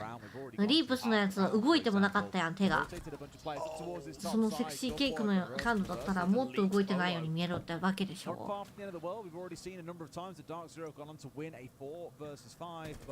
Last thing you probably want is a good boy finding his brains out once again. Arakaze to fall to Nath into a 4v4. He's got the big garage position, but there's so many angles working their way in here from FearX. This is going to be a big deciding moment, but like 2 shots in the night, Derry. ね、リンちゃんが。でもちゃんとロックしてんのよね。うわー、しっかり見てたね、ロック。It's a solid shot. Little swing there to be able to discover that player on the top balcony. FE working their way up now as well. Might be able to find one here in the kitchen hall, but nice little shoulder peek there from Dark Zero. Be able to keep them alive, at least for now. And now FearX only have one man on site. Good boy. It's a one-man show for them. FE does have the opportunity to try and hit this flank, but remember, they do know that he's around the space. おー。まだメフィも上からね。ただディフューザーがサッチャーだからテレミじゃないんよ。Full takeover of Wine. It's going to go down here. It's 3 players left.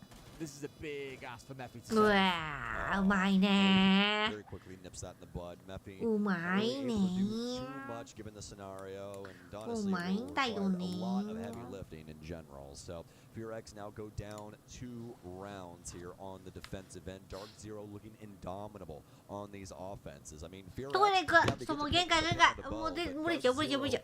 already readdressing things across the board and able to make some very serious power moves. Do a check actually, because we spoke about it coming into it, but really the big matchup that's going to come tomorrow is GK coming up against FearX. For who goes home and who gets to stay, admittedly in a very precarious situation, but who gets to stay here in competition. And I think the way it pans out is GK currently have 2 points. They've won 2 separate maps. Haven't won any series, but won 2 maps. Therefore, they have themselves 2 points. You get 4 points from 2-0. You get 3 points if you win 2-1 and the other side gets 1 point. Then the reverse, obviously, based on if you only take 1 map or no maps. And interesting, that means I think if FearX was to go on and win that series 2-1, they'd get 3 points. You see GK getting 1 point. They're both on the same number of points. And there'd be a tie-break situation coming in. So the first map has really done a favor for FearX by coming close. If this turns into an absolute slaughter, that might actually massively play into GK's favor. So every round, although it might not feel too important, it could be the difference between staying and going home if FearX were to win 2-1 tomorrow. Plus minus. That's a it. big thing right there. The thing is, based on how they played last map, I could actually see FearX winning. Do I think it'll be a 2-0? No. But I could see them beating GK. Yeah, absolutely. I definitely can agree with you on that one. These 2 teams seem like they're both 膀胱がちっちゃいんやと思う。 it'd be a nice little matchup to see. 溜まってないんですよ。ちょっとでトイレ行きたいってなるかな。お分かり。 A few bodies up here, obviously, as they need to hold on to library for this setup. They do. Kind of the area to defend, the box to hold on to. 言ってるか歌。嘘つかないやろトイレ行くって言って。忍者行くね。え、もうちょろちょろ。だな。話すんじゃなかった。That is why you can see library being held here. Or at least it was until they've been forced out.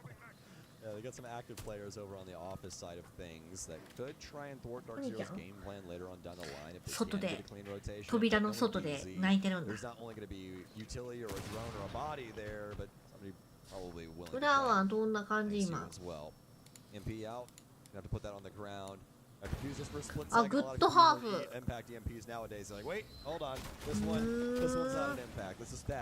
どっち勝った？ SSC 勝った？ Radius is quite significant. I mean, it just goes to show that even with the mini EMPs being in the game now, the impact EMPs, that actually that's still quite a decent big rate, and it's still quite, you know, crucial to many in the team. Radius is huge. The gaps that are delayed for stays up longer as well. Yes, very nice. I mean, DZ once again in position. 5v3. He's out here. Canadian. He's the one with the case here. Couple of angles here for Pamazoo as well, and I love that they're just patiently waiting to see what Fearx's response is going to be. Rin takes the. Oh my! There's no way. I have no idea how he knew that he was there. It's a triple kill for Rin. Nitro out. It's gonna deal some damage. He does have a chance here. If he can find this angle. Oh man, there should be one creeping in from behind him right now as well. I'm getting so nervous. Wow, 強いね。 The perfect timing and transition there. なんかさ、ワーとか言ってるのを聞くとさ、ルミンまで映っちゃう。ワーってなっちゃう。映るんだよ。言葉って映るんだよ。ルミンが方言が映ったように、ワーってなっちゃう。Else, right? But there was a player dancing up and down library stairs, and I'm not sure if that meant they took their eye off jungle, and then you've just had Rin just run through down. 今回カナディアンヘッドセット壊してない。 Maybe it's important to go back and find out about that. 映った？何が？ Dark Zero were not expecting. We weren't expecting it. It caught us completely off guard. Just danced his way through and has absolutely destroyed Dark Zero from what was a very commanding position. That's around snatched away. デミックいつ見てもアセロラさん見る。へー。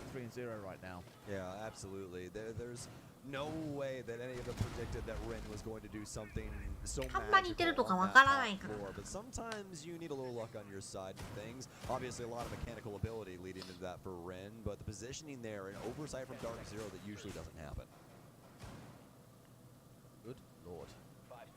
Normally one of the more composed teams that we see at tournaments. お化けはずっとルーチャのおしゃれ。いやマジで今日はいるから本当。心霊現象おるねん。今のないし。もうなかったことになんかできると思うんじゃないぞ。一度言ったことは消せねえんだ。怖いでしょ。私はまだあれ牛蜜時起きているっていうのにさ。Thank you。グッドボーイは菅田将暉に見える。わからんな。アルセブンさんでいいのかな。フォローありがとうございます。フォロー。ルビックの後ろにとか言うな。寝れなくなるしトイレも行けなくなるんだぞ。一緒に来てくれるの。責任持てるの。ロースを倒すための死神が。いつかスカーズであれ見たいよね。死神がさトントンってノックするさあのミーム。あれをスカーズでいつか見たい。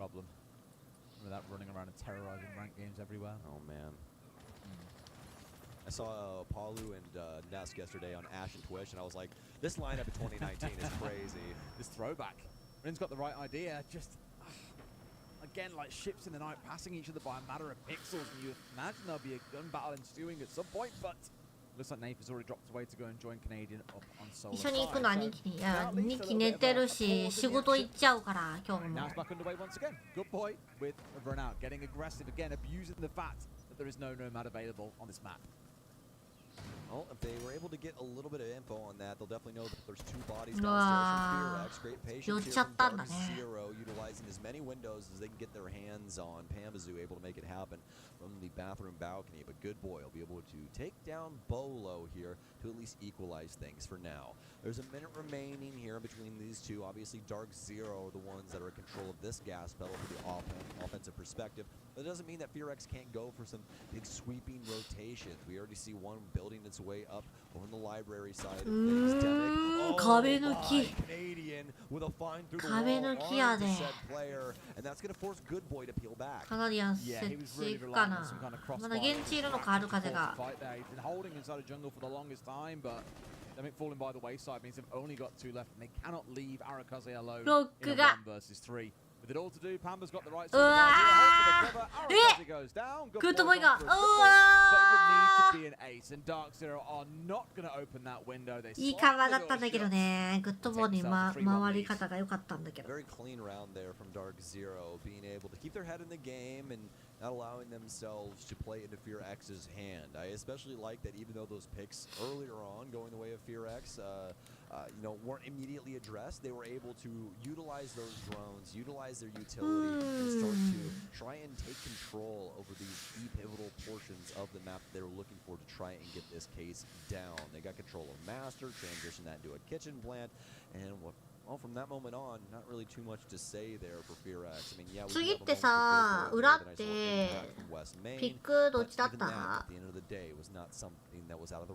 最初のピックが D プラスキアンピックだった。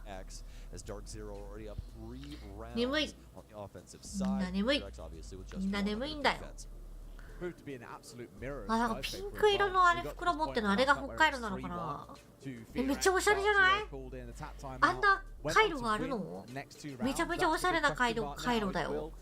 これはピンクのやつ。あんなの日本にはないって。シャレを使えろ。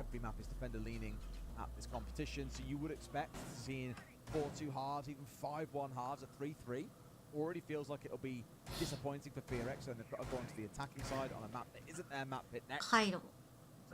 回路はでもみんな使ってるだな。トレードマーク回路のことがあるんだ。having any kind of advantage going in against GK tomorrow. Well, if the map pool was a dartboard, Derry, Chalet would be the bullseyes. It's practically dead center in between all of the maps. It's at 57% defensive overall win rate. And I know you're going to be shocked. The most winning site, Bar Gaming at 65. Big. Which map is the most attacker leaning at the moment? I'll figure that out for you. We went through Defender. We said it was Skyscraper and Clubhouse. Clubhouse being the first, Skyscraper the second. But it's Consulate at 52. There you go. Defender leaning. 来ました。ブリッツ。ブリッツが来ました。黙々、黙々、ピカピカ、ブンブン。ガチャガチャ。勃刊作戦。ラブで音消しすんだろうな。But actually, crazy thing about that console thing while we're on the subject, the CEO meeting site has the most plays at 12, 33% defensive win rate. You guys gotta stop. It sounds like Bar Cocktail on Cafe. It's exactly the same without having a terrible win rate. Yet people keep on playing it on the defense. It's balmy. However, when we step, ミラ裏どかせるもんね。うわー。うわー、ロックで来たー。うわー、これが強いわけよ。強すぎるって。心が痛い。ルビンがやられてるみたいで心が痛いこれ。うわー。Yeah, that was the first time that we saw Dark Zero use that operator lineup with a downshift. Just high RPM and flew into sight. Amazing stuff. That's really what I like out of Dark Zero is that they will take an operator lineup like that and play it out very passively to kind of allow the defense to get used to things. Oh yeah, we have this, we have that. That doesn't mean we're exactly going to try and go for an aggressive look. インとブリッツの組み合わせえぐいなあ。マジでやばいって。They're going to eliminate every single target they can in a low amount of time. So very well done there from Dark Zero as they practically batter and bruise Fear X immediately after their timeout. Dude, I can't imagine they're going to let up here in round 6. Keep it going, get to 5-1, just give yourself a momentous advantage going into that second half. Again, as their map pick, you would expect to see them run away with it. But I'll come back to the line I've said all tournament long. There's two halves to a game of Siege. You just don't know what to expect when the sides switch. Most definitely.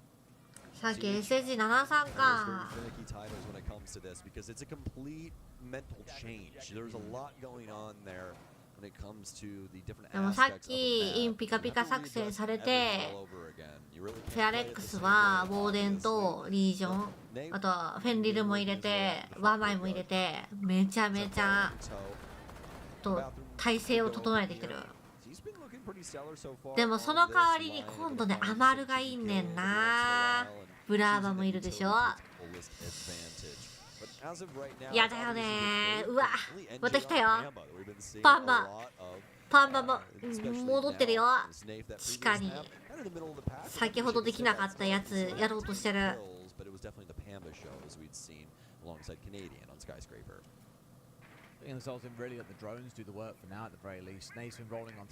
っぱ一回さトツが刺さるとさ、もう一回トツでもいいし。あ、来るぞ。来たー。Not here now, and it's just going to walk come through like, where is everyone? You found one at least lay down behind the kitchen counter, eating cake underneath, but you can have everything in this round of 5 and 4 for Dark Zero and Fear X. They've lost control of the site. They've got to fight their way back down here. But the vertical man とかパンバゾンの位置がどかされたらちょっときついかね。 unseat them. Rin just post box as soon as he tries to step anywhere near the site. スイッチ入ったら verticality would assist if they had it open. That's the problem, Des. They don't have any verticality or 降りてる降りてるわ。 very simple angles working in from the hatch, but ベッドインしました。 Dark Zero round all over 上の again. 体勢に入ろう。 For Demic, he'll be able to get one. うわー、バル上上がってるよ。このタイミングで上よ。これだからアバルは強いってんの。地下1階、地下2階、わけがわからんやろ。早すぎるねんて。おお。あー、時間ないね。うわー。ダークゼロ強いって強いってさ。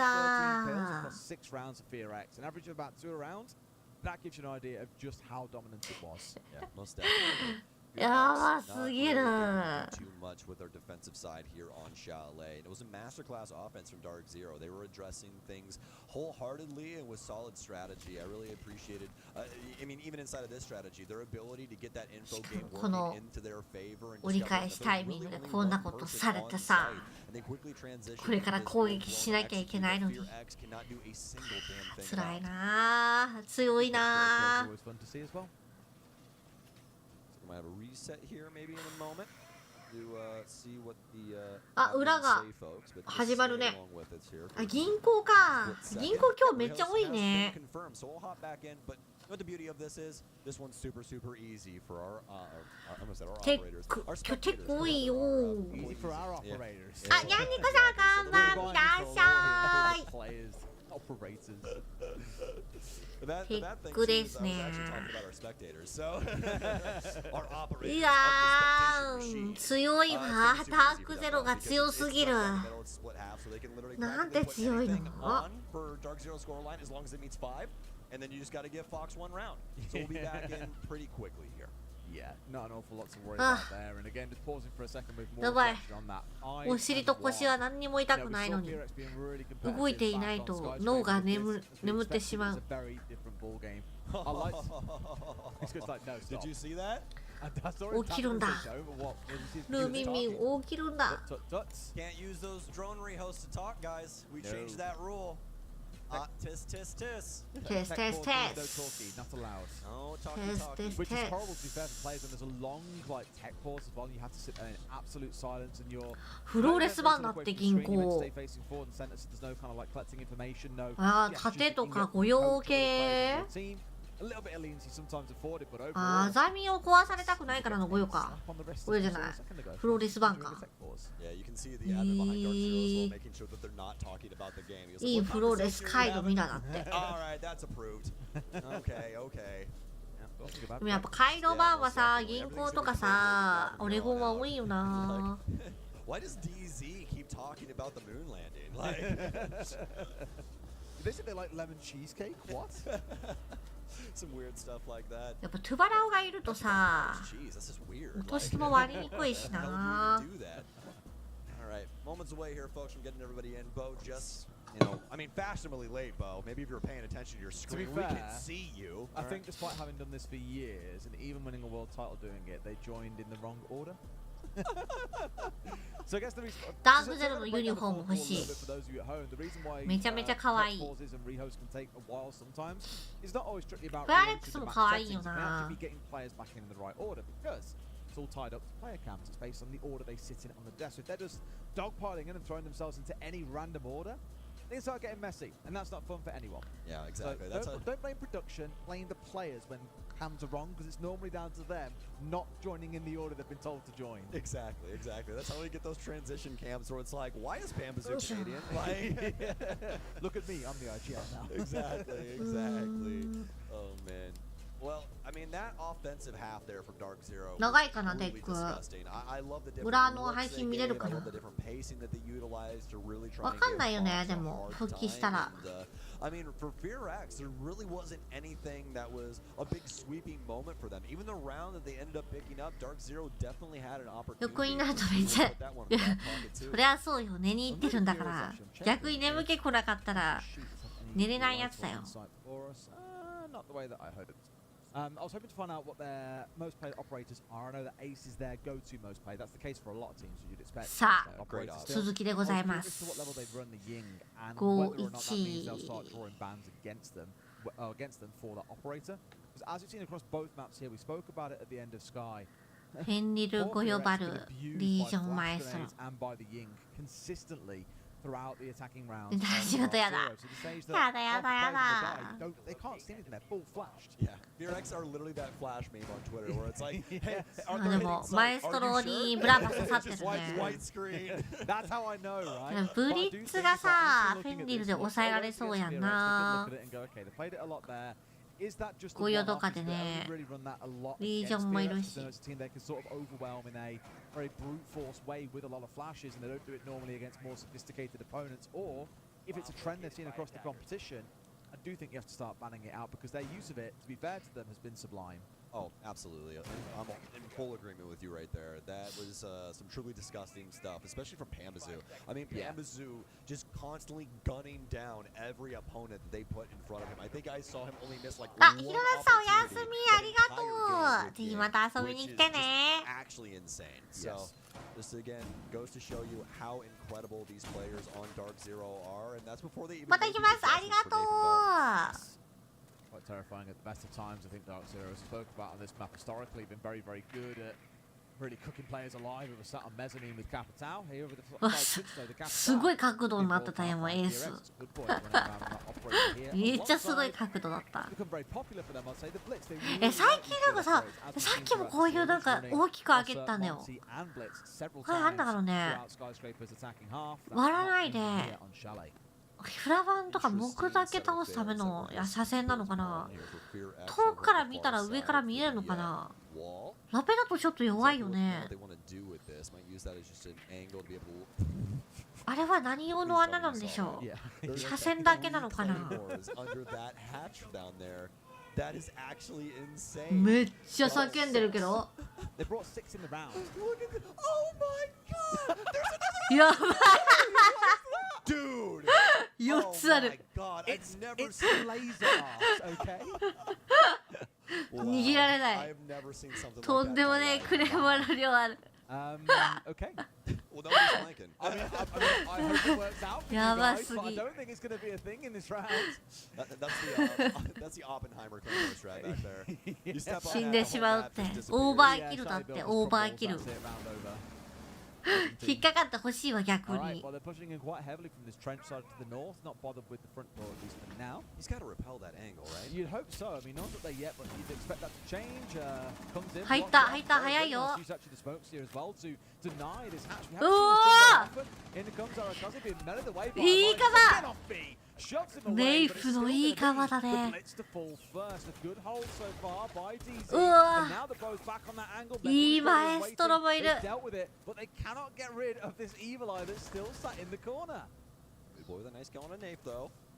It's going to be a hard back and forth. いいね。 He's right over the top. Yes, constantly getting あ、 tagged 上 up. かられちゃった。 And NJR has to try and occupy this evil う eye. わ Just constantly be that nuisance. Canadian ブラブやめちゃったんだね。で、サッチャー持ってるでしょ。もう壊せるものがないんだよ。 been a trade back and forth, but they have once again occupied this space, and they will control this hatch. Yeah.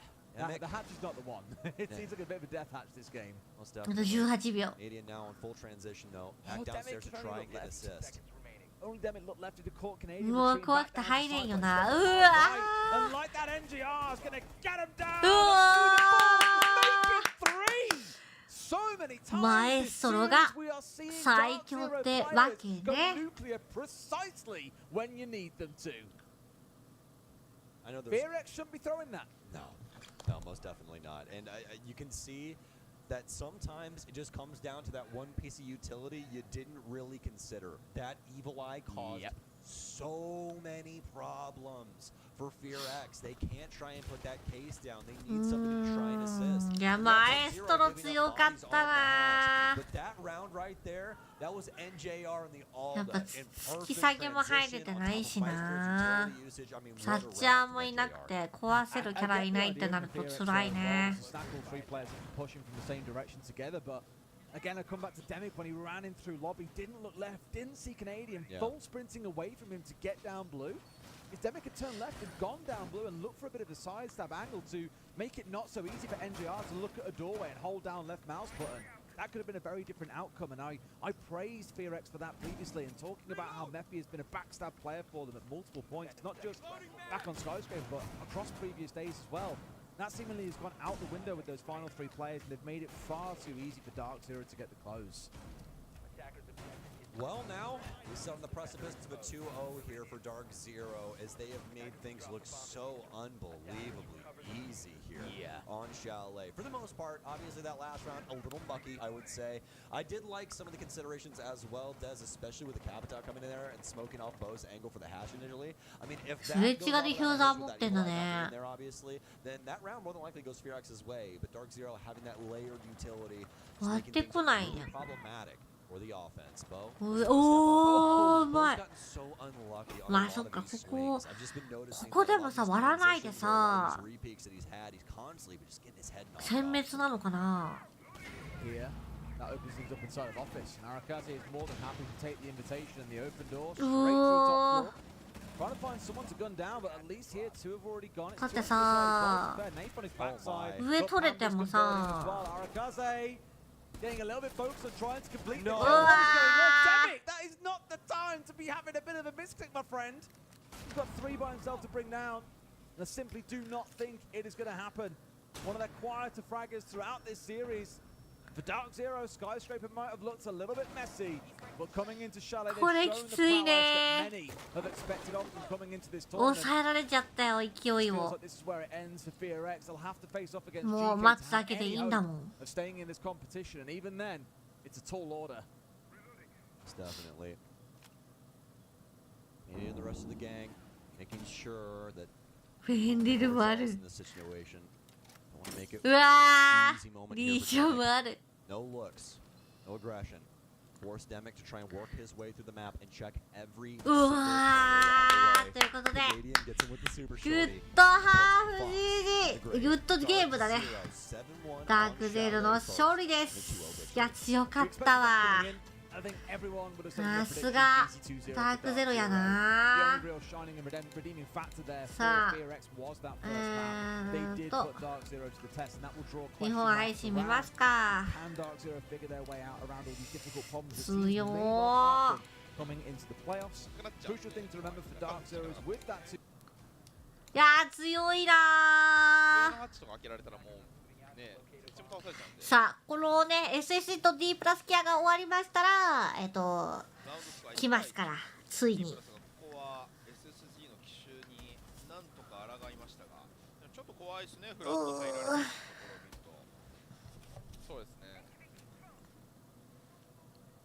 来ましたカピタオ SSG も得意です G2 と SSG が今大会かなりうまく使っていますでもこれがね D プラスがキアがさ勝ったらさあれだよねワンチャン5時だよね5時ではないか5時ぐらいになりそうだよね1階オープンオフィススタッフルームなんですが1階の守りが熱い2マップで終わったら4時スカートぐらいかな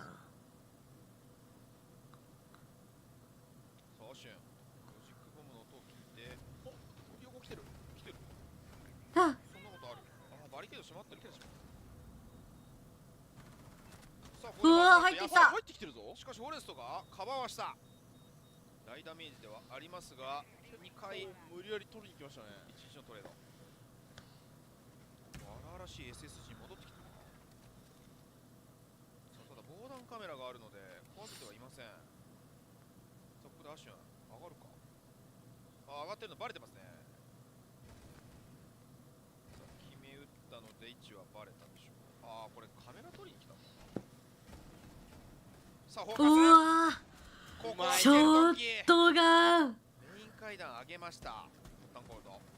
あれあんま集団率良くないってここは強っ。あ、メイン階段フォーカスしてましたね。今クラッシュ上げてました。あいいですね。いいフォーカスでした。コミュニケーションが合ってますね。さあこれで 3v2 人数不利を背負ったのは SSG。さあシュンが1階に広がりますが、クラッシュ見たが階段いるぞ。階段いるぞ。アシュンあ捨ててますね。あここはアシュン気づきませんでした。なんか空き部屋か。あ、違いますね。管理事務、いや入ってる。あれ、さすがにクラッシュ。はい、クラッシュがいますね。さあヒアを焚いてダメージを削りますが、これそうダメージはちょっと残りわずか。いる場所ないね。きっつ。いやクラッシュで死ぬわ。 HP がありません。うわうわ持っていこうとしますがカバーラインがありました。きついいねや、当たりどころ作ったの良かったですね。2回で。はい。結構もう読ませない攻め展開してるんですけど SSG がよくしのいでますよ。 D プラスこれ選手目線相当意味わかんないと思いますよ。どっから来てんだって。あ、岡山さん今日お誕生日だって。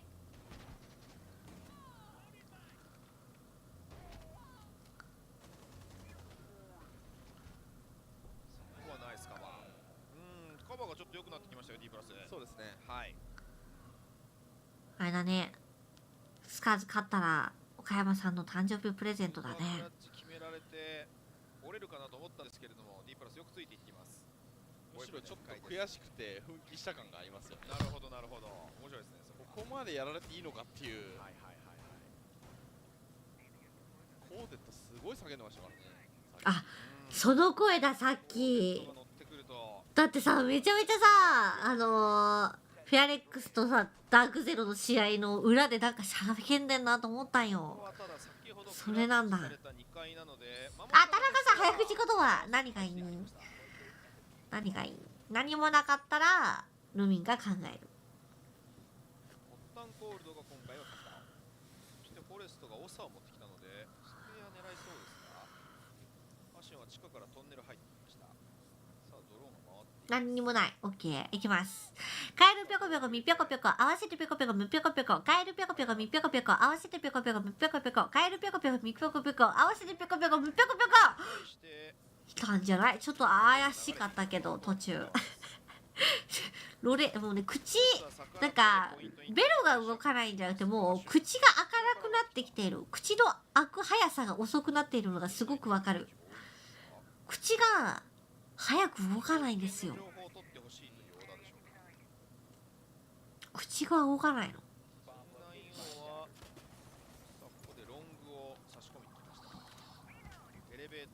おいおいおいおい。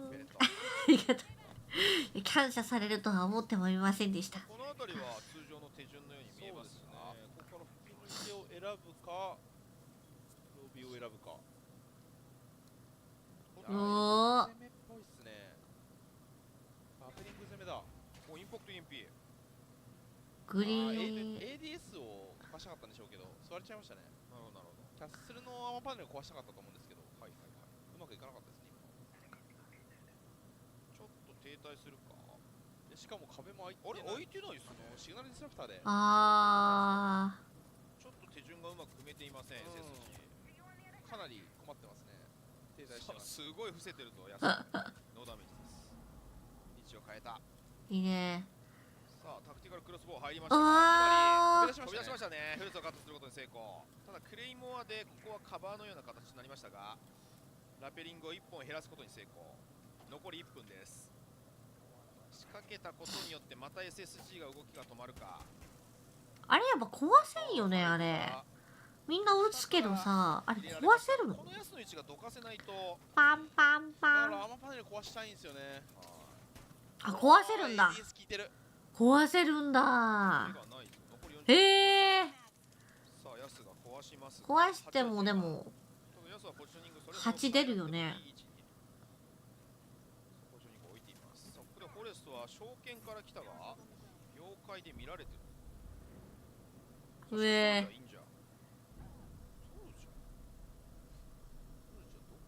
ああ、なるほど。窓口上がってる。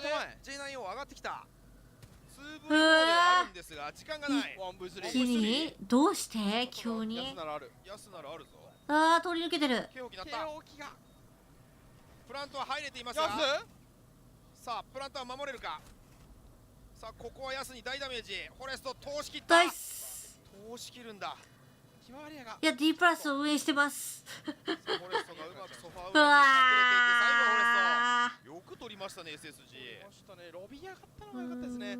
ロビーのアクションないかと思ってちょっと証券にフォーカス当てちゃいましたよね。N と N と証券なあ、そうだよね、多さだったもんね。強くてそっちに意識向いてたら J9 が上がってきた感がありましたね。やっぱ順番がうまいっすね。 SSG いやめちゃくちゃうまかったです。今の効果的な手は打ててないように見えたんですけどね。カワンハイブといい。あ、キマさんこんばんみ。あえてそこ無理なところは行かずにここを先に。あー、エコドル触ってたしね。もうすでに忍者だったんですね。ただそこも忍者に持っていけたのは J9 なのかなっていう位置的には思いますよね。ちょっとこれはびっくりな攻めでしたね。残り20秒15秒でも本当にまとめてきますね。やはり NAU ブラジルのチームはラウンドスコア2対2です。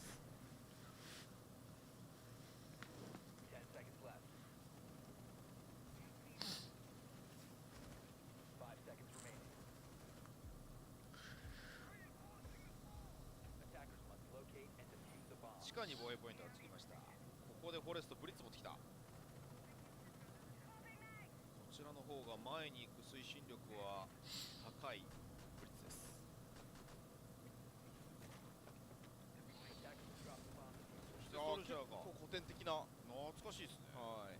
まあ今だにかなり影響力はありますが、パルスの均衡、そしてバルキリーもいるのでニトロセルとインパクト多めですね。逆にスモークがいませんからね。耐えきれるのか。そうだよね。御用もいないし遊撃でまたフォレストこれいいドローン入れてるな。でもパルスで見てるんで今回は安心ってことですね。先ほどの反省点はパルスでなんとか解決しようっていう遊撃守りですからね。いるぞ。うわー SMG で？あ、トートちゃんこんばんいらっしゃい。いや強すぎ。あれなんでやれるんだろうね。あの銃でさ。さあ、入り位置分かってるぞ。J9 よ。さあ、ブラックアイを壊し。勝負に来た廊下が。あ、ちょうど見たかった。あ、勝ってる。全部なぎ倒してる。強すぎる。うわ。フルツは落とされた。2V3。ねえ、あれ絶対リコールできないもん。コーテットってやつは多分。スモークとかミュートが持ってるやつはまだできるけどさ、トッキビとビジルのやつはもう無理だって。ただうまく他のところでキルを拾えたので 2V3 に持ち込むことには成功しました。 D プラス。ブリッツは待ってるね。ニトロ2つあるのがまだ救いですね。どっち攻めにするか。ちょっと難しいですね。残り1分。プラントフェイクをどう乗り切るかですね。あー、パルスいるからね。ロビー側に1枚いることが分かっています。あ、来た。降りた。うわー、ただ足持っていってますよ。怖すぎる。さあ、これで 1V2。設置入れる。見えてる。うまい駆け引きが。プラントフォレストは通した。絶望のブリッツが前に。やだー。いや、下がりますフォレスト。いや、フォレスト今日なんかちゃんとしてるね。上に行く時間を稼ぎます。ボッタンが上。ちょっとこの上は止めらんないぞ。盤石です。落としたなんてこった。ハッチ越しに上に上げましたね、ディマリー。うわ、引いてってる。引く。偉すぎるって。これはもうディマリー打ち合わせてくれません。スーパープレー云々の前に打ち合わせてくれない。さあブリッツがいた。うわ縦がうまい。フォレスト。うわー、絶望だ。いやだ、ブリッツ。うますぎるぞこれ。ブリッツやっぱ弱体するべきだって。ブリッツはやめましょうって。ブリッツは最高やねん。1箇所目のウーギが落ちてハッキングされてしまって場所がほぼキピンとされてしまったので、それが非常にでかった。あれでも単独で勝負に行く。挟んでたんだ。そうですね。でここはジェナイをダウンさせてて、でカバーでしたね。はい、ピカとフォレスト落ち着いています。さすがですね。ブリッツの使い方本当うまいですね。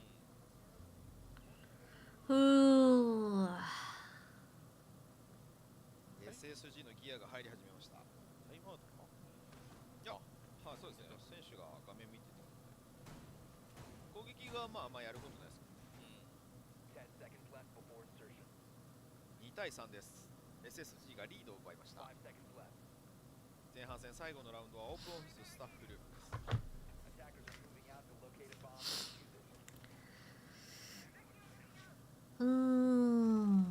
でも SSC マップなんだもんね。でもここで取らないと SSC 勝っちゃうからね。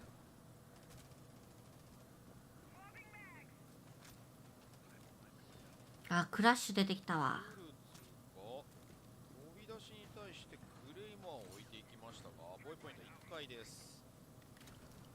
それでもそこのあー、ちゃんと見てるね、ソリスが。さあヤス、クレイマーの位置は確認できました。飛び出すのか、飛び出す気満々か。これはですね。狙ってますね、だいぶ。さあヤスがスクエアの4枚側の方に展開していきましたが、さあここでロジックボム入りました。ヤスが位置を変えます。アシュンねえ、なんであれを銃で勝てるんですか。しましたね、早い。コーデットも落ちた。フルツだ。ロジックボムが効いてますね。広がってる分かなり情報取られてる。いやー、ロジックボムをきっかけに一気に多発的にそうですね。しましたね。ちょっとどこに広がってるかは見えなかったですけど、はい、スクエア側もいた気がするんですけどね。 2V4 1枚はウーギマンのクラッシュなので、車線はこのヤスの1本のみ。ヤスが削らなければいけませんが、 J9 は地下の回遊を警戒しています。この渋いロック、この間に情報を取っているか。さあシュン、一旦アクション待ちですね。少人数なんで仕掛けてくるだろうっていうので一旦旦時間を置いてますね。うまい。時間はいっぱいあるもんな。前に入っていきます。8攻めですかね。窓も行きますね。8行きますね、これ。さあドローンで、惜しい。でも亀失敗。盾を解いたところでした。ヤスが広がっていた足を落とすことに成功しますが、 1V3 という状況。タイミング、これが CG タイミングよ。だったかもしれない現象ですね。もしかしたら SSG の最初に降りたプレイヤーがやられてた可能性もありますけど、だったかもしれない。多分クラッシュだから行こうみたいな感じになったと思うんですけど、まさかの盾解いてましたね。うわ、レティクル消えてるのに。ヤスがホッタンゴールドカット、1V2。見た。見えてないか。さあフルツ、足音が聞こえたか。J9 を盾使っちゃってるもんね。我が物顔だもんね。私が起きましたみたいな感じで使ってたわ。いや、ロジックボムで行くのはやっぱり理にかなってますよね。銀行は広がっててカバーがないんで、あんまり広いもんね。銀行遊撃は特にカバーがない位置で D プラスは有益してるわけですからね。この走るんですよね。うわー強いよー。ダンコールドすぐカバー。でこういうエントリーしてるプレイヤーもいればロックしてるプレイヤーもいるっていうのが SSG のうまさですよね。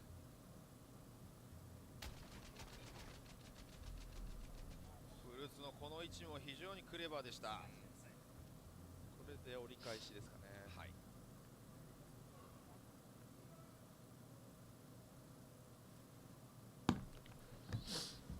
次ウーギマンがチームに声をかけます。2対4での折り返し。攻撃が D プラス。防衛か。モニターについてる紙が誰かの写真なんですけど、どんどんくしゃくしゃになってる。そうです。取って剥がして取って剥がして。あ、ジャスティンさんがまあくしゃくしゃになってってますね。しかも他も結構適当にやってんだろあれ。しかも誰の写真なのかよくわかんない。魚の写真もあって。面白いですね。ミカゲッチさんもありがとう。Thank you for follow。どんどんくしゃくしゃになってる。くちゃくちゃ。地下スタートです。新しい紙に変えてもろて。でもさ、海外はさ、あれなのかな、コンビニとかにさ、コピー機とかないのかな。ないです。気がついてたら寝てた。いやでも SSG 勝ちそうだからちょっと早めになりそうだね。ソルジャーが使用オフィスにドローンを回してあげてイマリーの進行を助けます。あれいるぞ、なんかいるぞ。ちょい。おーアッシュ壊しに来てる。2時間。いやーでも5時スタートだと思って4時スタートだと思うと1時間負けぐらいかな。もしサードマップに行ったら予定通りって感じかな。ここから D プラスキアが勝ったらサードマップって感じ。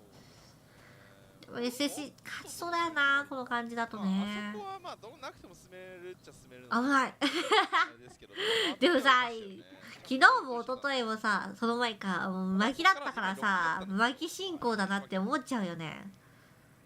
みんな早めに起きないとって。リマリが一番びっくりしてますね。だって起きたらもう終わってますはちょっと悲しいよね。起きたのに試合終わってるんですけどはやだ。これ以外のガジェットが何かあるかと言われると特にないんですが、粘るんでしょうか。これさあウーギマンがガスグレネード入れられました。しかしハサミに来たが視界がちょっと晴れてしまった。さあフォレストもう誰も味方がカバーに来ません。フォレスト頑張れよと言わんばかりのでもね奥中入ってった。はい、ガスグレネード食らいながら避難しながら覚悟で詰めましたね。今かっこよかったですけどね。みんなの起きてスカースが始まるポストうわだって昨日はマジでやばかったんよ。今大会試合の隅ぐらいが全く読めない。そうね前回の時も早かったの結構ね。でも今回もっとより早いからね。今日鉄火もねちょいちょいあるからそれでちょっとなんか通常通りになってる感じもするよね。まあフォレスト落としてるんで、そこまで遅延はないはず。前層だって壊れてるもんね。C4 がただ2個あるんだよ。あここでハッチダイブ補強前だ。ただ走り込まれたこと分かっている。うわーニトロ。これはいいニトロ。これがニトロ。なんでねここは落とせないんですよ。なかなかニトロが残っていました。ちょっと割り色が少なかったのでロング車線開けることができなかったんですよね。そうなるとニトロ打ち落としすごい厳しいので、だからこそハッチ折りでのプラントっていうタクにしましたね。でスモークが倒されている分、遅延がないので一発勝負でいきました。うわーそうなりますよね。うわーってなるよねあんなんな。うわーいい援護。なるほどこれ情報取れてた。あいいじゃんなってる。うわフォレストのショットガン。フォレストのショットガンですよ。はい。EB ライでいいんじゃないですか。はい、さすがに多分どっちが先かは知らないですけど。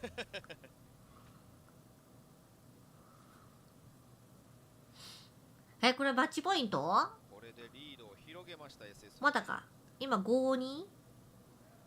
次取られたらマジか。聞きましたね。お腹空いてきたぞ。お腹が鳴ってる。お腹がペコリンチョ。3つになったことでやっぱちょっと使い勝手は広がりました。広がりましたね。確かにまあブラバ取られるとしんどいんですけど。ラウンドスコア2対5です。オープンオフィススタッフルームに舞台を移りました。もうかなり1階のサーバールーム重きを置いています。そうですね。2人フルーツとアシュン、結構来ますからね。最初2人置いとくのは相手もびっくりするでしょうね。まあアシュンの妖怪ドローン見るののサポートですかね。フルーツはドローン回ってきたら壊してみたいな。まあ終盤には上がる役も担うのではないかと思われますが。さあここで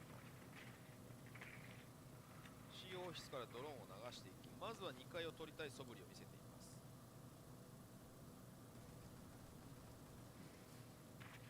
ディマリーも2階ドローンを回しますが、さあハッキングブギマンいいですね。いいですね。これはいや、ブラーバマジ強いよ。でもなんでルミンが使うブラーバはすぐ壊されてしまうんですかねえ。すぐ壊れちゃうんですけど、ブラーバー。脆いルミンのだけ。今日 D プラスは何としても勝たなきゃ予選突破はない。あ、そうなんだ。明日はダメなの？明日とかではもうダメなんだ。いやでも D プラスがいるグループ強いよなマジで。どこでも強いんだけど、マジできつい場所にいるよね。めちゃめちゃ辛い場所に。そうですね。サーシュン。スクエアの取り返しになってますね。ただ上から車線さっき敷かれてましたよ。さあドローンは壊しましたがディストラプターに引っかかっていきます。さあコーテットスクエアに降りましたが。F ナットが反応し降りたことはバレた。さあしかし4枚は割れます。ウーギマンが窓、ディマリーがハッチ。おお行くんだ。バイクのあんな写真。入ってきた。窓から入ってきたんですがホッタンゴールドがカバー。全部ソルジャーがなんとかフォレストをしたんですが、しか来た近来た。ムーブ来た。うわーヤス強い。アシュンとフルーツをカット。カバー入れられなかった。残り30秒。スリーブイツ人数を取ったのは D プラス。うわあのタイミングで下来るんだ。ホッタンゴールドの位置が強いですねこれ。不穏だぞ。さあ U1D は入るがドローンで見られている。うわーしかしここはナイスカバーソルジャー。つぶ1。ただまだ J94 が残っている。一番怖い人残ったぞ。しかもこれサブマシンが持ってるぞ。 MP だ。プラントを待てばいいだけ。爪を待てばいいだけ。さあ音が聞こえているか。 J94 が障害物で有利。障害物で有利。強すぎるって1ミリランタップはちょっと効いてないですね。やばいって今日勝った。明日のブリスに勝ったら4-1通過。あ、そうなんだ。いやでもブリスにも勝ってほしいな。ありましたもんねなんか。今スリーゲットもハッキングしていて、何あの SMG なんかあの人のだけ違う SMG じゃありません？エイムで倒せちゃった。やばすぎる。くれて位置をごまかすのもうまかったですね。ここ Thank you。 よく取ってくれましたね。フォレストもう引かないんだ。うわ2タップでしたね。これね SMG2 本持ってるのもちょっとミケさんかなマイクさんかなフォローありがとうございます。Thank you フォロー。うわそうですね。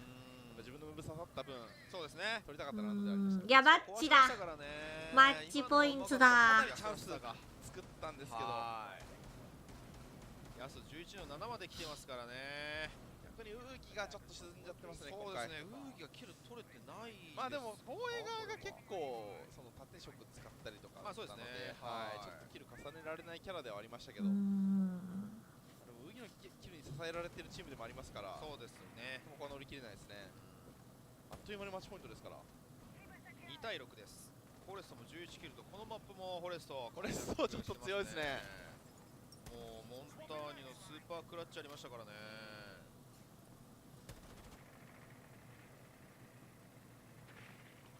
さてウーギマンが現地に対して、これはいいですね、クラッチドローンでリビライをハッキングすることで成功。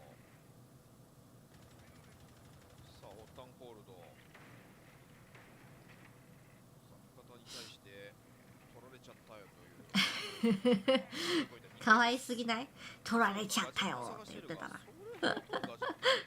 各グループ予選突破が決まりつつあるのにグループ C は1チーム決まってない。いやじゃあだってグループ C はもう元からエグかったもんだって。もうチーム名見ただけでもうエグかったもん。マジでさ。さあラペリングから状況を打開しようとしていますが、現在2本のラペリングが入ってますか。3本入ってますか。ロビー側ですね。さあここでフルツ当てられた。 N 側3本ロビー1本ですね。なるほど、はい、ちょっと誰も屋内入ってないですね。はい、とんでもないぐらいラペリング多いです。はい、でウーギが長剣突き抜け側のケアですかね。さあソルジャーがライフラインで張られてた騎馬バリア壊した。ちょっとチェーンされてますね。思ったタイミングでいけてない。あざめもあるしな。騎馬バリア同じ位置に張られています。ただカワンハイブでおそらくフルツの位置だと思うんですけど、ヨームにピンが立っているように見えましたが、さあシュンがここでちょっかい。ウーギマンがまずフルツをカット、ヨームが落ちました。さあそしてライフラインのコンカッション弾を打ち込まれていて、ちょっとアシュンがピークしづらい状況。おお、さあウーギマンがいい釣りだ。今のソルジャーがアシュンをカット、うまい。さあこれで 5V2。 さあ G9 を相手の位置が置いていないか。ちょっとこれワンウェイ気味か。さあフォレストが突き上げようとしたんですがうまくいかず、4まで取り返したのでコーテトにダメージを与えられたんですが、いやこれラペリングがでもバレてる。うわファミさん、I can't wait for you to join Pro League and stop everyone。 ただラペリングに対してちょっかい出してる。みんなを踏みにじる。ファミさんプロゲーマーだったの？うせやん。さすがのフォレストもこれは難しい。踏みにじってくれるの。屋内に敵がいないので勝負してくれません。さすがにちょっときついね。持ち込むことが非常に難しい。うわ最後はコーテット、ここは取り切りました。でももう一回も落とせませんからね。浮いた敵倒してくれたのは大きかったです。それ広がりなくなってエリアもかなり狭くなっちゃったので何ももう落とせないんですよここから。そうでしたね。はい。でなおかつ上がりが良かったですかね、ロビー階段の。コーテット上がってますよねあれ。いやラペリングずっとしてましたよね。セルバー投げたじゃないですか。エントリーか。そうですね。You'll make it look easy。失礼しました。そのタイミングルミンがってこと？音聞いてアシュも言ったんですけど、これちゃんと見てるんですよね。そうですね。これが3本ロックの良かったところですね。すごい育ってましたね。3本ラペリング。うまい作戦でしたね。あんなにラペってると思わんよね。あれ来たんですよね。あんなにブリッジングチャージに落としたら。そうですよね。明らかな好きですからね。3対6、D プラスなんとか1枚つなぎました。やばい、目が痛い。目のそれさす。いい状況は続きます。で、地下ですか。はい。しみるわ。しみるわ。今回はフェンリル、アシュンが持ってきました。フルツもエコーと。おお、すごい位置に展開が私できますね。人を配置して管理するように見えます。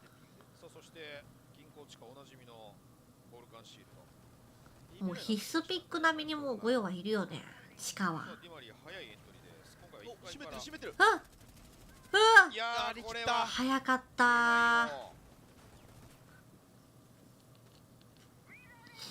あそしてなんだまたピンがいるのか。今日スクリームあるので出ます。ありがとう。おやすみなさい。スクリームしてるんだ、すごいね。使えそうな材料ができましたね。あ、うまいですね。ここアシュン。はい。一度壊したところに対してもう一回使われそうです、ね。まあ多いからね。やっぱフェンリルのさガジェットはさ。いや、F ナット投げようとしてるんでしょうか。コーテッドは2回エントリー。ちょっとゴーデンが早めに落ちてしまったのは誤算でしょう。スモークグレネード2つ、スタングレネードがまだ6つ残っています。さあ、突き先を入れているのはストルチャー、スクエア側です。ここは上からの車線が通る定番の位置なので、フォレストまた守るんですね、ここ。でも結構ガジェットが置いてますね。本当ですね。はい、ボルカン、F ナット、はい。でも投げ物来たらきついよね。さあ、コーテッドがここで1回窓口から管理準備に入ってきました。さっきスモークの中突っ切られたんでボルカン持ってきましたね、おそらく。さあ、ハードブリッジングチャージで壊しているのは、あー、このタイミングで洞窟行くんだ。そしてウギ、ここでサーバーに広がった。このサーバー広がりいいですね。どうですかね、フォレスト引きましたかね。シルエットちょっと見えないですね。引いてるっぽい。はい、それも分かってそうです。ここでボルカンが燃えているので30秒ぐらいは残りそうですが、まだ1個壊るのちょっときついぞ。早めに壊したい。さあ、F ナット、あれもうレーザー切れてる。レーザーがないですね。あハッキングされてる。妖怪ドローンが。さあ、まあそうですよね、J9 が落ちてるので、さあ炎が思った以上に溢れ出てました。これあと待ってたら6秒しかないぞ、今燃えたってことは。さあ、これ妖怪ドローン探してるぞ。音が聞こえてるんですよ、コマリンクの。さあ、壊せた。さあ、フルツ、ただ2号機隠してる。2号機隠してます。さあ、ここで行きますが、ガスの中、あ、でもディフューザー、それはまずい。ディフューザードロップしてるぞ。さあ、ホームイン砲、これフルツ続いてディフューザー広がった。できないね。タイムアップ。最後ということで SSG の勝利だ。ボルカンが効きましたね。ボルカンキャニスター。グッドゲーム GG。妖怪の遅延というところを警戒していたんですが、それに手間取ってしまい、ここで D プラスまたしてもマップを取れずに力尽きました。 SSG が 2-0 で勝利となります。グッドゲーム GG。 グッドゲーム GG。フルツの妖怪ドローンさばきさすがでしたね。あれで準備整うまで攻めないって感じになっちゃいましたからね。皆様の時間です。今1個のドローン、まあみんな起こして、ちょっと早く始まるよって。1時間巻きぐらいだよ、多分。30分空いたとしても4時過ぎスタートか。でもなおかつすぐ打てるところなので、これ壊さないと進まないみたいな状況にしてましたよね。うまかった。ということで勝利したのは SSG となりまして、これで SSG はかなりポイント。トイレ行ってこよう。トイレトイレ。プレッシャーをかける形となりましたが、まあ改めて試合いかがだったでしょうか。まあ SSG のうまさが目立つ試合だったかなと思いますけど。そうですね。ただなんかこうアジアで輝いていた D プラスの良さもまあ見えたかなという試合ではありましたね。なんかどんどん動きは良くなっていってるなというふうには思うんですけども、でもやっぱり SSG の多彩さ。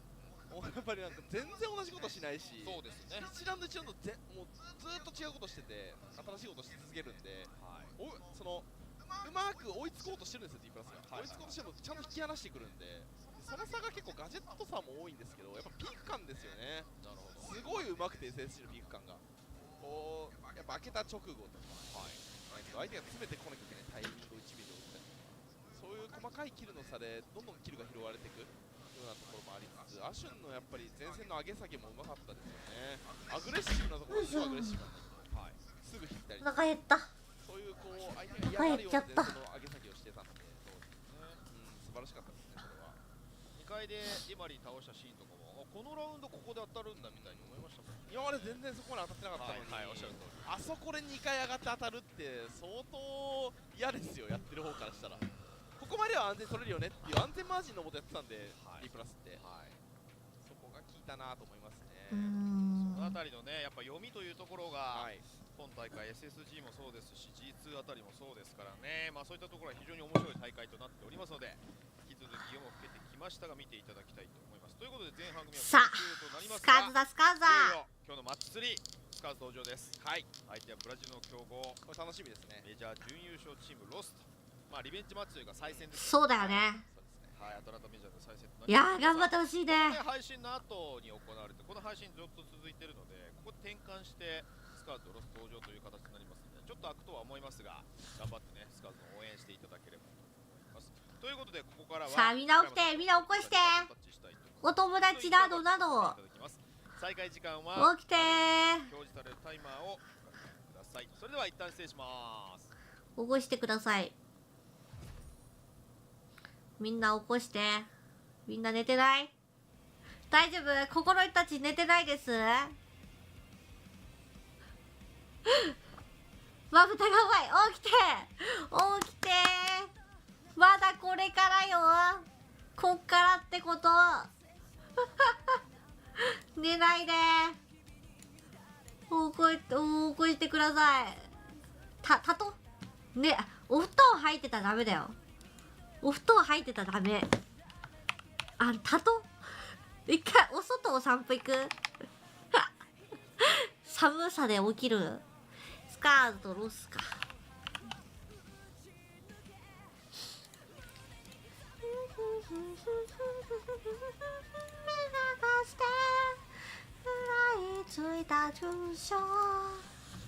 T プラスは明日プリス戦で7070で勝てばいける。辛すぎじゃんそれは。もう7070、もう一本も落としたらダメってこと？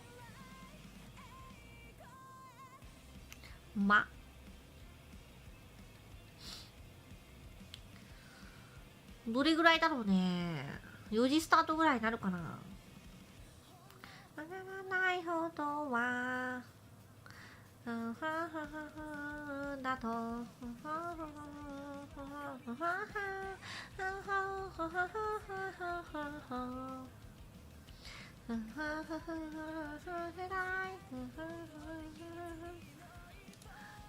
あ、これ裏までやってるわ。あ、リキッドと W7M だ。ちょっとこれ見よっか。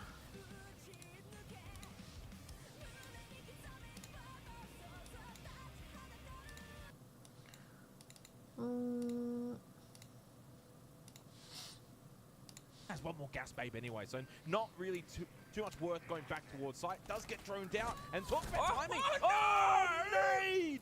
Double shot, double kill, trade eventually from Lagones, but does the damage. Being caught out mid animation on the throw. 今ちょうど始まったのか。落としてても 1,2 ラウンド。辛いね。やっぱそう思うと延長までいってるっていうのはだいぶ違うのもね。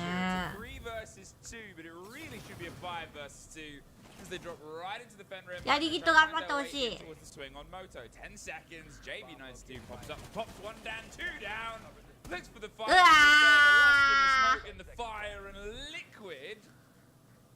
うわーWell, that's not the start to a game you'd like. I mean, the start was actually pretty nice for Liquid. 2 opening kills, dealt with the roam pretty convincingly. Then there's just the man inside Secret with a shotgun. He's mid-animation. Surely it's an easy kill. Hey, we just No! なんかこのあれこの前も見たぞ。あ、昨日か一昨日かここの青階のショットガンで前行くやつ見たぞ。W7M じゃなかったけどなんか見た記憶があるぞ。それ前行くのみたいな。I mean, to be honest, that's alright. Now the game starts kind of round. 多いんだな、そこは。いや、ショットガンが強いからショットガンを練習したいと思うけど、やれない気がする。ショットガンってあんなに難しいんや。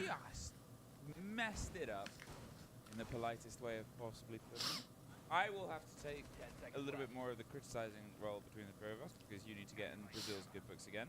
I'm always in good books for Brazil. I've seen your Twitter.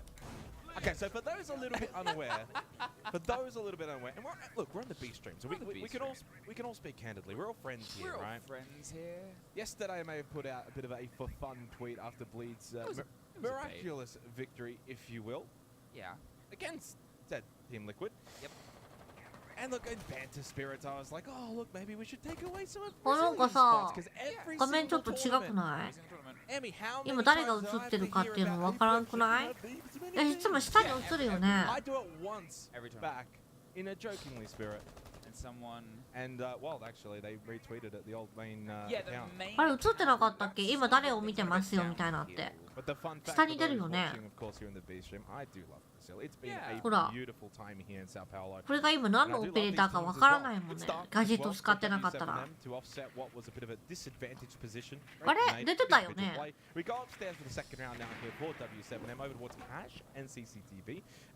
CCTV?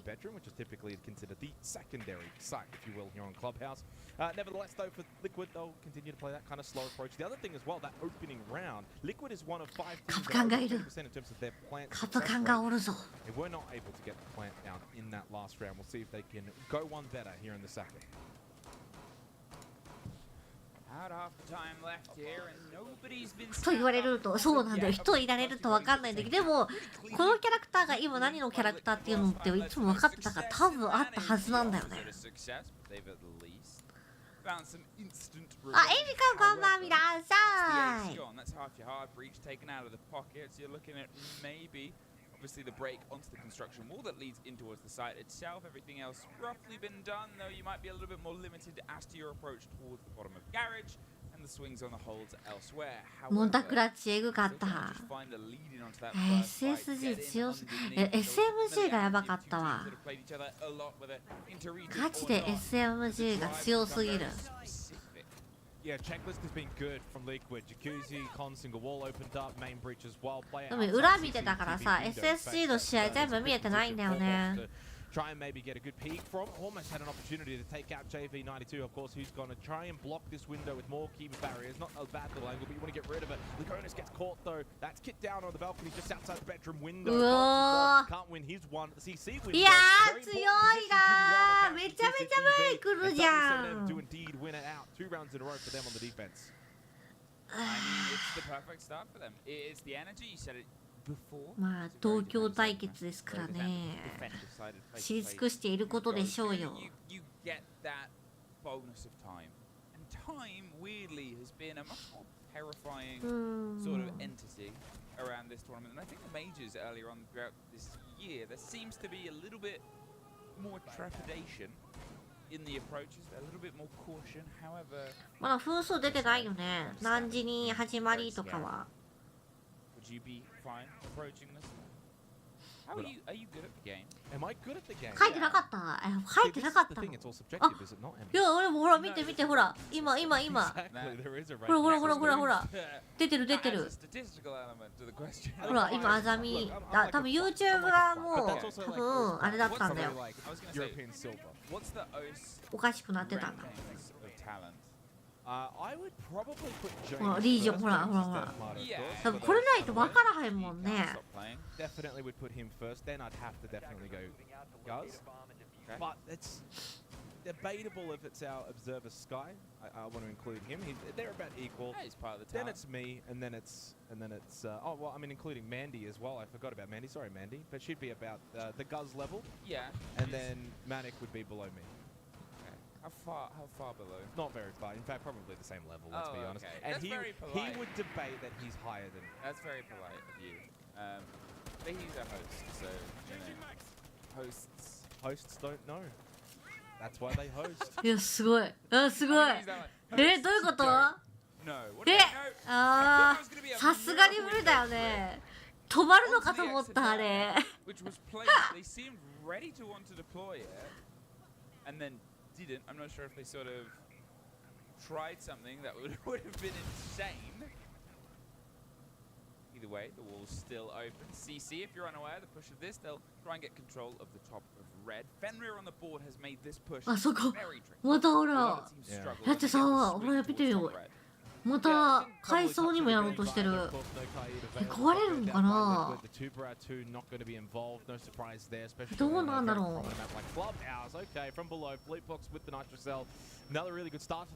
あ、入ってる人がいる。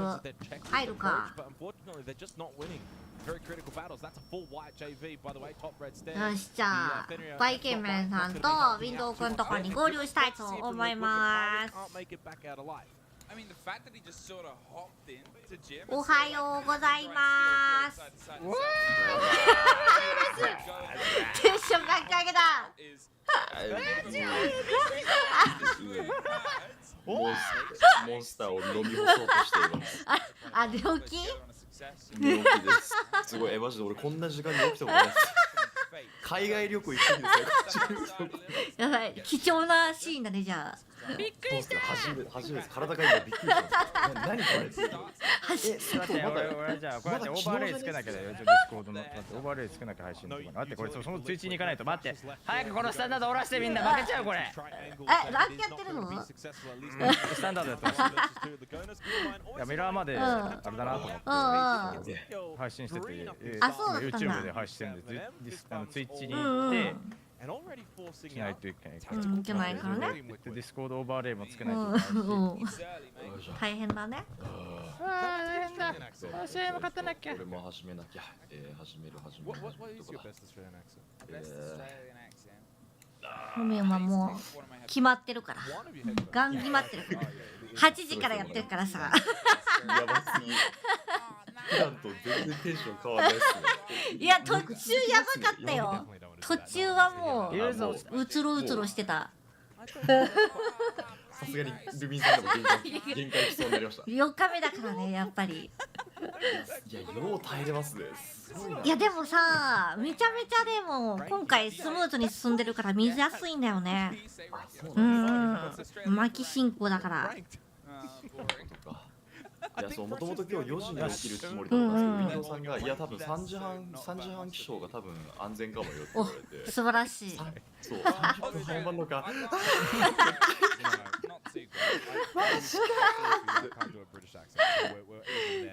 じゃあツイッチつけます。じゃあツイッチでみんなまたね、ちょっと見ようツイッチドロップすかからね。ツイッチ。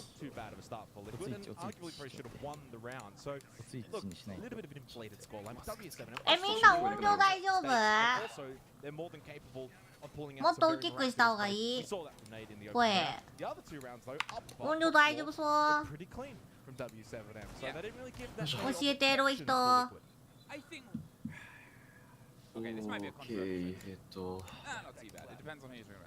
今また聞こえるようになりました。OK です。やばい、脳が何をしたらいいのか。やばい、起きてない。起きてないよ。もう本当にマジでモンスターだけでなんか今なんだろう、なんで起きてるの？どの部分が機能してるんだろう。もう前頭葉が多分機能してない。前頭葉機能してない。まずい。機能してないです。多分今なんだろう、モンキーブレインが一番原始的な部分が今多分機能してて、そう起きてるんだけど多分ね指示を待っている。本能で起きてる。本能で起きてるけど、冷静の部分が今冷静の脳の部分が今判断待ちしてる。判断待ちの部分が渋滞してる。何したらいい？ちょっと待って、これこれか。ライブ配信。大丈夫、よかった。ダウニシリさん、こんばんみらっしゃい。こ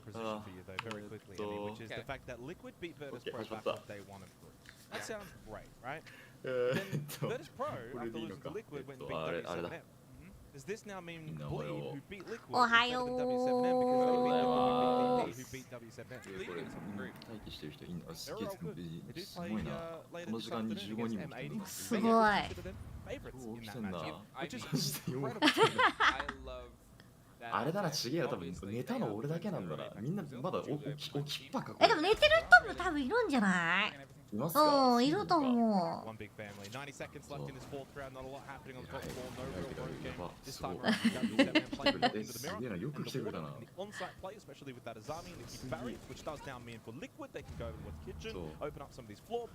と8分って出たね。了解です。みんなほら寝てる人起こして、ちょっと早いよって。1時間巻きだよって。起こしてあげて。絶対寝とるで。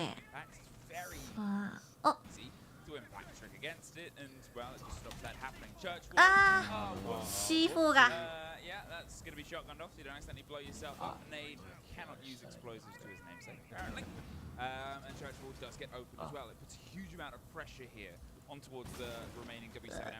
時間がないよな。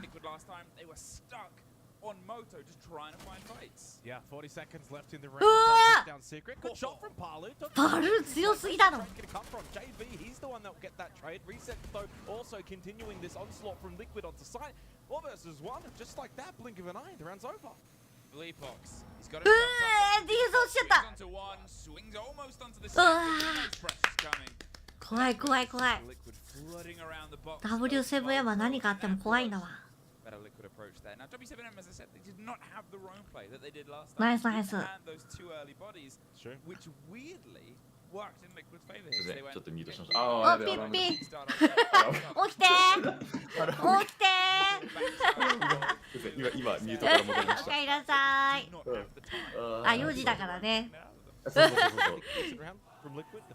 でもちょうどでもいい時間帯だったね。そう思うと。そうですね。うん4時起きだったら別に4時起きでもいけたな。うん、ワンチャンいけたかも。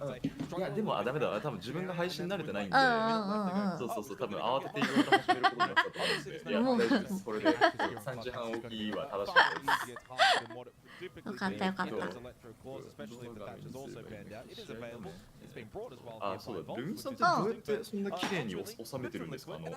公式から渡されてる素材の画面が真ん中にちっちゃく枠があるわけ。そうそうそう、あれさ、変えてもらったの位置を。フォトショで多分できるんだと思う。なんか分かれてていろいろ。そうそう、ルミもよう分かってないけど勝手にやってもらってるだけだけど。あ、なるほど。あ、わかりました。でなんかそれに似たようなことをできて、そのなんかそのなんだろう、ただちょっと違ったので若干なんか劣化版みたいな感じでなんだろうもらった素材をそのまま使ってでGoogle の Chrome 側でズームを33%とか下げるとちょうど収まるんですよ。そうなんだ。ぴったりになるんだ。ぴったりになるんですよ。また別の角度で見てるんだね。なので、ちなみにあれですか？これってB ストリームでしたっけ？スカーズは。あ、多分コメくんがね貼ってくれてる。あ、じゃあストリーム A だね。多分。あるのか。ある。あるそうそう、昨日なんかそっちの方で最初見てたんだけど、海外の方がスカーズの人の顔が映るって言って途中から変えたんよ。あ、そうそう。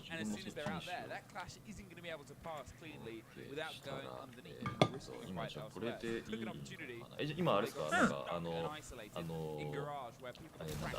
外国の方お二人がめっちゃ笑いながら話してる。あ、そうそうそうそうそう。わからなくて何も聞いてないから私は。これが正しいストリーム。あ、本当だ。今スカーズの人が後ろを走って。そしたらそうですね。いやでもなんだろうこれ今。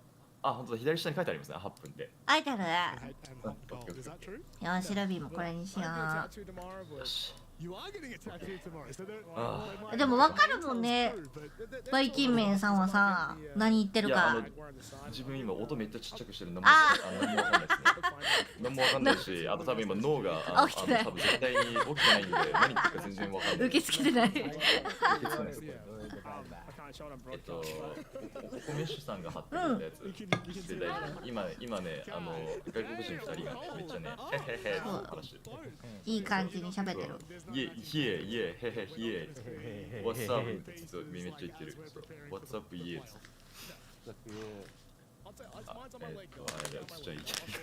これはもしかしてもうこれももしかしてみんなこれ配信してるの？あ、してる。最初からしてた。ごめん、入った時点でしてた。配信中どこいたから大丈夫かなと思って。俺も全然配信してて。あ、よかったよかった。皆さんそれこそユノシーさんとか今ちらってこの昨日のあれとか見たんですけど、なんか皆さんってないですか？コメント読むときって一瞬ミュートみたいな感じでする？あ、してる時もあるし、なんかみんなで喋れそうなコメントだったら読んでるかも。そうそうそう。なんかボタンセットしといた方がいいってことですよね、そのミュートに。それってあれですか？耳もマイクも両方ミュートする感じですか？いや、耳は聞いてる。じゃあ、理解する。そしたらじゃあミュートボタン、ディスコード側で。あ、そうね。声のところだけしてやってるかも。ルミもエネルギーチャージしたいよ。秘密兵器いいな。3本ぐらい買ってきましたけど。記念のため今日のために3本。そう1本じゃ足りない。そうでしょ。そう死んでしまうって。そう一応3本買ってきて今のところ1本で持ちそうなんで。サードマップ行くにしてもだよね。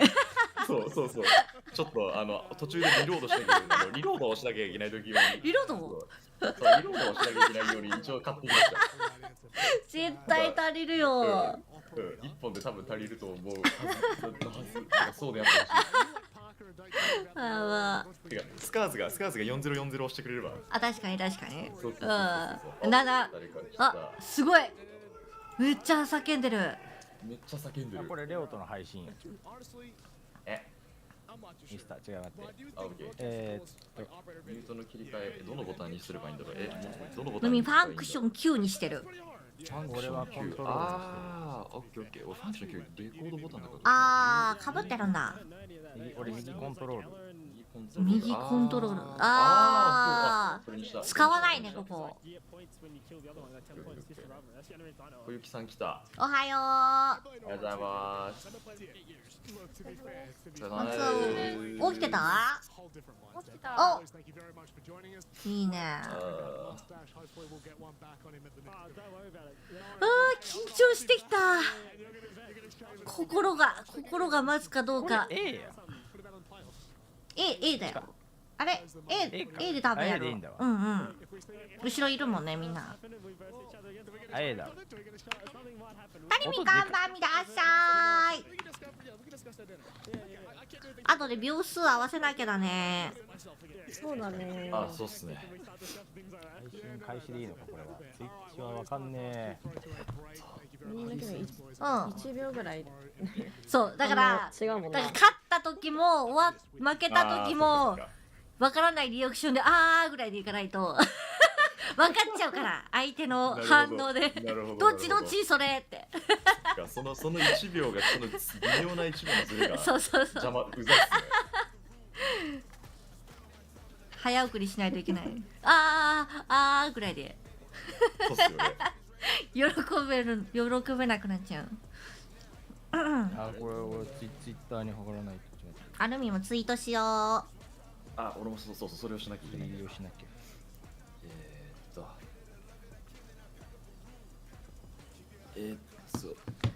メンバーも貼るよみんな。やばい、お腹空いたっす。俺もお腹空いた。やばいよ。あ朝ごはん食べたい。と1分じゃシリアル食えねえよな。さすがにきついよな。いや、多分ボリボリしながらやっぱ見ることもね。ASMR 配信ってやっぱ。ASMR。一人だけめっちゃうるせえ。実況してる中でポリポリ。こっちクソ盛り上がってんのに。コーンフロスティめっちゃ食べてる。コーンフロスティの咀嚼音が。コーンフロスティ懐かしい。小学生思い出すんだけど。たまに食べるとめちゃくちゃ美味しい。わかるわ。ドキドキワクワク。自分のツイートが起きた？みんな起きた？大丈夫そう？コメント欄寝てるでしょみんな。あ、ハリーさんあれだ。気絶してるでしょ。コメントしてないあれ待機画面おもろすぎるってルミも見たい。待機画面見せましょうか。見たい。バイキンメイ様の様だって。もうロレスがダメなんです。もうルミさんの脳も今もうシャットダウンしかかってる。溶けかけてる。カメラは前のまま前のやつでやる？それとも今のままでやる？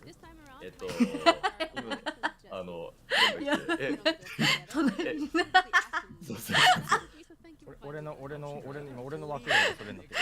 そうそこで一応だからウィンドウさん用に撮っておいてあったんだけど、ウィンドウさんも自分で配信するっていうから、もうじゃあいっかと思ってこのままでいいかもしんないと思って。そう別にウィンドウさん入るなら入ってもいいし、これはだって。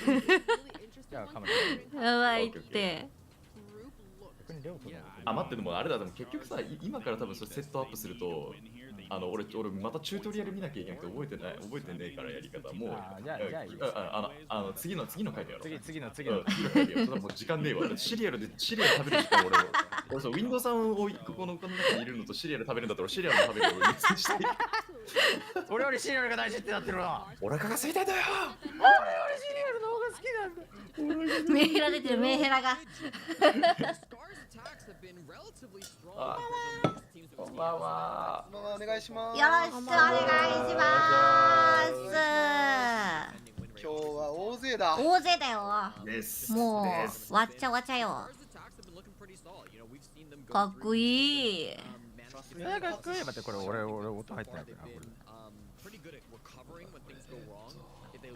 れ。ルミのウィンドウ君のツイッチ知らないんだよ。ウィンドウさん YouTube じゃないですか。いや、ツイッチっす。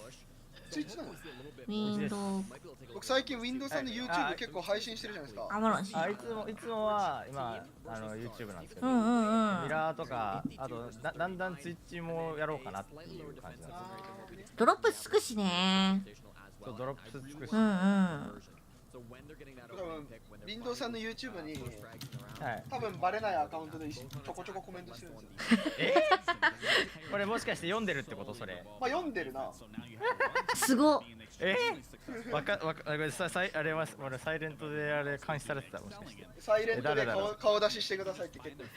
誰だろう、怖え。俺リスナーの名前今だいたい覚えてて、誰なんだろうわかんないだから。あ、ぐるぐるしちゃった。そんなしてないですよ。あ、じゃあまあ毎回じゃないから。確かに。だったらだったらバレないでしょ。そう、20日以内だったら、20日より前だとちょっと怪しいかなぐらい。20日以降より前。ああ、いや、それは1月20より前。なんかめちゃめちゃぐるぐるするんだけど。なんで？じゃあこれルミンだけか？おまかんこれ。ぐるぐるしてるよね。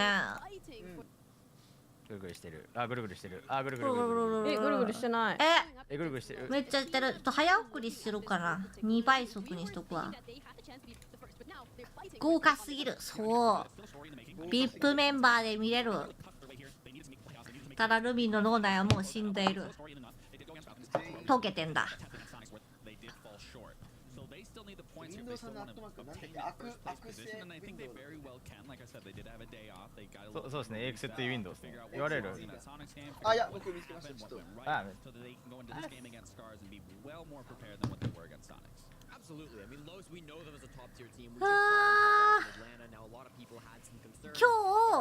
勝って明日も勝ったら確実に通過だよね。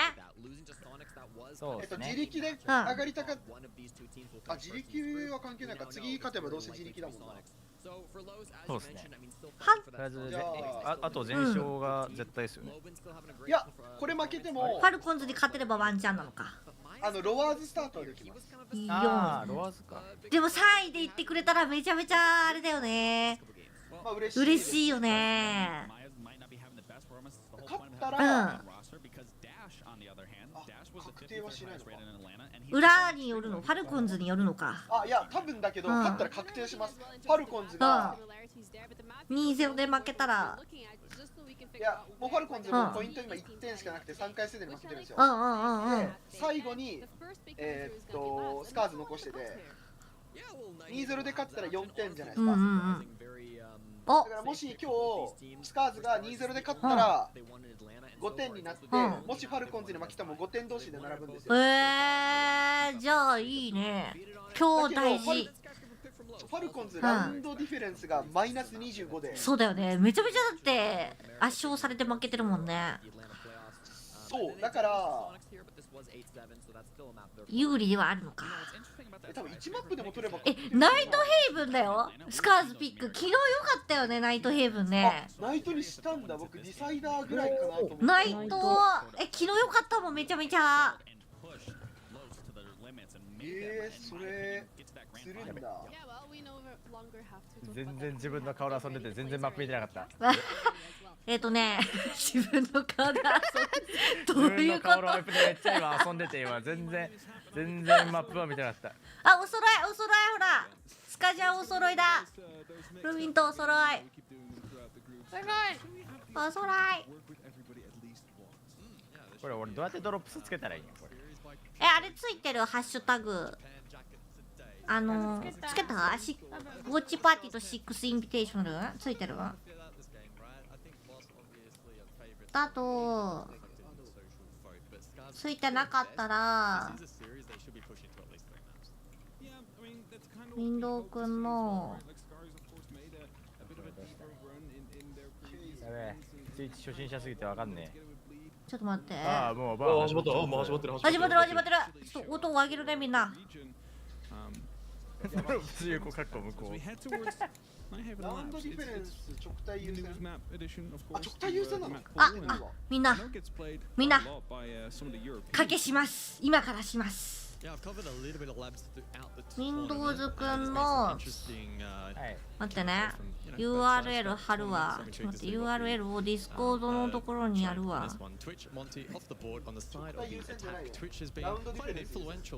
小雪ちゃんはついてる？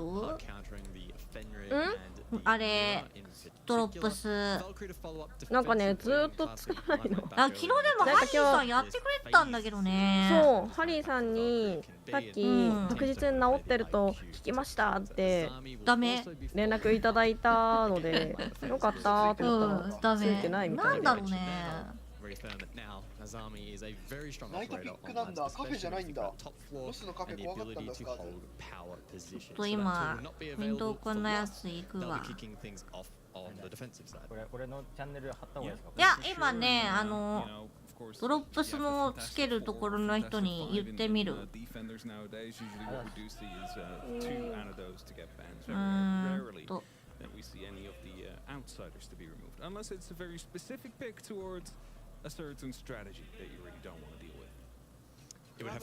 ロスがカフェバンしたの？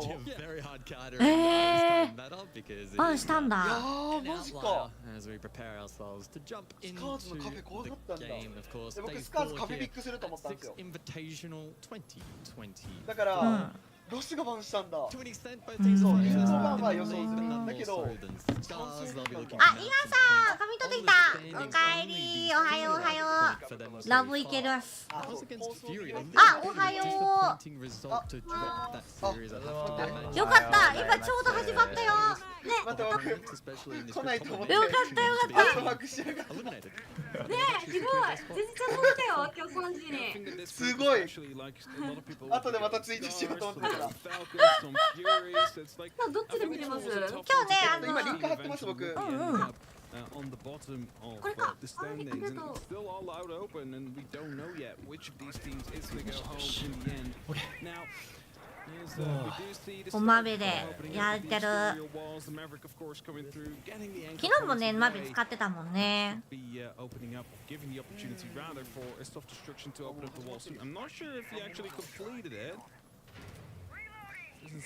ロスは、これ防衛の終盤がうまくてですね。ああ、そうなんだ。僕前なんかボーナスタイムの話したじゃないですか。残り1分を切った時って防衛側がかなり有利になるんですよ。それがロスはもう多分本当に1分切るとめっちゃ上がってくるんだ。とんでもない倍率で。そう、それをどうにかできたら。もうそれこそね、早めの攻めが昨日みたいにできたらいいよね。うんうん。ヤセさん、おはみー。None of that going on right now. Rek finding himself in quite deep already as he's pushing himself all the way through. Secure some of the default cams as well, but I believe that the wall on his right hand side has been reinforced. So it's going to be コメント読んで見てなかったんですけど、これあれですよね。スカーズのあれですか？そう、スカーズのピップですよね。この前の試合でめっちゃあれですよね。なんだ連勝しましたよ。昨日取っててめちゃめちゃ強かった。うん、その感じでいけば、いける。やれる。ナイトヘイブンが俺早いもしかしてこれ俺ねいや俺ね今51、50、49、48。俺31だ。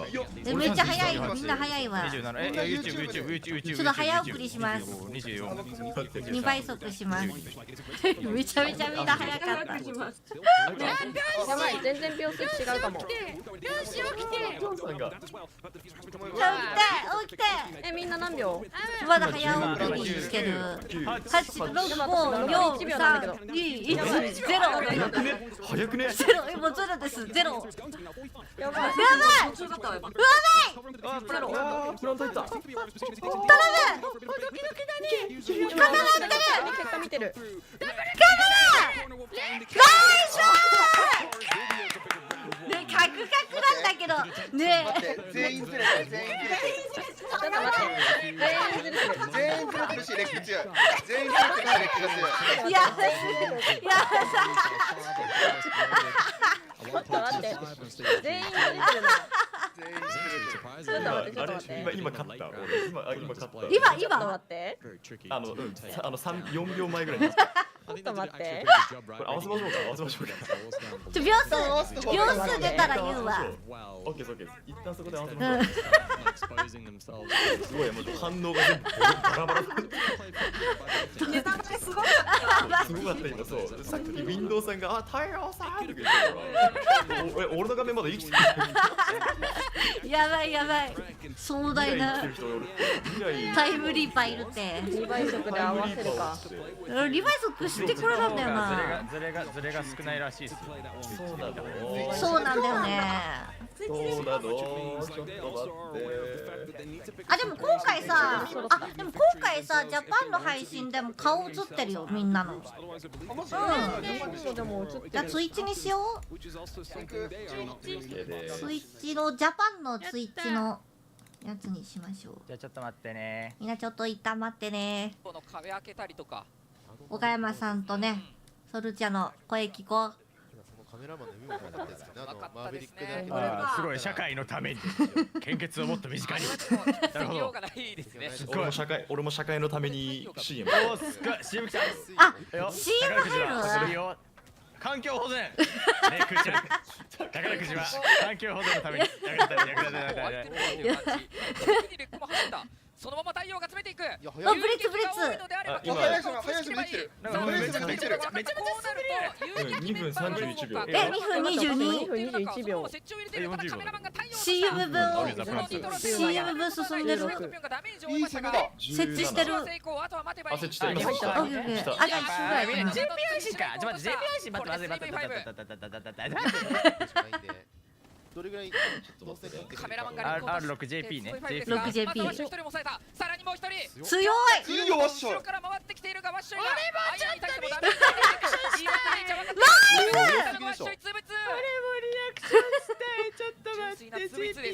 ただここでも強いのがこのロス。ロビンがピョンとします。残ったワッショイ1バレた。もうちょっと調整したい。2人で潰しに来る。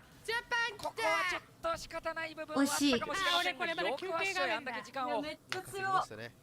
ただここで早い攻めを見せたんで、今俺みんな一緒合わない？今俺あれですよ。今なんかみんなの顔です。今ロビン。今顔映ってる。いけてくれる。今水飲んだ。今今ブラ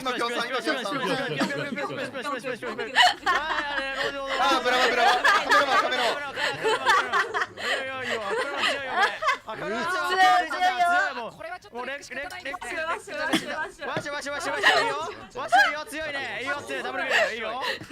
あこれいいよ。これ合ってるこれ。すごい水ついてる。誰か水ついてる。すごい水注いでた。ごめん。水分大事だからね。水分大事だから。何すごい水注いでるって。美味しい。ちょぱってしてた。もうね、わちゃわちゃすぎてね。大興奮。ってんのかわからん。言ってんじゃない？8、7、6、5、あれ？大丈夫。いやちょっと待ってください。これ誰かに揃ってない人だけ見た方がよくないですか？あ、それはそう。基準作ってその人にずれてるかずれてないかにした方がいい。じゃあ。遅れてる人が誰なんでしたっけ踏まないと現地の中まで48、47、46、45、44、43。俺も揃ってる。あ、じゃあ、オッケーオッケーオッケー。やっとゆっくり見れるよ。タイムリーパーシス。タイムリーパーない。時をかける。気づいたらもう3ラウンド目だもんね、一瞬だった。ね、そう遅延してたからさ、これで。起きて。起きてバックアップの。バックアップ。エリア取るときにすごい強いですね。頑張れー。頑張れー。ここまではさっきと一緒なので、ここほら、ドローンでね、ドローンでキャッスル壊して、ドローンでキャッスル壊す、壊す、よ、あ、キャッスルがいる、キャッスルがいる、見える、逃げる、逃げ、あ、壊す、飛び出してくれ、出てこない。これで残ったニトロセルはダッシュ1個だけ。出てこない。カンデラでまずはおびき出しといった感じですが、これで F ナットもエッチ。取れるわ。なかったですかね。やっぱ向こう行ったわ。取ってるのかな。すげえ、広告出た。なるほどなるほど。あ、そこで広告出る。なんで広告出るの？Xbox ルミ一回も出ないんだけど。下のなんかこうニョキってる。あれからパートナーなんちゃらみたいなの入ってるからとあ、か。そういうこと？わかんないですわかんないです。どうなんだ。わかんない。これが低級ってこと？さあ行きますが、そうなればいいでしょう。うんちだから。いいな、早く言ってる。遠藤さんしか知らないからさ。いないんだ。F ナット。おお、いいよ。ハンドルの音でしっかり入っていってますね、これ。さあ、スタンを入れて、スタンを入れて。でかい。太陽もロビー落とした。人数よりは。スカーズがまだ捕まなきゃ。いいよ。体力が低い。体力が低い。これ勝った。にちゃにちゃ。場所これで分かったからね。これでそう分かりました。大事。激怒やもん。めっちゃ出てる。すっごい。アウトプレイがすごいもう。ああもうすんごいもうメンタル。鋼だ。さすがにね。さすがに強い。いいよいいよ。オッケーいいよ。ちゃんとレックが1キロミンミンの性能規制に合わせるか地声に合わせるか分かんなくて困ってる。俺多分規制に合わせてください。規制に合わせていい。俺多分通常時だとあれなんでうるさすぎて。ウィンドウさん試合中の姿しか知らないからさ。これ誰だろうってさっきから。大体これが通常。これがデフォルトなんです。だから毎回レオトにも毎回同じこと。規制に合わせると普段ちっちゃいし。普段に合わせると規制がうるせえ。バランスが難しい。難しいんだ。でもね、おかげでね、レッドブルいらないかもって思い始めてる。あれこれ間接的にうるさいってみんな決めるんですよ。やばい、これソルティさんと岡山さんロスもはや。だって同時に何人聞いてますこれ僕ら。あ、そうね。自分以外7人。うん、紹介しよう。ミラーをコロ人数で喋りながら見るのすごい。なかなかないよね。経験ないし。でも楽しいわ、面白いの。ガチのウォッチパーティーみたいな。みんな一人の一つの。ね、いやオフラインやりたい。大画面で見たい。感覚今あれなんだけど、なんかなんか椅子にでかいソファーにみんな座ってソファーであって、そうそれでなんかピザパッションみたいな感覚。絶対楽しいやんそんな。カンデラで突き上げする。うわ、近い。あ、いいね。バプチ割れる。いいね。逃げる。一個ワンピック取られないようにしてますね。怖え。めっちゃピークするじゃん。ねえ。最終盤重要なフィッシュライト、カンデラ残り2つ。いいドローンも入っています。マイヤのポジションですね。ナイトヘイブンいいな。今回はストリーメイというのもあるので、かなり声も選手の声も聞こえますが。スカーズ昨日圧勝してたもんな、あれ。ナイトヘイブンマジで強かった。割とボコボコだったもんね。安心して見れたもんね。すごいよね。このマップあんま好きじゃんない。いやダメだ、そうじゃない。好きなく苦手ね。苦手だね、そうそう。大人の表現。苦手かな。苦手だね。そうそう。きっとすごく魅力的なマップなんだと思うけど、俺はね。どちらかというとね。どちらかというと。みんなは好きかもしれんけどね。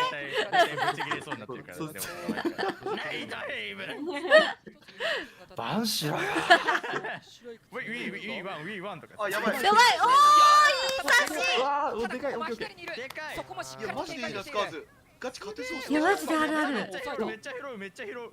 こうなるとロスは動かなければいけない。いやこれでも最近がなんかソニックスとかでもこっから負けるの多かったから、ここでマジで待ってほしい。これでなんか刺さんでたしかも。すでに巨体の中、そのまま太陽が設置を入れるか。いいよ。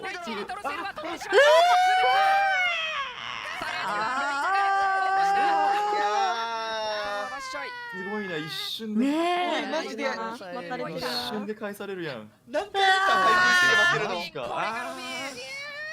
どんまい。3v5 カウンター作ろっかな。いや、うまかったね。いやこれすごいな。今さっき何で返された？5対2で返された。3v5 ですね。3v5。ああ。ロスもね、なんで最初やられたもんね、同時の時。いや、リトルがでかかったな。あれプラント通ってたらな。ねえ、通ってたらね。だいぶ違ったよね。ですよね。終えてなかったのが良くなかった。いいハッサミとかしてたんだけどな。序盤すごい勢い良かったんだけど。ここのロビンよな。ここの外のあれ教師どこで死んだんだ今。ここはうわー。いつ死んだ？あれ？ソリス窓外ロックにいた教師は一体どこで死んじゃったんだ？なんかもうブラジル人とか入ったタイミングかな。当たり前のように。それはそう。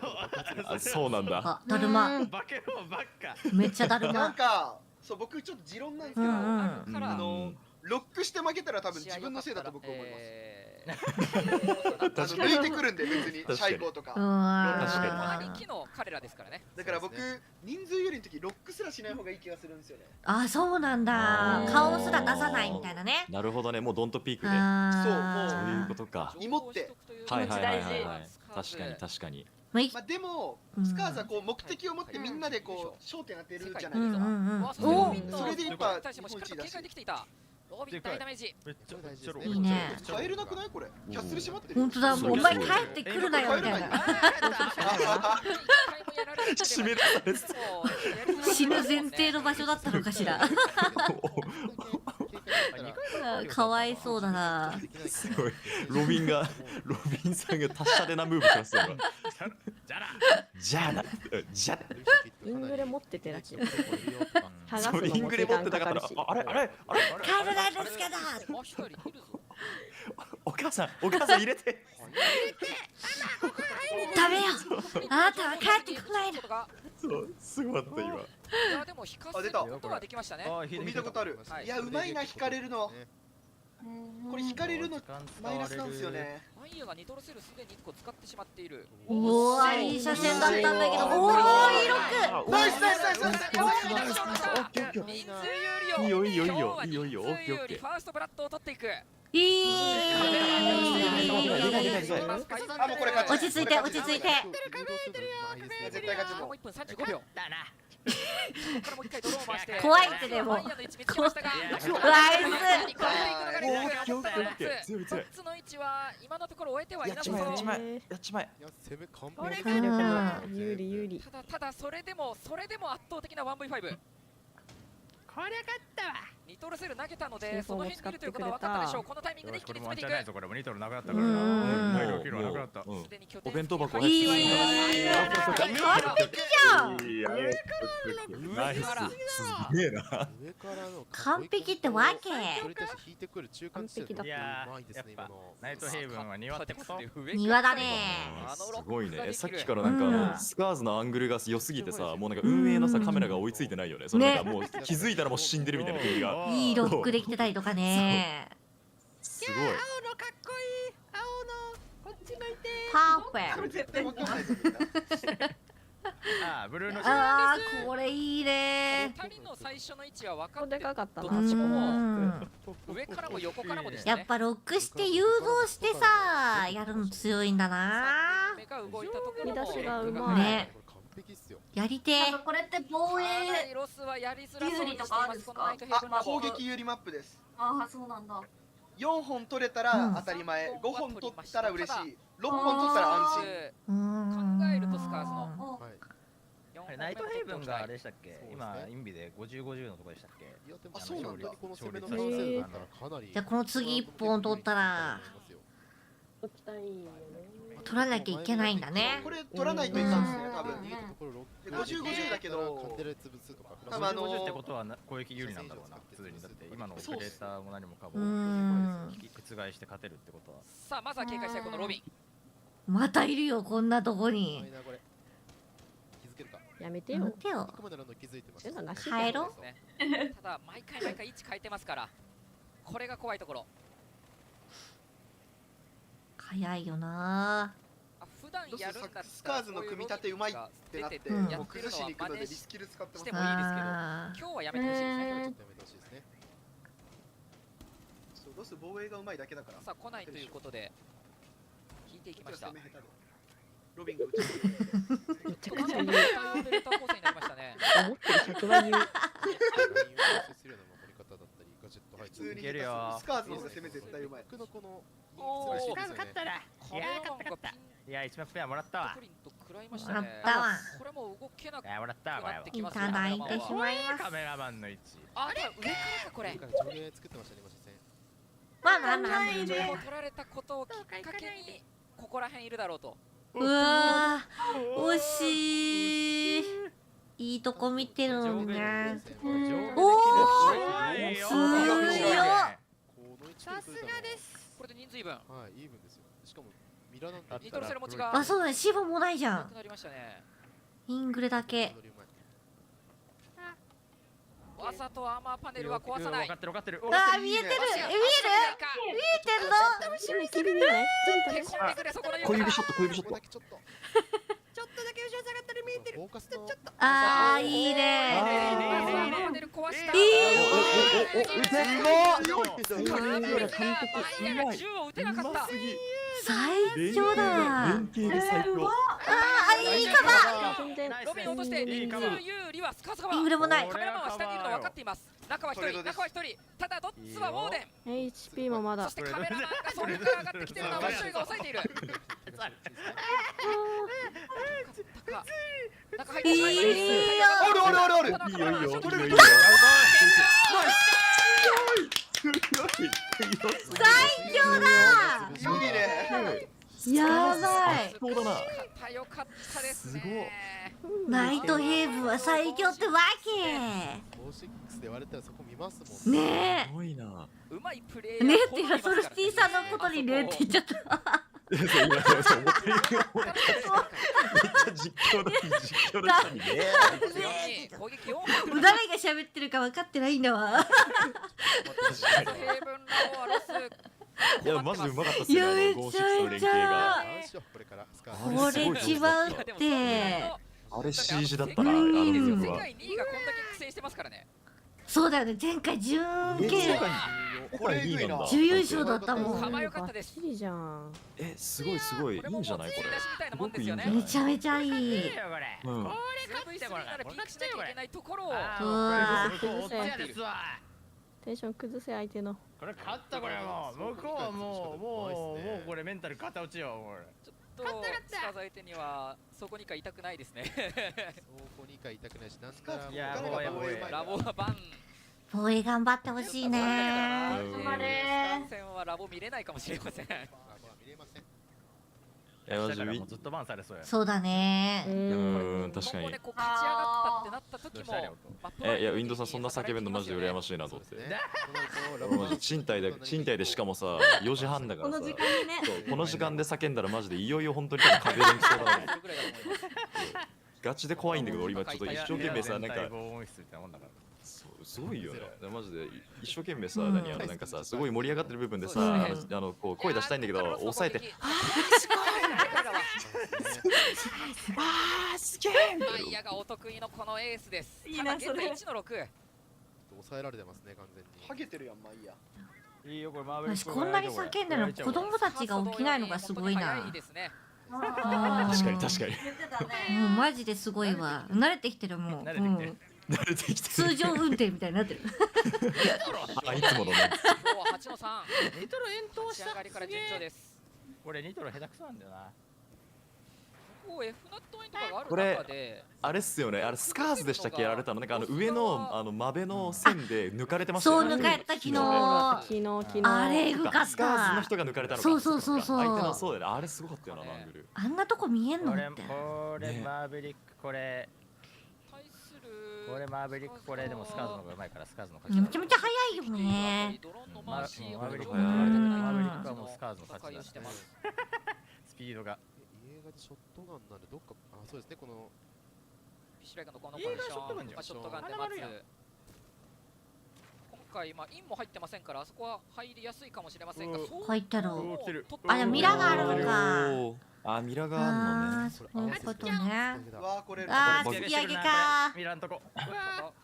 これあれだ、8に打つた瞬間、絶対突き上げしてくるんじゃん。これやってましたよ、前。怖いな、うわ、怖っ。ブラックミラーは壊してやろうと、そしてワッシャイ前に落とした。どっちのピークが怖い。いいとこ見てる。いいね、いいね。おお。そこは取られたぞ。ただどっちそれでもピーク。あのボブ裏抜けるの？でも激ロ。まだスカート全然有利ですね。全然いける。だってまだ F ナットもあるし。ニトロがあと1個か。位置がバレてたんで仕方ないところはあると思いますが、ここ。威力は有利だけど。2人いるんだよね。逃げれるか。逃げれた。助けてくれました。押し込められてるよね。いやーそのクリアリング悪いと。青葉さん取れてないか？漏れそう。取れてないじゃん。取取れてないんじゃん。これはもう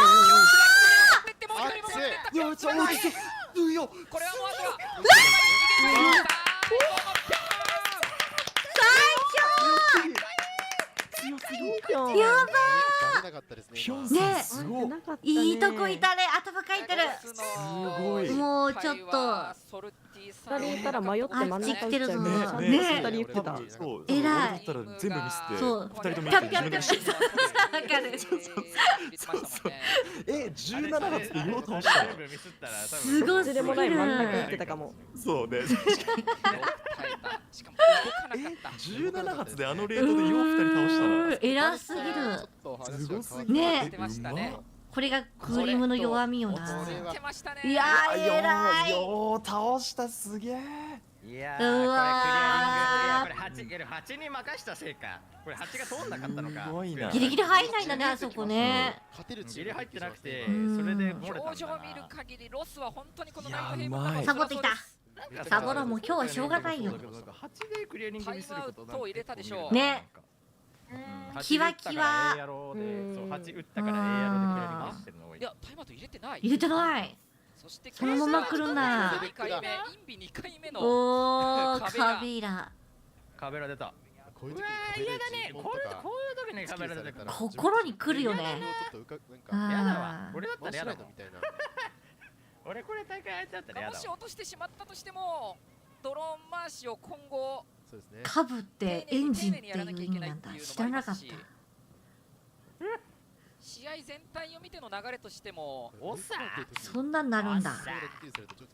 オサブリッツや。いいオペレーターピックってあるとはいえ、ちょっとめんどくさいな。と思いますが結構狭めに詰めそうですかね今回のロス。構ってもらえないのか。小山さんが同じこと言ってまさになこと言ってくれてた。狭くってな。みたいな感じありそうですけどね。あまりエリアは取らず、これでもこう狭くされるとちょっと壁らちょっと腐りそうだけど。ダッシュは入った。あるぞでもそれ。ノマドが1だぞ。ノマド1だ。そうですね。おお、1だ。これは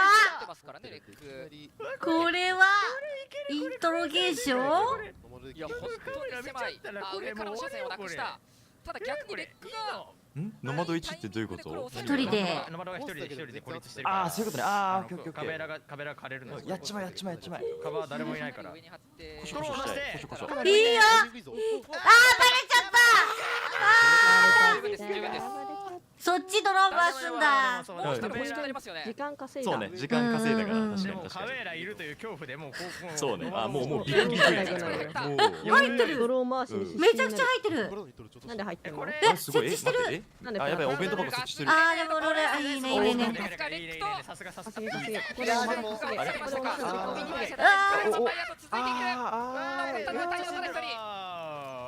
はい、弱めファイブクラッチナイス。未来見てる。今未来見てるでしょ。ちょっと待って、そう一瞬お米師さんがまた未来をこう。ごめん、違う。そう、俺が遅れてるのかと思って今。違う世界線です。確かに。ここでいきなり入ってきたのはまあうまいとしか言いようがない。いやまあしょうがないね。一旦セット寄りにして。今セックセびっくりしちゃったわ。今マルチバースできたよそこで。ってなったもん。あれ？ああ。頑張れとかだってナイスだったからもう終わった世界線にいたんだ。早いな。やっぱブリッツってクソだわ。いやマジブリッツ強すぎるよな。やっぱブリッツ強えな、確かに。本当に泣きたくなるもんな、ブリッツいたら。ブリッツ操作とかいうさ、クソペやめないよ。追われてる時とかマジで息がヒュッとなるもんね。いやマジでランクで出会った瞬間に脳が停止して、俺どうしたらいいんだこれからって。あ、これ終わりってこと？トゥントゥントゥントゥントゥントゥントゥントゥントゥントゥンって流れるもん。天国見える。そう。対面した時 1% も生き残ると思ってないからね。そうなんですよね。そうだって結局もう対面するとさ、だって後ろ振り向いたらADS されて撃たれる。戦おうとするとフラッシュ食らって真っ白になる。すごいなんかやってる人たちがいると重みが。そういや本当にマジでどうすることもできないんで。すぐイン使うそうやってほらイン使うもうすぐインなんだからもうインとブリッツトラウマよ。カップ缶とブリッツはトラウマの味がするから。許せない。許せません。猫ミーム出てくるから。マイストロピック多いですからね。マイストロと頭かいて防弾カメラ取ってやっぱないと警戒しづらい。いけるよ。これいけるよこれ。やだよ。どうせもう相手もこれインとブリッツしかもう脳がないこれも。インブリッツラッシュしてしてもこれもう。一回刺さっちゃってるから。そうもうイン味しめたね。潰してくるだけだからこれも。こっちはね、オーデンがいるってわけよ。いける。今回アクアブリッジもない中で。あほらもうほら。あもうすごいのすぐ投げるね。すごいねもう。マリア、いいロック。そのカバーは偉すぎる。やばくない。嵐に来てますね。やばい。いいよ、あるよ、まだある。大丈夫。3対2、3対2まだいけんじゃない？大丈夫よ。やだ。お場所限定されてるこれ。あこれマイストロカメラでいいよ。あいいねうまい。ミートボールでかい。ミートボールだ。でかすぎる。ナイスミートボール。これスモーク焚いてもこれ見えちゃうからねこれスモーク焚いてもこれ見えちゃうよこれいいのこれ。2個あるよ。2個あるな。これね。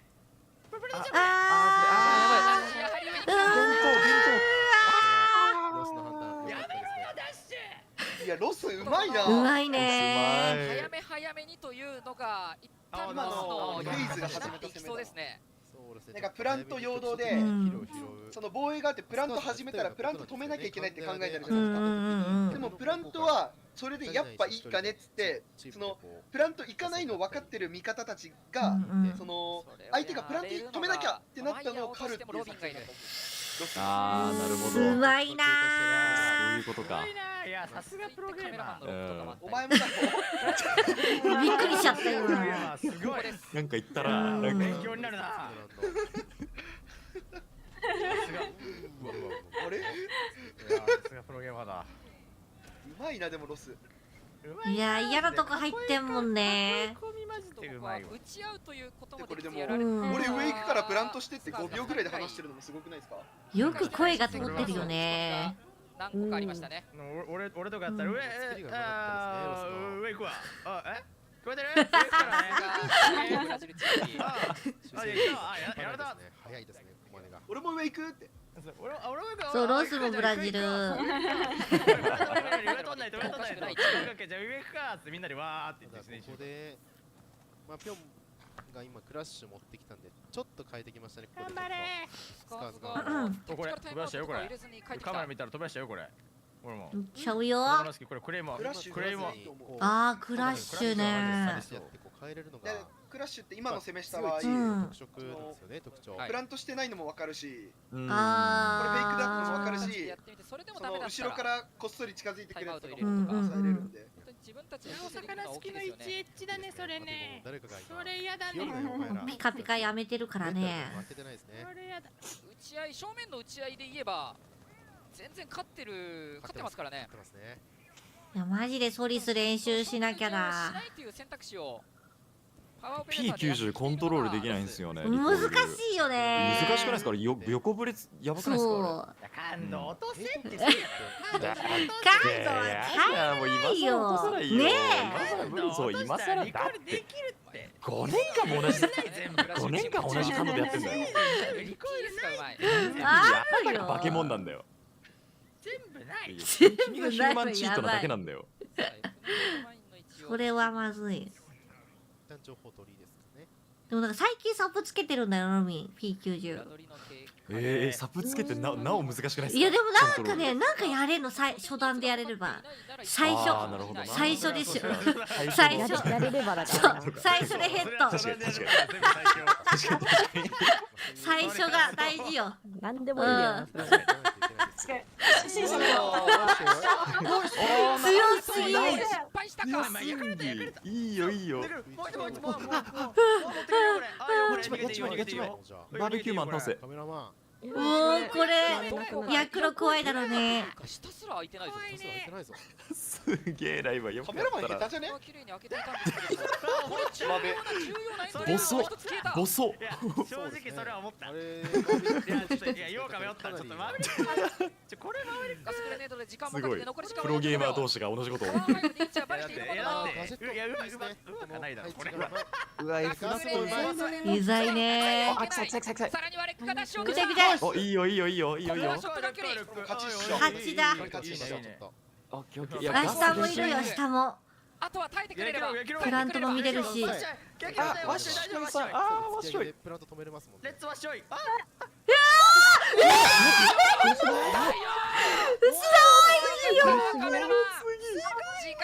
何今のフリック。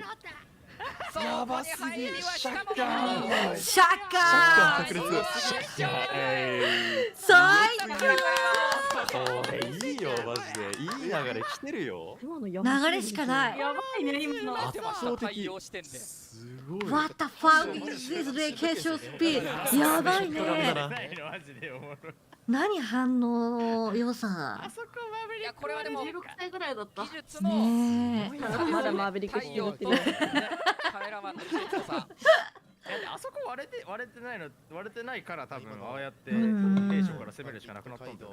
あマーベリックの価ーで値はどんどん上けえがってますからね。な。いやでけえ。ワッショイがでかいマジこのマーベリック結局ショットマンなわけや。そこでこれタイミングって思ったわ。開けれるっていうのはねやっぱ。うわーいいねもうワッショイいけって言えるのは素晴らしい。勝てるよこれ。カメラマンマベうまくてもどうせ下に処理するから勝ってたと思う。冷静な見解。最初に言ったの僕なんです。全部諭された。カメラマンマベ下手に。これめちゃめちゃ煽るやん。じゃあ先生なんか恨みだったやん。怒られると思うけどな、あんな豆やってたら。それはそう。俺がマベリックやったら俺ぶち切れられる。みんなに。上だー。マベリック出た時の。今実況側でもマベヘタ発言入ってた。なんか俺一瞬それが違うか。あ、オッケー。海外のキャスターみんなめっちゃ言う。どっちがわかんないよね。結構よくなるほどね。押しだよか。カプカンやだね。僕そんな使いますけど、普通にインパクト4個投げられたり。エイムとかエイム立ち回りにマジでもう全振りしてるからマーベリックは使えない。なるほどね。すべてを犠牲にして。いやこのタイミングでカプカン。このロビンのバック怖いよ。勝ったと思ったのに。そうだよね。まだいるしね、上にも。やっぱブラジルってあれなんですか、そのエイムメインなんですか、エイムメインのチームなのかな。いやなんかエイムではそんな強くないんですよ、ブラジルって。あ、そうなんだ。本当になんでブラジルが強いって言われてるかってビビらなさで、今のとかも普通ちょっと怖がるところなんですけど、もう1ミリも怖がらないよ。いけんじゃない？来るんじゃない？いいよ。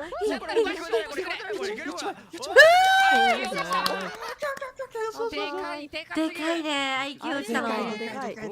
まだカプカンだってあるし、リージョンだってあるんだから。大阪好きそれ。守られた。でかいかも。でかい。でかい。ボッ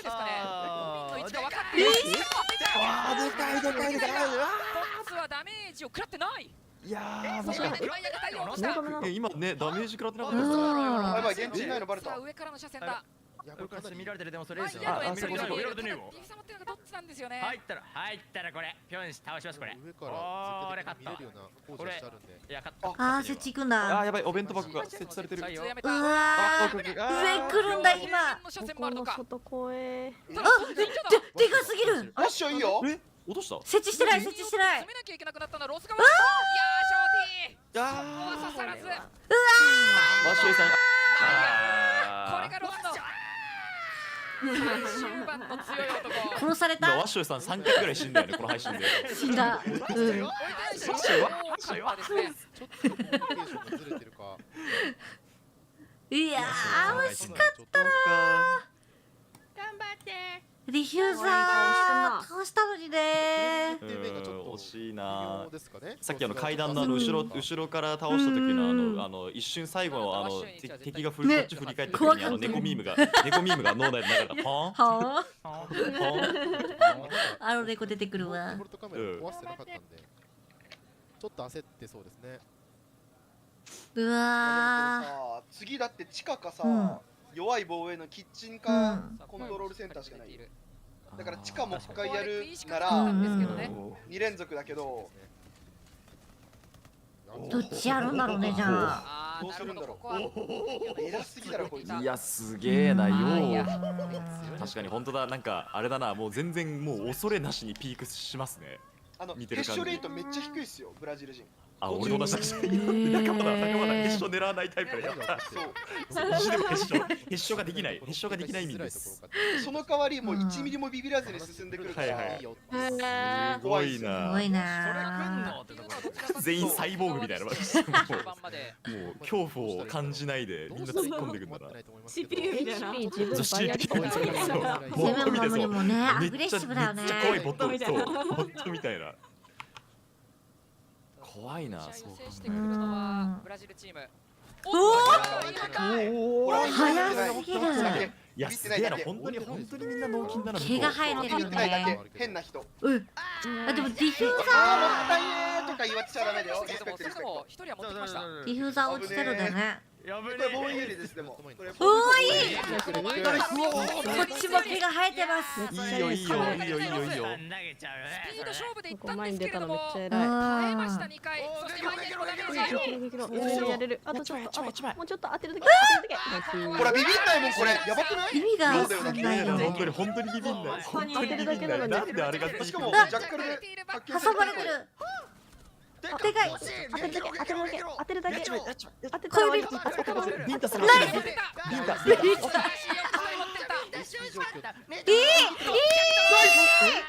残ったのはカメラマン。でかすぎる。いやでもカメラマン飛んでほしかったな。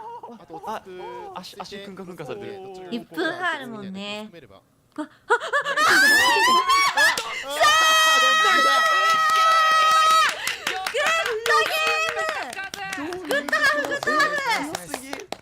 ば。いいね。すごすぎる。いいでしょう。いやー偉いな。ロス相手にまずは1マップ。ということでグッドハーフ。グッドハーフ。あ、みんなロスにかけてるけどスカーズ勝ちましたわ。すごいなマジで。なんか熟知してますね。ナイトヘイブン。庭だね。すごいな。マジで美しいぐらいに。圧倒してた。いやーよかったー。レッツゴー。いいよ。ありましたけれども、それでもしっかりと対応。最後は2回をまず狭く詰めようというところにもちゃんと興対応できた。奮だよもう。やば。いったらー。いったら今気づいた新しく引っ越してきたばっかで換気口が常に完全にオープン状態の場所なんですよこれで。そうそれを今からいつもあれですゲームとかやるときにその換気口のところにIKEAで買ったモフモフのサッカーボール突っ込んで音が出ないようにこんなようにしてるんですよ。ちょっとそれやってきます。いってらっしゃい。いやちょっと待って。パワーっていうのがね。一番終わった勝ったよ。時が飛んだ。寝てたでしょそれ。そこは警戒しなきゃいけないところかつそれ寝てたやん。ロスピックの起きて全日本人を起こして。得意マップですから。でも明日休みだったのが多いからあれかな、起きてる人も多いのかな。何曜日？今土曜日になった。わかるわ。でも土曜日。土曜日なんだ。土曜日だよ。あれ、ユロジーちゃんはあれから寝た？配信してたよね。うん。もしかしたら2、3時間で。ああよかったよかった。準優勝チームがルーザーズからっていう可能性も見えてきましたけれど。あのロスに勝った。そうだよ。あのロスに。太陽のおかげです。準優勝ですからメジャー。他のブラジル多分すごいですね。その2位に勝ったあの勢いで勝てたの。本当だよね。ただ高層ビル怖い。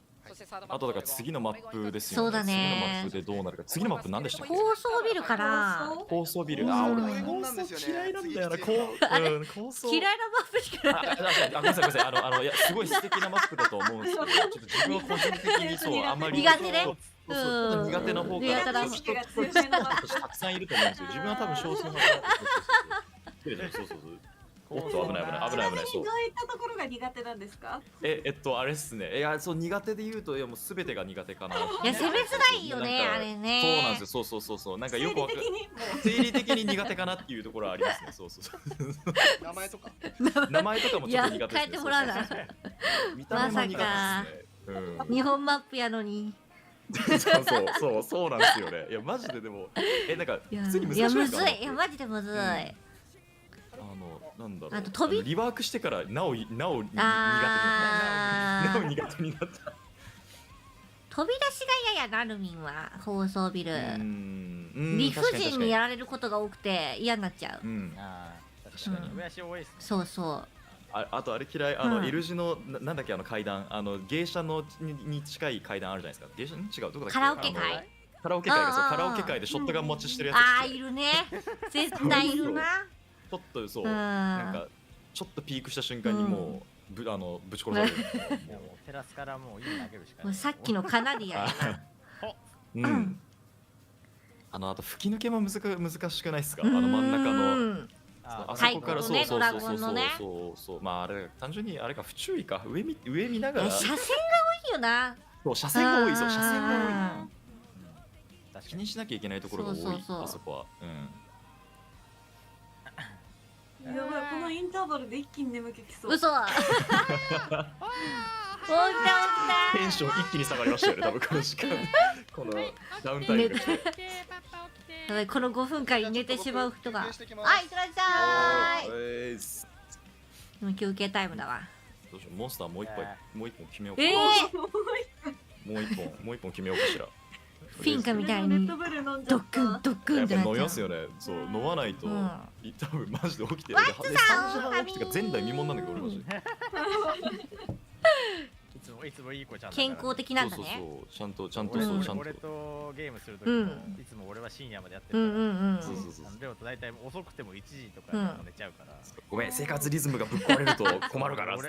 俺と睡眠どっちが大事なのって毎回言ってるから。そうそう毎回メンヘラ。すぐメンヘラ出るやん。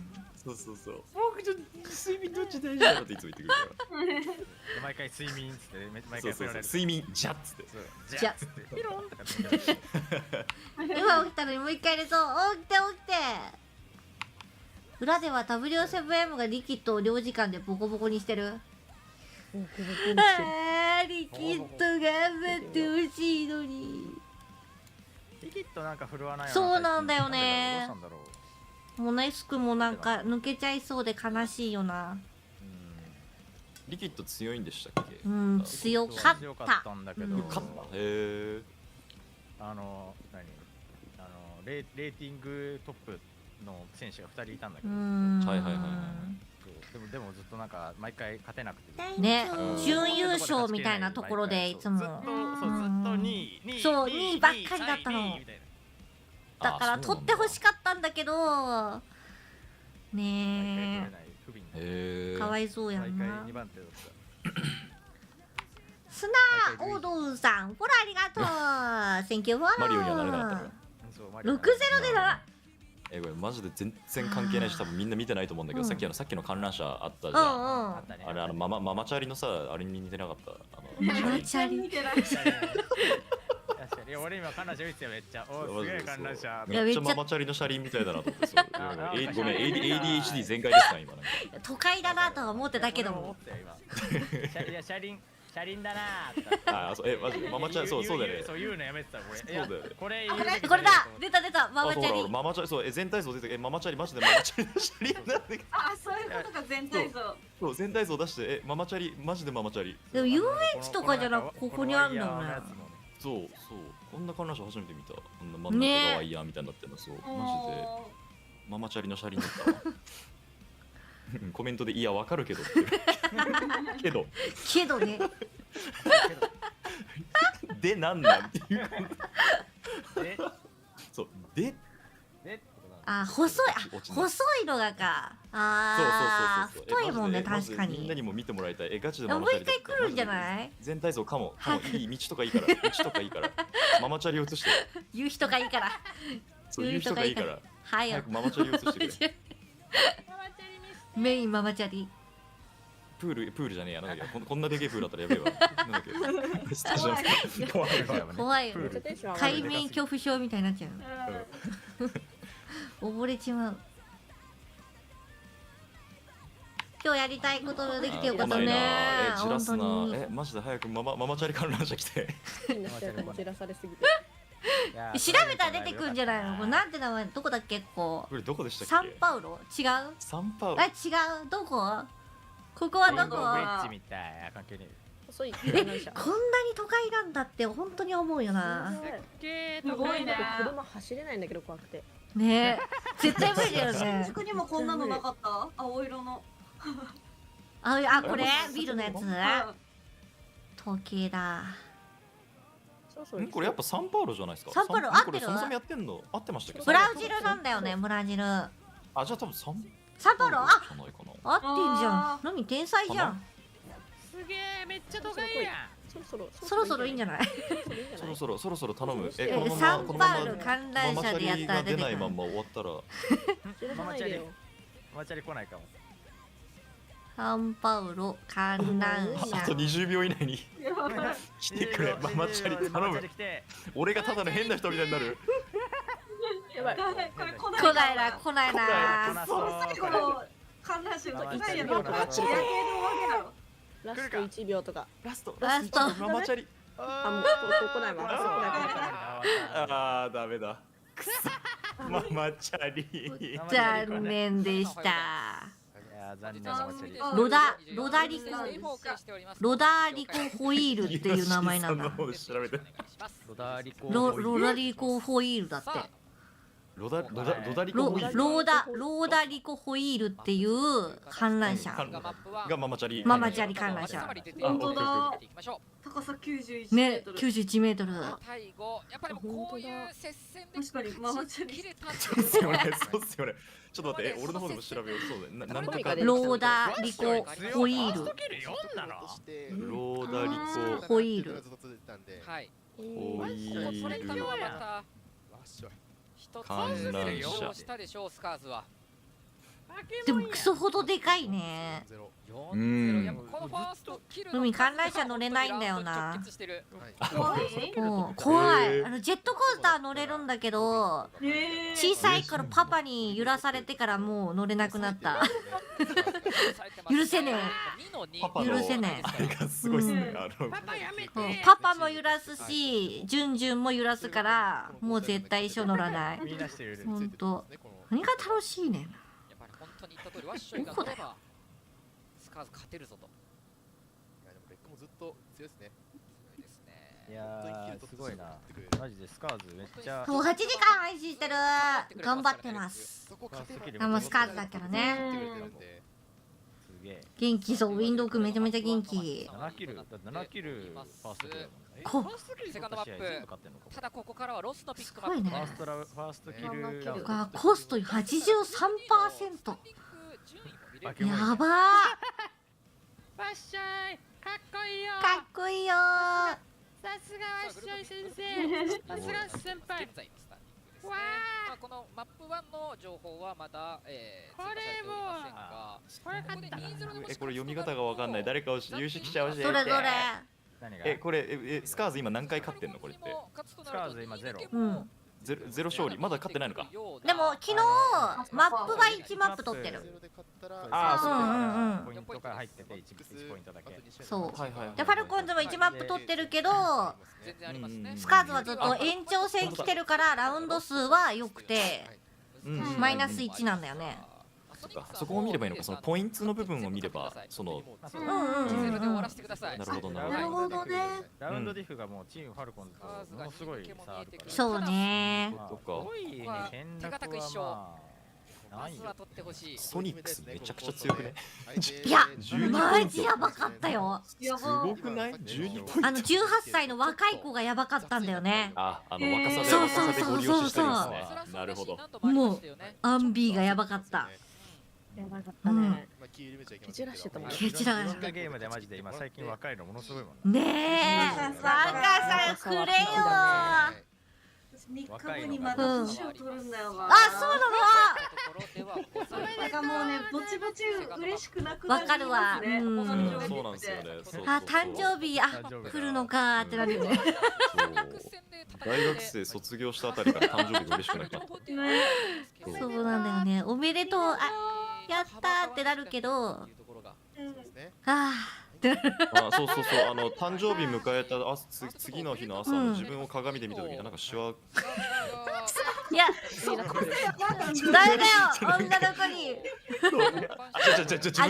自分俺が誕生日迎えた後に顔を見た時になんか増えてねみたいな感じでなんかそういうフラッシュがね。嫌だな、見たくないねじゃあね。見たくなくなる。そうなんかクマひどくなってる最近みたいな。俺いつ見てもヒゲ面だから変わんねえな。最初からねもう年齢上に見えるからもう俺は無敵かもしれない。いやめっちゃ肌綺麗だった。ピチピチ羨ましい。みんなさあれですけどドモホドゥンディンクですか。ドモホドゥンディンク。ドモホルンディン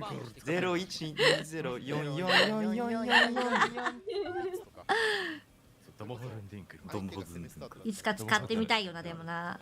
あれすごいローイケボイスですごいなんかご利用ししてくるから一回使ってどれぐらいの効力があるかと思うなんかさいろいろセットあるよねなんか。ありますよね。無料でもらえるもんはねもらっとかんと。ごめんなさいもう ADHD が。あ、来るよ。そうママチャリからのドモホドゥンディンクの話。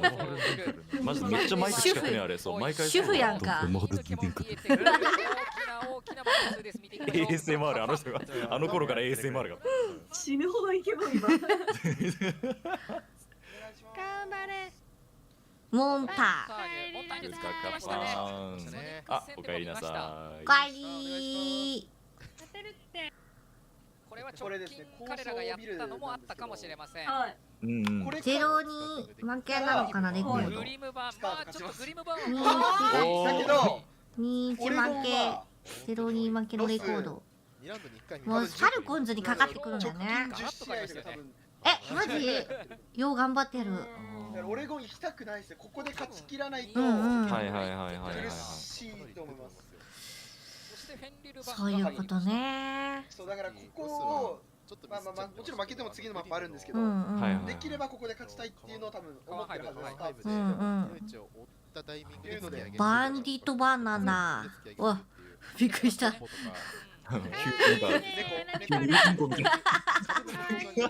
急にドアップだったからびっくりしちゃった。突然そうタコ。かっこいい。よしかっこいいね。みんなチクリタもおるやん。これなんだっけ？ダッシュかなこれ。ありますもんね。そして最後。レッツゴー。当番。レッツゴー。壁が結構ありそうですけど、まあでもツバラオとカイドミュート。いやーこれ勝ちてマジでお願い。いや勝ってくれ。頑張れ。これ2-0で勝てるとそのスタンディング的にも良いってことですよね。あ、それはもちろんそうです。ですよね。マーベリックかナイトヘイブンラボ以上に頑張って難しいですよね。難しいですね。あれじゃないですか。多分マイヤとダッシュドッめちゃくちゃ打たれます。皆さんも多分経験あると思います。マーベリック。だからどのそいつらがマジ目覚めないでほしい。ああ、なるほど。眠っててください。寝ててください。お願いします。ラボの2枚のところとかはたこ焼きにしてやれ。ちょっとやめてよ。今そんな話したらお腹すくじゃん。ほんと狭いですからね。あそこは食べてない。銀だこ食べたい。シリアルすら食べる時間がなかった。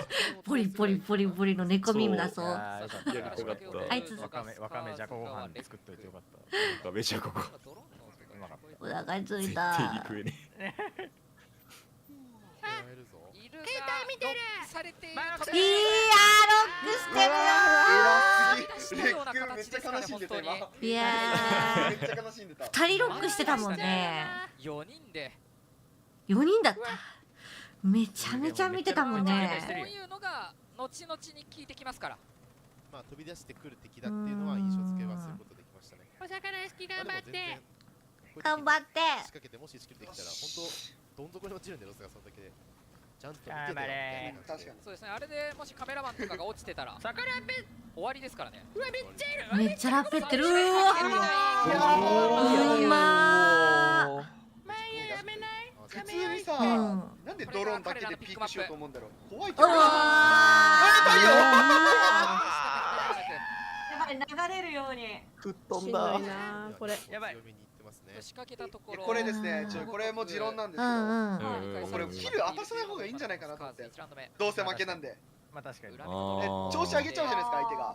確かにそっかそっか。なるべく時間使って、ああ本当だ。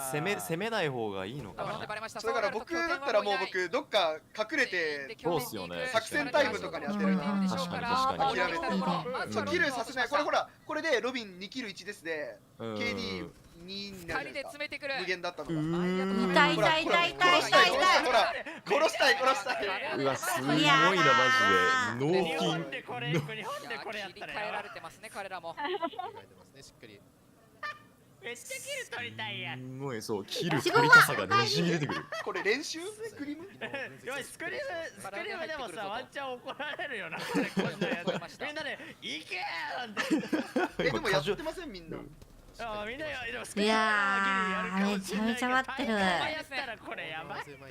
うわーもうこんだけ出てくるから待ってるんだろうね。いやなんで今のなんかめっちゃ打たれてんのに何回もピークしてねすごくないですいてって言いながらしっかりすごい。あの手の動きを教えてほしいわ。死を恐れないですけどデスするまでは痛くないと思いますよこの人たち。あ、そうですね、確かにそうデスしてからよくあ死んだんだ。感覚が麻痺ってる。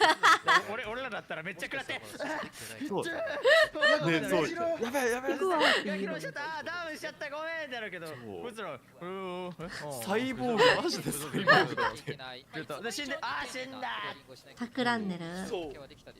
死んでないとめっちゃにえそう、めっちゃに嫌か。確かに死んでから5秒ぐらいディレイが。やばすぎる。精神が強すぎる。脳のどっかの部分なんか止めてないなんか。同じ防衛地点選びましたよ。あまる。さっきレックが言ったじゃないですか。これで今度は現地5人かな。これアマル。ねえ、アマル怖いね。だってこれ今テクテク歩いてたから音消してんだろうなこれ。うんね、そうテクテク歩いてるよね。絶対来る絶対来る。やだー、キンキンムーブ。数は勝ってる。今2マップ目。2つのラインですね。よくある真ん中のミッドラインのところが持ってるかもしれないですね。さあ、傾斜。ここ割ってて。来る。これ僕動画にしたぞツイッターで。うわ、やばい。来るな。やばいな。立体起動装置が。めちゃめちゃ。ここ狙われそうですね。これ裏展示が守ってる遊撃のやつもロックしてあるんですよ。しかもこれ。構えた。また構えた。もうちょいで進撃の巨人のテーマソング流れそうよ。やばいよ。ランブリングの方ですか？ランブリングのロスね。ガジェットのタイミングで来ますね。来るぞこれ。やったー。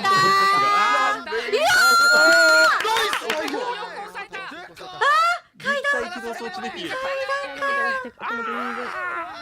もしかして落とすのか。しかも逆もね、マリアがロックしてるんだよな多分。まだあるまだあるまだある全然いい。逆サイドスカーズ。ピョンはカメラマンにロックされているので動けない。ピョン動かないの素晴らしいですねでも。どこにいるこれ？ディフューザー落ちてるしねまだ。まだ隠れてるはず。あ、うまい。うまいマジで。いや、ピョンさんだわやっぱ。ディフューザー取った。やったピョン。違う。あ、やばい。お弁当箱。あ、食べろ。お弁当箱を食べろ。食べてくれ。お弁当食べてる。お弁当食べてる。食べて。お弁当。いやでもこれ落ち着いてやれば多分大丈夫。よし。ナイスほら。勝ったっしょ。あ、これ勝った。分かった。分かってるちゃんと。はい、ナイス。いいガス。いいガス。解除してればいい。解除いけ。解除いけ。解除。ワンちゃん怖いんだよな。ね、ヒヤッとした。焦ったけどやられてもね。危ない。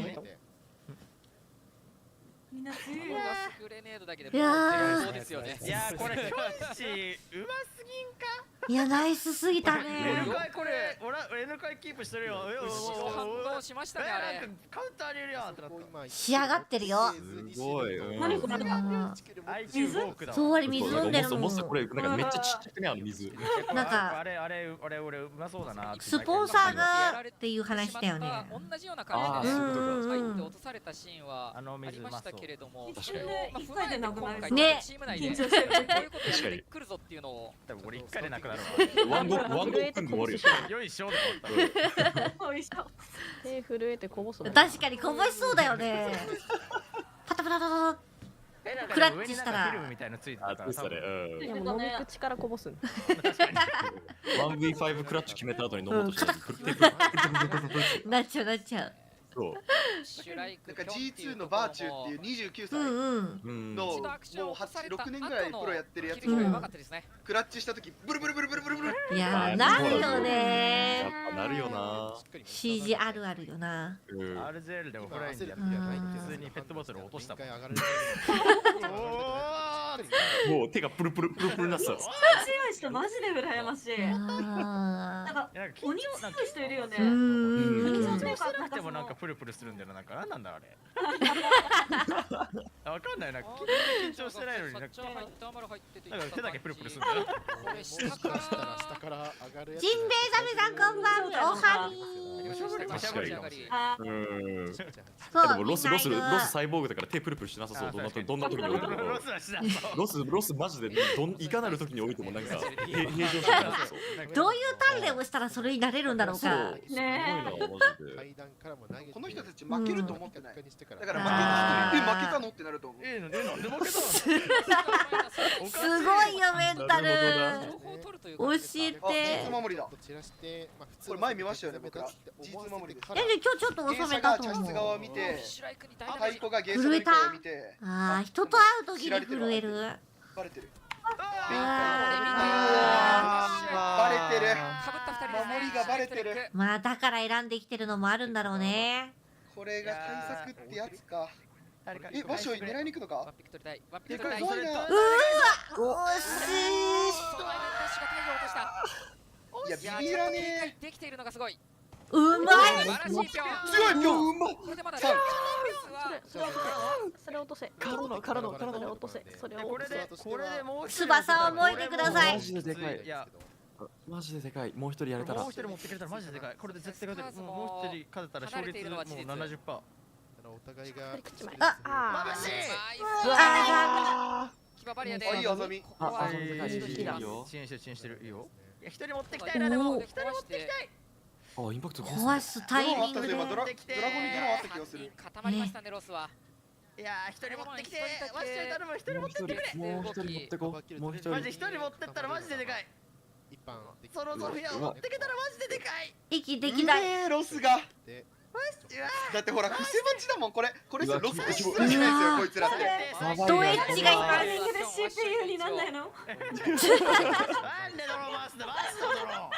お前らマジだドロー。メラマンがやっぱ1で動いてくる。あーこっち来ないんだよね。そうなんだよね。すごいね。いやーここで待てるんだ。うわーそっち行くか。おお。よっしゃ。居場所が。ロックの居場所が。その右にいる。そいつやれたらでかい。うわロックしてる。ロックをしている。ある程度予測はできたんですけれどもロックが素晴らしかった。うわー強いよー。いやでもワッショイが持ってったまでよかった。ね惜しかったよね。惜しかった。いやこれロスうまいな。うまいね。手プルプルしてないよほら。全然してない。なんでだよ。不動です。こぼしてくれや。メンタルくれや。頼むよ。こぼしてや。こぼしてや。そうメンタルちょっと揺らいでちょっと揺らいで。お気に入りのキーボードにな。ね。そう。やべやべやべ。ちょっとだけ垂らしてもろて。なんなら自分がかかったらアウト説ない。気持ちで音聞いたショートして。そうこれロスピック。これでかこれ2人持ってかれたのきついな。ロスってあれじゃないですか。あじゃあ防衛何割取ってんだっけこいつら。防衛最強チームだから攻撃2本取られてる時点でなんかちょっと怖いっすね。あそうなのか。確か70。そうやばい。えぐい。スカーズ頼む防衛でちょっと耐えてくれ。ねこっからは。しかもその得意なスカーズが得意な防衛もその前の動画見られて対策作ってきてるっていうロスが。うわこの環境で1%パーセンテージ高いという。まあやるやんって感じ。対策戦でいいよ。やめてや。いいよ。そう対策戦でって。もしくはまあ3本。いけば4本。4本。できたら4本欲しいな。防衛は戦術が多彩ですね。多彩ですね。しかも新しいですけど現地のグラズか。やだね。フォーデンいいねし。広く取らずに。ああそっかウォーデンがいないのか。ソリスがいるからまあでもスモークもいない。でもソリス反応しないべ。なんだっけスコープ。そうだよね。そうあれなんか。フラント。あそういうことね。はい。でもバルソリス出してる時点で多分現地。裏 OT マジ？ああで。なるほどな。インパクトグレードでこのカラオケの中のプラント止めれるような配置だと思うのでした。確かにお魚好きショットガンにしたか。それショットガンよ。すげえソリショっていう。おおでかい。ファーストブラッドが取れました。グラズで入ってくる。グラズは一切音を出さず木2個使った。これで木は消費したね。チラッと見られた。いい引き。ここは下がります。それ。うわ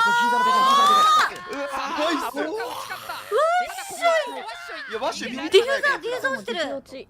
ワッシュナイスナイスナイス。あ、お弁うわ当箱落とした。ー。強い強い強い強い。強すぎる本当に。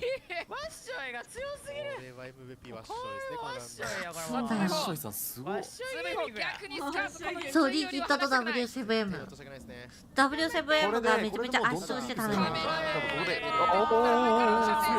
ントはちゃんと見ている。ただロビンが対応とした。対応した対応したやばい対応したやばい。あとは上からストレス。いや無理っしょ。ポジション見るでも。まあさすがにしちゃう。無理でしょう。無理だな。やめよう。それを取りに行かなきゃいけないロビン。さすがに勝てるって。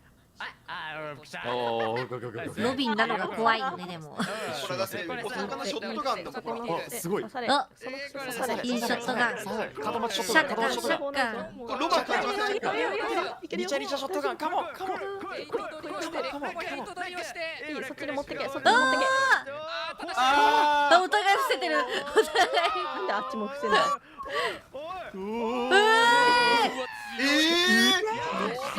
怖いって。そうでしょね。やめて。やめてやめて。でも HP 低い HP 低い。やだ。ビンタすれば倒せる。ビンタしてナイスビンタ。でもいい自分稼ぎだったと思えば。確かにそうね。確かにそうっすね。今危ない。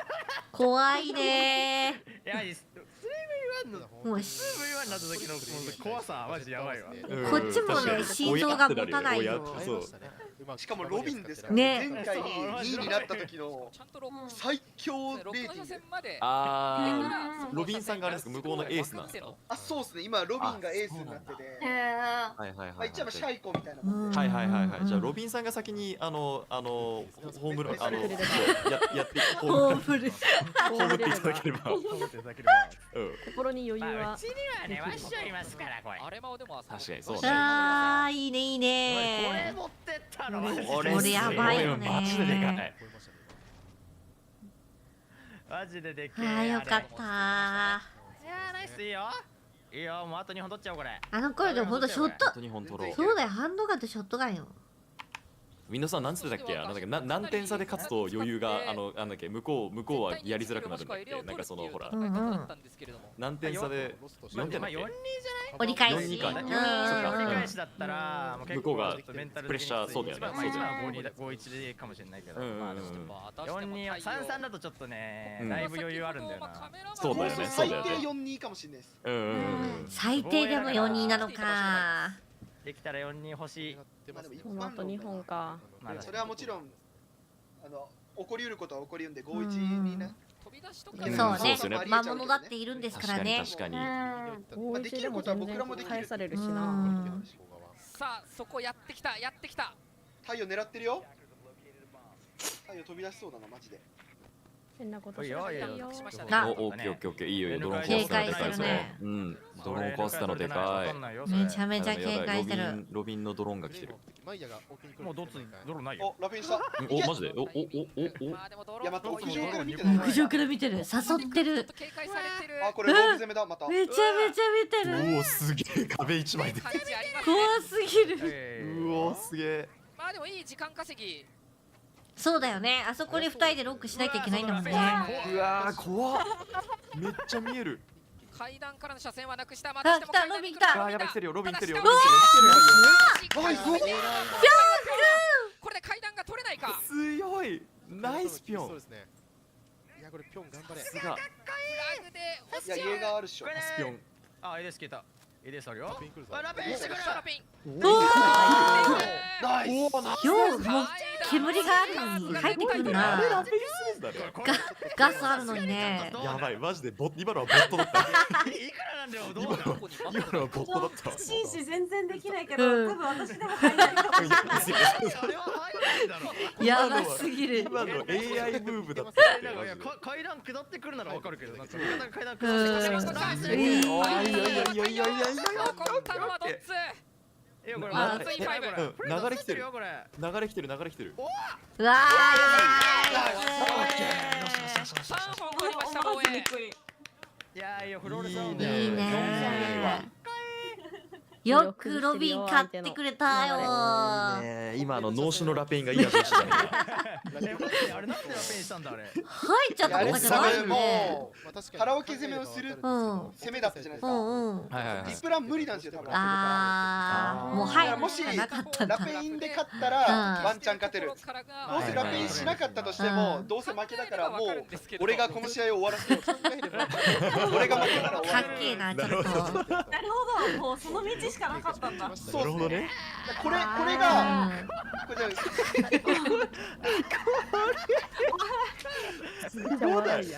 今結構勝てるんですよラペインでも。まあ確かにでも体力確かに少なかったからまあワンチャン当たればまあ。スカーズもねいいよゾフィアコね。ンカッション当たってないからまともに食らってないっぽい。これいいっすよ。ゾフィアコンカッション打ったんだ。売ってないっすか？見返してみる。ちょっとよく今入ろうと思える要素が1ミリもなかったんだけど、目の前にガス展開されててロックされててさ。ねえ。だからこそ入る。泣きながら入ってたわ。なるほどね。いやマジで。そういうことか。あ、ほらやっぱバグでゾフィアコンカッション無効になってます。そうなんだ。だからそれは何なんだろうな。それずっとあるけど。まあ運も実力っしょ。そうラッキー。裏試合フルラウンド前に。そう全然だけどありがとうシージ。あそこからリキッド頑張ってるね。ありがとうレインボーシックスシージ大好き。そういうのいいよ。そういうのいいよ。日本のチームにやる分にはそう。逆は配るけどね。日本チームにはそう逆はぶち切れるけどね。そう。日本チームには全然ウェルカムよ。ここ開けた後逆サイドから行きましたが今回下に入った。あともう1点取ろうスカーズ。あともう1点。ね取ろうね。これはマジでいい。マジでいい。もう1点は取ろう。情報を取っての突き上げは混雑。ドローンがないと難しい。違うわ。ゾフィアなしで入ってるわ。じゃあなおボット。リンドウさん。普通に終わらせに。リンドウさんと観戦するのめっちゃ楽しいけど、なんか出てるイベントとか見られたくないわ。このテンションで。そんなのまさか知り合い爆笑。効果しました。うまっ。やばい。いやもう今日ワッショイマジでやばいね。オンザロールだな。すごいな。でかすぎ。これ勝てるよこれ。もうこれ数流れやん。今行こうという判断のタイミングでのピークが一番刺さりますからね。いいえすかった。わけわかんないもん。ただ怖い。車線はかなり空いている。ヒロイチは難しいがカメラマン落とした。おお、プロさんナイス。やっちゃった。でかすぎる。オッケー。これであれだよね。反転。そうね、攻撃だね。そうですよね。オッケー。反転ごめん、日本語が終わってるかもしれない。わかる。グローバル人生だから。グローバル人生そう。日本語ちょっと弱者だから。あれされるチームが相手にいたら。やばスポンサー関連でそうぐるぐる巻き今すごいなんか今タクティカルグリップ滑らないよねやっぱりね。そうあれついてるとあれ多分エイムがやばこれ下もねすげえなここいや強すぎるマジでいややばい今のはリキッド勝ったの？いやうまい。裏もリキッド勝ったって。いやマジで裏それ 6-0 かららしい。そう 6-0 から全部取ったんだって。やばいよね。相手涙目。やばすぎ。やばさすがリ0返されるのはやばい。メンタルくるよね。なんかよく6-0返してるイメージあるなでも確かに。そうなんだ。国際はないよ。あそうなの。鹿島のバカ力がやばいんだな。下からの突き上げ。ここのリージョンだとあるけど。ここからリキッドが上がってくるんだわ。防衛でしょ？防衛6本取った。ああそういうこと。防衛6本取ってるわ。ただここから攻守交代。いやなんかでもこれから増えそうフラグ突き上げないし。そうだよね。防衛がやっぱ強いよね。1ラウンド取ってくるでしょうから。6-0はじゃあありそう。トゥバラオもいるしな。本当でも見てると結構割れてないとこ多く見るけどね。ちょっと早めの戦うようなことをやってもいいですよね。普通に打ち合い強すぎで勝った気がする。すごいね。打ち合い強すぎ。うわ出てきてる。怖すぎ。おおすごいほらやっぱサイボーグやってマジで本当に。普通に1マップ取られてて2-4で負けてんのにそれすんの。が多いですからロスも。メンタル強者すぎる。すごすぎるよ。どういうところからの弱さが来るんですよね。違います。そこみたいなところから来るんですよね。喧嘩しないのかな。ぶち抜いてきたりとか。言うんじゃないですか、お前弱くね。したいのはこのロビン。言うの？お前弱くねって言ったらやばいけど。絶対でも負けたの自分のせいって思ってないと思うけど。ああ。なんで俺こいつがこうしてれば。お前が。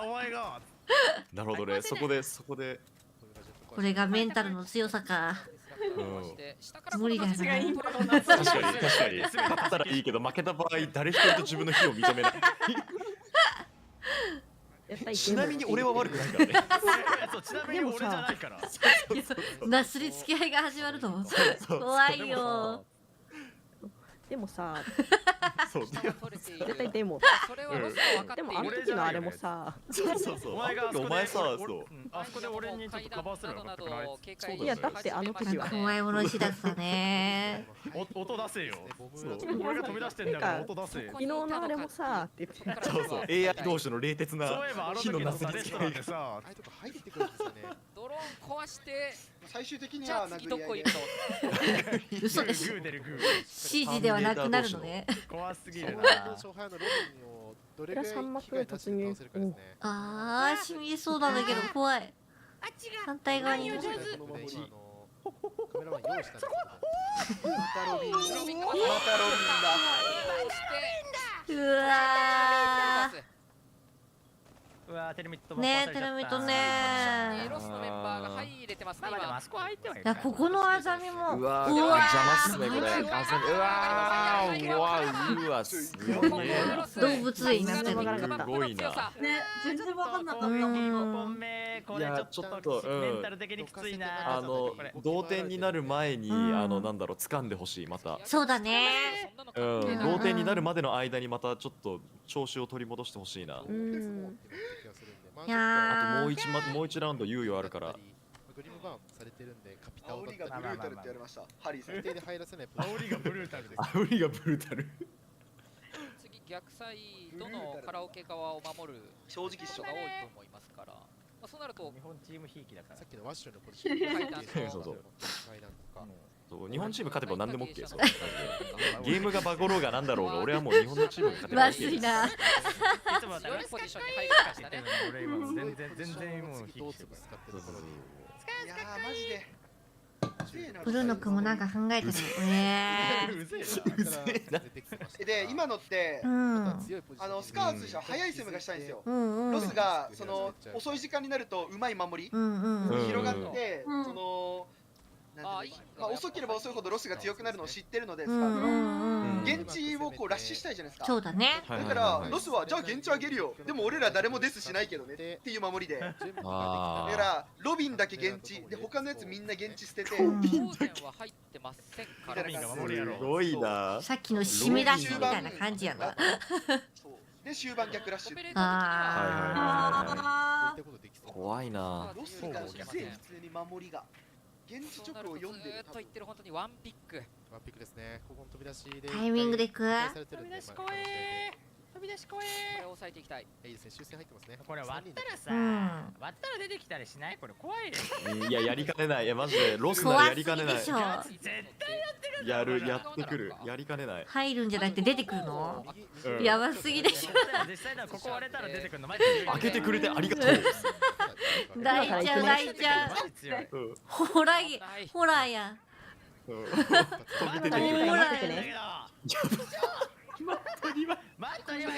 すごいなマット2枚。なんてやつら。卑怯な。スモークで切ってスモークで切って。ロビンうわ。ニトロは避けたカメラが抑えた。おおいいよ。はいするはい。取りすぎてる？そのままカラオケに入った。おおナイスナイス。ナイスできてる。まだやっちまえやっちまえ。ガチ勝てる。まだやだ。怖いよ。マジ勝てる。頑張れ。マジ勝てる。設置してる。通れ。設置通れ。オッケーお弁当食べ終われる。お弁当。ロテホ。お弁当オッケー食べきった。お弁当いった。お弁当いって。お弁当オッケーそっから。いや。出ましたマイヤとロビン。これなんですよ。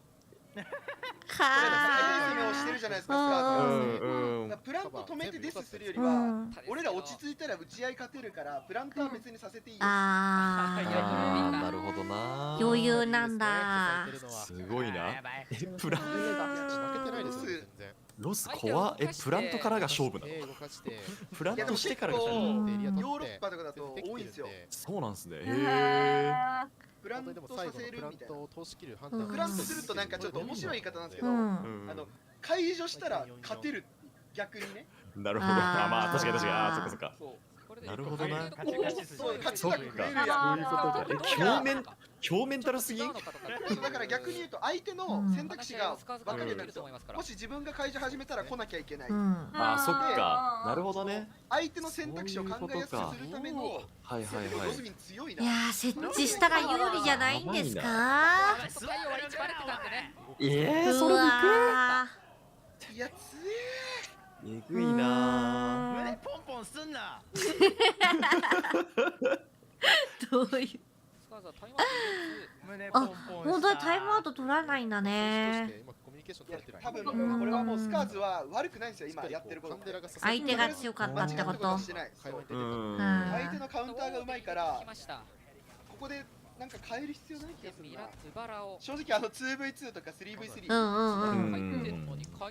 勝つしかないんじゃないかな。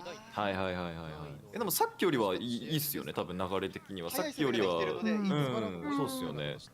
今同点だからこっからまた調子を戻してもらえれば。そうだね。今日かな。ここ落とした時の絶望感がちょっとちょっとそうですね。そこで多分タクティカルタイムアウト入りますよね。ああいう使い方もできるんで、勝ってたらシグナルディスラプター、ミュートのシグナルディスラプターみたいな使い方もできるんですよね、即敵の。マジで、でも実際マジでキル数少ないやつ狙うのマジ有効なんだ。あ、そうなんだ。俺ら昔のRJ の時コンセプション相手にやったもん。ウェンディさん？そう。絶対キル取れないからいける。狙い。結構言うでも僕も。潰しにかかってんだね。いやマジでメンタル折るのマジ大事なんだよ。変わるかもしれない。だからまあトッププロになると1キル5ですとも内内力が高いし。ああ、なるほどな。はい、太陽。頑張れ。教えました。頑張れ。嘘です。マベうまいな、本当に教えてほしいな。マジでマベうまい。教えてます。マジでマベうまい。そうだね、もうあそこ一瞬やもんね。そうだね、すごい一瞬で。やれる。ダッシュそれ。3キルそいつ。キルすよはい、ナイス。これやれたっしょ。やれるっしょ、ダッシュ。これ勝った。タイムリーファイル。ひげずら。あー、逃げられた。じゃないやつが混ざってお、いいよ。ナイス。どこ？マイヤでマイヤ。経営者動けないですよね、これも。エリアとしてはすごくスカート囲めてますね。入ってるあか。ディフューザー落ちちゃった。あ、ディフュー落ちやばいわ。壁越し飛んだ。冷静な対応でした。ロスの防衛美しすぎん？ねえ。無駄がないよね。ピックしてくるでしょう。あ、甘えてこい。入れぐ。いや、エラーどっちエラー。は？ほら、なえなかったわ、やっぱ。ピックマップの強さ。笑顔だもん。ピンチに強い。中荒らしたんです。いやー。そのままで耐えてきましたね、全員が。いや、わかんないな。相手強い。防衛やば。やばいね、めっちゃ硬いね。すごい。これ面白いんですけど、さっきまではその速い攻めが有効な守りだったんですけど、今のは速い攻めに対する守り、序盤に戦ってくるっていう。この感じでいいよっていうのは今ちょっと話したと思う。だからなんかもう守りが読めないな、こうなると。情報は確かにそうですね。守りにもバリエーションつけてきてるのがすごいな。そんなあと打ち合い器用な。そうですね。ここからね、頑張ってほしいな。オーデンがだってもうそこでスタックしてねえ、帰れなかったもんね。マジ落としてしかも引くってそうね。ウォーデンさっきだってあれだもんね、食らってビンタ HP になってたもんね。マジで。そうだよね。でもカバーされちゃったからもうピョンシがロック外しちゃって。そうだよね。いやー。いや惜しいな。クイックピークしてさ、ピョンさんがビビったじゃないですか、むしろ。そう。確かに確かに。クイックピークが怖え。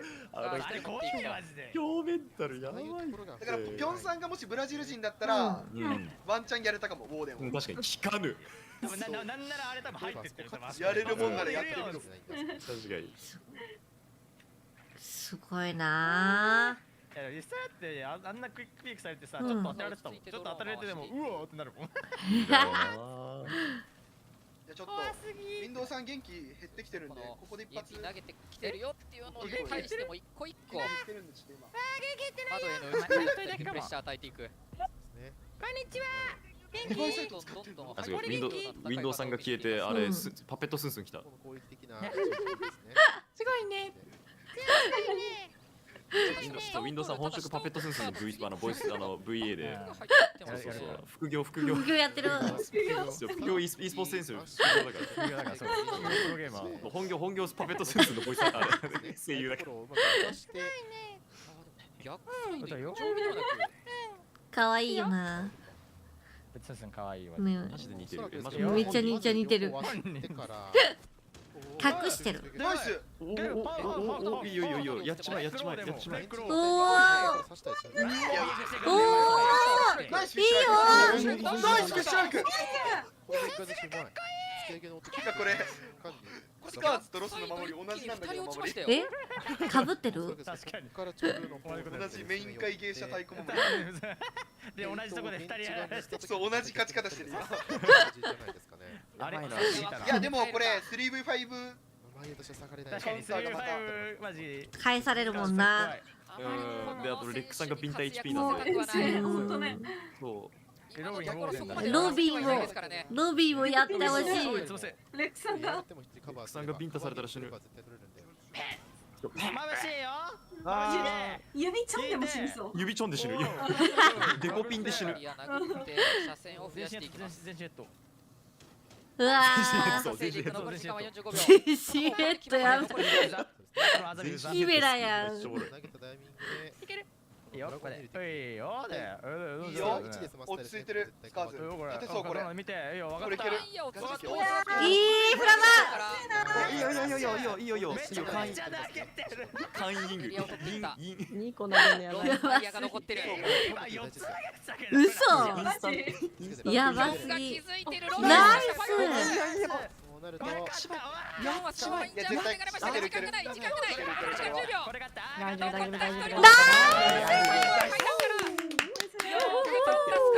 いいよ。やれるよ。頼む。やっちまえ。ぶちのめしてくれ。今落ち着きましたね。いやそうね。もう心臓が持たないって。フラッシュ4個投げたら勝てるんだわ。すごかったなあれ。マジで画面上になんだっけスタングレネードのマークがついてたよ。やばかった。何？さすがにサイボーグでも。流星群来てたね。向こうが今あれタクティカルタイムアウト入れた。あ、ロスだって。ロスが入れたのか。まあでもこうやってね攻撃的。まずはマッチポイント。ね、何笑うとんねん。笑うな。いや、何もお前らの状況何も面白くないぞ。ニヤニヤしやがって。追い込まれてるのはお前らなんだぞ。こっちは1マップ取ってるんだ。そうだ。ちょっとしょんぼりしたみたらどうなんだね。余裕見せやがって。もう少し顔を引きつけたらどうなんだね。苦しい。苦しすぎるって。これだからロスは。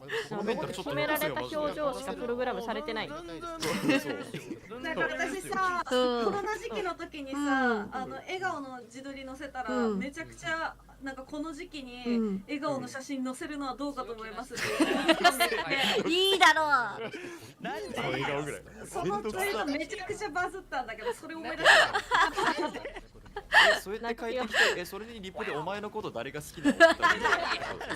お前誰が好きなの？お前のこと誰が好きなの？壁画を取ったら取ったり言われる。全方向から詰めてますすからごいな、そんなの送ってくんだ。ロスが多分ここまで取られる予想がなかった。あー、もうちょっと前でね。いや、確かに。マジ勝ったのでかい。今、なんだっけ、点数さ、4-5？ 5-5だ。5-5、あ、5-5か、オッケーオッケー。先にもっちをマッチポイントをかけてくれ。カモンスカーズ、あと2点。そう、マッチポイント取ったらマジでかい。マッチポイント取ったらマジでかい。いや、やってる気がしてきた。誰か未来見てきて。誰か未来見てきてお願い。心臓が持たないんで。これ延長いったら防衛スタートなんで。うんうん。あ、そうか。なるほど。これ1ラウンド取ったらだいぶ大手ぐらい。拾おうっていうのは今 V シジャングルいる人。ジャングルよ。ここは一人アマゾンジャングルから接続してる。あー、ドローバグしたわ。あー、はい、終わった。何も見えなかった。ちょっと未来お願いします。35秒間何も見えません。何これどうなってんの？これドローンバグや。不具合ね。あ、する。ロ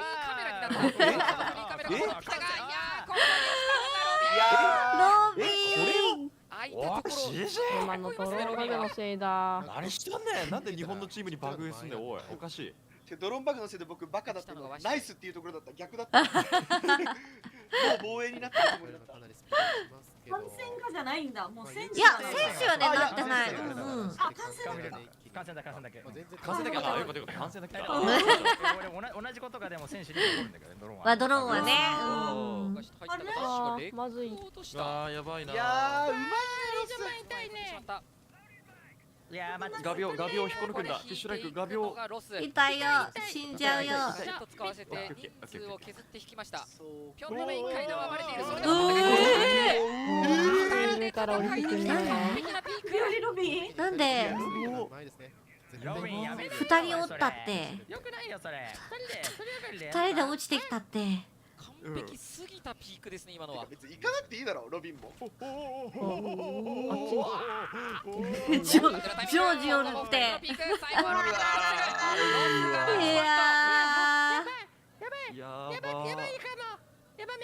いや頑張って。やばくない大丈夫よ。このラウンド取れば延長なんで。そうね。延長は防衛なんで。やばくないよ。大丈夫。いや、ジャンボ延長。延長いったらだいぶ嬉しいゲームとしては。頑張って。相手初戦ボットだから。いける。そうや。人間じゃないから。笑うしかプログラミングされてないから。笑うことしかプログラミングされてない。負ける想定ないから悲しいとかないんだよ。表情リックしかないから。エラー起こしたね相手の。これすげえなマジで。見てはいるので分かってないわけクリップ取りに来てないこの人たち。やばすぎる。よくあれ飛び降りるな。ねえ。殺したいじゃん。殺そうマジで。アタックモードしかないよ。本当に笑顔。後ろのスタッフの人ムキムキや。あ、待ってロビンショットガンだこれ見てこれ。強いポジションに。エラショじゃね？エラショ？エラショか？エラショなのか？あ、よかった。そんなん嫌やって。でもどっちも嫌。ショットガンはショットガン強いし、スコーピオンもヘッションマシンだからどっちも嫌だ。それはそれで。エラが強いって、そのエラ今回3つあるじゃないですか。あ、外。入手もあって2個。いやもうあそこ絶対行きたくないわ。バケモンや絶対。ザマあるこれ。あ、これさ、なんなのこのミラー。これさっきもやってたんだよ。これが昨日やろうとしてたよね。で成功してるのね。しかも死ねたでしょ今ドッツ。やばすぎ。命の。ちょっときしょいかも。やば。ずっとこれ狙ってたんだ。バンディットいないからまあ僕ついてこねえだろうっていうあれか。それを逆に。やば。頭よ。いやすごいな。いやだからほら AI だからさ。まあ確かに。そう。シージってまだ味がするんだ、いっぱい。めちゃめちゃ味する。今出汁が出たな、ちょっと今。今出汁がちょっと出たな。そうですね。やばすぎる。そう、老舗の味がする。そうですね。時間は1分30秒。いやでも人数有利ですからね。そうですよね。そう。1枚ボコボコにケチョンケチョンにしてもらって。降りたところは下降りたら死ぬ。下降りたらカメラマン死ぬか。いや下がってカメラマン下ちゃんと分かってるな。足滑って下降り。いやこれ時間が残りの皮とか落ちてねえかな。捻挫とかしてる。そう捻挫そう。まだ1分もあるんで。いやこれでもいい感じにね押せてるよね。いい感じに攻められてる。いい感じに。あ、ミラマン。うわ。あのタイミングで補強ができるんですか？頑張れ。勝ちたい。やばい、ピーク、怖いよね。そうだよね。怖いもんね。まずはワッショイが一番情ここで報が出ている。遅い攻めが得意なんで。スタンを投げる、その間に攻めるが、ドッツが一人持っていく。ではスタンを入れて、スタンを入れて、素晴らしい。持っていく。なんかでも分かってるよね。分かってる。ゆめちゃんで死んじゃう。うわー、フラッシュ。いいフラッシュ。カメラマンが耐えました、このボムラー。うわやだ。そして両方のボムに一人ずつ。ピョン君はある。グ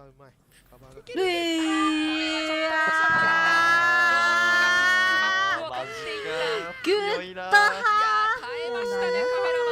これはねマップのせいですね。これは。そうだね。これはもうマップがそうマップがダメです。オレゴンワンチャン。いやオレゴンちょっと待って。いやオレゴンの方が辛い。根拠探してくるわ。探してきて。これで1対1となります。安心させて。あ、なんかあれ。ただここはよかったオレゴンの根拠探してくるわ。かっこいいよ。めちゃめちゃかっこいいな。ロスのコーチも危なくなってた。いやそうだね。あっちもあっちでハラハラしてただろうよ。あそこまで。時間は画面に表示されるタイマー5回。いやマジか。いけるって。いや観覧車見れるよ。見れるよ。ママチャリタイム。ママチャリチャンス。ママチャリチャンス来たまた。熱すぎるこの展開。ロス熱いぞこれ。熱いってかロスですね。オレゴンこのメンバーで6回やってて5回勝ってます。その1回はどこが勝ってるの？負けたのがソニックスの違えわ。ソニックスじゃねえわ。どこに負けたんだ？負けてない？負けてない？負けて根拠ください。勝てる根拠。勝てる根拠。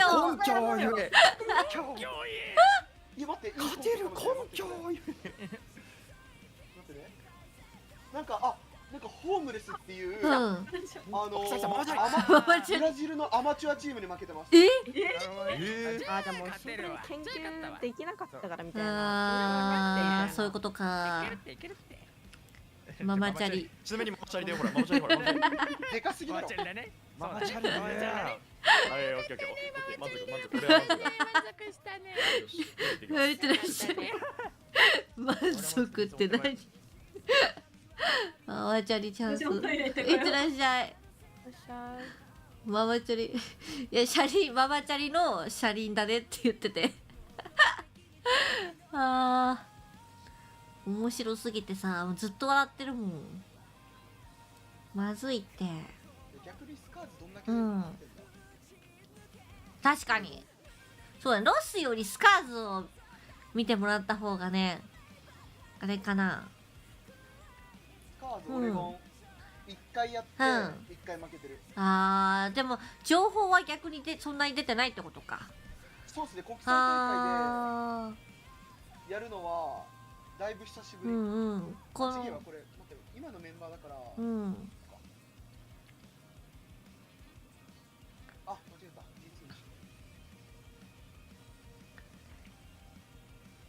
逆にロスの方がたくさんやっててくれた方が助かるもんな。4勝ち4負けだ。4勝ち4負け。あ、でも結構じゃあやってるんだ。まあ、うんうん。いや、もう信じるしかない。これ5分ありますよね。5分あるよ。これあ、シリアル食べれるよ。シリアルちょっと持ってきます。食べれる食べれる。いや、ルミもめっちゃお腹すいたわ。みんなドロップスもらえた？みんなもらえてる？ e スポーツパックもらえるからね。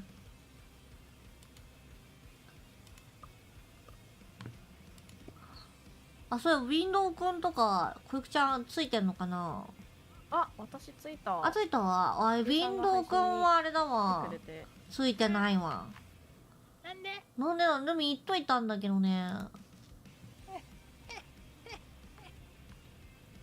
つかない。初心者だからダメってこと？関係ない。関係ない。ドロップスもらえた？あ、よかったよかった。はぶられてる俺。なのね。でも今日初だもんね、ミラーね。今日初ですね。ああ、急に素にならない。ね。対応できないからこちらでちょっと急な。いやそう今日初なんですよ。めちゃくちゃイケるやん。ねえ。びっくりしちゃうから。やめて。すいません、僕ちょっと離席します。はーい、いってらっしゃい。そうこのキャラ編の緩急はちょっと対応できてないわ。うん。突ぐらい無理だ。うん、わかんない。わかんない。俺も別になんか自分で制御してる。誰が制御してるの？怖い。乗っ取られてるってこと？勝手に乗っ取られちゃう。そうだね、グループ4位まではプレーオフ進める。だから正直ここで勝っといた方がいいんだけど、明日のファルコンズに必ず勝てるなら全然いいんだよ。とりあえず上がれるの。でも勝っといた方が絶対にいい。マジで確実になれる。曲かっこいいねえ、かっこいいよね。もうよかった。マジでいい。ライブマジよかった。いいな、行きたかった。いいな。隣でずっと。俺ガンやって。いいな。腕ぶつかんないかマジで不安だった。してたね。周りの関係者の方々の目がちょっと痛かった。でもライブはね、盛り上がってなんぼだからね。ちゃんと拳は掲げてたんだけど、なんか曲によってジャンプしたりとかしてて、さすがになんかそれはちょっとやめてたな。そうジャンプしたかった。めちゃめちゃジャンプしたかったけど、なんかちょっとここでジャンプしたらして。周りみんななんか腕組んで仁王立ちでみんな見たりとかするからなんか仁王立ち札のように見てたもんな。みんなすごいなんかめっちゃ普通にめっちゃビジネスで見る。すごい。いいな関係者。都会に住みたい。岐阜でやってくれんかな。まあ俺でも静岡だったから静岡から行ったから。うわすごい。みんなさん静岡なんですか？俺静岡っすよ。どこですか静岡？静岡の沼津です。沼津だよ。沼津なんだ。私も沼津だよ。すごい。沼津駅徒歩30秒のところに住んでます。近っ。言うな。そこまで言うな。やばい、特定されちゃう。いや俺の家あれだからもう俺配信でだんだん特定されてる。ああ。大体特定じゃん今のそれで。そうなんだ。そう周りにすき家があるっていうので、すき家が沼津にそう3カ所しかないからだんだんどんどん絞られてる。ルミもさ、チェーン店だと思ってたやつがさ、チェーン店じゃなくてさ、特定されそうで怖いよ。言っちゃったの。このお店がさ、そう全然チェーン店じゃないの。びっくりしちゃって自分で出しちゃった。怖いよそういうの。なんか自分も本名で活動してたからなんか余裕こいて、なんか家から職場120メートルとか言ってたけど、本名で検索するとホットペッパーとか出るからめちゃめちゃ職場バレるっていう。ホットペッパー出てきちゃうの？そう、モデル撮ったりとかそういうので指名とかがあるから。ああ、そういうことか。美容師でね。はいはいはい。めっちゃ忘れて。俺の家もなんかワンチャン出るんだよな。マジ家大丈夫大丈夫、歩いて1分かかんないからとか言って自爆するが大体。で実家帰ってきたから全然特定してどうぞって感じだけど。めっちゃバカだな。下手にね、何も言わない方がいいな。そうね。本当にそう。怖いよね。始まったぞ。実はシックスインビテーショナル2024のグループステージでもうおはようだよ。6時だよ。あっという間だね。よろしくお願いします。さあというわけでここからは試合が決まるマップ3。映像と口があります。スカーズ VS ロス。あ、オレゴンでございます。俺はその前にマップ2のサマリーが出るみたいなので見ていきましょう。こちらです。7対5、ね、目がね同じくといった感じですが、見てロビン16の7。確かにそうですね。ロビンやめない？いや、桁おかしいじゃん、一人だけだって。いやでも今回はスカーズファーストブラッドは取れてはいた。そうですね。取れてはいたんですけど、その後の防衛の強さというのが防衛がな。そうね。それこそ本当お米くんが言ってたようになったよね。さあロビンが16の7。いってらっしゃい。乗ってましたね。少人数戦っていうところでロビンが良かったですね。変われ。一人で変わってきて。2人3人持っていけるポジション。内通射してきて。覆すのが多かったですね。うわー、入れ強かった。で、まあカメラマンの中のタイプ。ソリー。あー、エネミーワン。レイズとか普通に飛び出すんでしょ。少人数戦の打ち合いっていうところはどんどん強化されてきますからね。あー、ソリーめ。謝んない。謝んないね、そうだね。俺じゃないってなる。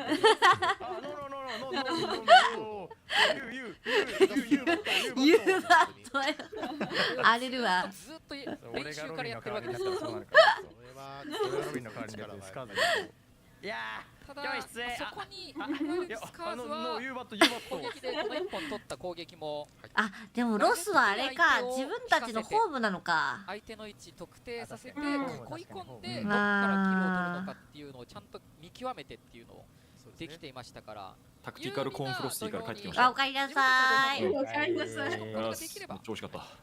その時は絶対ミスはしなかったんで。可愛い。かなと思いますね。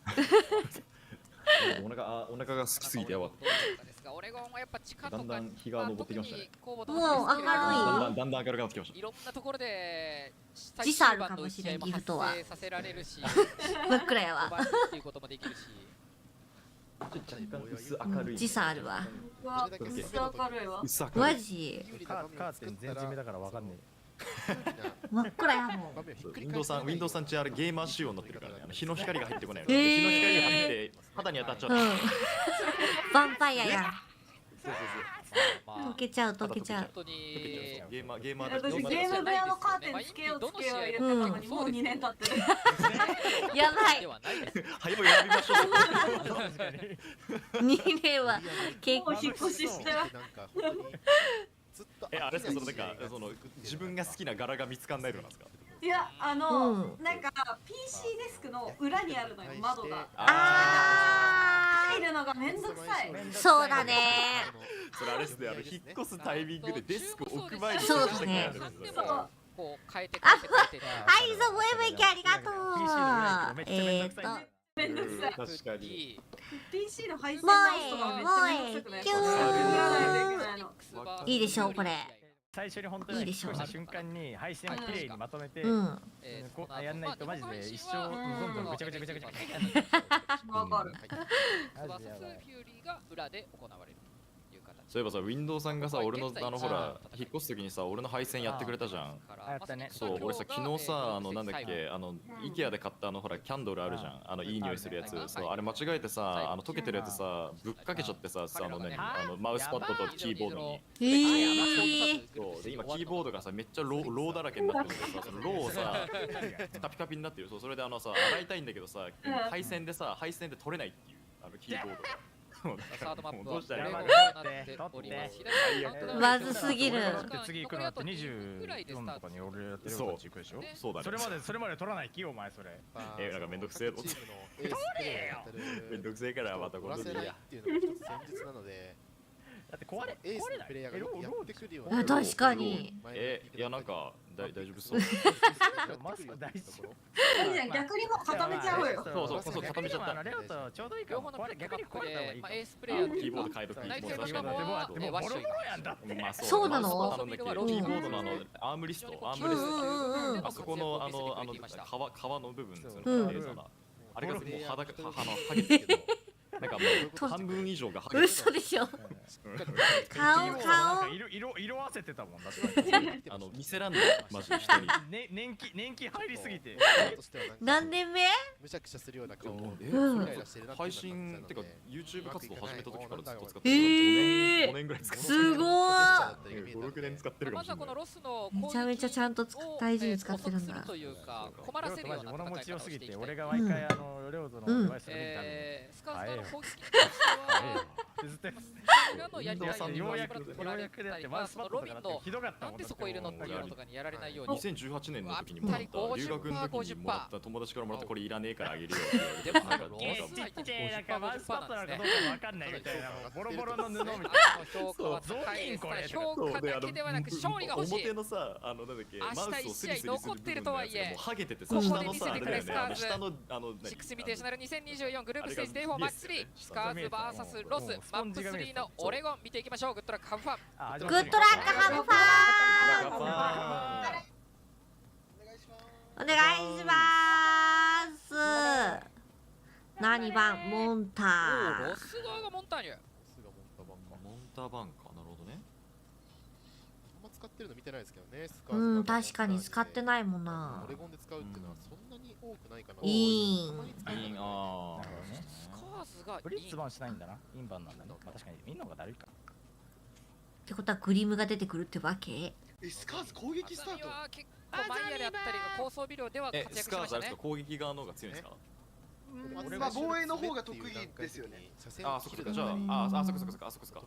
気持ち的にどっちの方が楽？その得意なのと得意な方からやるのと。いやもう当たり前に防衛スタートが嬉しいです。でも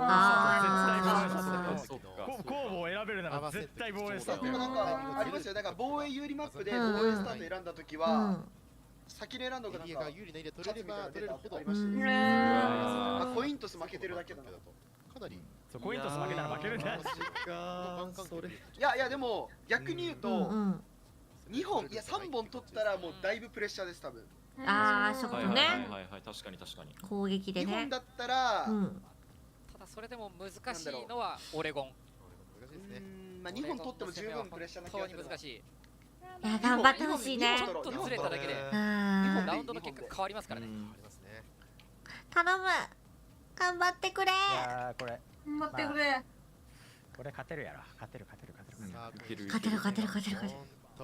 アンジ。ユニフォーム持ってないのやだな。こっちか取れれば逆に。そういえば俺なんかパビオンさんに買わされたスカーズの T シャツあったな。どうしたっけ？すごい。買わされたじゃない。買わさせていただいた。あびっくりしちゃった。買わさせていただいたスカーズの T シャツがそう。早いか。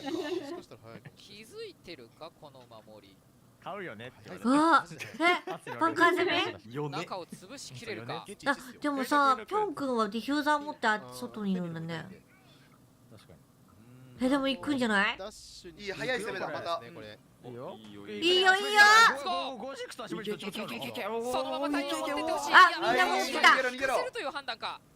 一人は引いてきた。いや3人引いた。3人引いたね。いやでもいい攻めできてる。いやこれバンカー取れるだけでも大きい。走ら。わお。マイヤーがビッグタワーからの射線がある。それが怖い。全員いる？みんな来てる。ダッシュがワッショイしてました。うわー。まあ。早かったね、戻るのがね。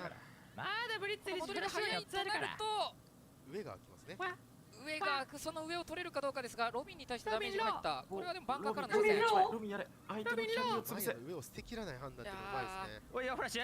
いいフラッシュ。眩しい。かわした。眩しい。いや、そこ怖い。マイヤが上見てるのが偉すぎる。カメラマンも会議の中。カメラマンカバーしてんだけど。そのまま太陽がいけ。そのままロビンがもう一人。うわー。カメラマンも会議の中。あまずは一人持ってたマビフォー。ただめっちゃ来るよ。めちゃめちゃ来る。落としそうですけどね、今ね。惜しかったですね。強っ。守りしてる時によくやられるのがラッシュが結構大事だと思うな。でラッシュを警戒しなきゃいけないって思いながら近守り。確かに。取れて当たり前。遅い攻めに強い守りってラッシュには弱いんですよ一応。だ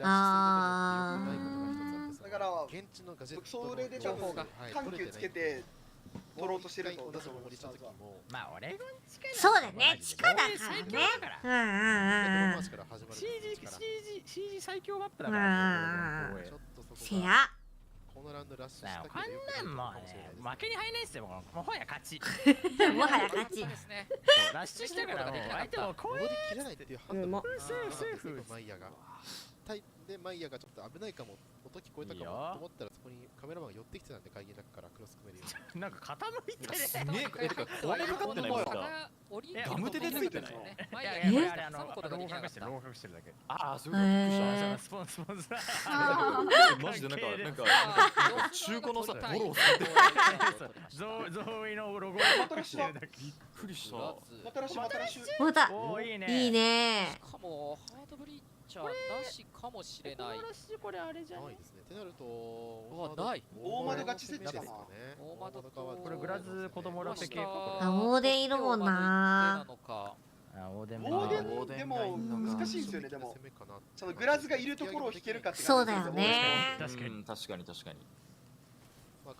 りがとうはみらさい。グラズ子供じゃないんだ。楽しみなとかもしれないですねこれ。ウェルカムマットも壊しつつでも下いるんだ。めんどくせえそれ。しかもミュートだしな。めんどくせえ。ダッシュが下を守ってる。またちょっと早いですね。上見てる。ピークしてる。大窓ピークしてる。怖っ。怖っ。それ怖っ。怖っ。狙ってはいますが。やめない一回。一回やめない。いいよ。色オペレーター。ドラマしていいよ。大窓いない。でもいない。そこだけ。ラッシュ来た。いいね。そう行くしかないという判断ですが、ここで一度行かない。行かないな。うわー、ダメしかない。いやでも偉いこれ。無理だなって思ったんだと思う。別にロスは動いてくれたのか。無理に行くより一旦ね。一回どっかでキル取れたらいいもんね。ちょっと動かしたかったけど動かせなかった。ピークしろ。ここで下もう一人持ってくればっていうところもあったかもしれませんが。怖いねそこに。動いてくれなかった。ただガスボール1個ぐらいですかね。やばい。悪魔おる。いけるこれ。スタンが連続3つ使っている。これこっそりこれしようこれ。こっそりちょっとこれ。スターズとしてはワンピックをそこか。まず取りたい。っていうのは見て取れるんですけど。ちょっと分かってますよね。じゃあもう動く必要ないです。バリ消しまってるんだ。でかい。近いった。ここで降りましたキッチンからダッシュ。いいよこれ。おいこれ。キッチンドローン回してました。攻めづれよな。やばい攻めづらい。マジで攻め。これセキュリティで詰めてくるロス。前に行った前に行った。めっちゃクリア。このドッツのポジションやりますね。さらにはダッシュがワシを落とした。これがロスうめえな。うわお。終盤の逆プッシュがうめえわ。2つかけて前に来た。やれ。惜しい。フラッシュが2個あるか。まだどかせないですね。ファイヤー。硬直しちゃってんな。ドッツはやられない。だるい。あと30秒。からの車線がありますから。でもロー。いやー嫌なとこいるね。ドッツ接続切れて。ダッシュがレックを落とした。いやオーデンだここで。入れない。オーデンの方が圧倒的にカメラマン太陽フィッシュレンズを抜いた。ただでも時間がない。マイヤが太陽として最後まで出せる。まずはロス地下2階と順当にラウンドを取ってきました。上手だねえ。なんか逆プッシュうまいな。ちょっと読まれてましたね。可愛くない。可愛くない。何笑ってんの？可愛くない。笑ってんじゃねえ。動かないという判断をしっかりできてるところうまいですね、ロス側。いやマジで本当に攻めづらいよなこの。動いていれば下もしくはまあサードだからサード取れたらサード相手エリアをそうね。使って攻め広げることはできたかやっぱもしれないですけど。でっか人形。サードもでもそこ強いんだよね。今のところみんなが苦手意識強いマップしか出てないけど。そう話聞いてると。そうだね。苦手なところばっか来てる。なんでみんな銀行とかやらないの？銀行とかさ、海岸線とかさ。銀行はそのままやばいな。微妙っすか？微妙なマップっすか？銀行ってもう防衛取れないもん地下以外。あ、そうなんですか。あ、なんかわかんない。俺ライトなんだろう、明るいから好きっていう。照明？色合いが？俺小学生みたいな。小学生明るいから。明るいから。じゃあナイトヘイブン明るい。自分たちナイトヘイブンあれはもう入り組みすぎてる。リゾートみたいなね。ちょっと嫌だな。あれちょっと。できちゃってるかもしれない。みんな警察覚えてる。うわすごい。おおすごい。そろそろ。団体様や。そこかビクターが4人集まった数。5人じゃね？5人いるよな。5人いるよな。一人ドローマンしてるね。今回よくいるのはオサとかが入ってはいますが、オサピックはなし。タワーをさっさと囲む作戦。というセットは組みづらそうではあります。タワー攻略めんどくさいんだよな。人数は削りたい。やっぱ人数削りはちょっとしたいですね。俺やりたくないもんタワー攻略。でもいないかタワー今回は。地下？嫌だ。ソリスで見てたんだ。わかりましたかね。ソリスでちょっと分かったかもしれない。そうなるとドッツの場所を潰さなきゃいけないんですけど、ドッツの場所いや気づいてないか。めんどくせえ。気づけてないですね多分。入んなお前。気づけてないですねこれ。入んなやめ。バレてなさそう。ここは気づいてほしいスカーズ。分かってなさそう。俺今ブラジルって教えてくるわ。勝手に。いるそこいる。繋がんねえから。いやこれバレてない。まずい。後ろが前に行ってはいけない。カメラマン本当にもう耐えればいい。どっちしょいな。分かったか？ってなさそう。気づいて。気づいて。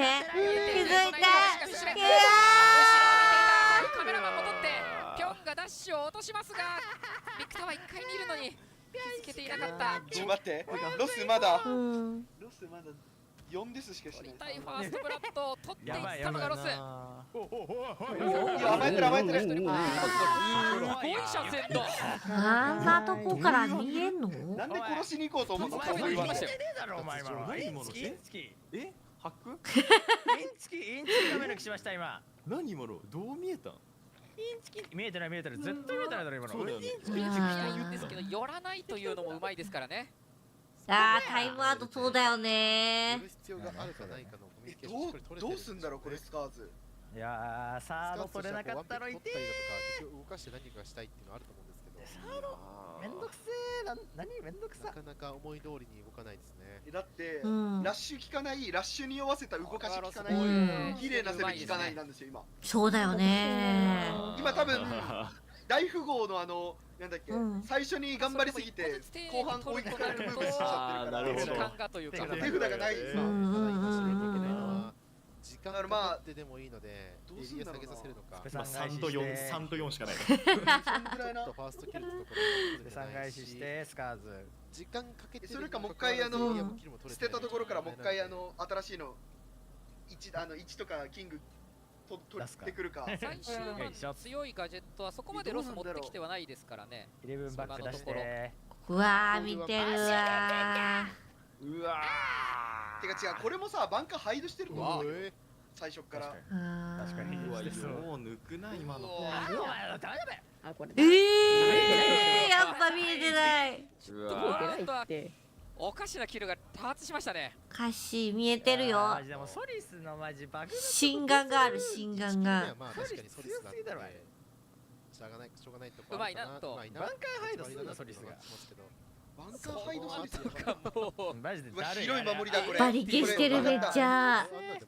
これあれですよ、多分ミュート上だけ置いて上いませんドッキリする気がする。また出ますか。あ、でもさっき出てる状態でラッシュを抑えましたから。あ、裏。ロスト勝った。見られてないでしょ。あ、勝っちゃった。リキッドじゃないの。これがさっき言ってた2.7だって。ああ、最後頑張ってたけどね。うお、惜しすぎる。でも削れた削れた、いいよ。どっちに少しダメージを与えました。どっちお前上がんのまたそれ。お前上がったら化け物だぞお前それさすがに。ああ、強気な姿勢は。行くな。ロス下がれお前下がれお前下がれ。さすがにねさすがに下がるよねさすがに。下がりきらないなでも。タワー界にいんなお前やめろ。でも下がられるのも困るんですよね。ああ。遅い時にやっぱ終盤の逆プッシュうまいからこいつらが。そしてカメラマンも会議中入っています。遊撃帰らせたくないな。これでドローンが4つ壊れた。いいよ。5段カメラなんじゃないよ。バルキリカメラあって。壊せはしそうだ。やめろ。ナイス。開けて、いいよ開けての。上誰もいないよな。まあ必要ですね。いや会議だけいます。会議だけ。会議だけの。そうで会議ハッチ閉まってるんで。まずは引かせたい。会議ハッチ閉まってるしハッチ開いてるんで。できたな。いつでも帰れちゃうんですよ。もう帰るよなやっぱ。ここまで。これもう回さないといけないけどミュートあるんだろこれ。めんどくさ。そうミュートあるってから回せないと。あとは現地の中でここまでは多分ロスのまあ予定調和的なカメラマン想定内すぎて。であと1分。それ時間がね。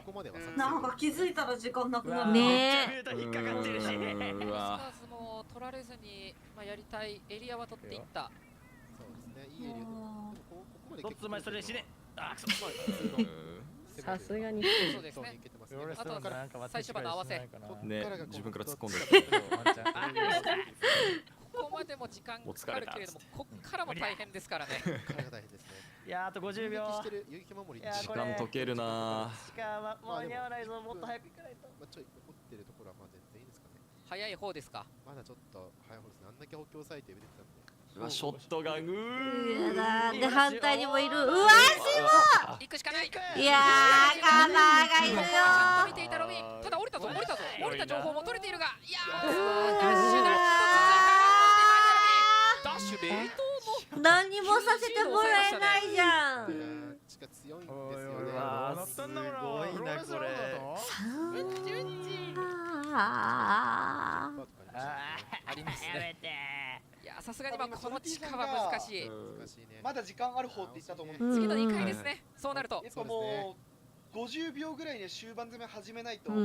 ただオレゴン 2v2 とかになった時に全然勝てるようなスコアだと思う。そのもう相手がこいつプラントするなとか。相手の方がなんかこう。逆にこの後2本一気に取れば流れ的には後半いいかなって。的にも50秒入り方も結構いい入り方できるんじゃないかなと思うので。まず1本。俺個人的にオレゴンの1分切ったらまずいと思ってるんだよな。釣り出しをしましたもんね。出るしかなかったですねあれは。足りないと思うわ。えぐいな。ダッシュやめろよ。ダッシュなんか急に覚醒しだすのやめないマジで。さすがのレッグも強い。死なないもんね。ちゃんと引いちゃうんだもんな。見なきゃいけない 1v1 だったらね。1v1 だったらもしかしたらあるかもしれないですけど、90度の縦ありの車線があってはちょっときついかもしれないですね。いやせめて2本取ってほしい。選択からの車線っていう2本取って 100% 集中できないですから。もう1本でいいよもう一旦。1本頑張って。6-0だけは避けたい。で防衛だって6本取ればいいから。確かに。せや。一旦1本で。ちょっと取りたいですけどねあと2本。怖いな。こういうのやだ。怖いって。そで他に壊してない気がするんだ。広がってもう一人ダッシュが広がったか。いや。タワーいるよ。タワーおるな。事故なく。おいタワーいるのやめろって。タワーなら持ってきたい。タワーどっちも行くな。なんだお前ら。いるのはロビンなので。いいよ。よこれ。5点が落ちればめちゃくちゃ大きいですが。ウェルカムバットあるし。怖っ。ことをやってくる。何の人ロスで壊した。確かに。いや、もしよし。ナイス。これも上に見たダッシュですよね。そうですね。遊撃に出ていたダッシュです。これがやりたかったですね。まずはワンピック取った。そしてロビンの位置も終えている。これでわざわざタワー行かなくてもよかった。ベッド側の攻めで一番。はいっしょ。めっちゃカバー。カバー切れるか飛び出さない。よいしょい。ああ、寒くなってきた。いや、これ怖いな。温めて。どっちのよりで今これ。Please you thank you。カメラもうなんでお前そこおるね。そして2人で下がる。いや、下がらない。飛び出すの？やだ、ナイス。あー、いた。あー、怖い。清楚なくしゃみなんですよ。そうなんです。清楚な。おー、でかい。何？なんでそこをピーがなければそれは見ない。怖くないね。いや、これもう何やっても勝てる状態入ってるロス。わかんないって。ロスの気持ちが知りたい。なんならそれに合わせてダブルで見てる。ロスの気持ちは何やっても勝てるものでしょ。うわー、やばいって。やだ。教本くださいって。しゃがんでると頭に抜いてくる。これは優勝した世界戦のロスかもしれない。どこかのパラレルワールドから来てるかもしれない。世界線変えて誰か。前回メジャー優勝した世界。ねえ。であんのにトラックススティンガー。でもトラックススティンガーな。確かにでも最初そこ展開時はそんなに怖くないんだよ。そういうなんだ。すごー。だからこそのピークですもんね。ああ、ちょっと食らってるぐらいか。これお前の覗くなよ。あ、共同してるやん。こういうのドローンで抑えたい。こういうちょっといいよ。最後のマイヤだったりとか、あそこのロビンだったりはちょっと仕方ない。これがブラジルですから。みんなしゃがみ動きますよ。しゃがみかもうちょいぐらい。仕方ないところはあったけれども。スカーズ抑えられるチームですからね。いや、こことりあえず一本だけでも取ってほしい。会議いるんですよ。いいよ。まあそう、俺もそうちょっと次の話をすると、サード拠明日点だからのファルコンズもそういうことしてくるチームでもありますから。サード拠点取ってマジで頼む、本当に勝って。防衛、そういうことを5人連続してくる可能性ありますからね。1個の作戦として。いや、ちょっとスカーズのメンタル心配だな。いや、そうね。力はある。こんだけやられるとちょっとさ。そしてロビンが7の0で。めっちゃ来るやん。おーよ。いいですね。ロビン。これやられないんですよね。あんまりさ、乗ってるプレイヤーは削ったわってならないんだよな。読めてるんですよね、今のところ。確かに。自分たちで見てる。開けるんだ。確かにあそこ開けてるの初めて見た。すげえ。本来閉めて車線がきつくなるから。確かに。フロストで覗く外殺そう。でロビンがずっと。ああ、上見てんだ。うわ。やだそれエントリーあたり。硬すぎ。逆サイドは前目ピーク抑えましたね。いや出てくる。私も食らってる。気づいてはいるんですが、気づいてはいるんですが、残り時間1分30秒と。私に対して大ダメージ。ロロロロロロロロロロロロロロロロロロビンもロー、ロビンもロー。ナイスナイスナイスナイス。そしてドッツマンジャー。あるよ。ピークするしかないロスを抑えている。勝ったわ。勝ったわこれ。これ来ちゃう、これ来ちゃうよこれ。これ来ちゃったこれ。あとロビン。ビンタビンタビンタ。ロビンビンタしてビンタして。ロビンタロビンタロビンタロビンタ。指ちょび。まあバレててもバレてても。これ来るよ。ここは逆に。フラグ。逃げて。あ、チキ来てるよ、チキ来てるよ。強気でいけ、強気でいけ。なぜかワッショイで落とす。何があった？何が？ナイスナイス。ナイス。危ない危ない。レッグを落とした分のででかいぞ。これでメンタルちょっと回復したんじゃない？和やかな。和やかな。いやでもここから防衛です。ここから有利な防衛です。今のはタクティカル TK。延長いけばスカーズ防衛選べるんで、延長いけば5本取れれば勝てる気がする。勝ち筋見えた？頑張れ。5本取ればね。 5本取ろう。いける。5本取ってもいいし6本取ってもいいしな。そう耐えられる場所だったりとか。青のとっておき出して、とっておき。耐える場所を作るのがちょっと。俺らの時とっておきあったよ。とっておきあるでしょ、青の。あるんだやっぱり。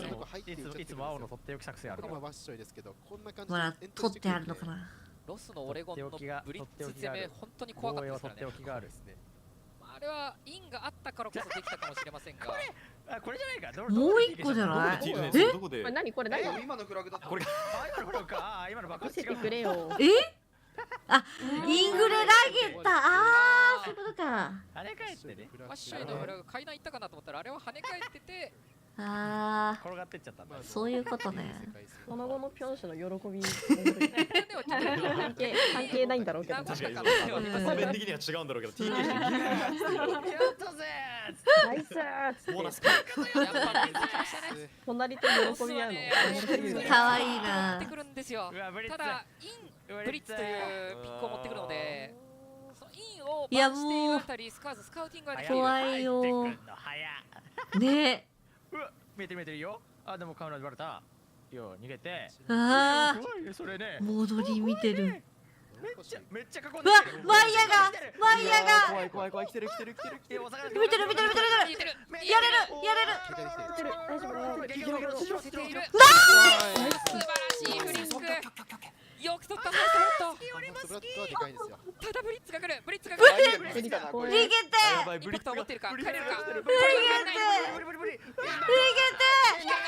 げて。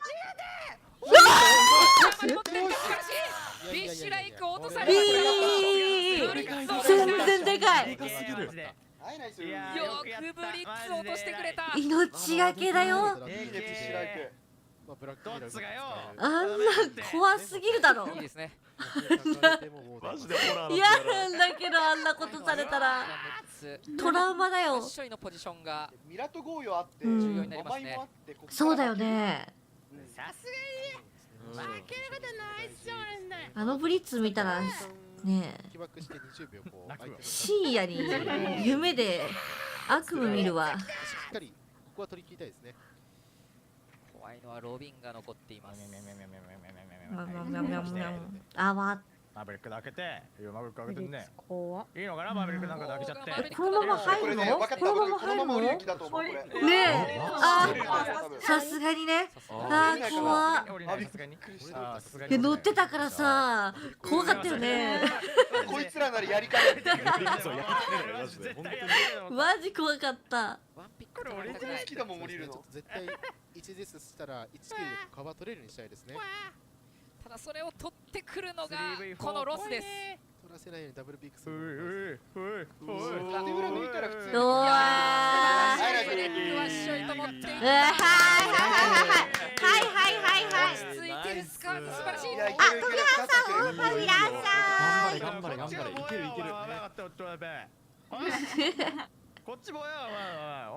これは自分から勝ったらかっこよくね。形じゃないですか。酔ってるやん。いい形だと思う。拠点の中の細かいでもテンションバグってるから、運動さんが素に戻った時、ギャップでなんか本当にイケボに聞こえるようにトゥンク。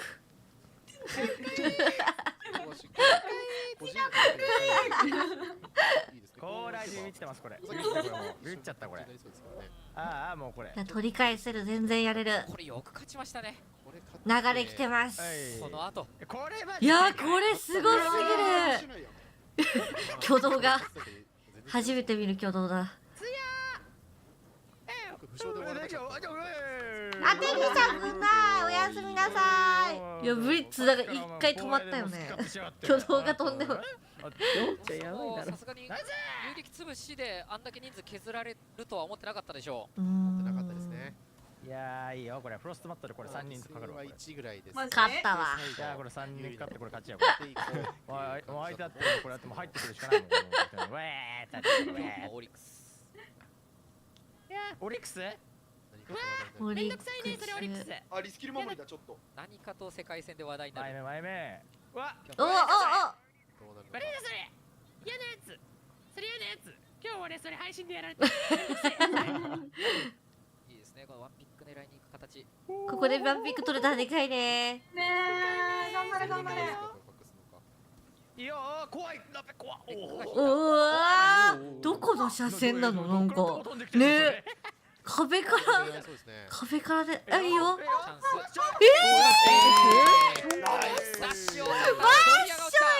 ビビってないビビってない。さすがワッショイ、いいよいいよ。自分乗ってきたってこれ。いいよこれ。いいよ。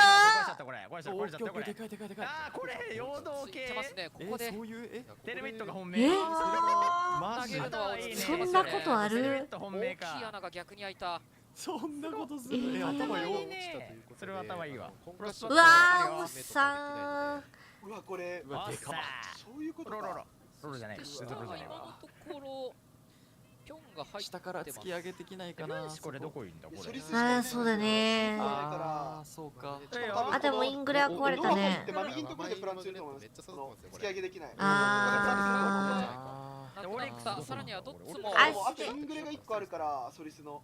足元で。その下からも怖いな。でもまだインパクトがワッシュ一つ残ってます。いや、ワッシュやられたらやり返す。倍返しだ。あ、行くね。行く気がする。屋根裏開けた。盾を壊しに行くはず。その前にやってくる。あ、屋根裏怖い。ロビンがレッコートした。カメラマンが怖すぎる。うわ、怖いカメラマン。設置されていいね。臭い。やだ、ここのカメラマンの場所。ピョンしたですねこれ。カメラマンが怖いな。気づいて。いやでも行きづらいですよね。こんだけ空いてる。ああ、でもカメラマンやってる。うわ、ドッツが対応とした。これで設置。やばい。動くしかない。かかってる。ナイス。しっかりと抑えていく。設置は通りましたが。落ち着けばもう全員ヘッドショット。実質2キルしたもんね。タロンエッジシールドが重い。全身ヘッショ。パス当てれば。ミスレ。うわー、いやこのタロンエイトシールド重すぎる。残り時間は20秒。もうこっちはもう何もしないよな。うわ、うぜえ。まだ体力があと7秒。解除の音に合わせてピークをすればいい。いやー、うまいなー。うわー、うますぎる。キモいな、マジで。なんだよあの駆け引き。クローゼットからロックしてるっていうのは多分予想うわ、イングレがあるな。完成してるな、この秒数表示するのやめてほしい。ロスとしてはまあちょっとさ、思うんですけど、スモーク投げる対策、投げてるところ殺そうなのよ。それはそう。やばい。撃て。いやー。シールドを裏は抑えなきゃいけないっていうのは。そりゃそうだっていう感じです。あれで全部情報取られちゃいますからね。いや、そこの設置強いんだ。いや、あれかな、やっぱでもあそこに惜しいな。でもカメラマンの位置とかも潰したのにね。惜しかったな。カメラマン潰したもんね。めっちゃうまかったですね。あとはここも良かったよね。でかかった。でかかったな。てか今リロードしてなかったダッシュ。確かにリロードしてた。バリケードあったから。ワッシュ強気な姿勢素晴らしいですよね。強気はいいですけど、ちょっと。いや、ビョンシとダブルピークしたかったな、レンツーと。これむずいと思うんですよ。多分僕コールでそのどっちにフォーカスするかみたいになるじゃないですか。縦裏を先に殺そうになるのが、そうですね。オサとかを持ってきて。見えてるしな。見えてるから多分そっちに見えてるとやっぱりそっち優先しちゃいたくなるような。このままあんまり怖い。あいつがやばいんだよ。まあそれはそう。なんで縦裏で待ってんの。やばいって。うまかったですね。強くすぎんだろ。焦んないでほしいな。しかもオサだってあの時さ、マジで本当に髪の毛1本ぐらいしかなってる。髪の毛1本。そうだよね。めちゃめちゃローだった。よくそれであそこでやばい。が入りますかこの拠点で。え？ナイス。ダッシュ。早い。しかも下打ちしてるしこいつ。逆。許す。それかワッショイ戦ったかどちらにせよファーストプラットを取ったのはロス川。早い。マッチだもんね。何にでもできるもんな。いやファーストバットラウタ抜いて2分以上も言われてんの。うわー、ロックしてる。やばい、そこもやばい。うわ、やばいな。囲まれ具合がえぐい。おお、それでもロックは1人を持ってった。いやここはフィッシュラインのか。ただ飛び出してピョンワンブツ。あるあるあるある。マジリーダー。ピョンさん。お願い。ピョン頑張れ。頼むピョン。残り2分の数じゃないって。いや、もう先にいます。先にいます。情報を持っていません。静が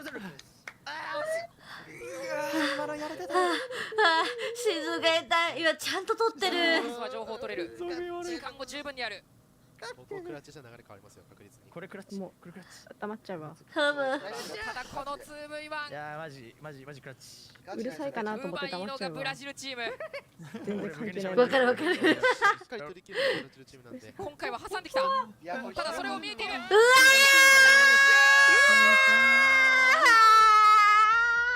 まあ1マップ取ったし。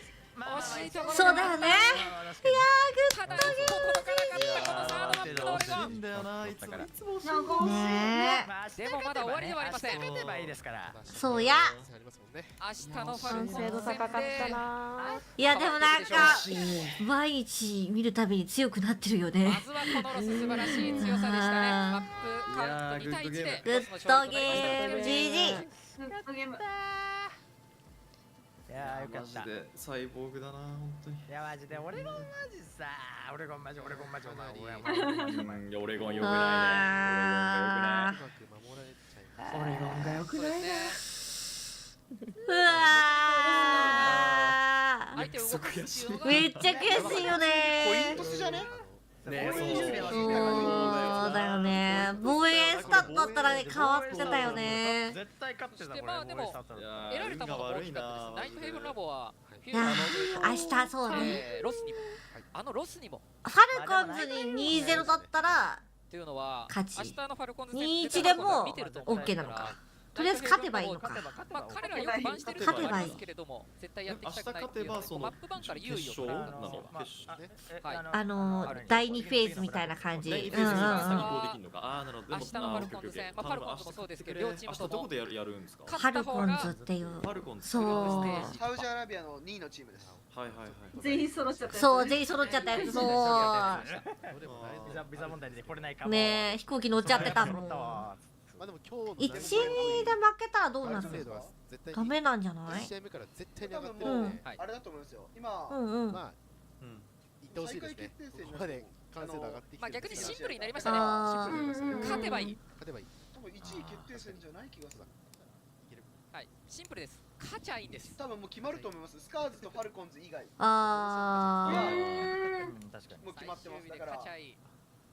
見せてくれます。スカーズは。明日もね、同じ時間に4でお届けすると思います。一応5時。いや頑張ってくれマジで本当に頑張ってくれ。明日も心臓が持つかな。ちゃんと頑張っておけよ。マジで負けよ。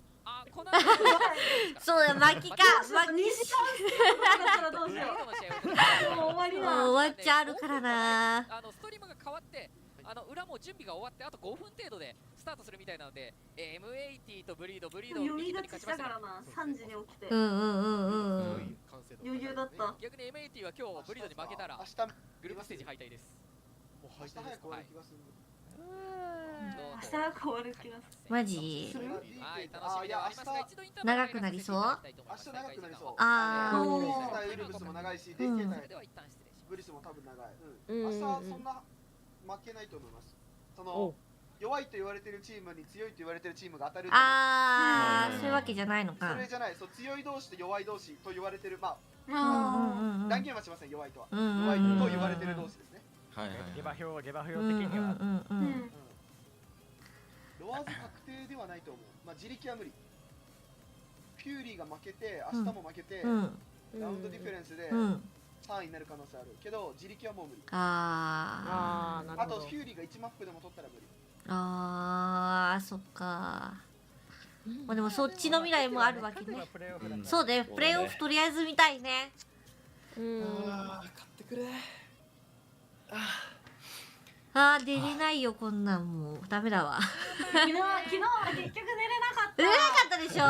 そうだよね。あんな眠かったのに。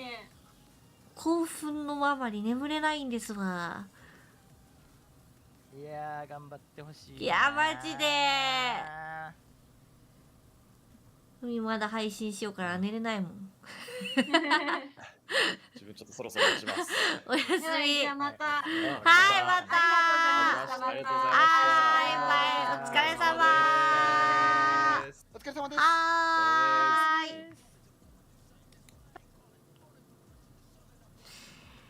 い。いや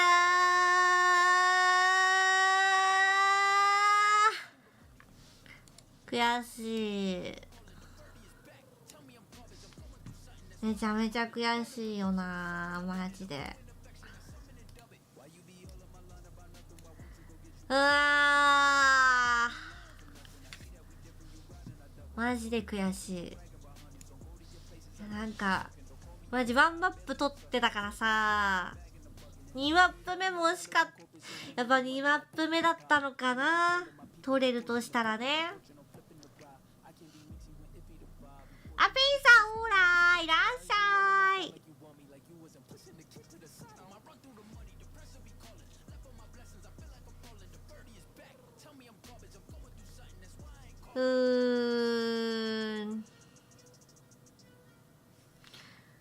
あれだわ、もうルミ寝ないままお買い物行ったりとかしようかな。そっちの方がいいかな。今から寝てお昼に起きれると思う。3時間。あ、でも3時間で10時。あ、逆に寝といた方がいいのか。逆に寝といた方がいいかもしれん。いや、寝れる気がしないんだよ。でも明日に行きたいだよね。そうだよね、明日なんだよね。どうしよう。悩んでる。だってさ、もう結局ね、子供たちがお昼ご飯食べるからお昼には起きなきゃいけないわけよ。でもさ、今寝たら5時間寝れる。だいぶ寝れるやん、5時間って。あ、にゃのさまレイドありがとう。お疲れ様。めちゃめちゃ悩んでるんだよね。やるかやらないか。めちゃめちゃ悩んでて、この後今悩んでおるんですよな。どうしよう。あ、自分の声入っちゃった。あ、にゃの様こんばんみー。にゃのかわさんこんばんみー。おはようかも。おはみー。NMR さんおはみー。いやー、いい試合だったねー。惜しかったね、スカーズマジで。でもさ、準優勝のチームにさ、あれよ、よくワンマップ取ったよな。うわー、マジで惜しかった。本当に惜しかった。さあ皆さんおはようございます。一周が遠いね。疲れすごい疲れちゃってる。実況会話解説は EXIST から勝てそうなラウンドねえ、なんか本当嫌なところでさ、やっぱ強いよね。あ、バイキンメンさんから移動してきました。ありがとうございます。こんばんみー。小野の妹子の出家ルアンクさん、ありがとうございます。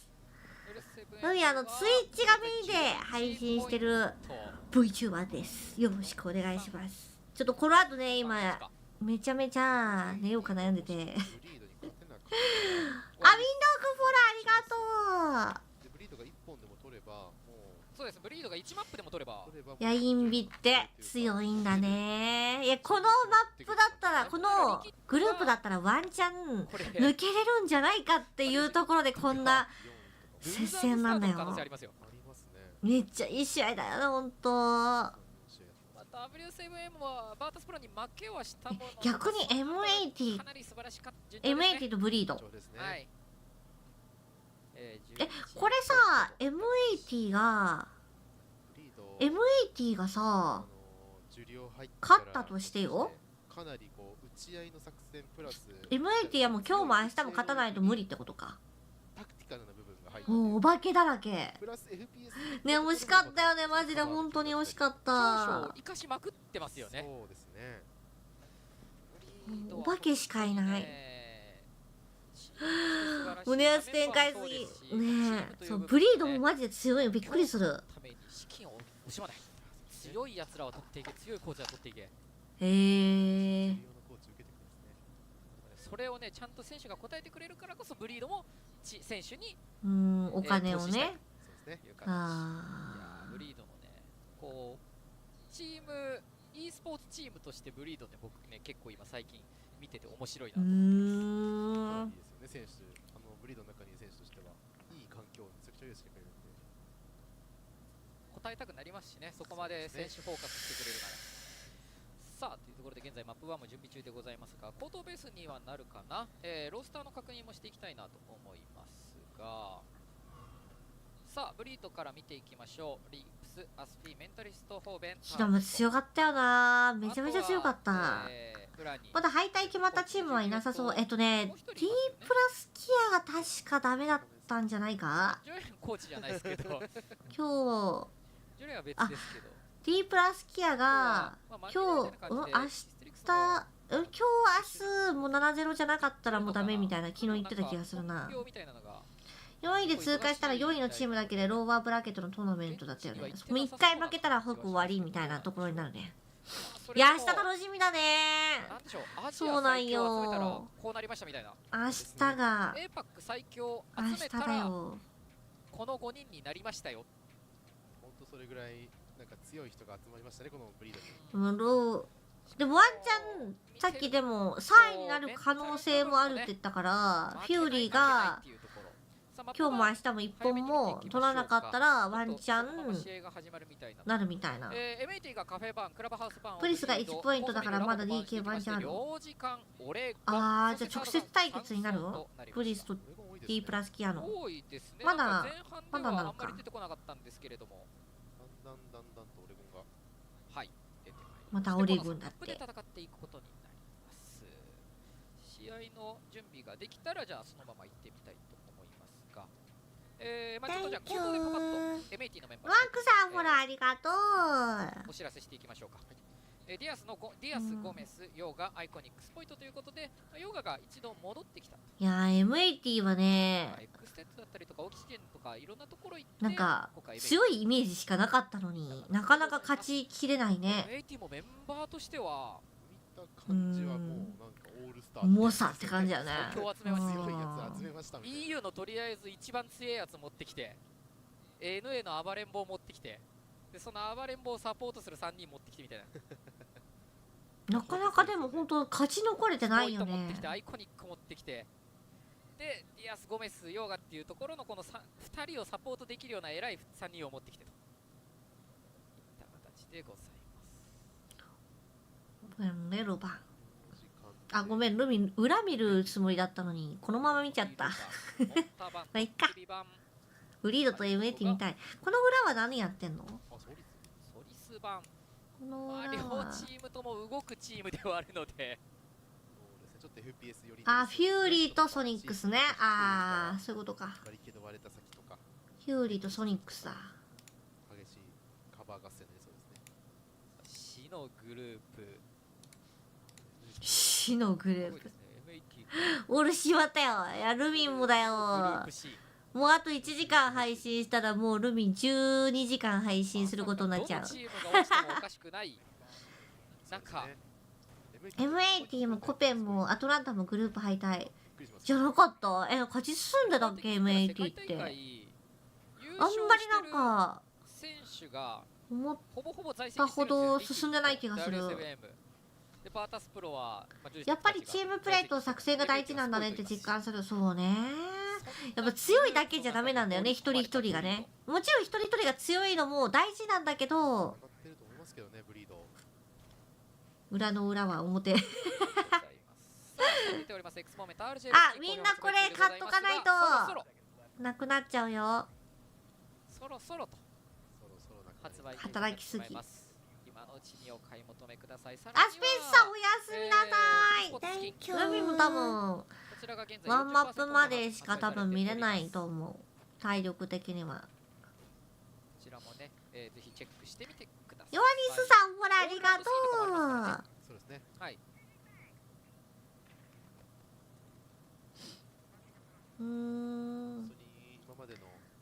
前来た時に買ったので安心です。いやいいね、大事大事。やっぱレア好きになりますよ。もう RGL だって日本のリーグがこれリーグで売ってるスキンってないの初めてなんだよ。しかもこんな可愛くてさ、いいスキン。みんなも買って。あとね、もし配信者さんの方がいらっしゃったらね、シージのね、コンテンツなんだっけ、 UBI ソフトコンテンツプログラムっていうのがあって、今やってるルミンがやってるミラー配信もねできるプログラムとなっておりますので、皆様ぜひ気になった方は登録してみてください。買いました。足した2個買った。アイコニックスポイト見たいですよね。嘘じゃん。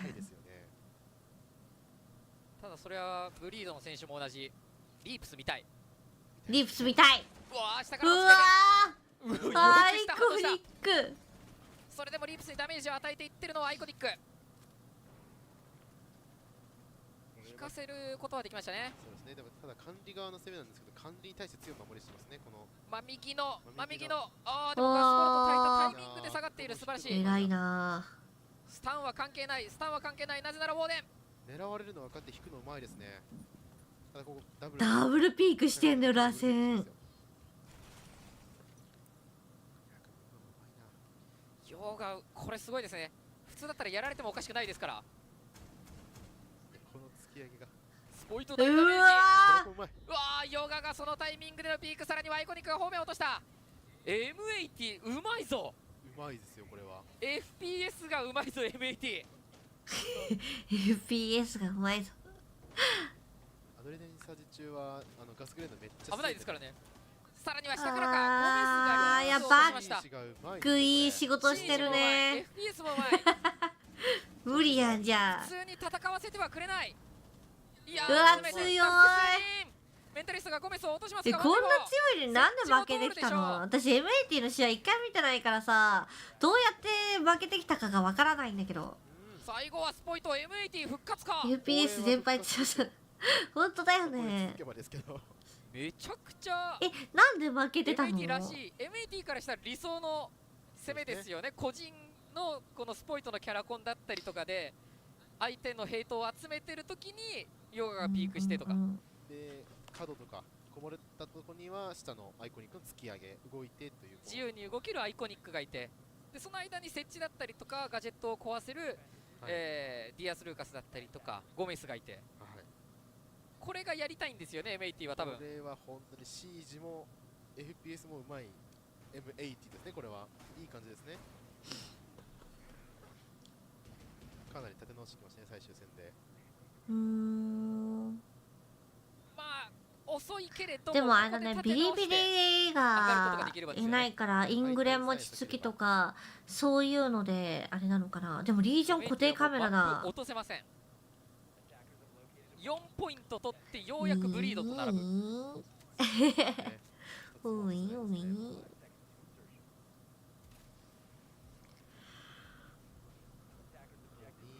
1取られた時点でダメなんでね、もう。はい。で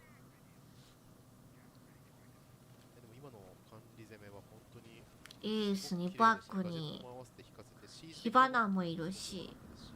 理攻めに対しての結守り方でしたもんね。構割れそうだよね。管理側が来た敵に対して相性の守りって感じだったんですけど、エムエティックはここから4ポイント以上。ねえ、めちゃめちゃ大変だよ。キャラコンがなかったですよね、スポイトもヨガも。そうですね。ヨガ前に出ないっていうとこね。出ないのうまいですね、あそこ。で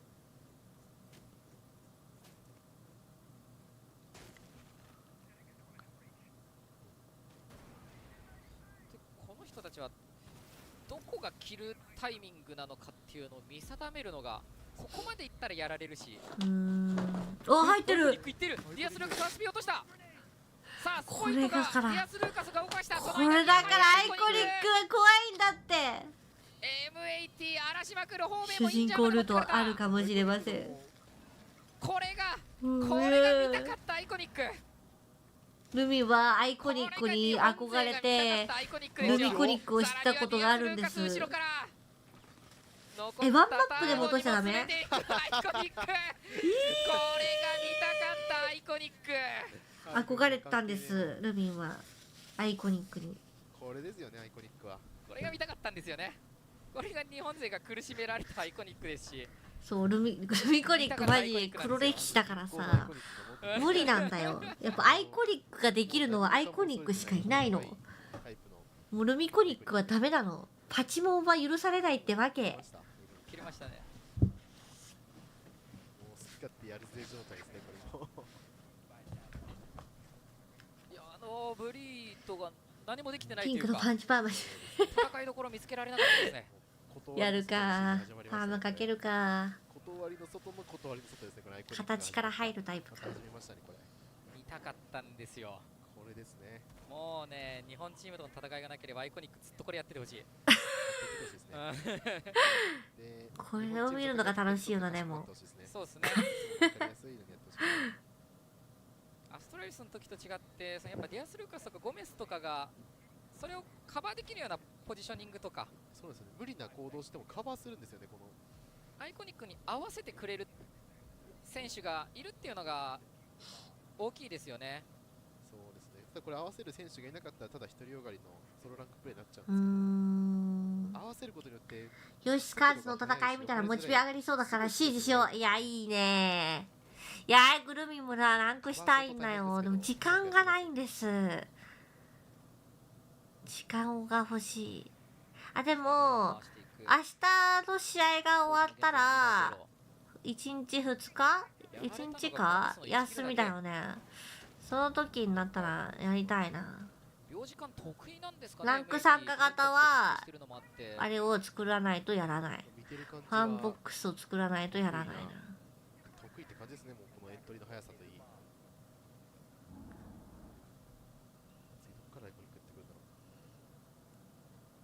ファンボックスは作り始めてるんだけど、得点を何にしようかすごい悩んでてさ。ラテロチャージで壊したでしょう。アイコニックが下に入った。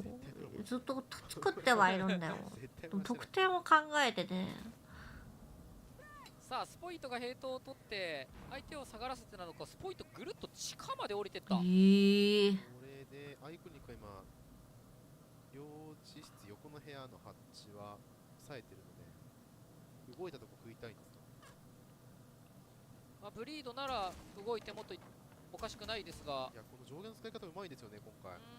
両時間においてはマップという部分も M80 コンテンツの方がアーケードかなり上手。そう。いやうまいな。針を踏んでしまったものおの、スポイトスポイト、これがスポイトだ。ただカバーが入ってる。それでも2人3人と続いてくる。とんでもなく人数がいる。あんな無理やで。それでもリープがいる。リープがいる。いい血がね。きつすぎる。ショットガンゴメス。こういうとこうまいですね。いや設置入ってくかリープスなら見せてくれるか。シージだけじゃない、他 FPS もびっくりした。主人公ルートあるのか。うわー、落ち着いている。強すぎる。いやめちゃめちゃ強いんだけど M80 なんでこれが負けてきてるのかわかんないんだけど。えどんだけ合わせも綺麗でしたね。どんだけなのこのグループ。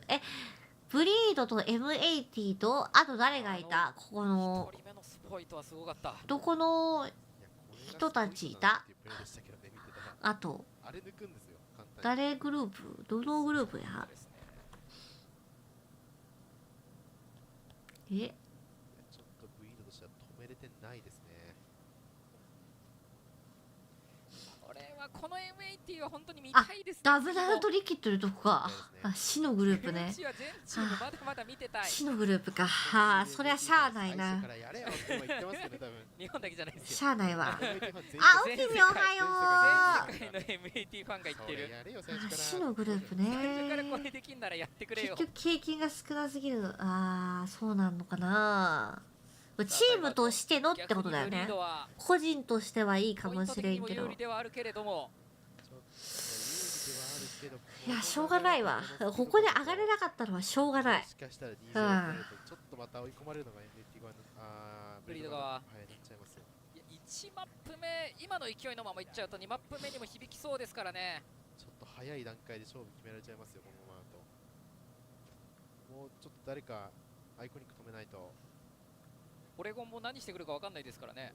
オレゴンはもう関係なしに入ってきます。一人で正面玄関降りてロビー入ってその現地入ってやっちゃいますよね。うわーとしては、フェンディルはバンしちゃってるんで、ちょっとエントリーを築くためにリージョンとかいいですね。とかエラとか。カンチアラームは持ってきてませんが、ちょっと気づくだったり、もうエントリーに早く当たるとか。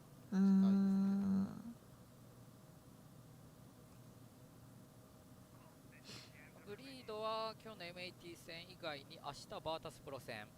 明日バータスプロなんだ。M80 いや辛すぎない？前大会王者に勝利しました BO3。もし M80 がこの完成度でやってたら。もうグループ C やばかったですよ。ファンボックスってお高いんでしょう。そう、ファンボックスってちょっとお高くなってしまうんですよね。W7 も落ちてましたよ。ファンのためのコアな方向けのものになってしまうので。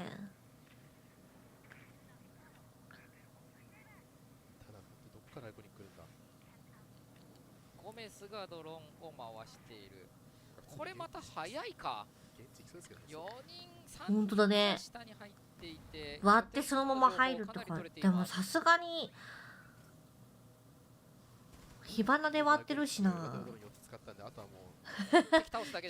停止のやっぱな大事。3段階ね料金が設定できていろいろできるんだけど、ルミは3段階にした。上に行くほど得点たくさんみたいな。先ほど裏から崩された。安いのからお高いのまであります。今回は直接行くふりをして相手下がらせて上取りましたか。そう。あんだけフロレスのラテロドローン使ったらこれ現地早いぞってなりますよね、普通に考えると。タートもいたんですけど下がりました。これが今回の M80 の狙いだったか。うまいですね、引かせるのは。ここまでうまいですね。まあ裏は1人置いておかないと作るかわかんないんですよ。ヨガ落とした。これは外と打ち合ったか。そうサブスク型。4回まだ粘ってはいる。これ一気に引いてますよブリード。リープス。まずはスポイトを落としました。いい前に出たね。このリープスが残っているから他の3人引いてるのか。それにしても引きすぎだよね。ですよね。これリープスが死んだ途端プラン取っちゃいますよ。でもちょっと寄ってる。ただ前に来た。C4。メンタリストが前に来た。おお。ヨガがメンタリストを落とします。そのままゴメスが裏から。ゴメスがダブルキル。残ったのはスピー。時間がないですが設置が入ってしてる。最後もゴメス。やばい。やっぱ裏がすごいんだね。やっぱ裏に寄ってたけど。リスク背負った上で後ろに多くしたんですよね。後ろ絶対囲んでくると分かったんで。ただそれ FPS 的なフィジカルで解決しちゃったところはちょっとこれも MA でエッジかかってますね。すごいっすね。残り20秒で一気になんかもうこれこういう盤面で行こうっていう最後セット行こうみたいな感じじゃなかったですもんね。全然その時残り5秒まで頑張ろうぜみたいな残り5秒まではちょっとなんとかするから殲滅でみたいな感じで、まあ、それ読んでたのかブリードも後ろに寄せたんですよね、比重を。はい。なのに1キルも拾えなかった感じですよね。1キル拾えたのかな。そうですね、少しは拾えたけれども結局のところゴメスがトリプルキル。動画も1キル拾えましたけどね。これはちょっとブリードどうしようっていう感じですよね。80がやばいですね、これ。カプカン、まあでも早い攻めからしたらやっぱカプカンやんな。MAT はあと誰戦が残ってるんだ。なぜこのチームが1マップも取れなかったのか。それは敵がめちゃめちゃ強いから。VP もあって。VP がいたチームってさ G2 じゃないの？まあそれでもあれ？これはこのグループ本当にやばいですね。このグループ本当死のグループですね。 VP ってどこでやってた？そうですね、リキッド戦が明日。リキッド？でも VP ってなんだ？でも合ってるよね。リキッドとダブ7なんだよね。VP は違うグループだよね。今の段階だとリキッドが落ちる可能性もあります。そんなことあります？リキッドがグループステージ敗退の可能性が出てきます。死のグループすぎません、さすがに。やばい、もうコメント来てますよ、現地前まで。バーサスプロもそうか5チームか。そっか。ヨガは5の0。5人なんか頭の中で勝手に 4チームしかいないことになったわ。もうダメ、疲れてるね。やばいやばい、もう頭おかしくなってる。助けて。ダメだ、脳死。ってなると今みたいにもう入り口近くのもう勝手に人が抜けた。こういう当たり方をして削るなりして、まずその1キルと取らせないというか、そういうプレス。うわー、すり抜けてる。カードはいい形ですれ違いました。時間をかけ見えてるんじゃないかってぐらい。アイコニックはあのハッチを上がりたかったんですかね。フットプリント3人が来た。うわ怖い。カードは1人でも持ってきたい。怖い。スポイトがその間に平面で戦っています。で一部うまいですね、こういうところは。元もこうないこと言ってる。本当だよ。全員でずっと試合してようよ。嫌だよ。せっかくブラジルまで来たのに。ただリップスがスポイトを抑えた。ハッチ上がるぞこれ。でもさ、もしさオーベンが持ってったアイコニッリクがキッドがさルーザーズにさ落ちてきたとしてよ、カメラでバレている。例えばよ、一人は持ってった。これで 3v2。スカーズがもし勝ち上がって4位通過でした。当たるってわけよね。見えた。困るよね。困るよね。ここのチームと当たってしまったら困るよね。最後もからねえ、これはエリアを取られなかった。ここの死のグループから落ちてきたワンチームとやる可能性は全然あるじゃん。焦って寄りすぎないってところがブリでよかった。怖すぎんだろ。あ、もう明るいわ外が。もう朝だ。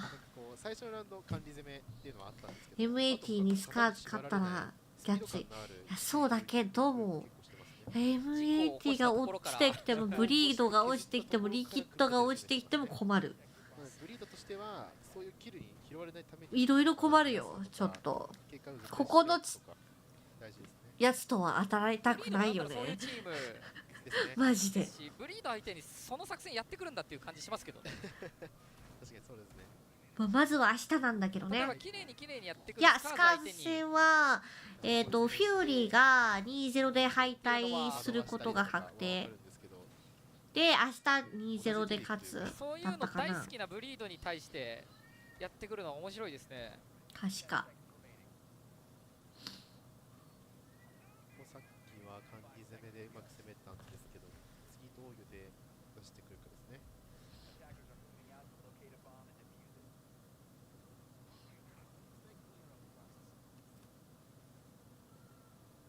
また守り方は管理の方に寄せたような守り方ですけど、ウォーデンが入っていない。ですね。なのでちょっとインのカンデラ刺さりそうですね。両時間ってマップのエリアがちょっと一つずつ狭いんで、カンデラが刺さりやすいんですよ。ああ、そうなんだ。インを持ってきているのはヨガ。もっと前で当たろうというのがブリード。そうです。まずエントリーさせないっていうところですかね。エントリーされて気づけないところから先にされて進行されて切り拾われてが繰り返されているので、いい修正だと思いますね。いる位置限定させなければ、いいな、記録バリは前ですね。引きをカバーしてあげました。下からの突き上げもそんなにですもんね。そうですね。管理攻めではありそう。団長大取りですかね。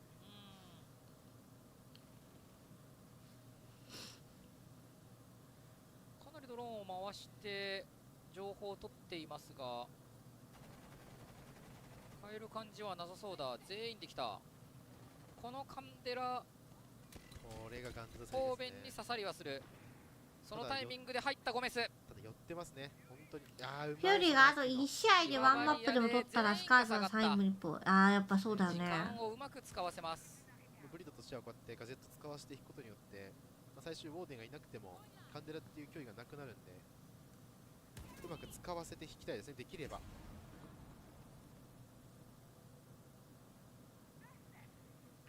ちょっと M80 はここからスピードアップですか。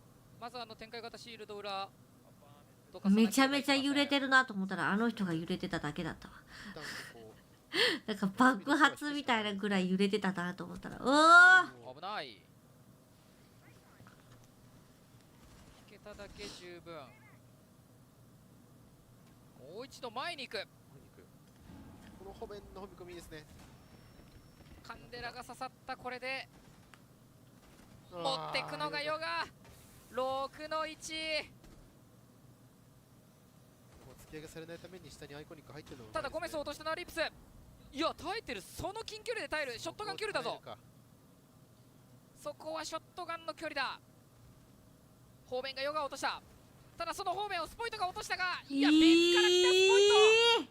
横からやってきた。人数有利を取ったのは M80。ただタードがディアスルーカスを落として残り時間は15秒。メンタリストも耐えている。アイコニックがいいんだ。うわバット。最後スポイトを落としたのはメンタリスト。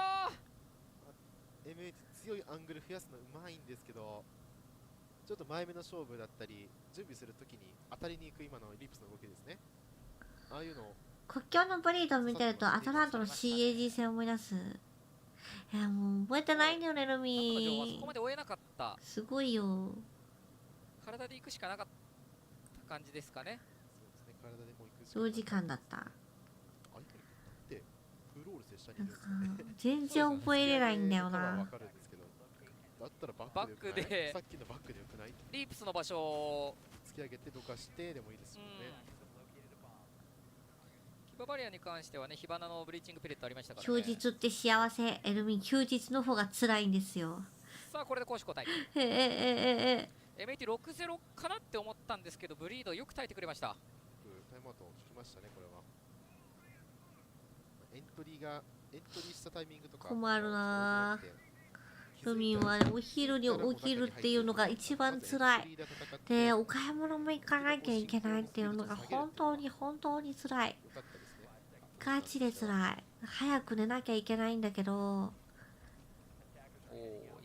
勝ってくれ M80。 ちょっともうこれ見たらもう寝るわ。頑張って寝る。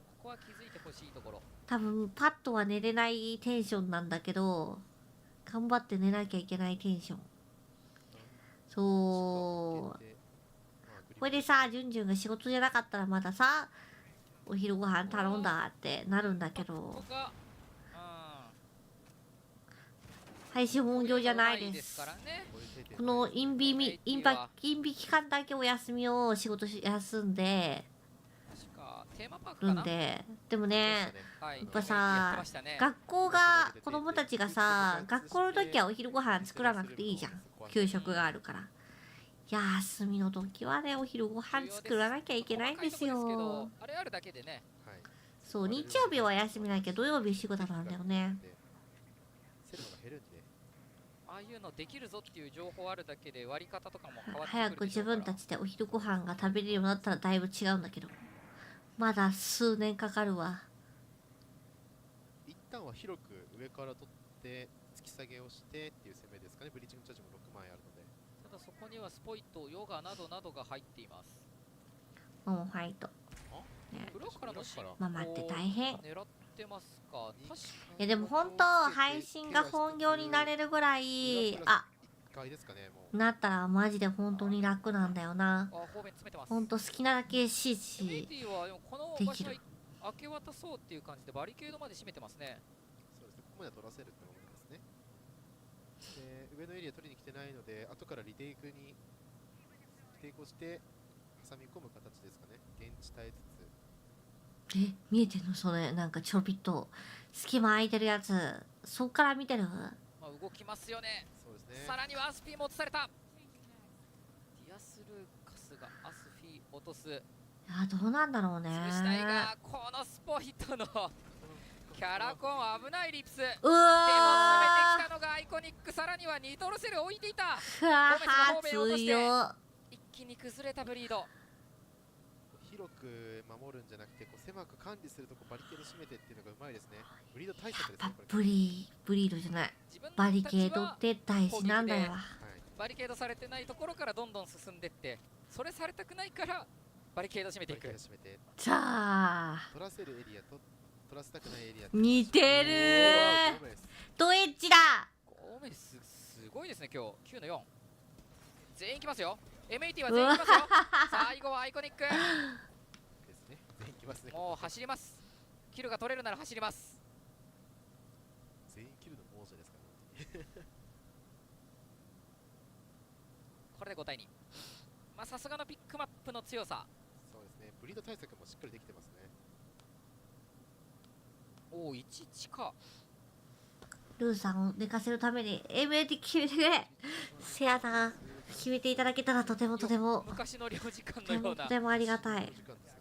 オペレーター構成してますね。広くこのビザの小部屋守ってパルスで突き上げる戦法ですね。このビザ小部屋入ったところフラントポジション。上からの車線もある程度通したりと。そうですね。以前と違うのがこう2階の管理ジムというのも広くなってるんで、もっと前よりもはいちょっと強くなりましたよね。自由度が増しましたよね。この拠点の防衛地点は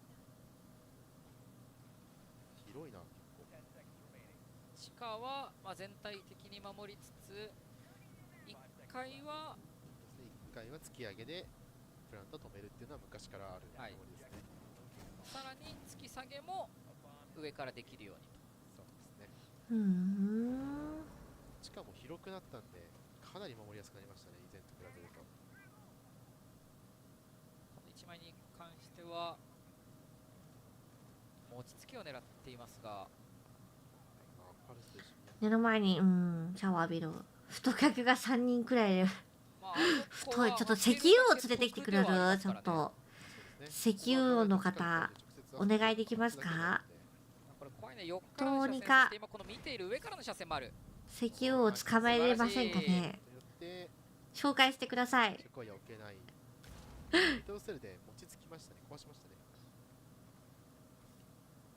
おそらくこの攻め方見てるとやりたいのは、まあ、地下直の圧かけつつサウジリーグの解説とかしてあ、確かにそういうことで、そちら側の視聴者を偉いですね。そういうことね下心しかない。それ下心しかないけど大丈夫そう。すべてのエントリールートが偉い。すべてのエントリールートが時間かかる。これ時間1分30秒、まだ建物の中に入れていない。ちょっと直で攻めたかったんですけど、アラビア語覚えるそこからアラビア語の挨拶なんて言うんだろう。ってなるとエントリーしないといけないんですけど、エントリーに関してアラビア語占めてるんで挨拶こんにちは。攻めづらそうですね。ちょっと待ってね。なんていうのだ。この1階から行くしかないっていう感じになっちゃってますよマね、今。ッハバン合ってる？ブリード誘い込まれてる感じですね。マッハバンマッハバンもう明け渡してるんでキルは取れマません。ッハバンマッハバンだわ。小部屋割ってもう今マッハバンやってることはこの1階のビザのエリアから地下に発注降りるだとえか。アッサラムアライクム？全然違うじゃん。マッハバンって言われたよ。今これで情報取れてますね。マッハバン。地下直に対してはえ？強いポジション作って守ってるんで。エアスルカスやられると少し変わりますが。マッハバン。違うの？そこを倒すのはなかなか難しい。アッサラムアライクム。これ設置してるぞ。じゃあこれは何？さらには方面これは何だ？うわー。スポイント。リープスがディアスルーカスを落としますが、設置は残り20秒。今でも相手上がってましたね。おお。落とした。これで設置は通るんじゃないか？リープスがゴメスを落として。うわ設置は通ってしまった。さすがね、ヨガもこれ厳しい。設置止めてればもしかしたらでしたが。やばいやばいやばい。パルスの心拍センサーそして二等性突き上げに対してはでもなんて言ったの？対処しましたね。もう設置わかんないっていうか音は聞こえるかもしれないけれども。どこでやってるんだろうっていうのは EMP でうまく止めてましたね。そこうまかったと思いますね。今の合わせ。めちゃくちゃ狭いエリアしか取れなかったですけれど、ブリード。よくこの攻め成功させました。タードの動き良かったですね。上がって上のスポイント倒しに行く動き。リープスって偉いよな。いやさっきも思ったけどリープスも偉い。またちょっと話変わったんじゃないかな。絶対あんなことできないもんな。ちょっとずつ近づいてきました。配信つけたまま今日の夜まで寝落ち。まずい、気絶してるね、それは。気絶しとるわ。気絶配信。ここ行けるなって見つけたルートが実はそこのルートしか行けなかった。そっちに来てほしい守りしたんですよね。